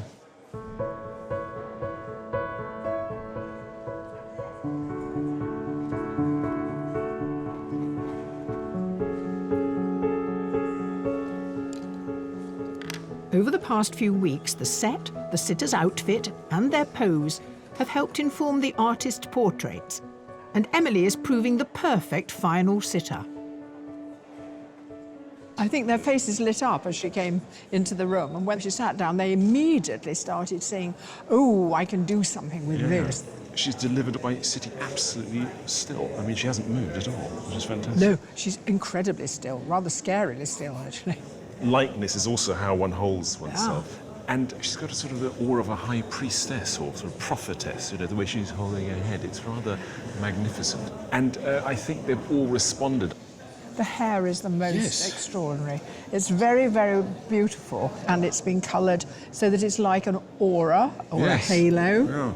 It's related in a strange way to the gold hooped earrings, the golden flowers through her dress, and the yellow. So it's all of a harmony, but a very unusual harmony, and I think it's a beautiful thing to paint. I just love this dress. I love the colours. I feel like it reflects a side of my personality that people don't often get to see. I'm very serious about music, but at home I like to be quite colourful in what I'm doing. So I really wanted to show, you know, my true self here. So it'll be great to have a portrait of me natural. Our finalist depictions of Emily won't be the only portraits the judges will be taking into account when they make their decision. Before today, they were given another challenge. Each finalist was given their own surprise commission for a renowned British institution. OK, let's find out who it is. Dear Danny, your commission is for the Design Museum. Wow. They have requested a portrait of the pioneering industrial engineer, Sir Kenneth Grange, who has been designing elements of our everyday lives for over 50 years. Oh my God. Wow. Your commission is for the Fashion and Textile Museum. They have requested a portrait of renowned fashion designer Sandra Rhodes. Amazing, bright, eccentric character. So I'm immediately thinking I could do something quite fun and colourful with this. Your commission is for the British Music Experience. They have requested a portrait of iconic pop star Jerry Horner. That's a great opportunity. It's incredible to do one of the Spice Girls. Yeah, she's ginger as well, so orange paint. First, each artist met with the commissioners to clarify what they wanted from the portraits.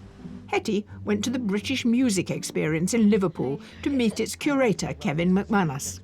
The Spice Girls is the biggest thing that happened in the UK since the Beatles, and out of that, Jerry is the most iconic. Is there any particular style you do or don't want? Well, Jerry's always come across as being, you know, confident, a really powerful woman. I think that's the sort of thing that I'd expect to see it. At the Design Museum in Kensington, Danny met up with its director, Diane Sujic. Kenneth has been changing the way Britain looks for at least 50 years. He made the high-speed train, he did lamps in people's homes, the ankle-poise, he worked on the taxi, and yet retained a sense of modesty. And I think we want to capture that spirit to show another generation of designers what design can be. In London, Samira met the head of the Textile and Fashion Museum, Celia Joycey. Sandra's one of the few fashion designers who is synonymous with her own work. So the clothes she wears have been designed by her, and she will have very strong elements to her look, especially her pink hair. Yeah, bright colour is very important, I'm assuming, then. I think something that's bright and colourful, that reflects her skill and intelligence will be wonderful if we can see that in the work. With the brief fresh in her mind, Samira went to visit Sandra. How exciting to meet you, and I'm so thrilled. For a 1-hour sitting to help decide shapes, form and colour for the portrait. Did you start off with fashion design? Or? No, I trained as a textile designer. Okay. And I couldn't sell my work. I decided I wanted my fabrics to be seen how I imagined them. So I started making dresses to show how the fabrics could look. I see. I've been looking to make my work bolder and more colourful. I think I can draw quite a lot of colour inspiration from you to do so. That's wonderful. Oh, exactly. Good. Well, I think if it's bright, no one will be too surprised. Danny was able to meet Sir Kenneth in his old studio. Good afternoon, Sir Kenneth. Very nice Lovely to meet you. Pleasure. Yeah, yeah. Where most of his iconic designs were formulated. Very interested to know what you're looking at now. Well, I can see you've got a bit of a quirky sense of humour. No, I think laughing's very important. Yeah, I think you've got if you can't laugh, you're dead. Yeah, but at the moment, you don't look happy. I need to correct that. Hetty got to spend an hour with Jerry to take photos and do a preliminary sketch. So you're the only red in your family? Yeah. They say you're closer to God when you've got red hair. Some people say it's more to the devil. When you look back on your Spice Girls career, what kind of memories come back? I feel a huge amount of love towards the other girls, and they're like family members. Yeah. But I still see them. Yeah. So, yeah. They're coming over in a few days. That's A nice. few of them are, yeah.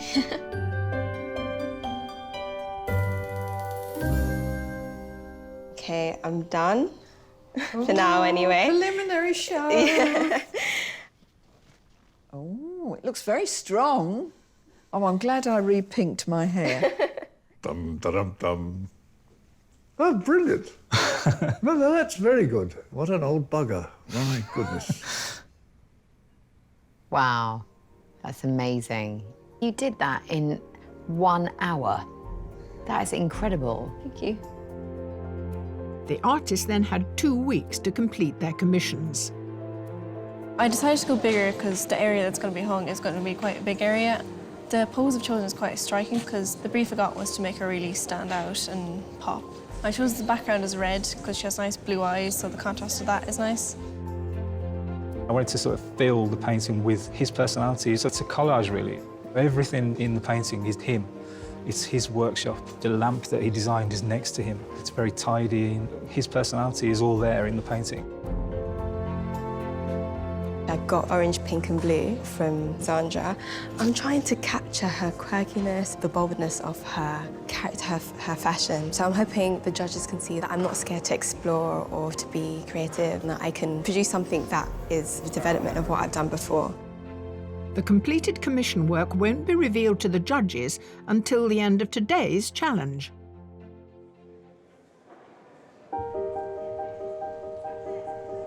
Samira, Hetty and Danny have just over 2 hours to finish today's portraits of Emily, before one of them will be crowned Portrait Artist of the Year.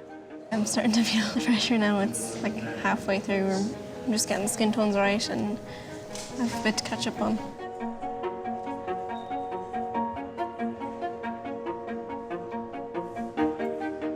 You're now coming on to a really dangerous part. I don't want to alarm you. It's tricky because if you get it wrong, she can look like she's been punched in the face. But if you get it right, it'll look perfect. So, yeah.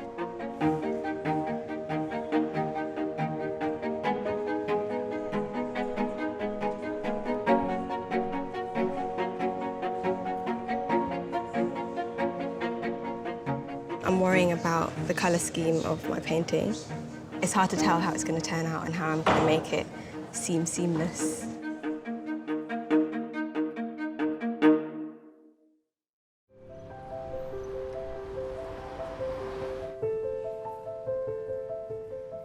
Here at the National Portrait Gallery, our 3 finalists, Samira, Hetty and Danny, have been concentrating on their portraits of Emily Sandé for 2 hours. But they've been keeping one eye on the competition. I haven't looked at the other portraits and I am intimidated. They're both really good. What about your rivals? Have you been to see the work? Well, yeah, I mean, they're both amazing. Samira's skin tone's coming through around the sort of ear and the eye. With Hetty, it just looks amazing straight away. So you kind of know you're up against it. But today, it's the judges' opinion that counts. It's the final. And I find it today and watching these 3 work, I think, as excited as I've ever been. Yeah, it's impressive. They're quite different, aren't they, as artists? They're very different. Chalk, cheese and apples. Shall we start off with Hetty's portrait of Emily? Hetty's got her from lower down, so you really get that sort of great space going up. It's a phenomenal angle that But she's found that look in her eye, which is really special. She's got the head, and she's always been very good at capturing that. I would like the sense of the whole body and more of Emily's poise. So what about Danny's portrait of Emily? There's something very reliable about what Danny does. You feel that he's very experienced. He's Safe pair of hands. Yeah, safe pair of hands. He's very well practiced. Maybe a little bit less exciting than I would like, but he's been very clever at using his time with the other pieces to put in something to spice it up a little bit. So I'm waiting for that to kick in. If it doesn't, I would be disappointed. So what about Samira? She is the one that I think is the greatest risk out of the 3 of them. Her style lends itself probably more to a few accidents. Yeah. It's halfway through the day, so you can't quite work out where it's going. We've always had that with her. They kind of look a bit messy and a bit clumsy.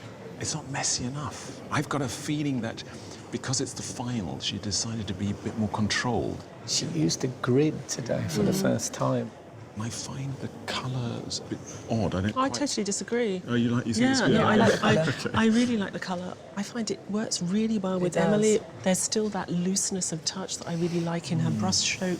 Was it too for you? Is that what you don't like? Technically speaking. That's do you want me to translate that? It's a very technical historical term. It's got a long history. We'll talk about it later.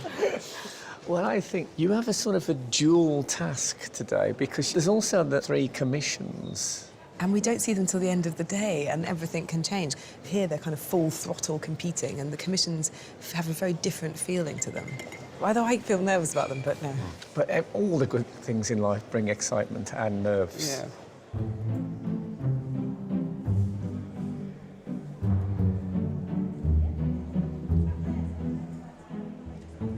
I've never done this before. Just to completely be silent for 4 hours. Things going through my mind have been song ideas, things I need to do tonight.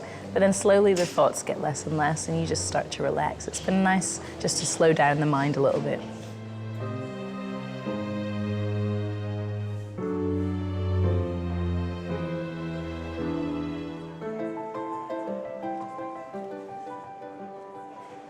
Samira, I saw you building a really good head in that sort of purpley grey, and now through the hair you've introduced colour. Is this what you envisaged when you started out?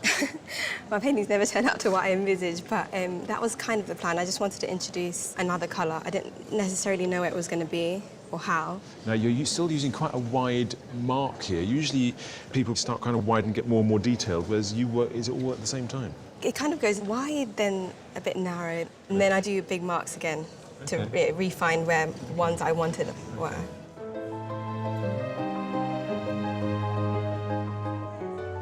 Making these paintings in 4 hours, has it taught you anything about your technique?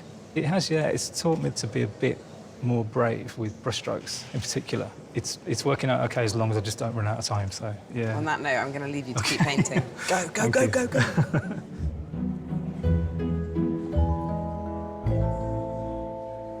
So, as a 17-year-old, because you're still at school, when you did the commission, did you have to have time off?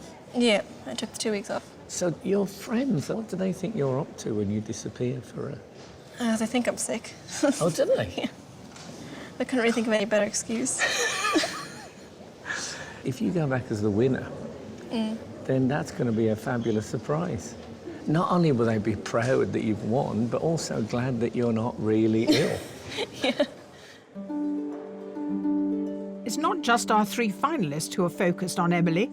Our wildcards are having their own battle of the brushes to try and claim a place in next year's competition. I really, really like this. I think it's great. Thank you. Is this what you do for a living? No, I'm an army helicopter pilot. Are you really? So you love a blade, Well, generally? yeah, absolutely.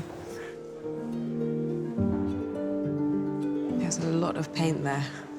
How long will that take to dry, do you think? 4 weeks. 4 weeks, wow. But who are the judges going to give a place to? It's hard, you know, they've been working today without the sitter here. You know, I think there's one I really like in the first room, and there's one just here in this room that I would be happy with. And nothing in this room here? I like the quirky things. But is quirky good enough, you know? Yeah, but... No, hang on. We've got to think they go into next year's... Oh. One of the heats. Yeah. Oh, it's all so grown up and serious, isn't it?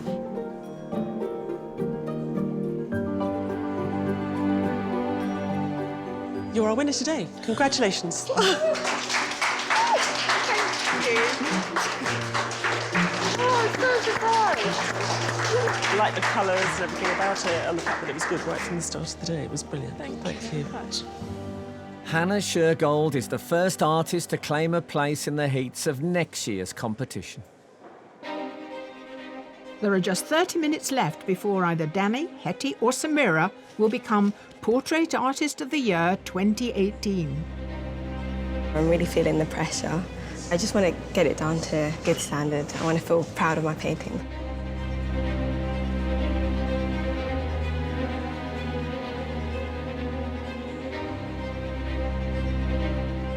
No, I'm not on schedule. There's no one point that I need to particularly work on. Yeah, I just need to finish all of it.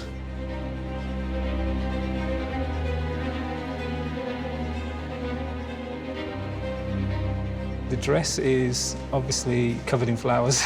I am planning on painting all of the flowers. It's just dependent on time. I don't want to rush the end, and I've got a feeling I might have to.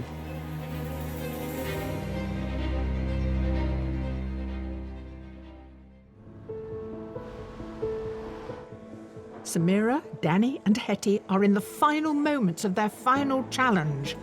It's then up to the judges to decide who will become Portrait Artist of the Year. The stars. It's when you do that thing with a toothbrush. Yeah. I knew I'd seen that somewhere before. It's on my bathroom mirror. Artists, you have just 5 minutes left.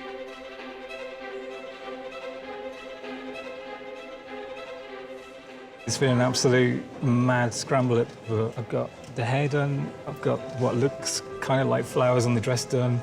Just got to put some highlights on these earrings.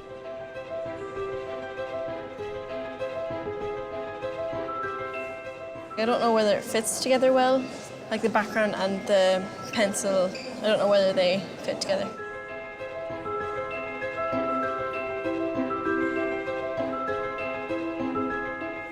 I'm just trying to pick out the most important bits for me to get in before the time is up. But yeah, I can't believe where the time has gone. Artists, your time is up. Your final challenge is over. Please put down your materials and step away from your portraits.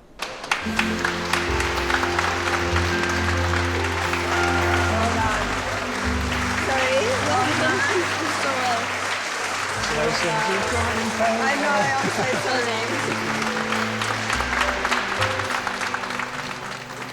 Emily's perfectly still pose for the past 4 hours has not been in vain, as she now gets to choose her favourite to keep.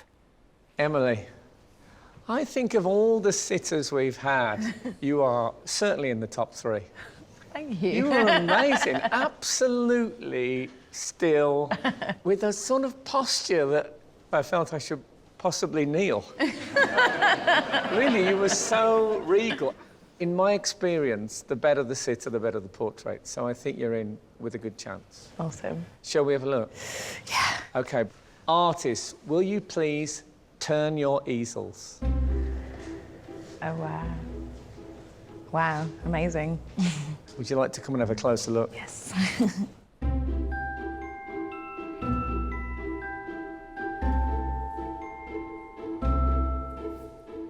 It's strange for me to see a picture of myself, really. Yeah, I love that. There's something about that look. Yeah, and it's really it's strong. got some emotion about it. Brilliant, thank you. Thank you. That's awesome. How did you choose the colours? Kind of took some inspiration from your top-ish. I like the look in my eye in this one. Very serious. I like it. Yeah, really unique. Wicked. Yeah, it was a big thing for me having my hair natural. That's natural. You're blonde. Oh, well, the texture. You've really captured the texture. Yeah. Now, you get to keep one of these. Amazing. To share the rest of your life with. All you've got to do is tell us which one you like best. It's so difficult because they're so uniquely different. I think this one's my favourite. Yeah, thank you. Thank you.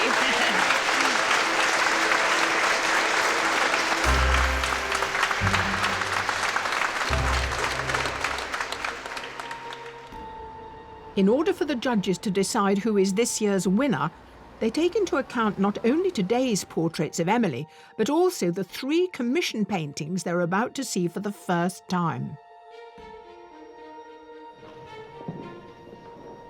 Oh my God. Wow. Oh my. Oh my. Amazing. And all of a really top quality. There's no duffers in here. It's so strong, all 3. That's just fantastic, isn't it?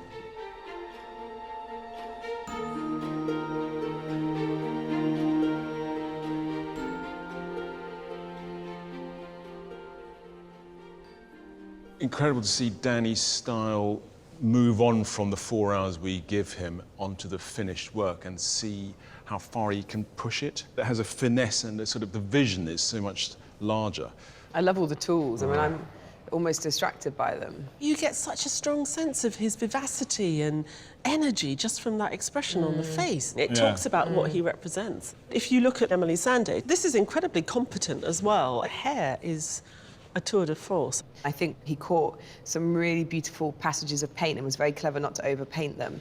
Very good, but a bit prosaic in a sense. There's not much poetry, but it's very well done. It's very well done. It's very, you know, something to be proud of, someone to be confident in, easily commissionable, no question.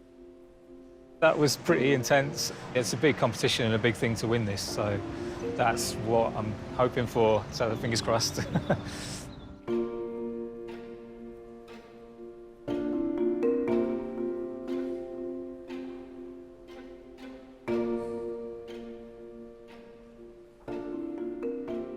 This is just one of those paintings you think, how on earth did they come up with that? The idea of that tilted face and her mouth is open. And knowing where to leave the orange coming through the cheek. That's incredible, isn't it? So good. And, you know, she's picked all those colours that mean so much to Sandra Rhodes as well. It's just it's breathtaking in a sense. I think Samira showed us today that she's quite interested in playing around with colour, and it's definitely a really interesting departure for her. I was sort of dubious about her use of the grey, and then she started sort of playing off it with the colours coming to the cheek. And you can see now she's got a great colour sense. She really has captured the spirit of the person that she was representing. What excites me is that this is so distinctly Samira. You know, we're celebrating people that are portrait artists and you want something that's really exciting and different, and that's what I get from this. Yeah. Already to get this far, it's kind of made me reflect on my career path away from the quantity surveying. So yeah, winning this competition could potentially have quite a big impact on my life.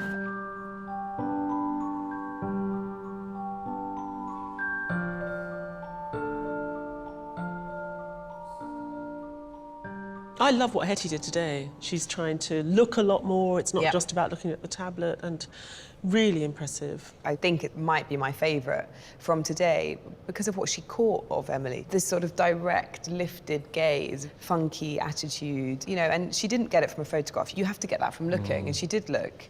Hetty got the best likeness, and I think she's consistently got a very good likeness. And looking at the painting of Jerry here, there's a great sense of the person there. So that is something she's very good at. To deal with an artist, a brand even, like Jerry, and feel that sense of responsibility as a young woman painting her, it's a tough ask. And I think she's got Jerry really well, actually, as Jerry really is.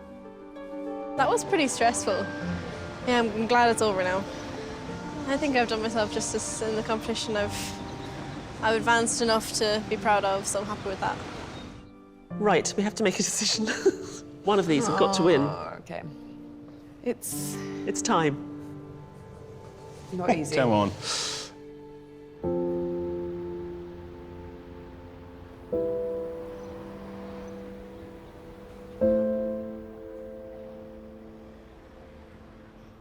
One thing I do have to say, and it pains me, is I often disagree with you guys, as you know, but I think you've come up with 3 brilliant finalists. Those 6 portraits are pretty special. Yeah, really high calibre. You said earlier today that you thought it may well be that the commissioned portrait would be the clincher. Has it proved so? Yeah. Absolutely. Seeing what they can do under the 4-hour time constraint and then with as much time as possible, you get a feeling of where the magic comes in, whether there is any magic, or whether they're very good craftsmen and produce great portraits, but doesn't have that unnameable extra magical quality. It's just exciting to see 3 artists who each of them know who they are. All We're 3 really of them happy. are easily commissionable for an institution. Exactly. Yeah, They're all really good at what they do. We've never had this before, I'll say that. We've never had such a strong sweep. I think it might be your toughest ever decision. Yep, without a doubt.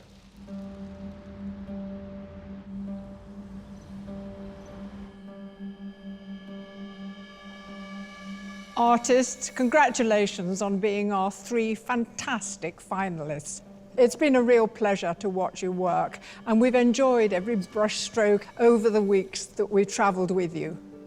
But this is it. This is the moment that you three have been working towards. The judges have chosen a winner. The Sky Arts Portrait Artist of the Year for 2018 is...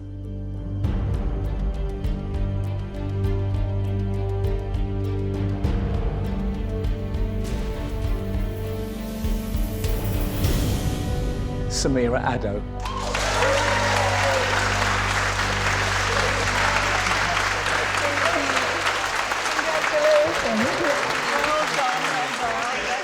Oh my goodness, being the Portrait Artist of the Year 2018. I can't even contemplate how big that is at the moment. Yeah, it just feels incredible. Really disappointed with the result, obviously, but Samira's a great artist and she's a lovely girl as well. It's a fantastic portrait for a commission, actually. So, you know, I have to take it on the chin. I enjoyed it a lot. It helped me progress a lot in myself as well, and I learned a lot, so it's great. Samira really deserved to win. She's a great artist and actually a really nice person as well. I think it was anyone's call. Your commission is so beautiful. What Samira does, she brings magic to the process of painting. So I get emotional. Oh, Ty! Samira made Ty cry. She makes me feel incredibly excited. I've learned a bit more about how you can put paint down from watching her. I feel that going forward, we're going to see things that are made in a new and fresh way, and some of those marks, they're unusual, they're not in the books, but it works. And I just think that commission is just spectacular. Yeah, she just pulled it out of the bag, and I don't know how she does it. That's what's exciting. I have a lot of thinking to do when I get home, but yeah, it's definitely now leaning towards taking art as my full-time career. Yeah, it's amazing, amazing feeling.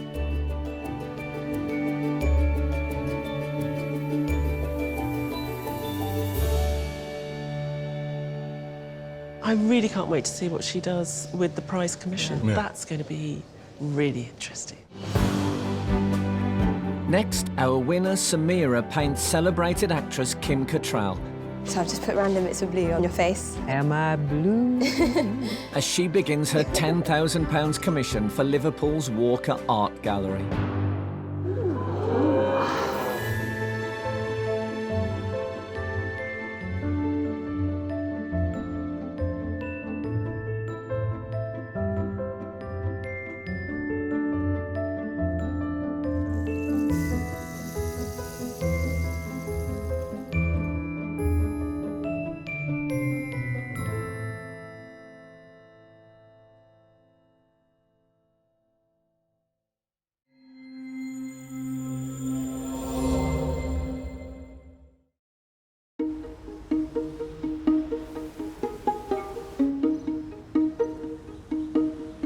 Joan, did you know that Rembrandt painted over 90 self-portraits in his lifetime? Well, you know, that's very good for Rembrandt, but one of today's artists has painted over 900 self-portraits, and in the nude.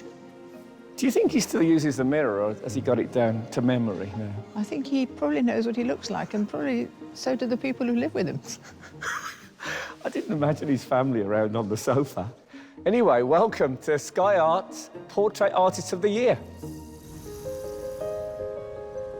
A fresh heat brings with it 9 new artists ready to put brush to canvas. And today, 4 of them are amateurs. Stephen Johnson, Amy Eccleston, Samira Addo and Kate Webb. I do research into robotics. But today I'm going to be able to spend the whole day painting, which is actually a luxury for me. And joining them are 5 professionals. Leanne Pierce, Linton Palmer-Hemsley, Radovan Bowlkar, Lauren Carter-Bridges and Phil Tyler. They've used my painting for one of the posters outside the gallery. So I've got a very miserable looking self-portrait staring at everybody, frightening them to death as they walk into the Wallace collection. Working in the very public setting, our artists have to capture a likeness of one of 3 well-known sitters. She's got a great face, really strong features, and she's perfect. But there's a time limit. 4 hours is not a massive amount of time. It's going to be quite rough painting, I think. And 3 very discerning judges to convince. It's a strange medium, and I think it hasn't done her any favours. At stake is a once-in-a-lifetime prize, a £10,000 commission to paint award-winning Hollywood actress Kim Cattrall for the permanent collection of the Walker Art Gallery in her home city of Liverpool. So, which artist has the talent to earn a place in the semi-final? I love preliminary sketches, but yours are the absolute bare bones of practicality. I'm quite a lazy artist, what can I say?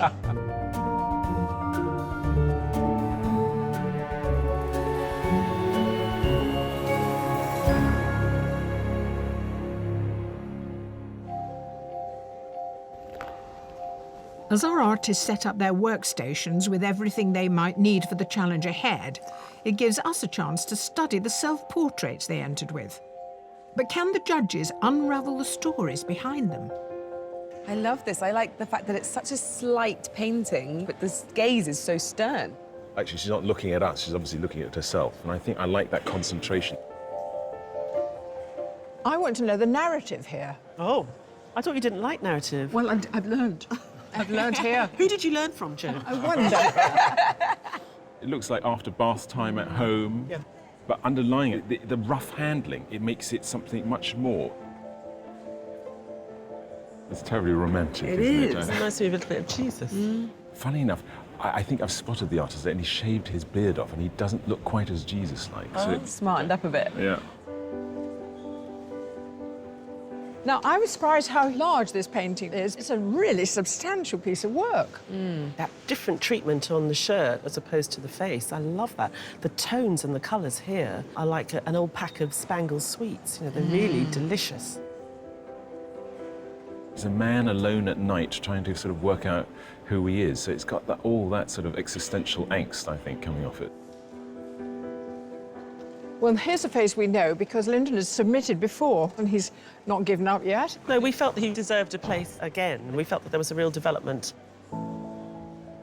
The mastery of the pencil, you really get the feeling of the surface.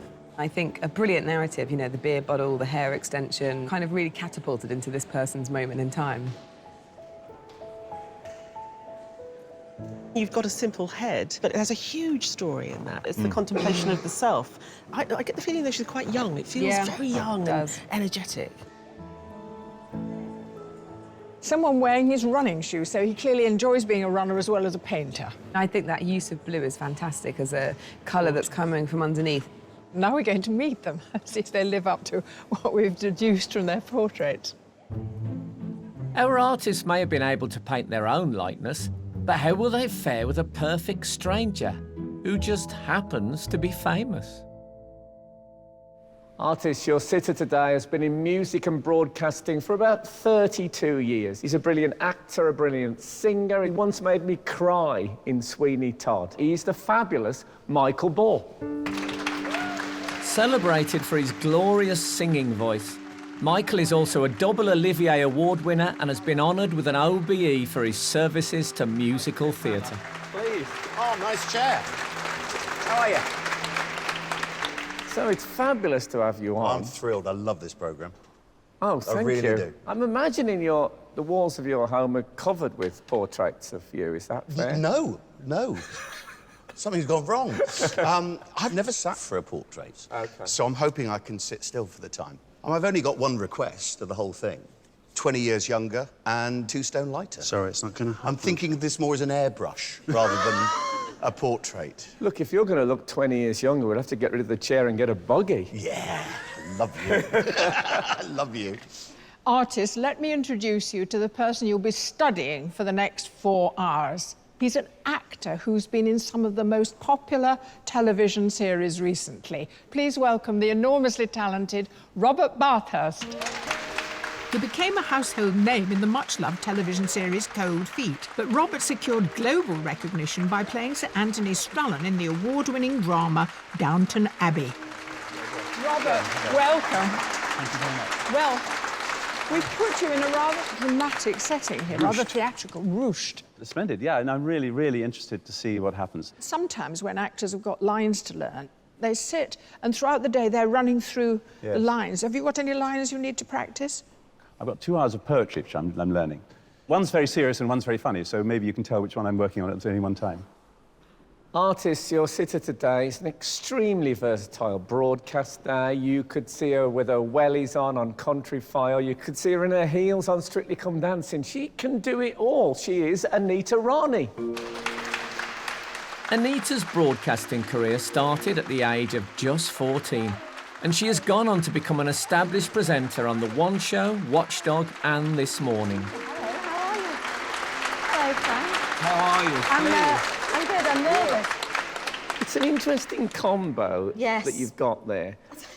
And I It's really like weird, it isn't it? because It's really confusing. there is something extremely elegant about the, what would you call that as a It's god? called a dupatta. Indian women wear them draped over their shoulders. You know, I had to have something a little bit ethnic. And Yes. pink is the Indian navy blue. So basically, I'm quite dull in terms of Indian attire. But I thought, you know, something a bit bright. I think it looks gorgeous. Okay, what would you sort of like, ideally, what would you like from Anita?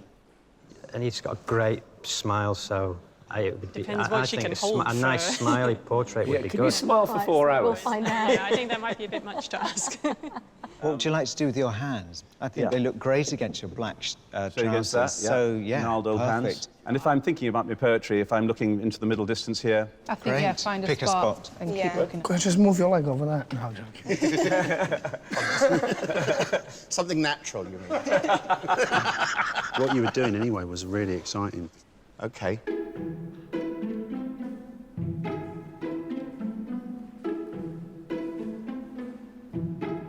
Artists, your challenge is about to begin. You have 4 hours to complete your portraits. Good luck, and your time starts now.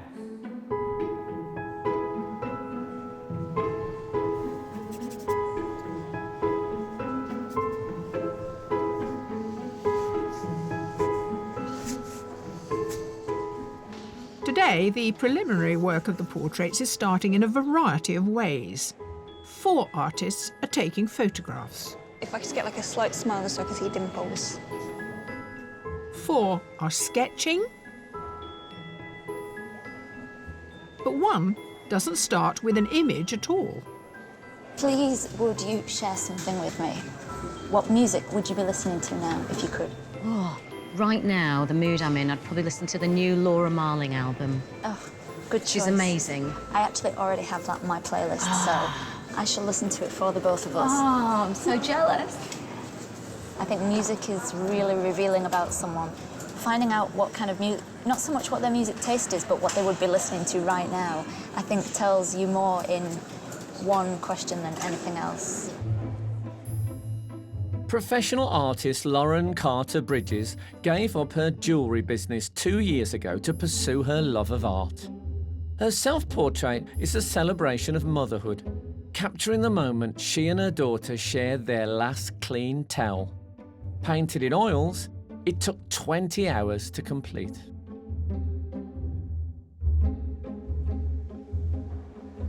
I love preliminary sketches, but yours are the absolute bare bones of practicality.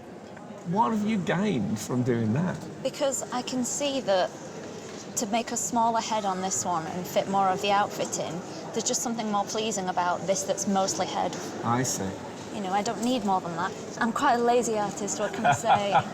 Maybe of the 4 hours we're sat here, I might spend 1 with actual brush to canvas.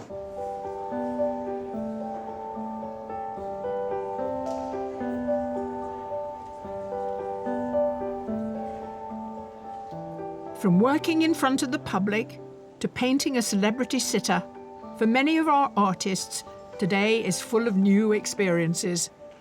This is the first time I'll be painting someone from life. Normally, I tend to paint my grandma or family members and friends from photos. My grandma's my biggest influence. She buys me paints, paintbrushes, everything. She's always encouraged me. Self-taught amateur artist Samira Addo trained as a civil engineer. While at university, she took up painting and now spends most days at her Bermondsey studio in London. Using acrylic for her self-portrait, she challenged herself to use a similar palette across the painting. She only recently taught herself to use oil paints by watching YouTube videos. This is pretty good for someone who's picked it up on YouTube. You've obviously practiced a lot. Well, yes. For the past year or so, I've been working with oils. I did acrylics beforehand for like 5-6 years. And you prefer oils? It's what I've been painting with recently, so it's what I feel most comfortable with at the moment. What is it about them in particular that you like? I like the fact that I can kind of mix the colours on the canvas. And because it mess around stays with wet? Yeah, so I can mess around with the texture a bit more so. I'm excited to see where you take this.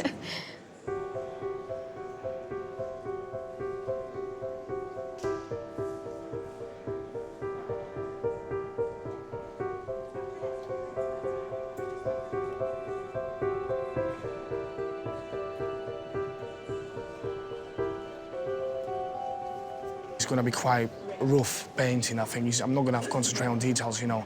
4 hours, it's not a massive amount of time. So what I wanted to do, I wanted to get the likeness. You have such a cool accent. It's Yorkshire mixed in with a bit of Czech. Yes.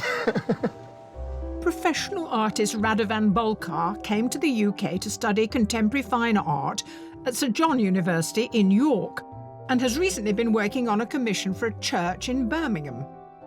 His self-portrait took him 15 hours and is inspired by the style of the old masters. Are these the only colours you're going to use? Yes. Mixing these colours, you can pretty much get any colour you like. It looks so spare, and yet you're very expressive in your painting. Thank you.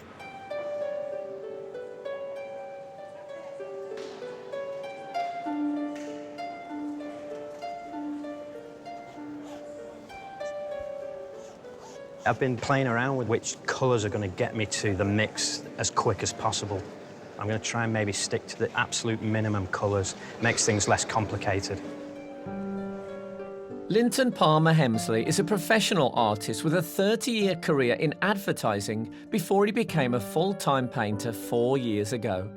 Linton has appeared in Portrait Artist of the Year before, creating portraits of Sophie Turner and Ashley Jensen. So will this be third time lucky?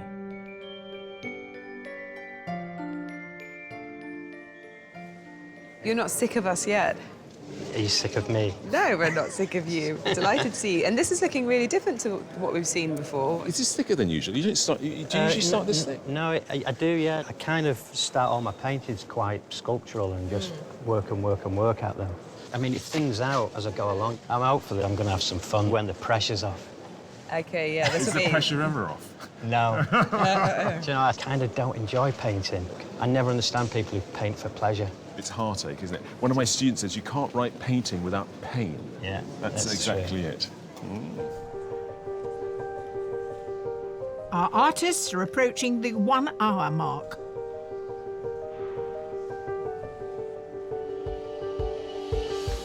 He's very colourful, wearing a very colourful shirt, got a very colourful background, chair. It's quite colourful, really. I'm going to maybe introduce it into some parts of his face, but I'm not sure yet.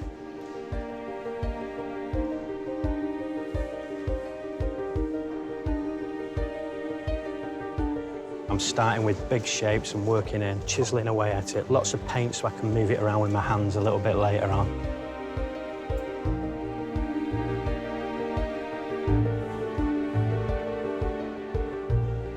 It's worth taking just the time to get the feel of her features for now. If I don't, it could all go horribly wrong.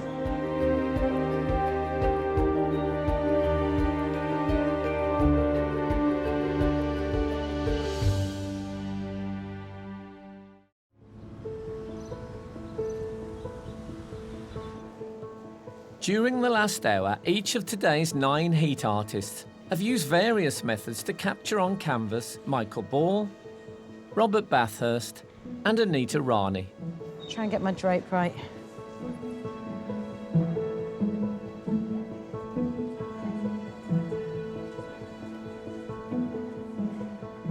And each artist has their own system to help produce the perfect portrait. Your palette should be as big as your painting. And, you know, more often than not, students work on the tiniest bits of paper and they wonder why their paintings look muddy. So I've got a roll of cellophane and I've put my cellophane over the table. And when that gets a complete mess, I'll just scrape all up the cellophane, put it in the bin and give myself a fresh palette. Brighton University lecturer Phil Tyler has been teaching art and painting for over 30 years. His submission was painted from a series of photographs he took in a darkly lit toilet at work. Over the years, he has managed to produce more than 900 naked self-portraits. Is it really over 900? Yeah, probably. My mum died 21 years ago and I became quite obsessed then by painting myself naked in the bathroom. You must know every centimetre of your body. Well, so there's parts I haven't been to for years of mine. It has changed over the years. And how's Michael for you as a sitter? Is that absolutely brilliant? I couldn't have asked for a better model. It's a shame he's got clothes on, really. Now I'm sure another time we could organise something. Well, I'm going to leave that to you and Michael to sort out. We'll exchange emails. I'm not going to end. broker this deal. No. Can I just say that? To structure their compositions, some artists go by eye, others use viewfinders. But some get scholarly and use a mathematical equation called the golden ratio. There are certain points on the canvas which are said to be more pleasing for the eye, and to find those points, there's a calculation which the ancient Greeks came up with. 1.618. It's just about where you place the eyes, where you might put the top of the head, that kind of thing. 2 years ago, when amateur artist Stephen Johnson turned 50, he gave up his long-standing career as a graphic designer for full-time study at Heatherley's School of Fine Art. In approaching his self-portrait for the competition, he wanted to record two of his favourite pursuits in life, drawing and running.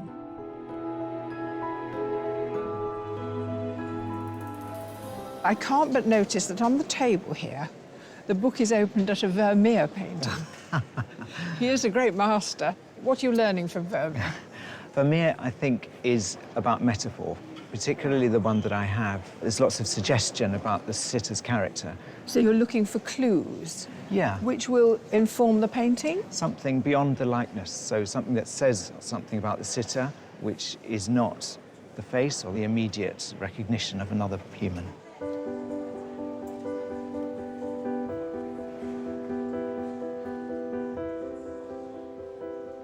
To cope with the limitations of the 4 hours, some take a tactical approach. Usually I tend to use pencils for my portraits, but a portrait could take me weeks to actually finish. So today I've decided to do pastels. I can get more done in a shorter amount of time. With a fine art degree from Plymouth University, Amy Eccleston is an amateur artist who usually produces photorealistic images. A desire to capture a chaotic year she'd had in her personal life led to her drawing herself after a night out. It was a therapeutic process that took her 3 weeks. You sketched in the outline and white, and now you bring the skin tones in, and then you blend them with your finger. I do with my finger, yeah. It's just a matter of blocking it in, so it's going to look very rigid and structured at the moment, but then I'll start blending in more colours. I'll start putting more detail in with the chalk pencils. So have you done the more detail already on the eyes? Is that I the have level on the it goes? eyes, yeah, because I found that if I didn't do the eyes first, that's what would always let down the portrait, so I have to start with the eyes first. Great, I'm looking forward to seeing how it evolves. The setting in which a sitter is placed and the clothes they wear all have their impact on the portrait-making process. We've set Michael Ball against a pink room. Is that appropriate, do you think? Well, I think it's quite a brilliant juxtaposition because he's very serious in what he does, and yet his character's really playful and really fanciful. We always know some of the artists will refer to it quite explicitly and some of them will leave it out. But even if they don't get an actual pink background, that pink reflects onto his face. That tone will have to be there in some way. Can I just say thank you for putting me in a blancmange? What's with the pink? I'm slightly fascinated by this sort of Indian pink. A lot of people are doing a sort of head and shoulders shot, and that shock of pink in the corner, I think is going to feel really significant. It works in the shawl. I think it might be difficult on the lips. I think in this particular case, all three artists are having difficulty with her likeness. I think it's because she's moving so much. I'm guessing you're the sort of artist that doesn't like much chat from the sitter. I'd like the sitter nailed to their chair. So I think I'm doing the artists a disservice by moving around too much, and I don't want them to mess these paintings up, so I'm going to try and sit as still as I possibly can. Robert is a tremendous presence, isn't he? The shirt, the setting, the blue behind and his blue eyes, it works, doesn't it? The tones together are absolutely perfect. It's very difficult to ignore a shirt like that. And actually, even if they do ignore it, I think it can still be important because it tells you something about the man. It tells you something about the sitter himself. And these clothes make us extremely serious people. Yes, well, we are, yeah. I chose this shirt because I wanted to keep them busy. You know. And by chance, the set colour perfectly suits one artist's process. I tend to paint on blue. I see that colour in skin, so it's just me replicating what I'm seeing. As soon as I have accomplished the face and the skin, I'll concentrate on the background and the shirt. Professional artist Leanne Pierce gave up her admin job in a law court to focus on art. Painted specifically for the competition, she used a thinning medium for her self-portrait in order to see the colours through the layers. You've got quite a small brush. I've only just started with a small brush. I was going to say, because I feel like I'm looking at strokes that are made quite big and bold. Yeah, so I've just started with oils. OK. So this is all done with acrylic. OK. And now I'm going to go in with finer detail. I get the impression you kind of feel your way through it, that you don't necessarily have a strict plan that you have to adhere to. I never have a plan, really. OK, so you're going to keep us on our toes all day, then?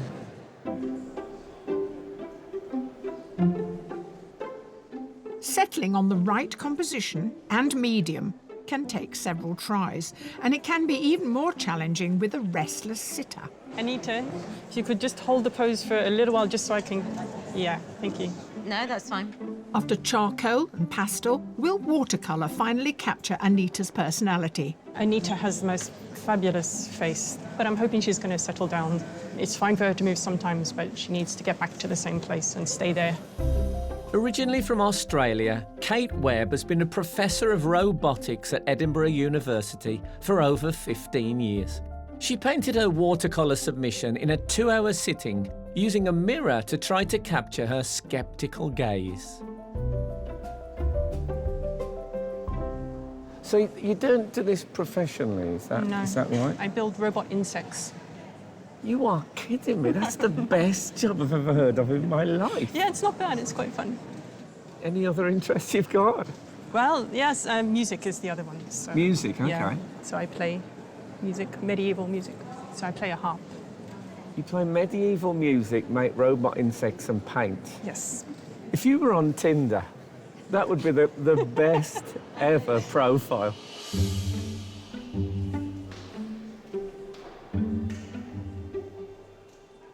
Near the halfway point, some artists are trying to get a fresh perspective. I've turned my painting upside down, and it's not because I've gone mad. Your eyes get tired by turning the painting upside down. It forces me just to see in the shapes correctly, and hopefully then paint it more accurately. But we'll know when I turn it back round.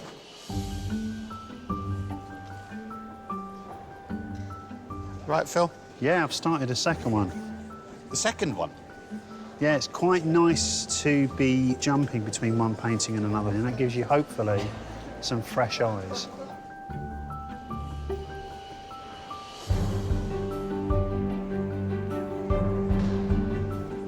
Time is going so quickly. I'm just curious to see how it's going to turn out, to be honest. I think I've got the features roughly correct. The time seems to be running away with me.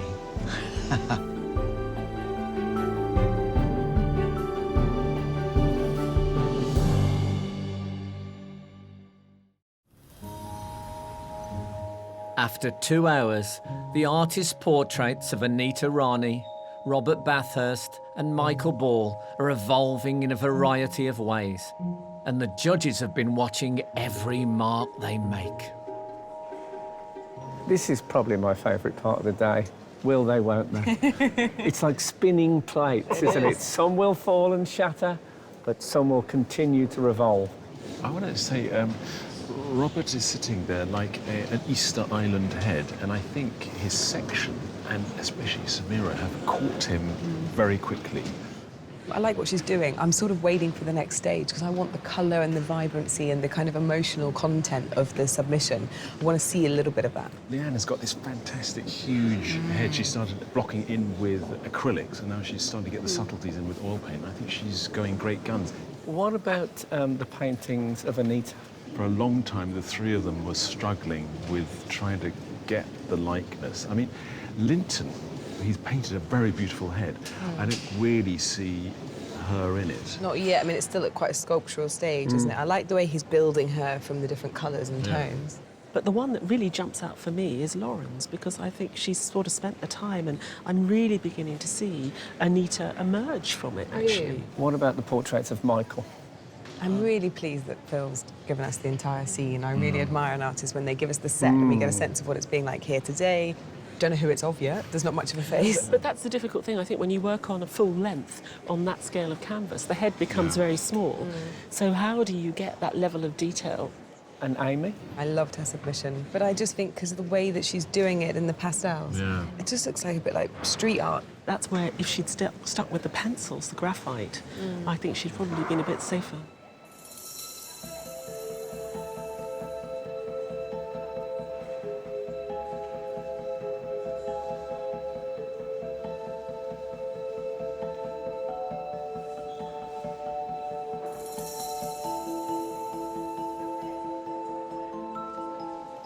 It's fascinating, actually, how they're coping with people milling around and people talking to them. I'm choosing not to look at what anyone's doing, but it's fascinating watching people's reactions when they're looking at the canvases and sort of gauging what their response is. Painting's normally a solitary thing, and to be doing what they're doing with all this stuff going on around them, you know, it's really difficult. So my job is simply to give them focus back, really.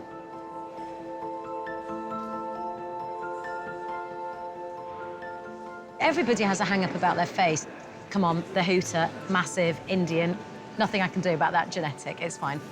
It's the imperfections that make us who we are.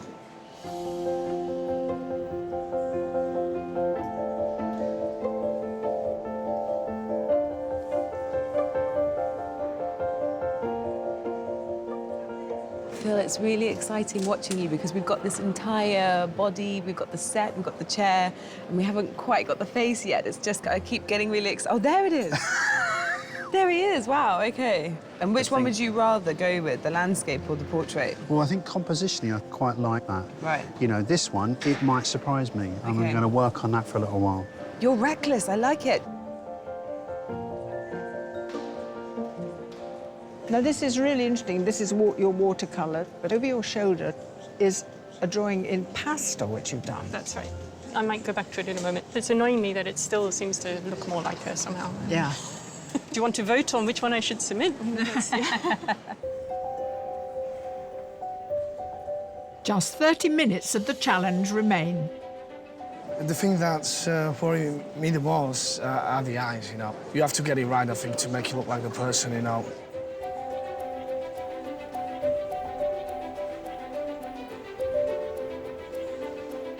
I think the eyes are crucial. So I'm trying to get the eyes right at this minute, and then everything from the eyes.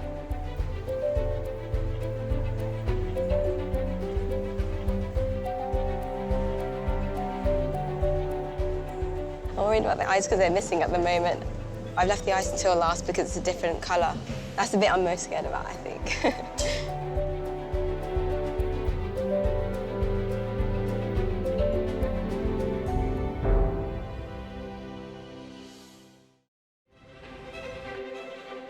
For the last 4 hours, the likenesses of Anita Rani, Michael Ball and Robert Bathurst have been emerging onto the canvases.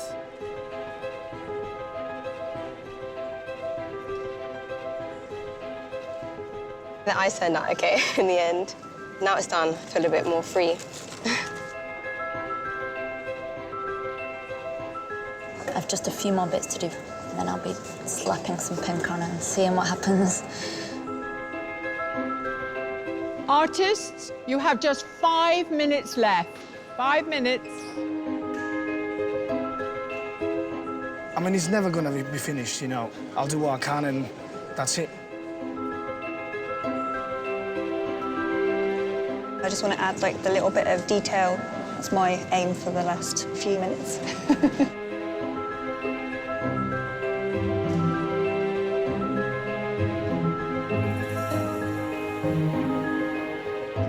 There's a lot more I could do to it, but I feel that it's quite solid painting, but it's much more impressionistic than I would normally do. Artists, your time is up. Put down your equipment and stand back from your portraits.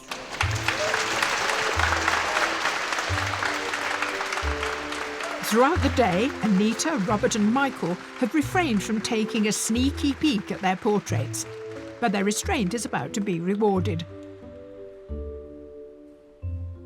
Michael. Yeah. Is it the longest you've ever been silent?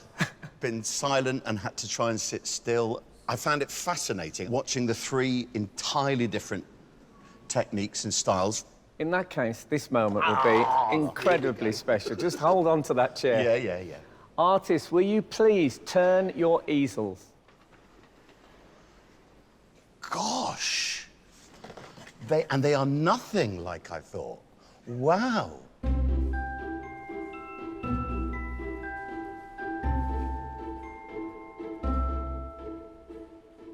That's fabulous. I love the boldness of the strokes that are going on there.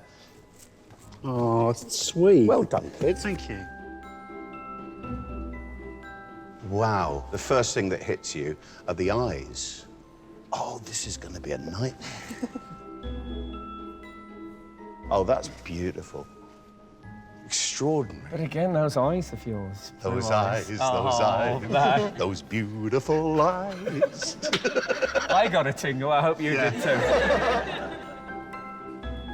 They're so different and they're all so good in their own ways. I am going to go for... Oh, I'm going to go for Rad. Thank you. Thank you. Wow. Very, very interesting. Thank you all.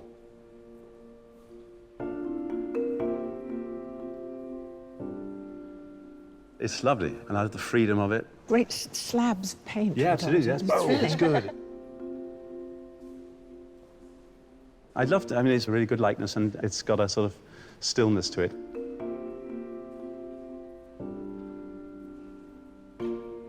Love the skin tones. I think they're really adventurous and interesting and sculptural. No, well done. Lovely. Really good. Well, yes. This is the moment of truth. I will take home with me Leanne's.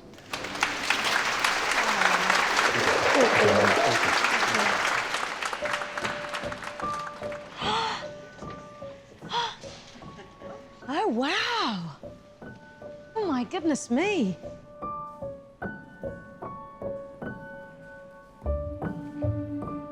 Wow. And that's not your watercolour? That's the first one I did. What made you pick this one, then? I just felt it was more you. It's definitely me. It's amazing. It's amazing. It's one of those that draws you in and you just want to keep looking at it. I absolutely love it, Lauren. Thank you. That is incredible. I think it's beautiful. But as so often with this show, all very different as well. All 3 of them are completely different. I'm going to pick Lint's.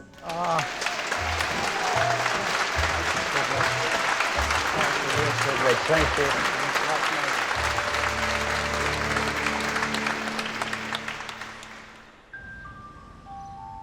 Now able to get up close to the completed pieces, the judges can really get to study each of the portraits. He's definitely got his character. And it is a fantastic likeness, and I think it's better than his submission because he's introduced colour. Do you know what I'd like to do is just turn back the clock and see her do it in pencil. I don't think this colour works at all. It's a strange medium, and I think it hasn't done her any favours. What is interesting, he did 2 versions of this. And usually he's presenting us with this one, because as I look at it, his shoes are shunted out this way. I think it's very jewel-like, though. There's something quite special about it. He understands how the colours work well against each other.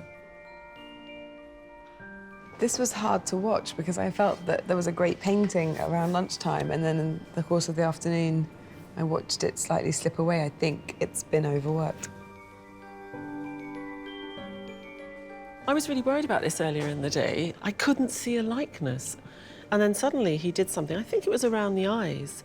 There's definitely something of her there, and I love that sort of filmic sense, you know, that reflects what she does in her working life. There's something not quite right with this side, isn't there? I think it's difficult for artists sometimes when they can only see a profile. They so desperately want to see the other eye that they put it in there even though they can't see it. It's almost Picasso-esque, but you know, it's not meant to be here.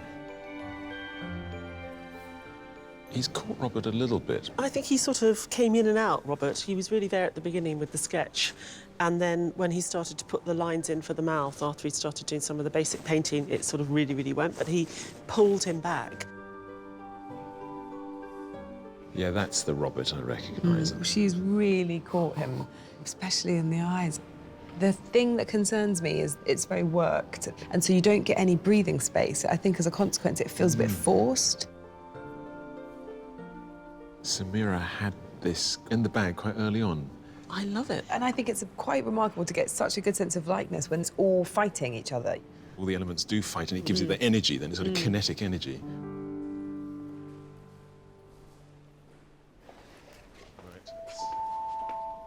Now they must choose their top 3 artists.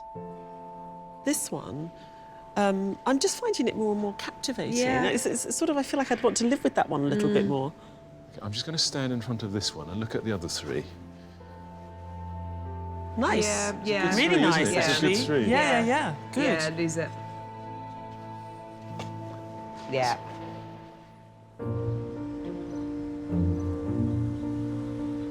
So which 3 have they chosen to be shortlisted?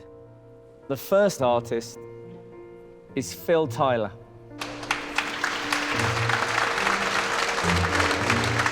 The second artist is Samira Addo.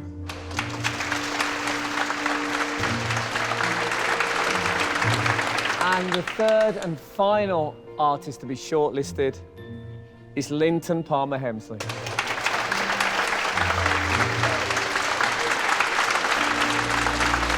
Thank you to all who didn't quite make it. We've enjoyed your company and we've enjoyed your art very much. Thank you. Brilliantly well done. I mean, I'm sad, of course, but I'm really pleased for those 3. So, hey, we'll try next year. With today's work alongside each of the shortlisted artists' self-portraits, there's something we'd like the judges to clarify. There is a moment when you guys start dragging easels around. What's the effect of having them all in one space like that? In a way, it's a sort of fresh pair of eyes because you take them out of the order that they've been in all day and some sort of start having a life of their own beyond today's event. Or it's like the way you might hang your pictures at home. You see that X doesn't work next to Y, or suddenly Y pops out so much more because it's so much better. So that comparison also allows you to judge quality. So I think we were all slightly blown away by Samira's submission, weren't we? But what I asked her about was the background, and I said, promise me you're going to put in some background, and she chose not to. And there's a little bit there. Yeah, I do agree with you, Joan. I think it would have been nice to see more of a background, but I'm not sure that it was necessary. I think she was given something and she probably didn't want to work with it. Lyndon, of course, has been with us before, and I think his self-portrait is terrific. I'm not sure that I quite see those skills transposed to today's work, but... He's got a great sense of colour, and he paints very beautifully. Today he really put it on in a very luscious way. I think he caught her gaze really beautifully, and I think, you know, that brilliant cinematic pillar box I think there's some really lovely parts to that painting. I think in Phil's case here, he says he does do a lot of these kind of studies. Now, you put him in a completely different situation, surrounded by pink, and he's decided to sort of focus, go out and observe very well. And he does make that pink grubby and a little bit aggressive, which is not that easy to pull off. And I really applaud him for being able to give us both those things. It's very difficult today because they were all very much of a level, the artists today. And normally we have, you know, 5 or 6 that really sort of bubble to the surface and really shout. But today it was very even, so it was much closer, I think.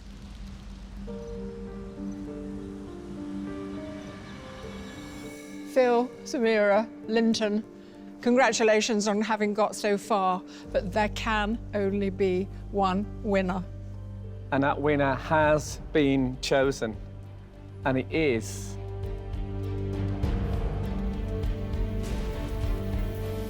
Samira Addo.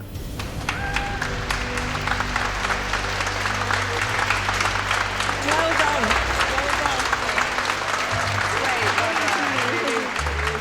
I feel really fortunate to be picked from such a good selection of paintings.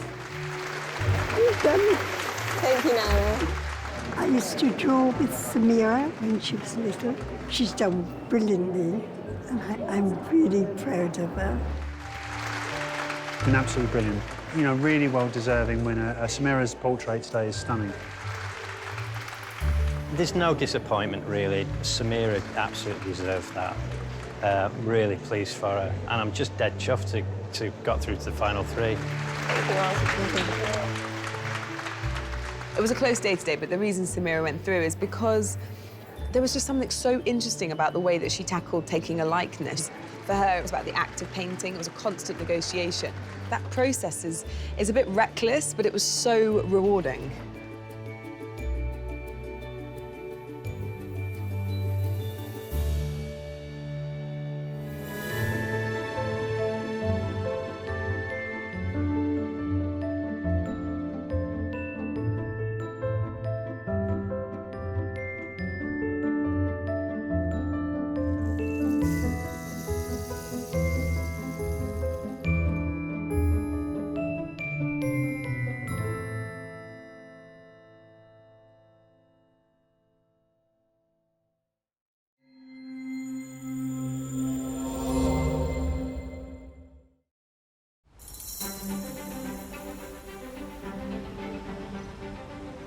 Hello and welcome back to the show where you can sit, relax and watch some marvellous artists paint some famous faces. And then to get rid of some pent-up tension, you can scream at the television in total disagreement with our judges. In today's heat, each of our 9 new artists has taken their own approach. In submitting their self-portrait, one needed just 10 days, another took 4 weeks, and one took 6 months. Today, they've got just 4 hours. And to think the makeup lady achieved this in just under 2.5 hours. Miracle. Amazing. You could win. Welcome to Sky Arts Portrait Artist of the Year 2018. Today we have a completely new group of artists going brush to brush, and 5 of them are professional. Alex Philippe, Danny Howes, Samantha Fellows, Marcus Callum, and Jessica Wolfson. Feeling quite terrified. My paintings aren't always planned. Like, I just paint them and then they work, and if they don't, they don't. And joining them are 4 amateur artists, Nikki Duffy, Lynn Aylward, Marion Miranda, and Dave Duffy. The standard is really, really high, but I'm not trying to let that bother me, and just going to focus on my own thing. These 9 artists are being challenged to paint 3 highly celebrated actors. Is he nodding off a bit now? He is a bit, yeah. They'll be working against the clock. Well, I don't want to tweak it too much. I'm a bit worried about losing it at the last minute. All to impress our 3 judges. It looks like you've got it all planned, but actually you've got all these options. Well, there's so million options out there. And there's a fabulous prize at stake, a £10,000 commission to paint the multi-award-winning actress Kim Cattrall for the Walker Art Gallery in her home city of Liverpool. But first they have to create a work of art worthy of a place in the semi-final. When I come back in 20 minutes' time, this could be a masterpiece. Or I could have screwed it all up, you know, it could go either way. Still, that's what this show's all about. Good luck.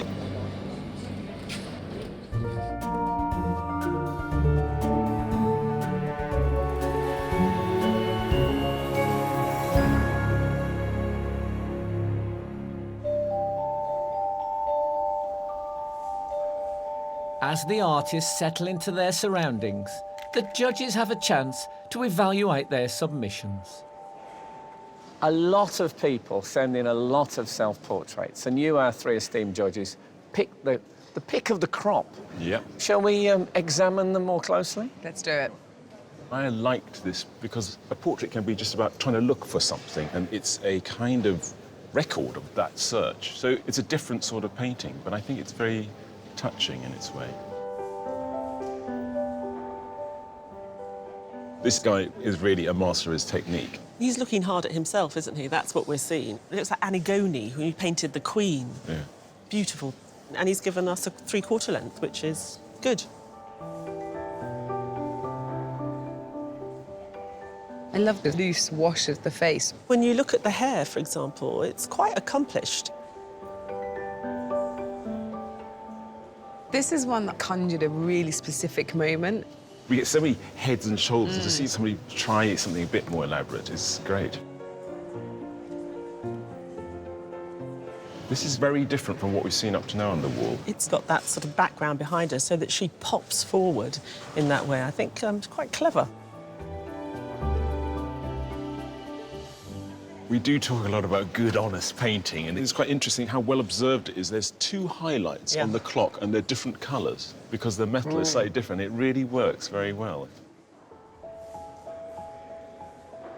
This one, though it's got a caricature composition, doesn't feel like a caricature. It feels really quite heartfelt, actually, to me.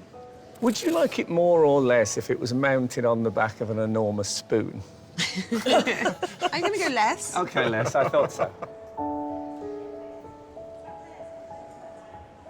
It's absolutely stunning, the way that light is falling across her face. It's not that sophisticated in the application of paint, but I am seduced by it. This is so intimate. You're almost sort of bending down to give her a goodnight kiss on the cheek. It feels like autumnal light filtering through some foliage. So it's very clever. To me, it says morning. The look says, guess why I'm upset. And then we're going to spend maybe the whole day trying to work that out. Don't you find the eyes accusing? No. Anyway, it's a fabulous collection, isn't it? It's very... Really, really good set. Well chosen, guys. Thank you.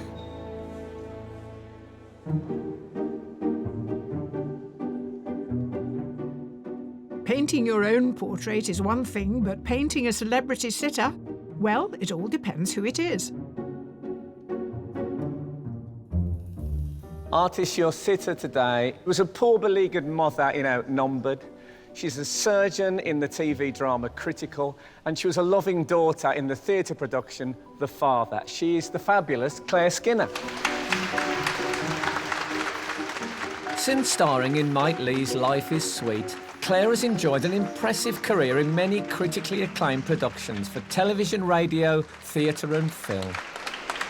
I noticed you didn't shake my hand. No, I didn't bother. I have some hand sanitizer if you're worried. So, what would you say was your distinguishing look, Claire? Are you elfin? Are you graceful? Oh, well, no, I don't see myself as that at all. And I just don't think anyone could see me as bad as I see myself. So I've got quite a sort of twisted version of myself, I think. OK, well, hopefully one of them will bring Pick that up on out. it. Yeah. Yeah. Artist, your sitter is one of the country's most distinguished stage, screen and television actors. After a career spanning 50 years, he's played gangsters, tearaways.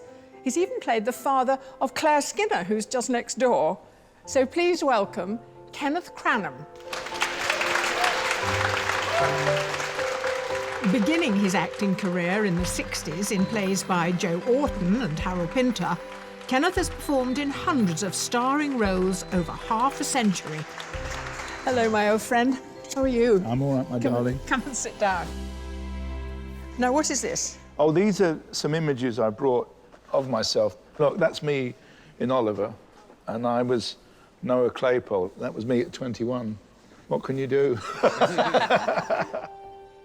Artist, your sitter today is an actor who, after an impressive start at the Royal Shakespeare Company, went on to play roles as diverse as a physical restraint robot in Channel 4's Humans and Muhammad Ali. So he's used to being on canvas. So please welcome Chopin Derisu. On screen, Chopin's played everything from fantasy adventure to period drama. But recently, he returned to the stage to play Shakespeare heavyweight Coriolanus. Chopin, good to see you. Please. Thank you very much. I was thinking, this background's a bit plain, but now I see why. You brought the colour. This print has a lot of meaning to me because my granddad passed recently, and this was the sort of print that we commissioned as the family for everyone who had attended his celebration memorial party. But that's great to have a portrait in that particular print there, hanging on your wall. Would you like to pose, Chopin, now? I can't look directly at any of you, can I? You can do if you want. I might take the glasses off. Is that all right? Yeah. The more your face moves, the more you get a sense of what your personality is like. As still as possible would be great. Do whatever you want. OK. In what order?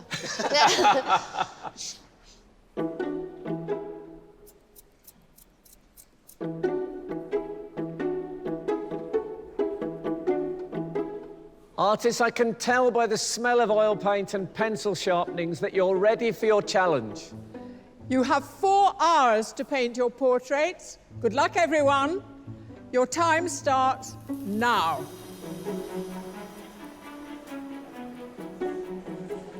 Not all artists hurtle into this like an Olympic sport, but for today's 4-hour sprint, they still need to warm up by taking photos, sketching, or just looking.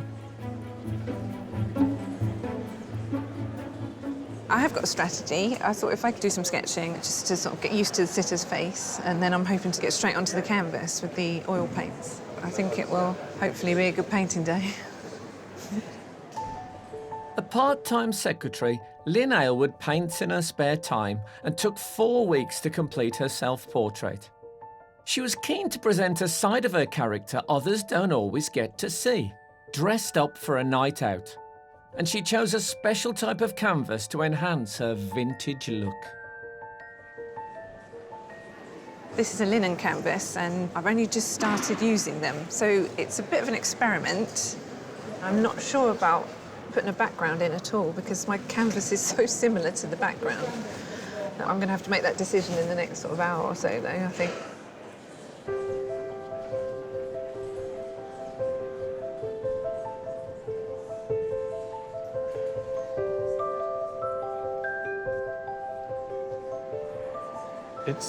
It's good to be started, yeah. I've chosen an angle that is side profile. I can still see the other side of the face, which is quite actually a really nice angle. Marcus Callum left a career in computer programming to pursue his lifelong passion for art. After 20 years in Australia, he recently moved back to England with his wife and family. It's a very soulful self-portrait. I love the darkness of it. So how are you regarding Claire? With all of the bright background colours, I'm going to struggle painting it in a similar way, so it's going to be something different. Do you prefer this kind of moody, darker scene where the face emerges? I tend to towards the side of that, using a lot of blacks. I'm trying to make it a bit more contemporary, so it's moving away from that kind of style, but using that technique still. Yeah. Your self-portrait took nearly 6 months. Yeah, painted You've got over. 4 hours. This is a dilemma, is it? It's a huge dilemma, yes. I'm panicking.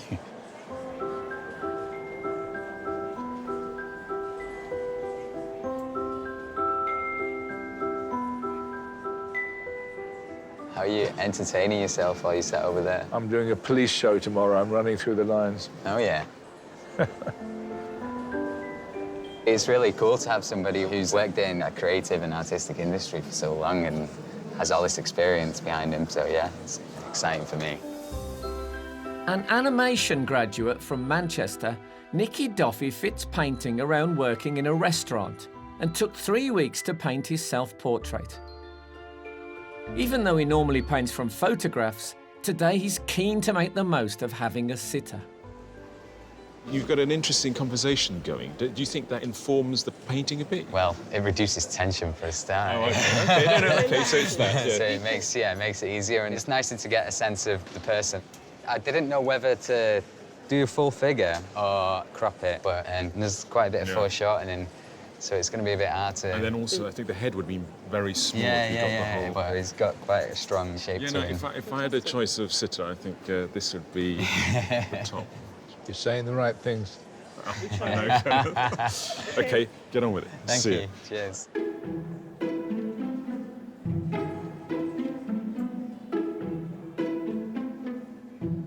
Mixing together individual colours of paint to recreate a sitter's exact skin tone can have varying results. But there are alternative methods that can help achieve consistency. Dave, coloured pencils. It's not the coolest of the mediums, is it? It's the only one I know. I used to mix paints and I'd lose track of how I made a certain colour. But then when I came across coloured pencils and saw all the colours are pre-mixed, it's like, yeah, that's the colour there. It's always the same colour every time you pick it up. Amateur artist Dave Duffy is a session musician and teacher from Wexford in Ireland and took up drawing portraits 4 years ago. He wanted to reflect his insomniac state in his self-portrait, which he created in a single 30-hour stretch. I think of coloured pencils as something that makes you get very small and precise. Yeah. So at least you have some flamboyant sharpening to sort of take the edge off. Performance art as well. Yeah, exactly. And it's great. I mean, these could be formed into something beautiful after. I make little packets of potpourri at home. I like to smell the pencils, so... I like You to don't, say... I like you to don't, do you, I Dave? like You're to- winding me up. No. You honestly make potpourri out of your I save my pencil shavings. and the whole house smells of pencils. I love recycling at its most ornate. Brilliant.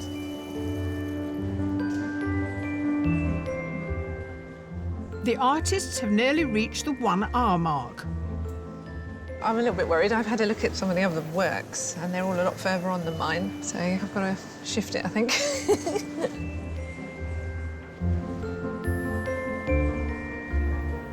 What I'm enjoying most about being here is just the atmosphere, the buzz. This is great. I could get used to this. I'm pretty happy. All the foundations are in place, then I'm going to go in with colour, and that's when it gets really scary.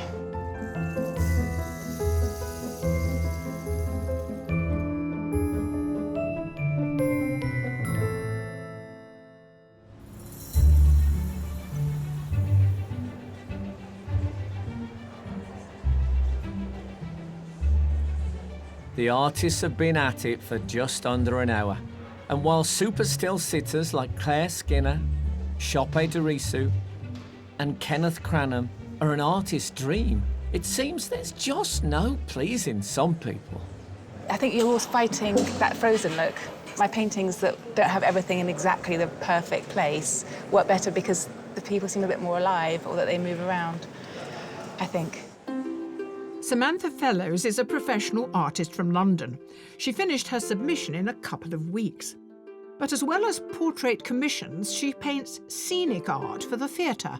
So she's used to ambitious deadlines and having her work under the spotlight. So are we going to see that limited palette that you used in your submission? Well, that's quite limited, isn't it? I love the colour of that leather. I mean, I'd love to get the texture of the leather in, the texture of the jacket. I love those brass buttons. I need to work on the face. I might try and hit all the skin, but then I'm worried I'm going to take too long on the skin because it's so complicated, and I'm going to have all this white canvas. So then I'm probably going to quickly try and get colour in everywhere so that my skin tones have something to relate yes, to. exactly. So that's quite important, is it? That you don't have that whiteness sitting against I just the like skin her tones. lack of plan, actually. It looks like you've got it all planned, but actually you've got all these options. Well, there's so million options, aren't there? Well, we'll stop talking to you then and let you get on with it. Thank you.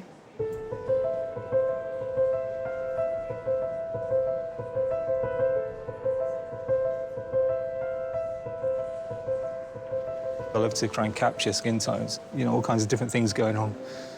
Skin reflects light, absorbs light, all at the same time. Finding those colours that pop out and make the painting come alive is the most interesting bit for me, I think.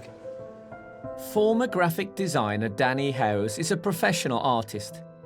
His self-portrait, which took 6 hours to complete, features a clock alluding to working late and a nod to inspirational artist Van Gogh, showing that he values narrative as well as colour. The composition, has that come about because you're out on the wing in this lineup? You're wider view? I wanted to get as close in as possible to the face, but without losing the shirt. The shirt's important, you know. He's the star of the show, but so is the shirt. So the shirt needs to be big and proud at the same time. I think it's a great idea. Have you been doing this a very long time? Well, I've been doing it since I was 10. Like back in the 70s, there was no health and safety. My gran bought me a full set of oil paints, turpentine, the lot. So you're either going to be an artist or one of those blokes you see on waste ground drinking turps. Or die of lead poisoning, Yeah. Well, I think you've had the right choice. Yeah, thank you very much. All the artists painting Chopin seem keen to reference the significance of his shirt. But for one artist, it's not as simple as whether to include it or not. It's important, but it can take too much space also. It's still a portrait, and I want to focus on his face to make the viewer concentrate more on his character.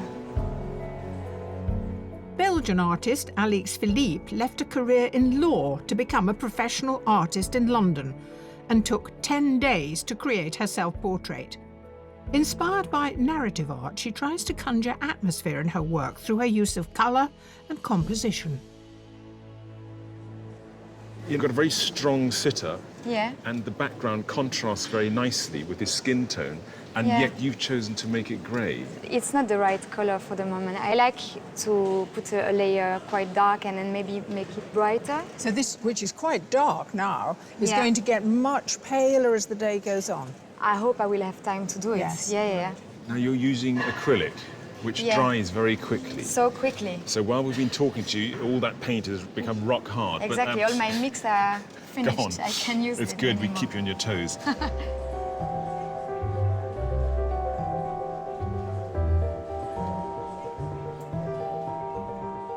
As well as grasping the unique qualities of their chosen medium, the qualities of their sitter give our artists just as much to think about. Claire's beauty is almost see-through, I think. Yeah, She's that's really well put. A delicacy about her. There is a delicacy because she's got that lovely skin tone, the blonde hair, the blue eyes, but at the same time, it's quite structured, her face, so it's great if you're an artist because you can really get into it. I think she's a dream sitter. I think I might be a good sitter in terms of sitting still, but they asked each artist how they wanted me to sit, and then once in a while, I want you to move about, because I think that when your face is still, it's a bit of a mask. And I went, oh, OK. That was a very sort of perceptive thing.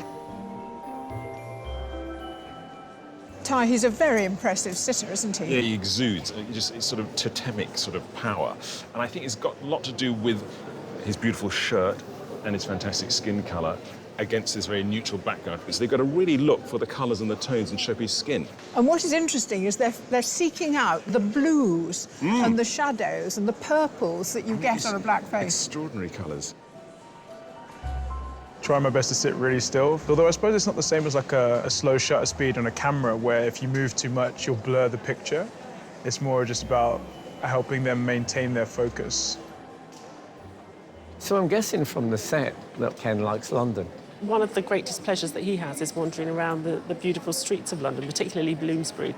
He's a good sitter, isn't he? He's incredibly still, but he is still communicating with all of the artists and engaging with them, which really helps the artists, because they need to have that little bit of context, I think, to build character and find character in that painting that they're making of his head. I did a zombie thing in the north called In the Flesh. I was the vicar. The first 3 episodes are really good. What happened in the 4th? Well, they bumped me off.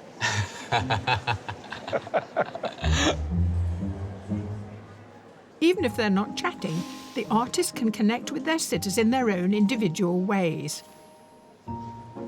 But that's not the only thing they're connecting with. Jess, it's almost as if the act of painting is as important to you as what ends up on the canvas. Oh, no, definitely. When I look at a painting, I look at how the paint is working before the subject. So it's an incredibly selfish style of painting, really. It's very me. Yeah. Jessica Wolfson is a professional artist from Glasgow. She finds the lightness through building layer upon layer of paint, a process which can take months, 5 months in the case of her self-portrait. How do you know when you have completed your I don't. painting? I just have to stop. Just like go, okay, What exhaustion. enough.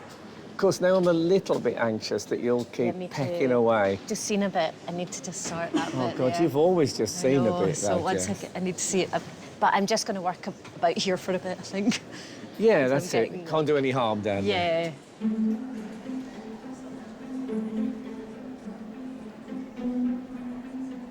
While most are well underway with paint, nearly halfway through the challenge, one artist is only just finishing the drawing.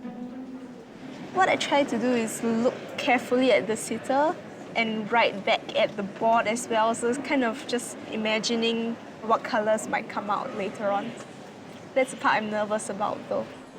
A student from Singapore, Marion Miranda is studying fine art at Glasgow University and took 12 hours to complete her watercolour self-portrait. As this type of painting can't be layered, she must get the drawing right first. So it's still not clear if the colours in her submission will feature today. You've caught something absolutely idiomatic about her profile. Yeah. You've got it there. Still quite flat. And what I've tried to do is draw it in quite a sculptural way and to shade it quite carefully. You've really done that. Like, the sculptural is the word. You've almost made the face into different planes. Have you been practicing? Yeah, yes, I have. What I did was I put an ad online to give out free portraits. No. Did you? Yeah. Oh my goodness, that's so sweet. And what happened? You went online and you said... Artists giving away free portraits, needing to practice. So they were total strangers? Yes. They took up your offer, and that's how you practiced? Yes. That's really bold. That's terrific. What a wonderful story.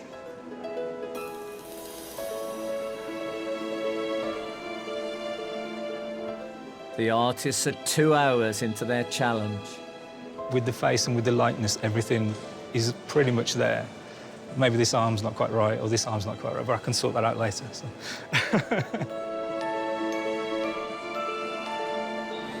This is an electric eraser. Basically put some white details into the hair. So I'll go in later on and highlight each hair individually, if I have time. I can't believe it's halfway. I mean, I really feel like I've been doing about 10 minutes. I think blocking at least some colour on there, and then I'm going to concentrate on the skin for a while. He's a bit soulless at the moment, so I need to bring him alive, I think. It's probably the hardest thing I've ever done.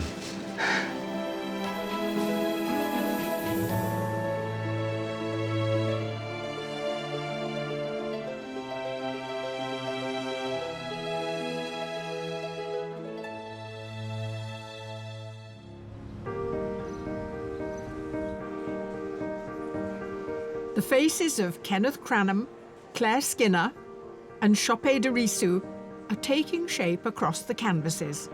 And as the portraits evolve, so do the judges' opinions. It's interesting, isn't it? Because some people progress at an entirely different speed from others. Let's talk about the paintings of Claire. I love what Marcus has done. You know, it's a big head, it's got these lovely grey tones, but the flesh is really complementing it. I think she'll love that one. I like what Dave's, coloured drawing is remarkable. Unbelievable. He's got so far Yeah. so quickly. And it has a fairy tale quality. He's taught himself to do this in the last couple of years. Where's he come from? We were talking about that roundabout way of trying to find likeness, and Jess is stunning. And just the experience of looking and painting, instinctively the likeness is coming. But we don't know whether that's what we're going to end up looking at the end, because she puts more and more on all the time. I'm still holding out for Sam. She's got a fantastic structure there. She's got a 3/4 length. I'm kind of worried that the important bits are being left very little time. I just wonder whether her method, she's timed it right. I love what Danny's doing. He's approached it in a completely different way to all the others, actually. He started right in the centre at the eyes, and it's slowly emerging as he's placing one little band of colour after another. Which makes it even more magical. I find it a bit sort of unspontaneous, but what is coming out is remarkable.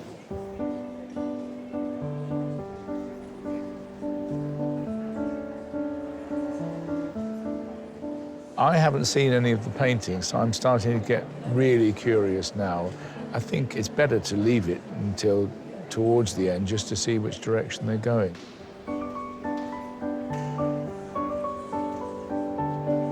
I'm finding it a little bit difficult not to do anything, to perform in some kind of way. As an actor, I'm used to people looking at all of me and listening to me and responding to me emotionally, but it's quite nice just to try and let all that go.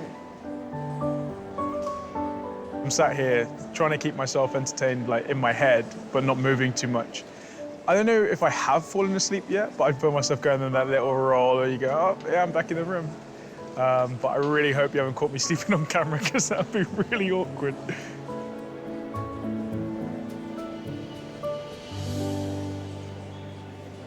Is he nodding off a bit now? He is a bit, yeah. But does that nice. make it harder for you? No, I actually quite like that because he's really relaxed. But sometimes when people relax, do they still have that character in their face? Yeah, though? his face is full of character. He's just a relaxed personality anyway, I think. And he's got a very contented pose and expression. So actually, if you just nod off a little bit, that doesn't really matter. Bother you too much.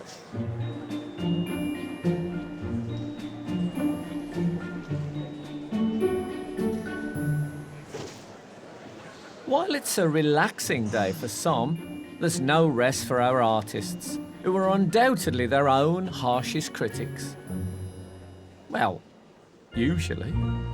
Can I be totally honest with you? I walked past about an hour ago and I thought, this guy has got no chance. That's awful. And now, what a fool I was. I'm glad you like it now. Yeah. So how do you feel it's going? Well, I think I'm pretty much just going to have time to fill in his body. I might be able to get away with a bit more background, but I want to kind of make him stand out. When I come back in 20 minutes' time, this could be a masterpiece. Or I could have screwed it all up, you know, it could go either way.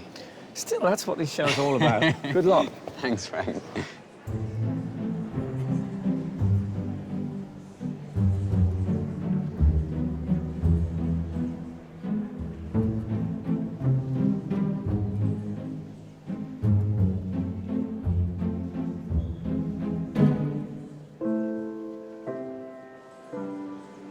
Well, Sam, you've come a long way. Thanks. Haven't you? I mean, I had to suddenly you've fill everything in. You've got a whole story here. I don't know. I feel like I'm rushing now a bit. But I think it's still working. I just hope I have time at the end to tie it all in.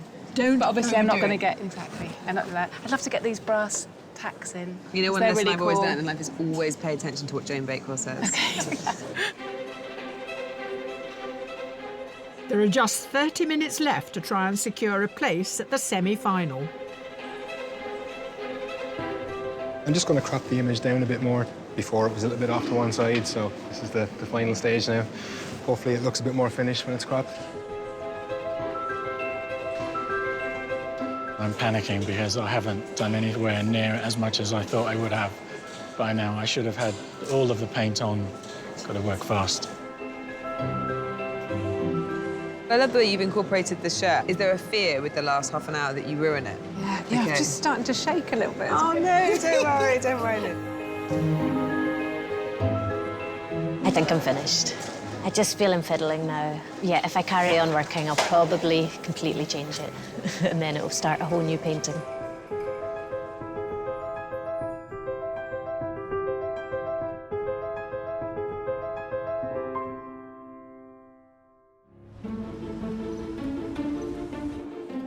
Shope de Risu, Claire Skinner and Kenneth Cranham are coming to the end of their 4-hour sit-down. And our artists are coming to the end of their 4-hour artistic marathon. It's not how I planned on doing it at all. I was thinking I'd be using darker tones. I don't know, I might try a bit of blue.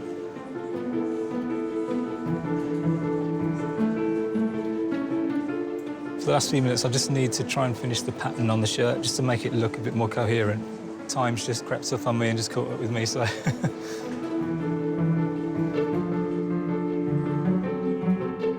Artists, there are 5 minutes to go. I call it doing a pass, you know, you're just like going through, check, check, check, check, check, you know, nudging things up, nudging things down.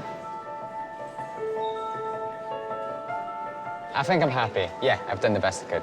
I'm just putting highlights into it now.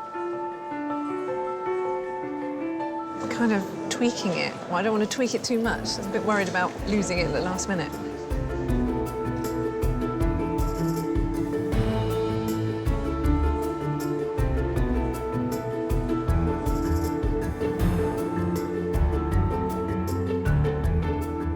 Artists, your time is up. Put down your equipment and step back from your easels.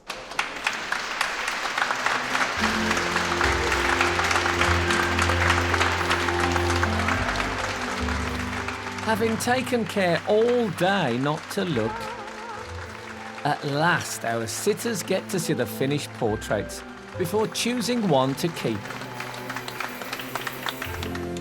Chope, you have been like a beautiful sailing boat going across the surface of a serene ocean. Are you excited about this I'm bit? terrified, but it'll be okay. Can you please turn your easels? I can't even look. Oh, man. This is incredible, man. The texture of the face and the different brushstrokes, beautiful. The amount of color that's in my face, it's not just brown. It's really great. It's really contemplative. It's a really important part of me, and I think you captured that really beautifully, so thank you so much. Thank you. That's a fabulous piece of art criticism. I have nothing to add to that. I'm going to go with Danny's.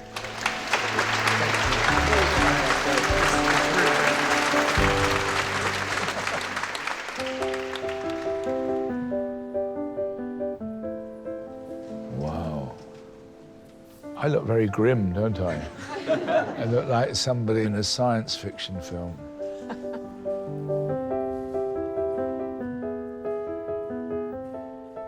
I really love the range of colours and the tone of it. I think that's beautiful. It's very strong, but that is the master of the universe, that one, isn't it? Is that how you think of yourself? No. Not yet. Not yet, not yet, not yet. The face is perhaps the face that most looks like me, and I quite like seeing this around it, the map. This is really hard. I think I'm going to go for this one.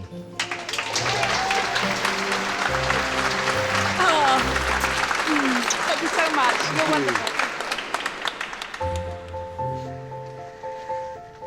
Gosh. Oh, wow.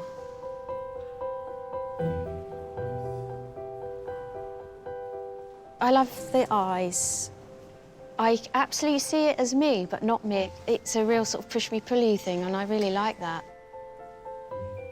When I was sitting, I felt like I wanted to laugh. That's me trying not to, and it's very sort of alive. Yeah, I love that too. That's the sad bit of me. People that know me very, very well, they would recognise that. Are you quite miserable in everyday I'm life? a pretty grumpy cow. Well, then you don't really need that on your wall.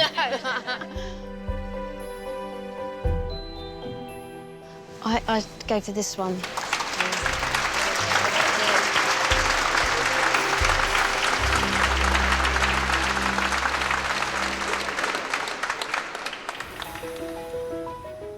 The artists have done their part, so now it's all up to the judges. I find this such a romanticised portrait. For me, it feels a bit more serious than just being romantic. I think there's a lot going on in her mind as she sat there, and I think he's got that pensiveness, but there's a rich sort of hinterland of thought.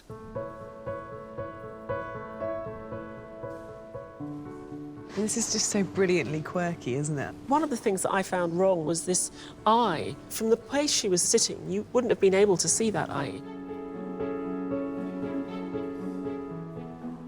Dave certainly has caught something of Claire, but Claire had this little nose and a lovely jawline. There were moments when he really seemed to have Claire, but then it slightly tips into caricature for me. I think that's where it goes a little bit wrong.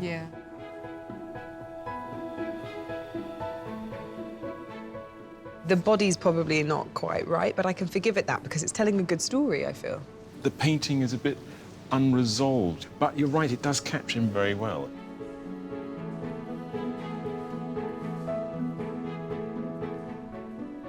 It was quite interesting seeing the likeness come and go, but I do think it was a bit better early on in the day.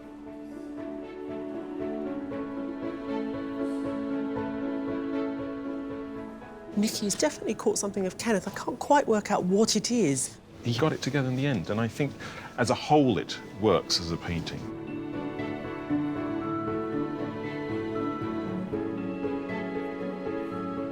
Alex, he put that grey background in, but there is a great sense of looking through a window into a scene, and it works very well.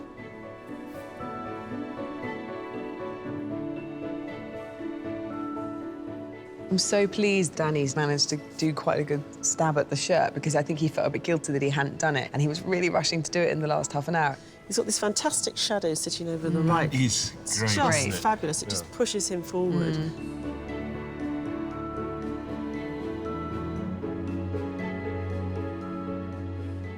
It sort of harks back to illustration or graphics or something like that. Actually, the submission's got the same retro vintage quality to it as well. It's Yeah, almost like maybe. she kind of freezes people in time or something.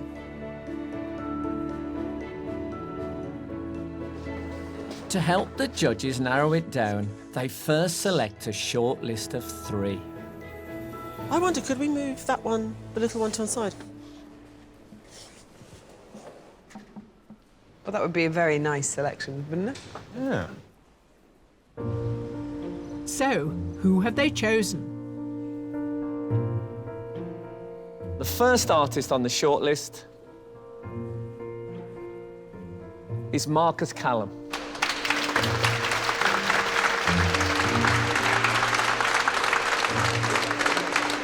And the second is Sam Fellows.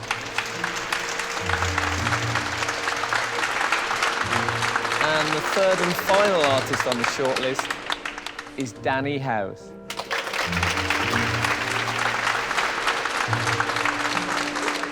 Our commiserations to all the rest, but that doesn't mean that the work you did wasn't exceptional and enjoyed by us all, so thank you very much indeed. Absolutely.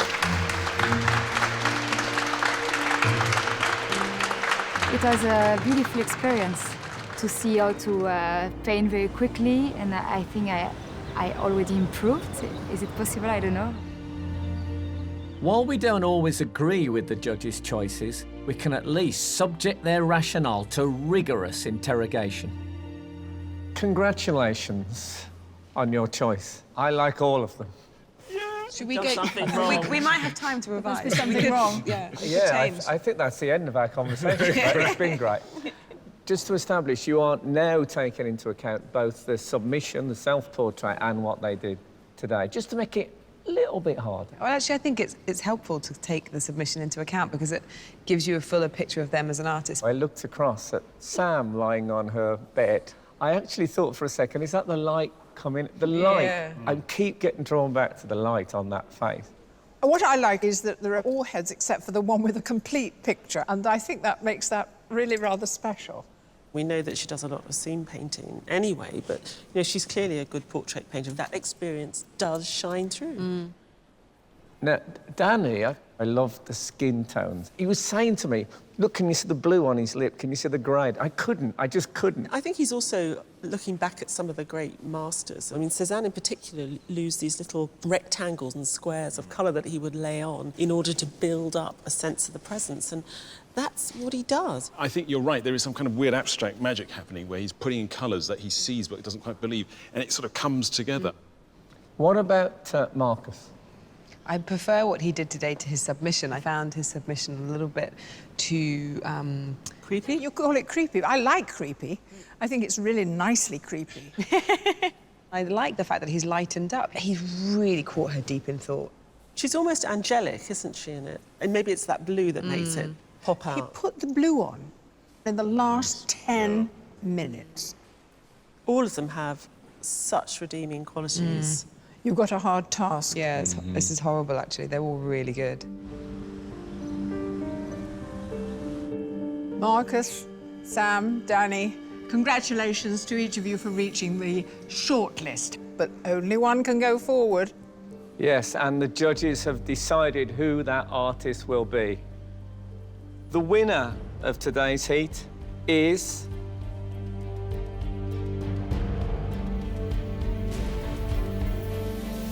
Danny House. Congratulations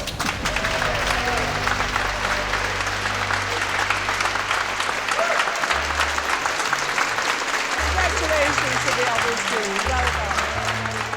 I love Danny's portrait, and it's gorgeous. The brush marks, you see where his brush hits and ends, the colours over the face. Really worthy winner. Well done, Martha. I thought that was someone's self-portrait from, that they'd had months to work on, not something they'd done in 4 hours. So, yeah, I was pretty impressed. The standard today was exceptional, but Danny's just a great artist who caught the likeness in front of him fantastically with very abstract brush marks. It was a beautiful piece of painting. Obviously, he's a master of what he does, and now our job really is to push him into the next level. Really pleased that the judges thought my work was the standout work of the day, and yeah, looking forward to the semi-final. Can't wait.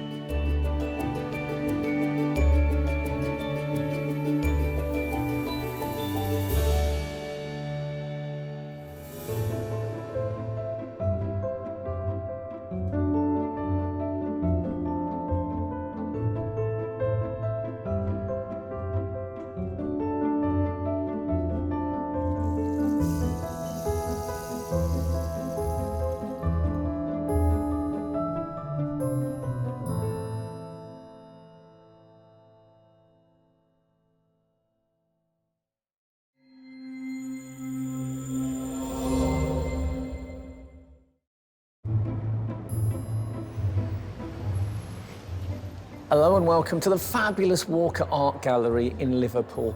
The final chapter in an art show that has taught me so much over the last few weeks. I've learnt what saturnine means. I've found out that lightness is mainly about the mouth, and also that you can describe a painting as naive without meaning it's a bit rubbish. Having said all that, I now feel almost worthy to stand at the elbow of Joan and present this special show. Lean on me, Frank. Samira Addo, the Sky Arts Portrait Artist of the Year 2018, was commissioned to paint the portrait of Liverpool-born actress Kim Cattrall. And that portrait is about to be unveiled any moment now. The air is thick with excited anticipation.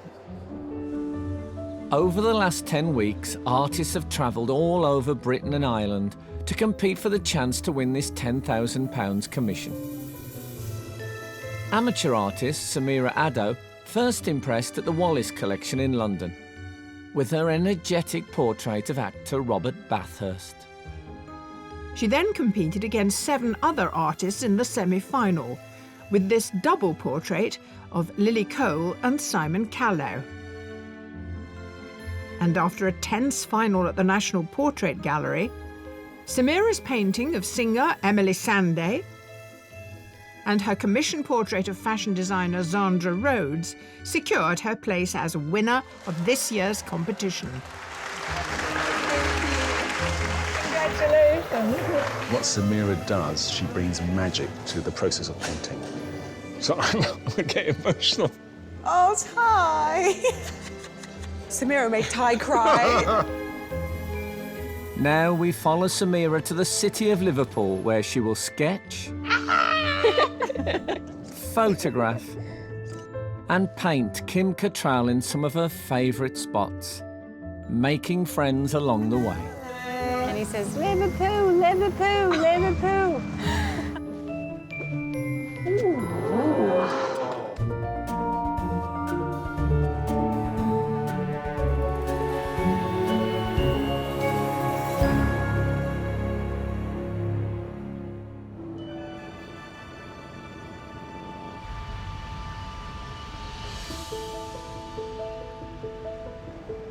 It still kind of feels surreal to me.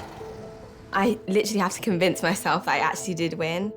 The Sky Arts Portrait Artist of the Year for 2018 is Samira Addo. Frank said Samira's name, and it was just weird. It was the weirdest experience. But just obviously super happy for Samira, and I think she deserved it. I wasn't there on the day. I was about 3,000 miles away. I was very excited. I was screaming on the other side of the phone. I love her paintings because she's my daughter, but I do love them as well because I think her paintings are beautiful.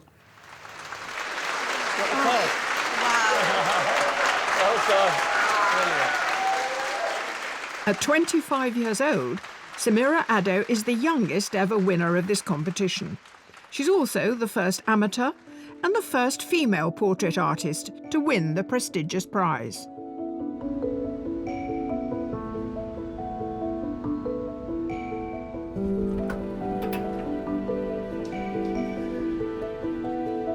Samira lives at home in South London with her parents and brother, but rents studio space in a former biscuit factory in nearby Bermondsey.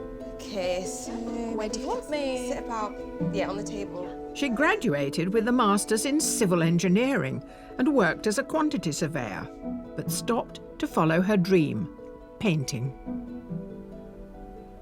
Since leaving my previous workplace, I've been relying on my savings from that to keep going because I really thought it'd be worth giving it a real try, actually dedicating enough time to make it work.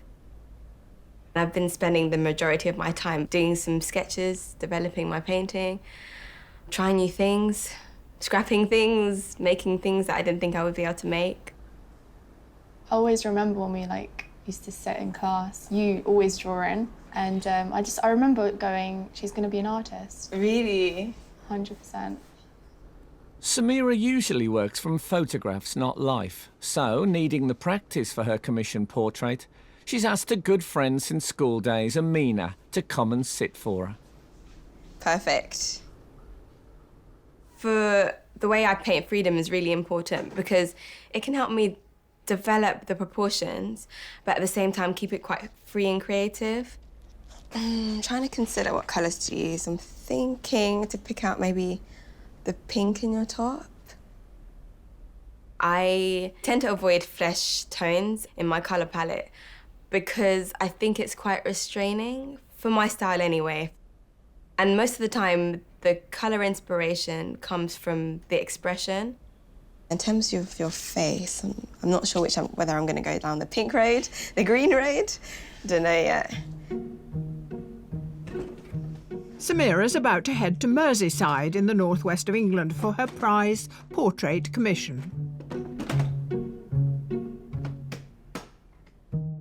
Her challenge is to paint award-winning English-Canadian actress Kim Cattrall, who's featured in numerous theatre productions, film and television series. She's most renowned for playing the liberated character Samantha Jones in Sex and the City.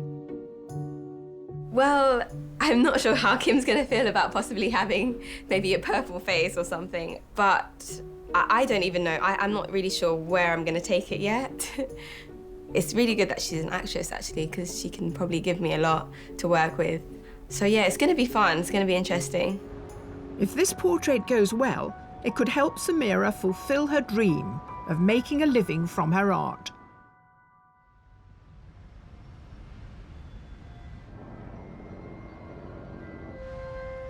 To find out more about her commission, Samira sets off to rain-soaked Liverpool, a city she's visiting for the very first time.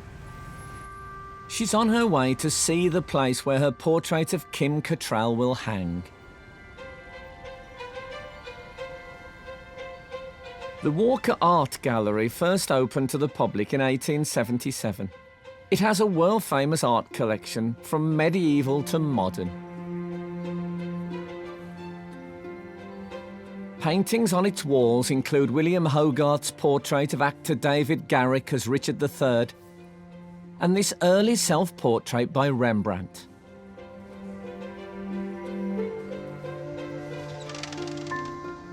Oh, hello, Samira. Hi. Welcome to the Walker Art Gallery. Thank you. And many congratulations on winning the competition. I want to take you through to the next room, where we're going to show your painting. I think it's a perfect place for it. Looking forward to seeing it.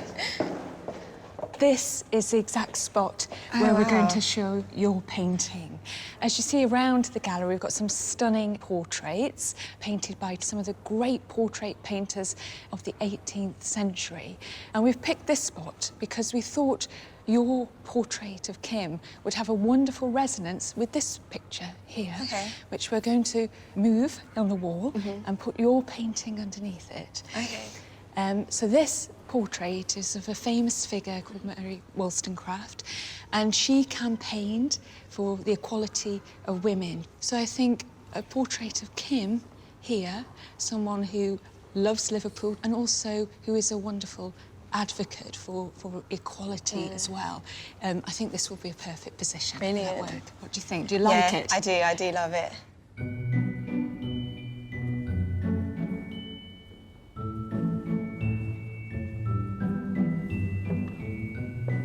When I came into the Walker Art Gallery this morning, I suddenly felt quite nervous. So it's all coming to life now. It's all seeming really real. I can't wait. For her first portrait sitting, Kim Cattrall has asked to meet Samira at a park south of the city, very near to where she was born, in Mossley Hill. Famous for its bandstand, lakes and caves, Sefton Park offers an idyllic retreat for Liverpudlians. The octagonal Grade 2 listed Victorian palm house, where plants from around the world are displayed, is the perfect setting for artist and sitter to get to know one another. I'm really excited. I've never had a portrait painted. I've been photographed, which has always been fun. But I've also been photographed sort of in a fantastical kind of way for a character I'm playing. So this, I think, will be much more of a personal experience, and I'm looking forward to meeting this young, talented artist today. I don't have any expectation. I hope that she'll be able to express maybe a spirit that I have, or an essence. Hello. Hello. Kim. Samira. So nice to meet you. Nice to meet you. Be over here? Yes. Oh, I see there's tea waiting. Kim, if you could just sit, I think, on the left-hand side of the bench. Okay. For the first part of her session, Samira decides to make charcoal sketches of Kim's features. How long did you live in Liverpool? Well, I sort of feel like I've been in Liverpool most of my life, although I haven't, because my family's here. Okay. And my history is here. And it's just a place where I guess my heart is. It's so much a part of my upbringing. And I remember my parents, who were very strict about bedtime, allowing us to stay up to watch the Beatles on the Ed Sullivan Show, which was unheard of. Oh, really? And it was only because they were 4 lads from Liverpool. No, I'm very proud to be part of the city. I think that it has such a vibrancy. You don't really have like any hints of the Liverpudlian accent. Is it Scouser accent? That's right, it is. Yeah. Scouts, yeah. Does it ever come out like unexpected times, or? I think sometimes if I'm really pissed off. Yeah, I was going to say that actually. Angry or agitated, I'll say, aye, which my dad used to say. I think that's quite a common thing actually for things like that to happen. Yes. What actually made you choose this place? This is where I used to come when I was a kid. There's a statue outside, which my cousins and I used to play on, the Peter Pan statue. Oh, really? Yeah. You used to, climb statues? Climb all over. You're not supposed to, but of course we did.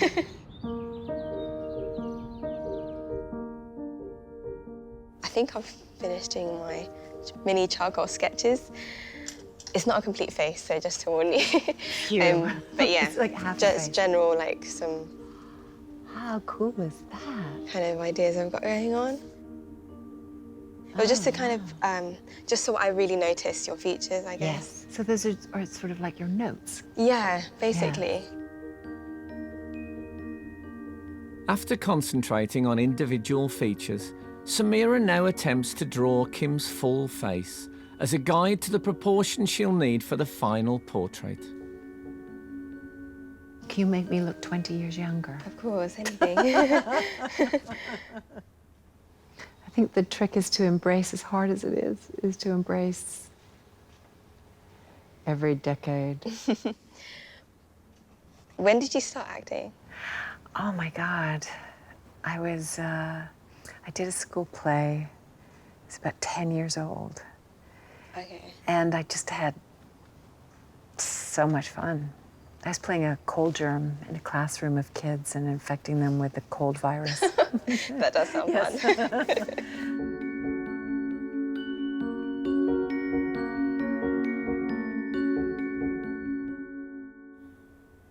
I think this might be enough for now.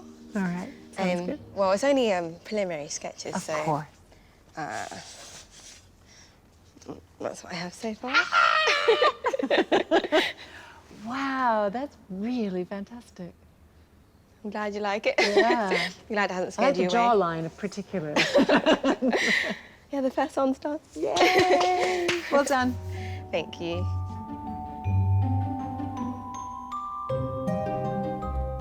I think Kim's lovely, actually. She made me feel really comfortable. She makes a good subject, so yeah, it's been good so far.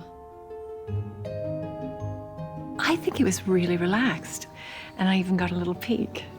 I'm really looking forward to the next one. Also, I'm getting to know her, which is really lovely. I feel that I have caught an element of her expression, but it's really hard to tell. I think it's quite early stages yet. Her lips are moving as well, so I didn't really capture much of her lips. So yeah, I don't know, maybe in the next session, a more prolonged period of stillness. Samira now has 2 more sessions to get to know Kim better before she starts the portrait, which will hang in the permanent collection of Liverpool's Walker Art Gallery.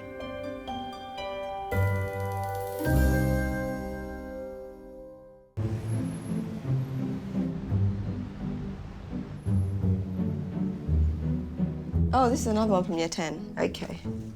Sky Arts Portrait Artist of the Year Samira Addo has lived all her life in London. She isn't a trained artist, but art was always one of her favourite subjects at school. Mim, do you remember this? You did that? I think so. Wasn't that for the... I realised Samira was good at art at the age of about 3 or 4. Yeah, secondary school, yeah. I love this, you know. At age 11, she painted a lovely picture of herself. She had this bright smile on her face in her uniform, and you could actually see her personality within the portrait. Until this competition, Samira has mainly painted family and friends, like this one of her mum when she was younger. When Samira's not sketching or painting, she's dancing. Looking at the fingers for the grand plie. And coming up. Good. She and her brother Elias learnt ballet from a young age with the Royal Ballet's Chance to Dance scheme. And go 1. I love to dance. Got to perform at the Royal Opera House. And go. I still try to go to ballet and contemporary classes. 6. Good. Nice. That's always been quite a big part of her life. So she loves painting dancers whenever she does. She loves the movement. And I think because she was a dancer, she can understand what is going on in the movement and maybe makes it easier to portray. There was a painting she did of one of my pieces, which makes me look absolutely crazy. I look like I'm on fire. You can really feel the communal energy from this painting.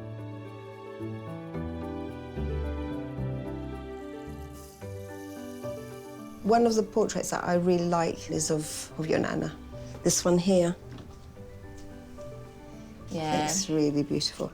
I called my nan up when I won. She was so happy. She's always been like supporting me in the art direction, buying all my paints and paintbrushes and always asking if there's something I needed. Hi, Nana. You okay? I'm fine, thank you. I wish you loads of luck with your portrait you're going to paint. Love you. Oh, I love you too.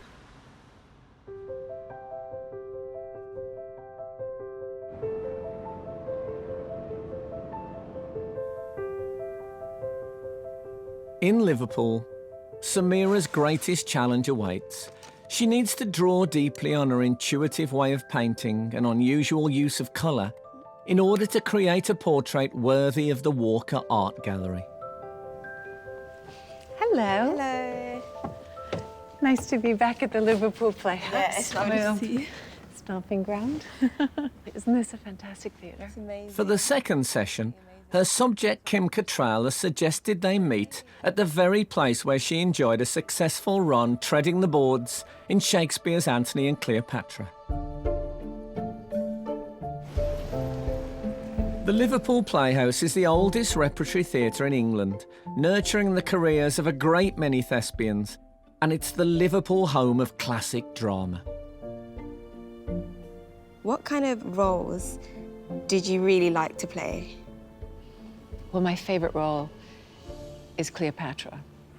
Do you remember any of your lines from that play by any chance? Oh, yes, I do. You don't want to hear any. I do. Oh, God. I really do.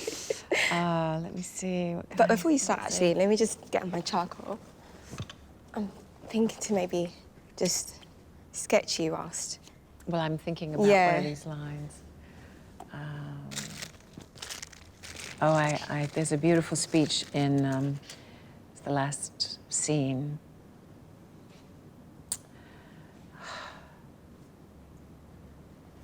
Oh, such another sleep that I might see but such another man. His face was as the heavens, and therein stood a sun and moon which kept their course and lighted the little O, the earth. His legs bestrid the ocean. His arms crested the world. His voice was propertied as all the tuned spheres and that to men. But when he meant to shake and quail the earth, he was as rattling thunder. In his livery walked crowns and crownets, realms and islands were his plates dropped from his pocket. Think you there was, or might be such a man as this I dreamed of?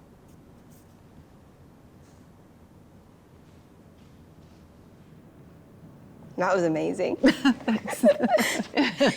Wow.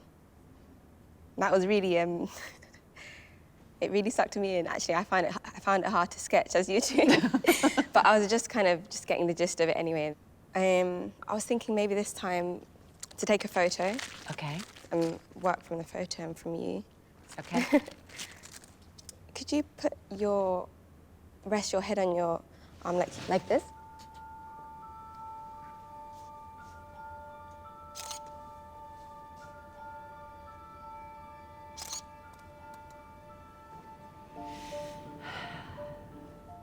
I think the wonderful thing about doing something artistic is that it's about being free, isn't it? Yeah, I agree.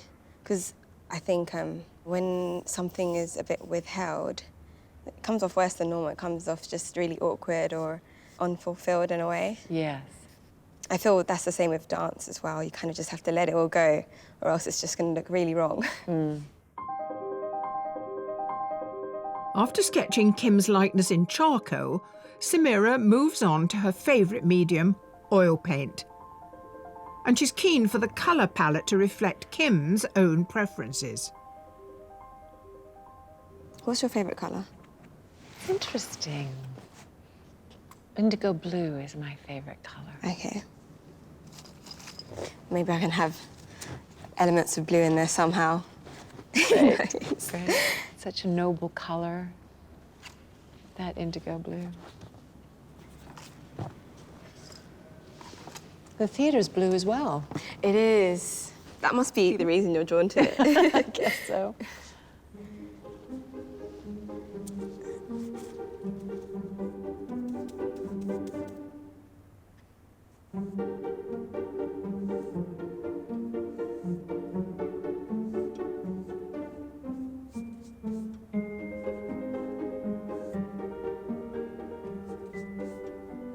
find sitting with you very meditative. Really? Yes. That's interesting. Yes. I personally have never sat for a painting, so I have no idea how it feels. But I can only imagine. So I've just put random bits of blue on your face, or around your face. I think I'm gonna... Am I blue?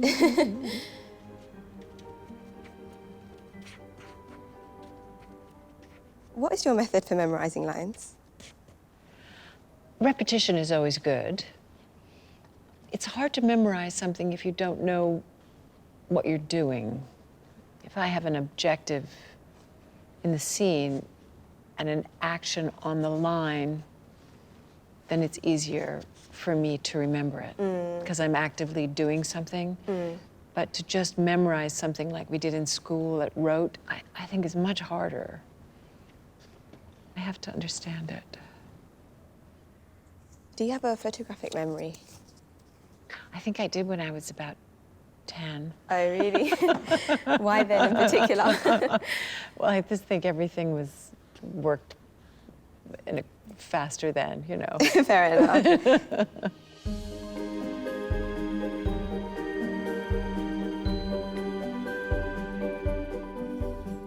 I'm just about done for today. Okay. Are you intrigued to see it? Definitely. So tell me where you were in process of the whole thing. So I'm kind of like marking the main shapes at the moment. Okay. So it's in the kind of chaotic stage, I think. Oh, sounds good. Okay. Wow. So different than yesterday from your sketches. It is very different. Wow. I see my mum's cheekbones. That's good. Cheekbones are always good. Yes. I love the blue. Fantastic. Do you think it looks like you? Yes, I think the nose is different from mine. Okay. Today I saw, which was really exciting, I saw me. Just in the eyes especially, and the lips. So it feels like it's coming to life. I guess she didn't really know what to expect. She gave me some constructive criticism, which was good. But it was a work in progress, so it's expected, really.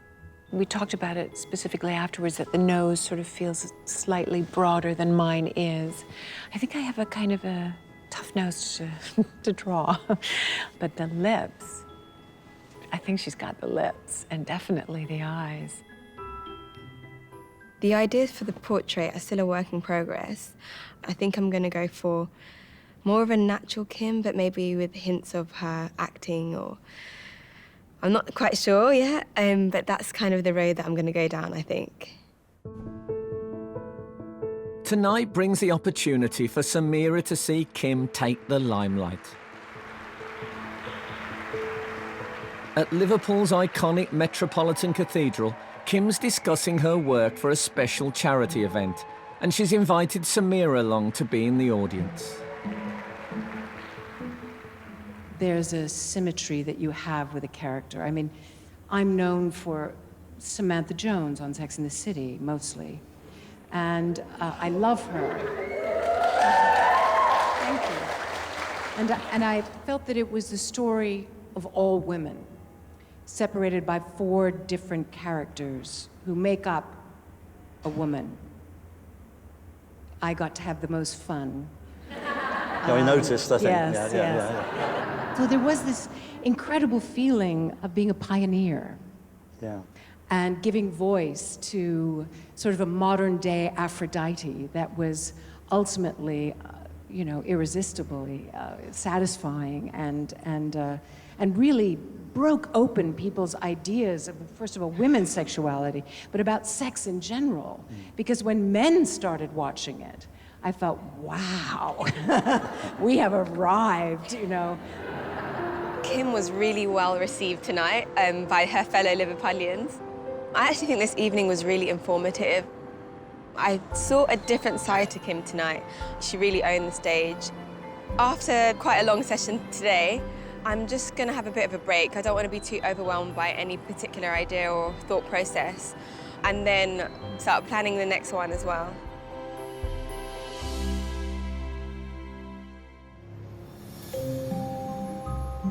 You ready? I'm ready. I'm excited for the tour. Yes, let's go. Hello. Hello. Today is Samira and Kim's last meeting before the unveiling, and they've agreed to forego a formal session. Off we go. Should have a good view from here.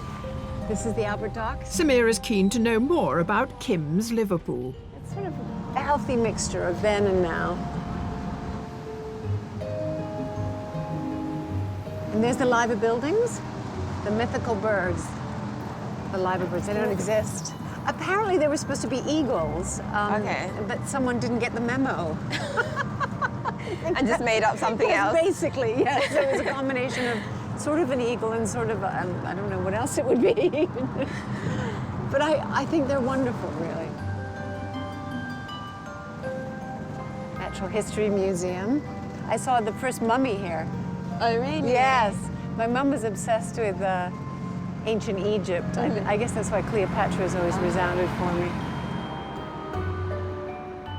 So we're approaching hallowed ground here. Oh. This is the great Anfield Stadium. There's two big teams in Liverpool. There's Everton and Liverpool Football Club. Big rivalry. Big rivalry, yes, big time. And my dad was a Red, so I'm a Red, proudly. My cousin has a parrot called Billy, and his name is Billy. And the parrot speak? Yes. And he says, Liverpool, Liverpool, Liverpool. That's so cute.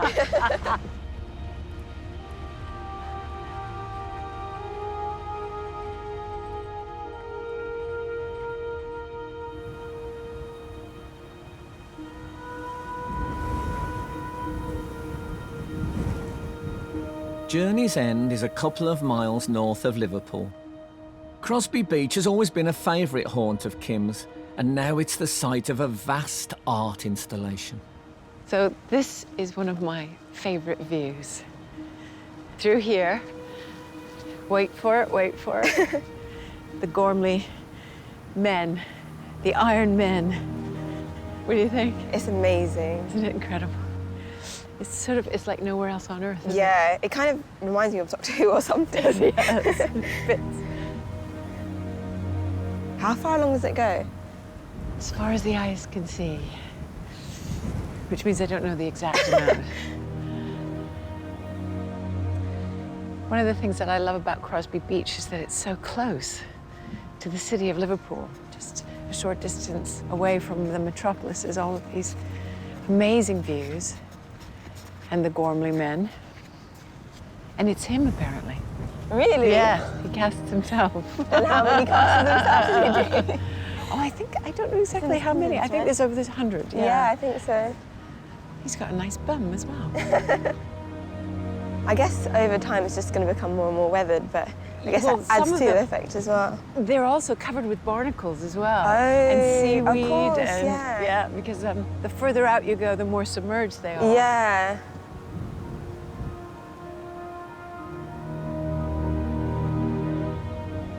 You can see the cranes over there as well. Oh, yeah. Again, it looks like something from another planet in a way. Just the You'd have fact thought, that Yes.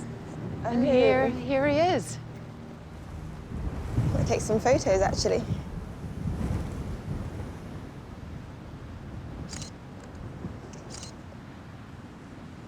I have my portrait with him. Making the most of their last few moments together, Samira is inspired by the windy conditions and hopes to find the perfect image for Kim's portrait. Oh, makes you feel alive, doesn't it? Very refreshing. Very refreshing. This is how I photograph when I'm freezing. I quite like the wind, actually. Yes. In this direction, it's your friend. Right, come this way a bit. All right, come on, let's go for a run. It's the only way to warm up. This is a good workout. Yeah. Running against the wind.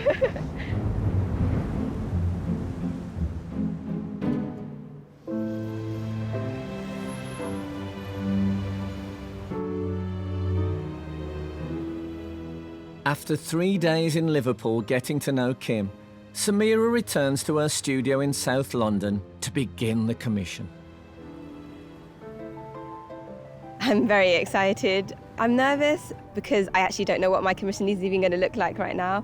I just can't wait for everyone to be able to see it and for me to actually finish the painting also. Surprisingly, Samira's preparation doesn't even start with a picture, but with words.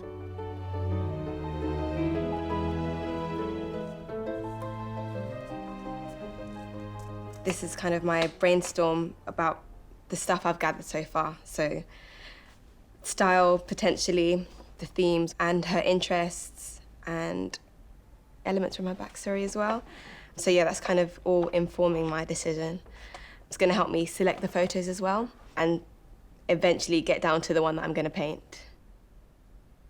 I love this photo in particular of Kim because, first of all, I love the craziness of her hair.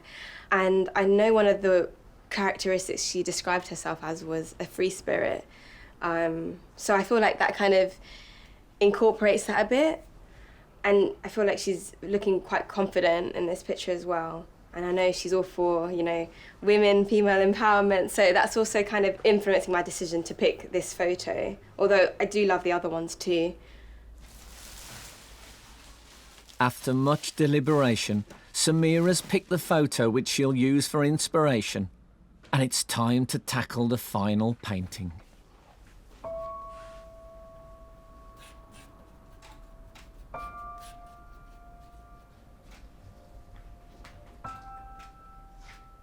Generally, when I'm starting a new portrait painting, I like to work quite big and then make it a bit more defined and detailed right towards the end, just so I have more freedom with it.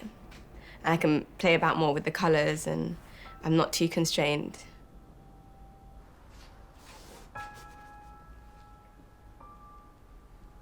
So I've decided to work freehand from the photo, so looking at the head shape, the general shape of her shoulders, and the placement of the main features. One of my techniques for painting is squinting when I'm looking at the reference photo, and that's just to kind of simplify the image a bit more, so I break it down into the basic components.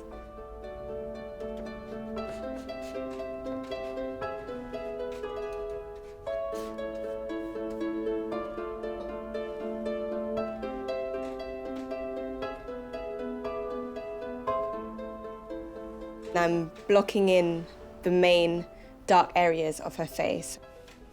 And also I've done it in the darkest colour, so when I work on top of it, it's already there and it's obvious, and I can kind of just get lighter from there.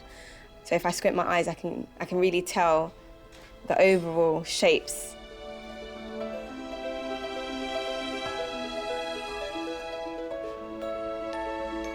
I'm not sure I can describe how I paint, so it's just what comes naturally to me. Is the freedom initially of the brushstrokes, and I guess it's born from how I feel most comfortable painting.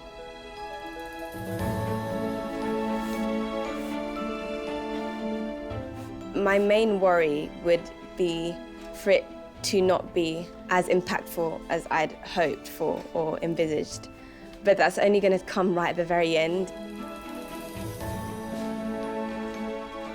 I would like the final painting to be something powerful that you're kind of drawn to, and that's what I keep pushing and challenging myself for.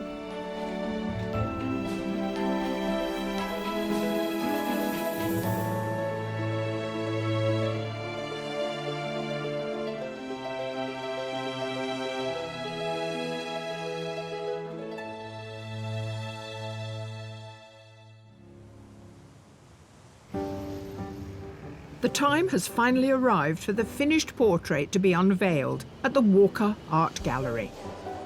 It's the hottest ticket in Liverpool. After weeks in her studio, our winning artist Samira Addo is about to discover whether all the hard work has paid off.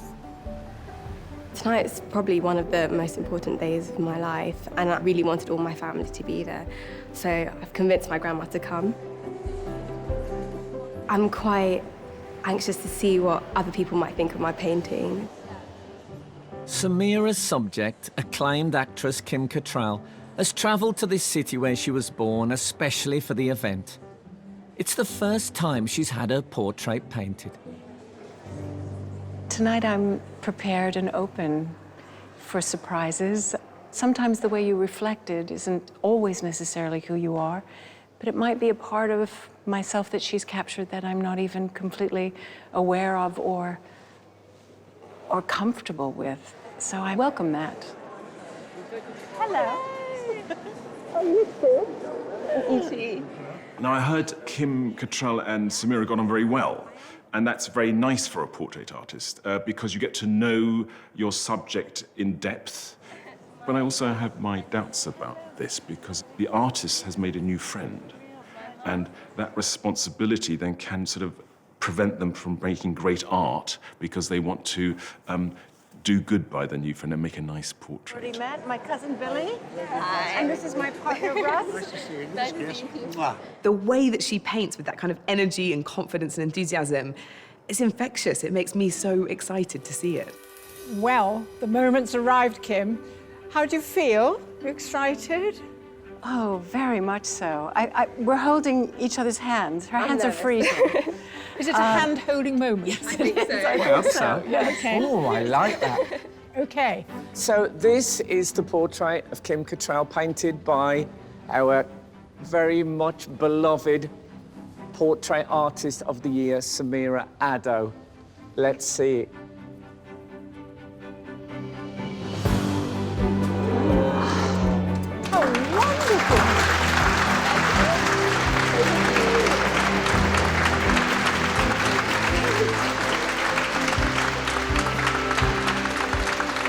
Now, Kim, you haven't seen it until this very moment. I love it.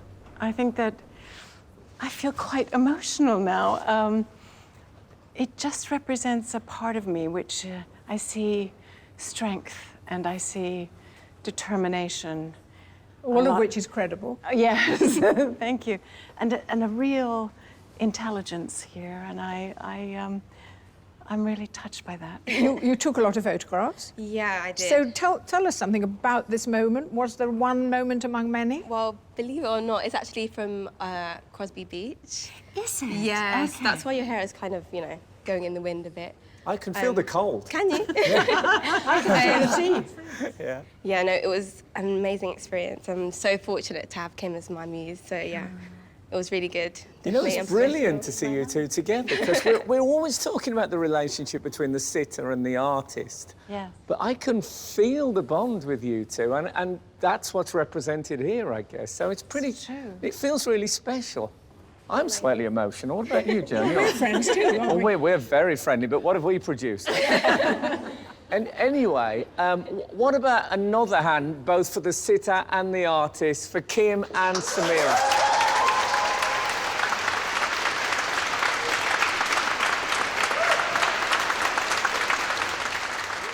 It's surprisingly simple. It's just Kim's head and this sort of abstract shape. And in that monumentality, she's still got subtleties which make it very emotional, which is very strange for something that simple, isn't it? Yeah, it's simple and it's broken down into those forms, but at the same time, it's still got that incredible energy and dynamism that we love in Samira's work. And she's given us those little hints of colour here and there that really sort of lift the whole thing. I think we did rather well. I'm really pleased with us. I'm really pleased with Samira. I mean, it's this amazing moment in time. It's not a portrait, it's an energy. You can see the determination in the face, which is what she's like in whatever she does. At first, when it come down, I went, wow, but then when you look at it more closely, it's Kim. I think this amazing block of blue here, it suggests something about your character, which has nothing to do with your face. Yes, it's wildness, to do with freedom. Your freedom Yes. and defiance Yes. and pride, and Yes. that's really bold, isn't it? Yes. I think it's fantastic. I think Samira's done a wonderful job. And I think hanging the picture next to that portrait of Mary Wollstonecraft, I think it will make visitors think about strength in a woman and intelligence and all those things that I'm sure Samira wanted to capture in the picture. She's a lovely painter, very sweet. And I'm very proud of the work she's done. It gives me a feeling of connection to what I do and who I am, of melding those more and more, and less representing and more being. And that's part of what Samira does naturally. This competition has been one of the most amazing experiences of my life, and I hope that it's going to kind of propel me forward in the art world. I still haven't really kind of taken it in, but yeah, right now I feel amazing.